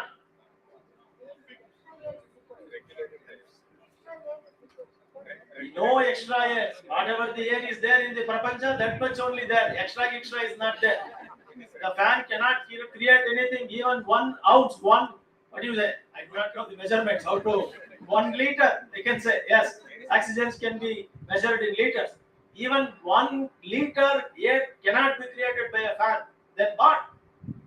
It says that everywhere Vayu is there, but you can feel the Vayu when you sit under the fan. That's it. Like that, everywhere Paramatma is there, but when you stand in front of that particular image, you can feel that energy. That's it. So this is the concept of the Vayu. This is explained by Purushottama Samhita of Agama Shastra. That is the dhyana's power. When you do dhyana in front of that image, with that form, you will get some energy. So, Adishankara Bhagavad Padacharya, in his Bhaja Govindam, Govindam Bhaja Mudamate, he says that meditate upon Govinda. And he says that Nirantaram Hrudantare Vasantameva Yoginam. In which sloka it comes? Ganesha Pancharatna. Yo Ganesha Pancharatnam Adarena Anvayat Pratyaham. Prapanjati Prajalpati Prabhatake Hrudismaran Ganeshwaran. So this comes in Adishankara Bhagavad Padacharya says that Nirantaram Vasantameva Yoginam. When yogis are meditating upon him, this is Vasanta Kala for them. Always they are in the bliss, Ananda. So like that, Adishankara Bhagavad Padacharya says that. Ramanujacharya in Vedartha Sangraha very clearly says that when you do want to archana and they want to pranama, before that you have to do the dhyana. Dhyana archana pranamadihi atyartha priyaha tatprapti palaha anadya vidya sanchita punya papa rupa karma pravaha prakrita brahmadina suranara diryak stavaratmaka chaturvida deha praveshakrita tattad atma vijanita avarjaniya bhave dvamsana dehadrikta atma swarupa tadantaryam swarupa pravrittam hi vedanta vakya jatam. He says that all the Vedas is explaining how you have to meditate. That is what the dhyana thing. So sadhaka, before worshipping the dhyana, he has to do the manasika puja. Shilpi makes dhyana before carving sculptures. So that Shilpi is also like that only. Shilpi meditates upon the thing. He has to do the dhyana, he has to carve. I will give you the best example. Difference between Western and Indian ideology of image making. This is the best example. Our Prasanna Kumar ji was explaining in the keynote address. What is the concept of, even Sudarshana Sahu ji was explaining that sometimes even after 2.5 hours, he cannot make the image. Why? Because that is not appearing in his mind. So he was telling that. So this is the first photograph, first picture. On your left side is written by Ravi Verma, Raja Ravi Verma. It is a Western ideology. Whenever you want to create an image, they take a model and they dress like what they want and they do the painting. So the model's face is also seen in the god or goddess's face. That is not acceptable by our agamas because it is manusha sharira. It is perishable. Wherever who are all sitting here, human beings are perishable. Perishable means what? They are not permanent. They are not eternal. They are going. But whereas the Indian system, it is completely they have to do the dhyana. Whatever the form it comes to their mind, they have to write. That is Mysore painting. Do you know? At the time of Nalvadi Krishnaraja Vodaya, Raja Ravi Verma created so many pictures. It was there in the Mysore palace. Shilpi Siddhalinga Swami, you know, Shilpa Siddhanti, he was the guru of Jayachamaraja Vodaya, said that this is not correct. All the faces are like models. No, we have to create in our own style, like Vaisala style. So the Mysore painting, now it says that Saraswati is there, no? Shuddha Shubhra Shukla Saraswati is painted by Indian painter by doing that. Got it? So this is not a model. It is not with the help of model, but it is his own. The deity will come to his mind and then he makes that the image. So this is the difference between the Indian and Western painting ideologies. So Shastras, Agamas, Stotras, all it gives about Dhyana. Dhyana Shlokas and Stuti are different. See, Dhyana Shloka and Stuti are different. Stuti means praising. Dhyana is, that is, Dhyana means they are perceiving. Got it? Stuti means you say that, oh God, you did this, oh God, you did that, and you killed demons, you are great. This is Stuti. But you are like this. Shankam, Chakran, Chachapam, Parushum, Asivaram, you are holding, this is Dhyana. Dhyana and Stuti are different. Okay. In Vishnu Sahasranama, even Vishnu Sahasranama, when you want to do Stuti, that is Vishnu Sahasranama is a Stuti, Parayana. Before that, you have to invoke, you have to meditate Lord Narayana, and then you have to do. Otherwise, it is not possible. What is that Dhyana Shloka? Adadhyanam, they say, ne? And then they start Shantakaram, Bhujagashayanam, Padmanabham, Suresham, all that shloka. In Lalita Sahasranama also like that only. They say Sindhura, Aruna Vigraha, Trinayanam, Manikya, Maulispurat, Tarana, Kashekaram, Smitamuki, Mapina, Vakshobham, all that you have to say, and then you have to do the Srimata, Sri Maharaj, Srimat Simhasaneshwari, Chidat Likunda Sambhuta, Devakar, Samuddhyada, Udyat Bhanu Sahasrabha, that all it comes. Okay? So this is the between Stuti and Dhyana, this is the difference. So one stotra I can tell now few examples while introducing. Sri Jaisimhaji said only few examples will be given. So okay, only few examples are given here. One, Nrsimha Stotra Dhyana, and also what is the Dhyana and how? If you do the Dhyana, the Shilpi will make the same image in the temple for worship. So this is the Dhyana Shloka's importance. All the Shilpis should do this Dhyana. What is the, there are two differences, Dhyana and also Mūrti Lakṣmaṇa. In Mūrti Lakṣmaṇa, they will give all the Talamana numbers, this height, this breadth, this is the measurements, all it is given in Mūrti Lakṣmaṇa. But whereas in Dhyana, the form is explained. Now, what is that?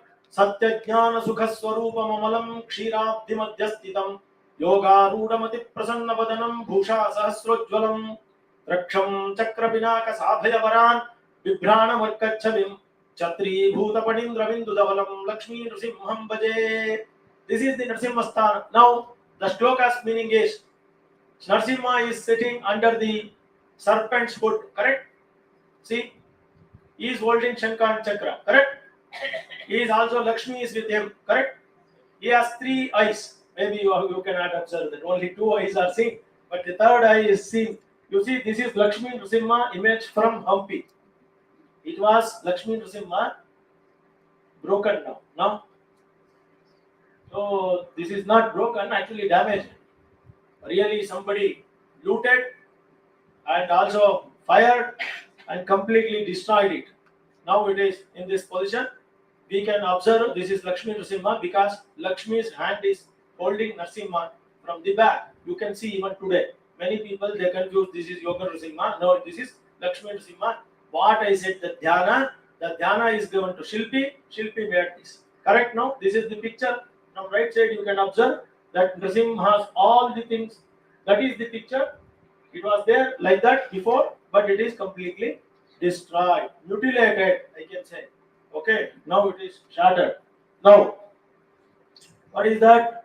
This is the Shankha Chakra and Gada. Nodi. Shankha Chakra Gada Padmaihi Keshavah Parikirtitaha. Is that Shankha Chakra Gada Padmaihi Keshavah Parikirtitaha. Saumyas Chaturbhujah Karyaha. The God is always should be four hands and Saumya Rupa. It is there? No, not.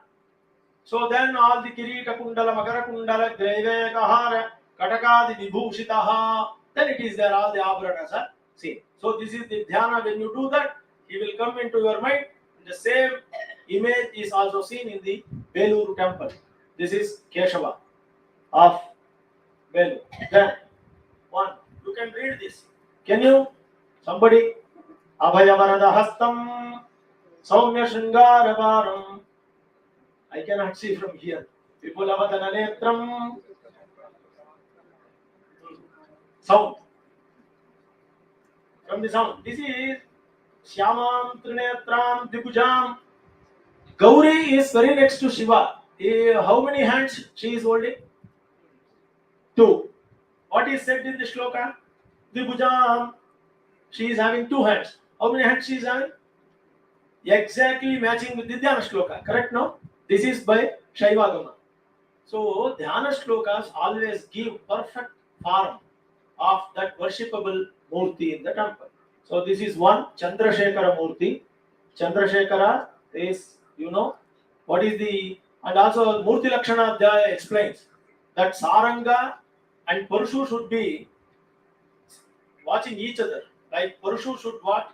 Parushu should see the Saranga. Saranga should turn towards Lord Shiva, and Parvati should be on the left side of Shiva. She should be like head should be little down towards. Why? Because the husband is standing very next to her. So this is the concept. It is explained or not?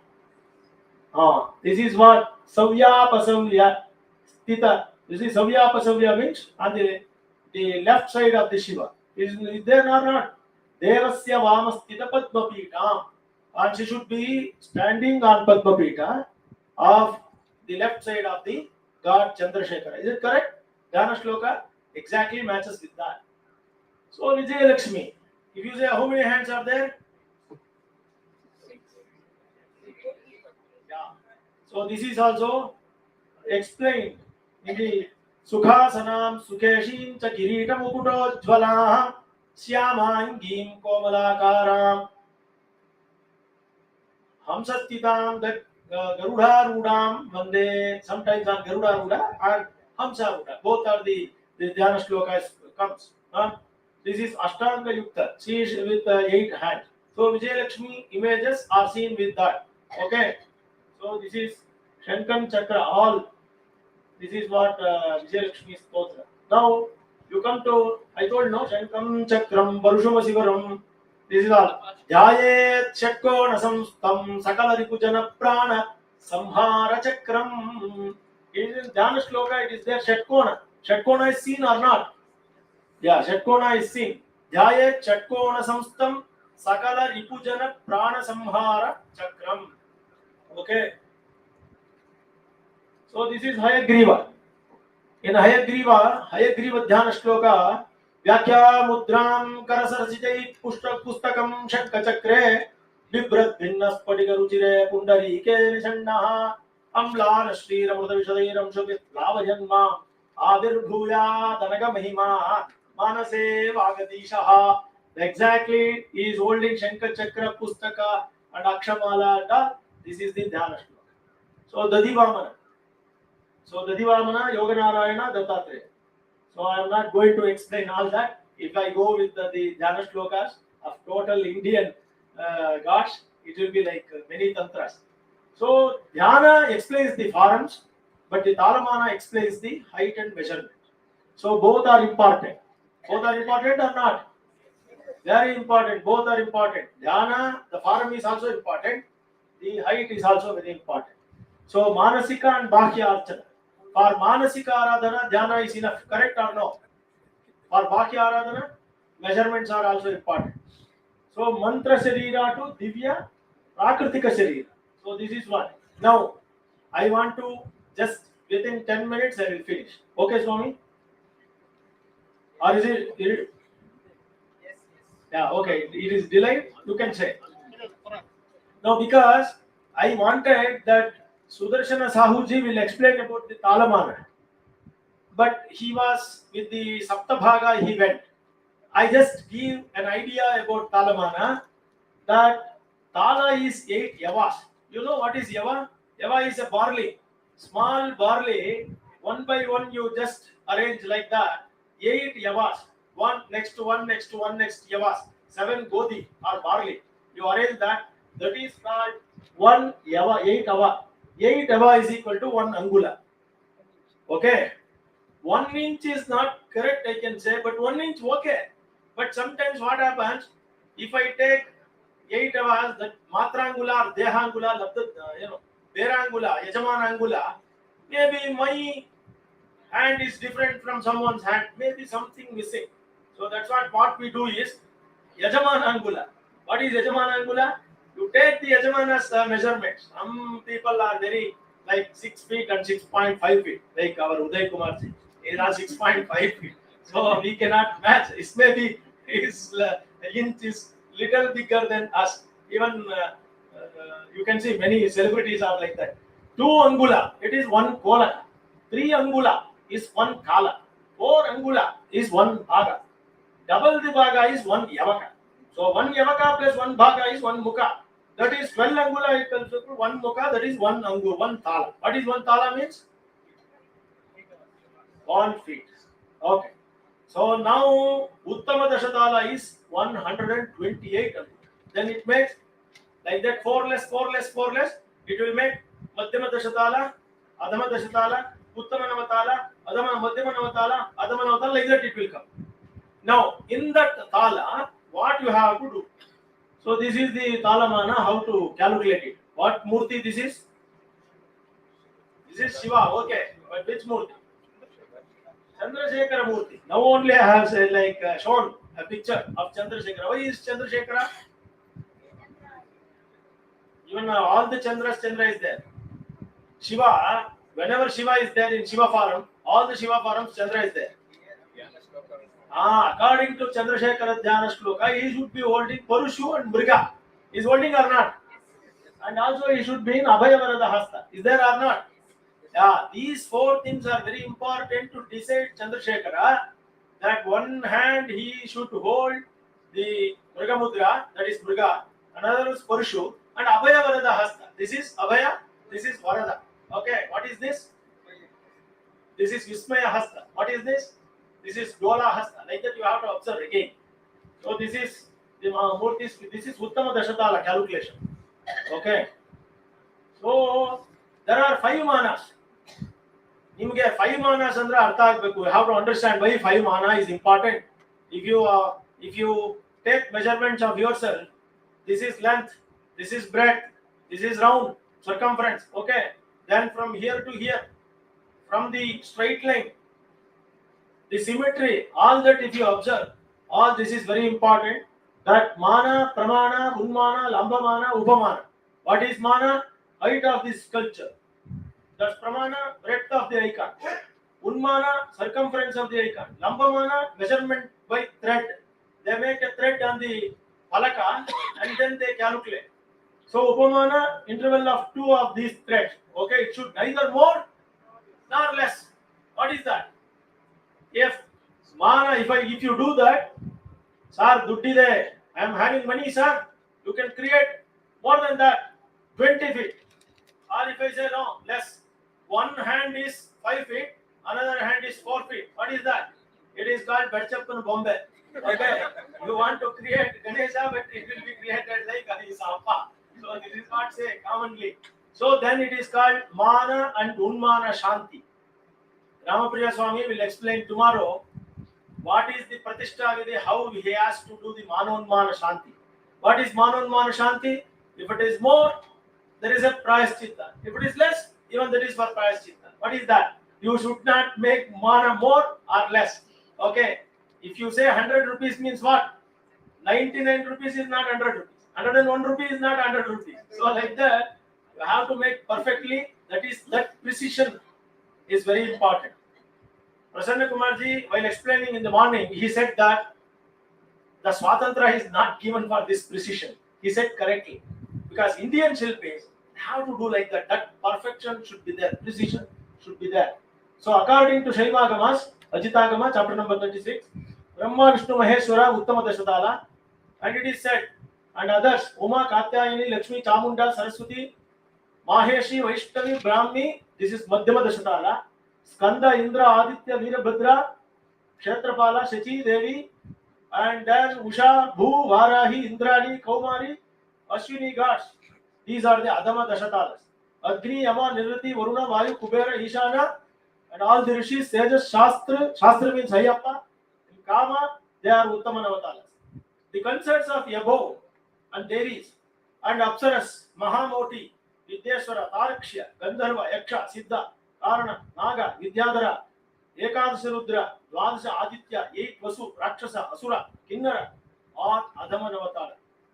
Can you anytime think that Karnataka Shilpis, Kalyana Chalukya people and the Hoysala people carved all these divinities? Can you imagine? All 8 Siddhas, all Sadhyas, Gandharvas, Kinnaras, Bhutas, Pishachas, all are carved in Karnataka.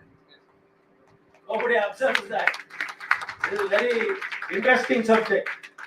So other gods in Adhamanavatala, men is Ashtatala, all the men like Bhakta Vigrahas, like Krishna Devaraya, and the images are there, no? Bhakta Bimbas in Tirupati, Chinna Devi and Tirumala Devi. All that is like Ashtatalas, and Pishachas, Saptatala, Kubjas, Shattala, Ganesha, Panchatala, Vamana, Chatustala, Bhuta, and Nandi, Rita.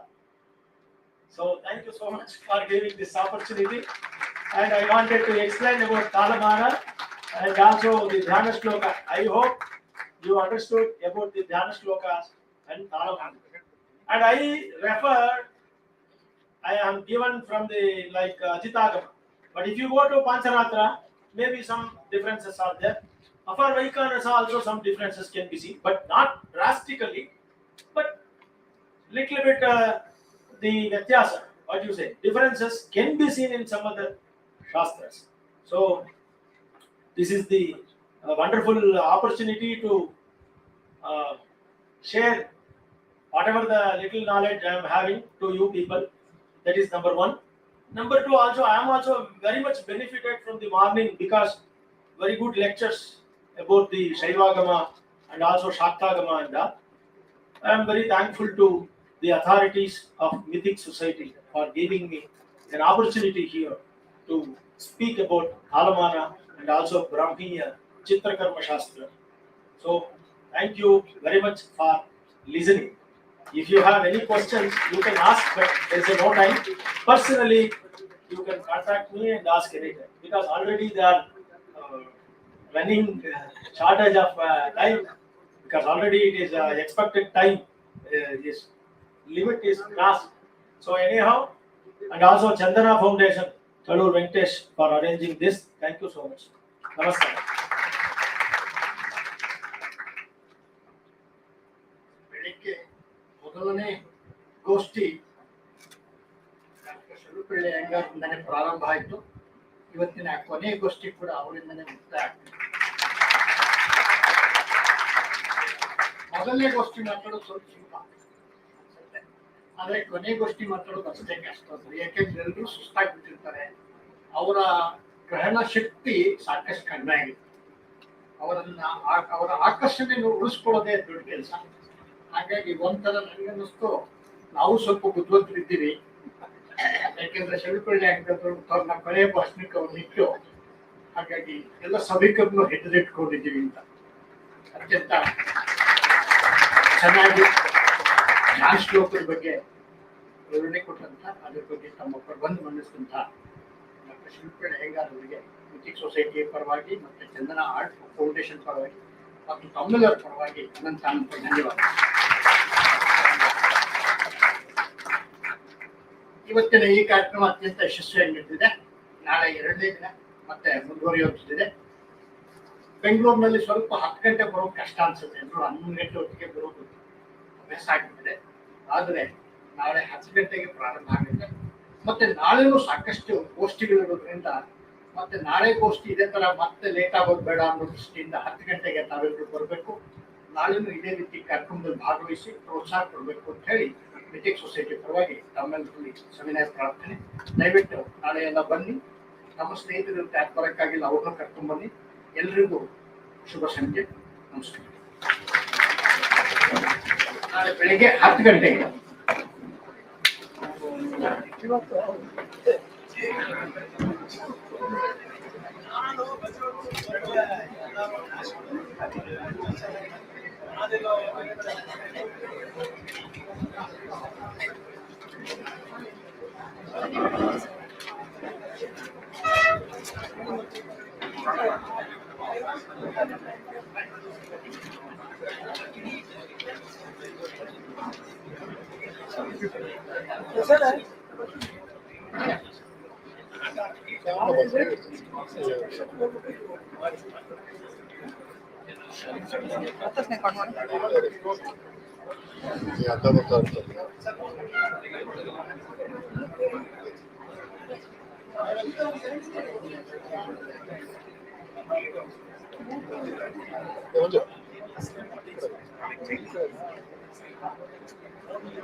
ರಾತ್ರಿ 2 ಗಂಟೆಯಲ್ಲಿ ಎದ್ದು ಮಾಡಿರೋದು ಅದೇ ಈಗ ಮಲ್ಕೊಂಡಿದ್ದೆ. ದೇವರು ಯಾವಾಗ ಪ್ರತ್ಯಕ್ಷ ಆಯ್ತು ಅಂತ ಗೊತ್ತಿಲ್ಲ. ಸರಸ್ವತಿ ಇನ್ನೂ ಇದೆ ಕೆಲಸ, ಇದೆಲ್ಲ ಸ್ಟ್ರಿಂಗ್ ಮಾಡ್ಬೇಕು. ಹೌದು, ನವಿಲಿದೆ, ಎಲ್ಲ ಮಾಡ್ಬೇಕು ಸರ್. ಇನ್ನೂ ಕೆಲಸ ಇದೆ. ಪುರಂದರದಾಸರು ಕ್ಯಾನ್ವಾಸ್ ಮಾಡ್ತಾ ಇದ್ದೀನಿ. ಇವರು ಒಂದು 3.5 ಅಡಿ 4 ಅಡಿ ಇದೆ. ಇವರಿಂದ ಕರ್ಸ್ತೀನಿ ಏನಂತ ಇದೆ.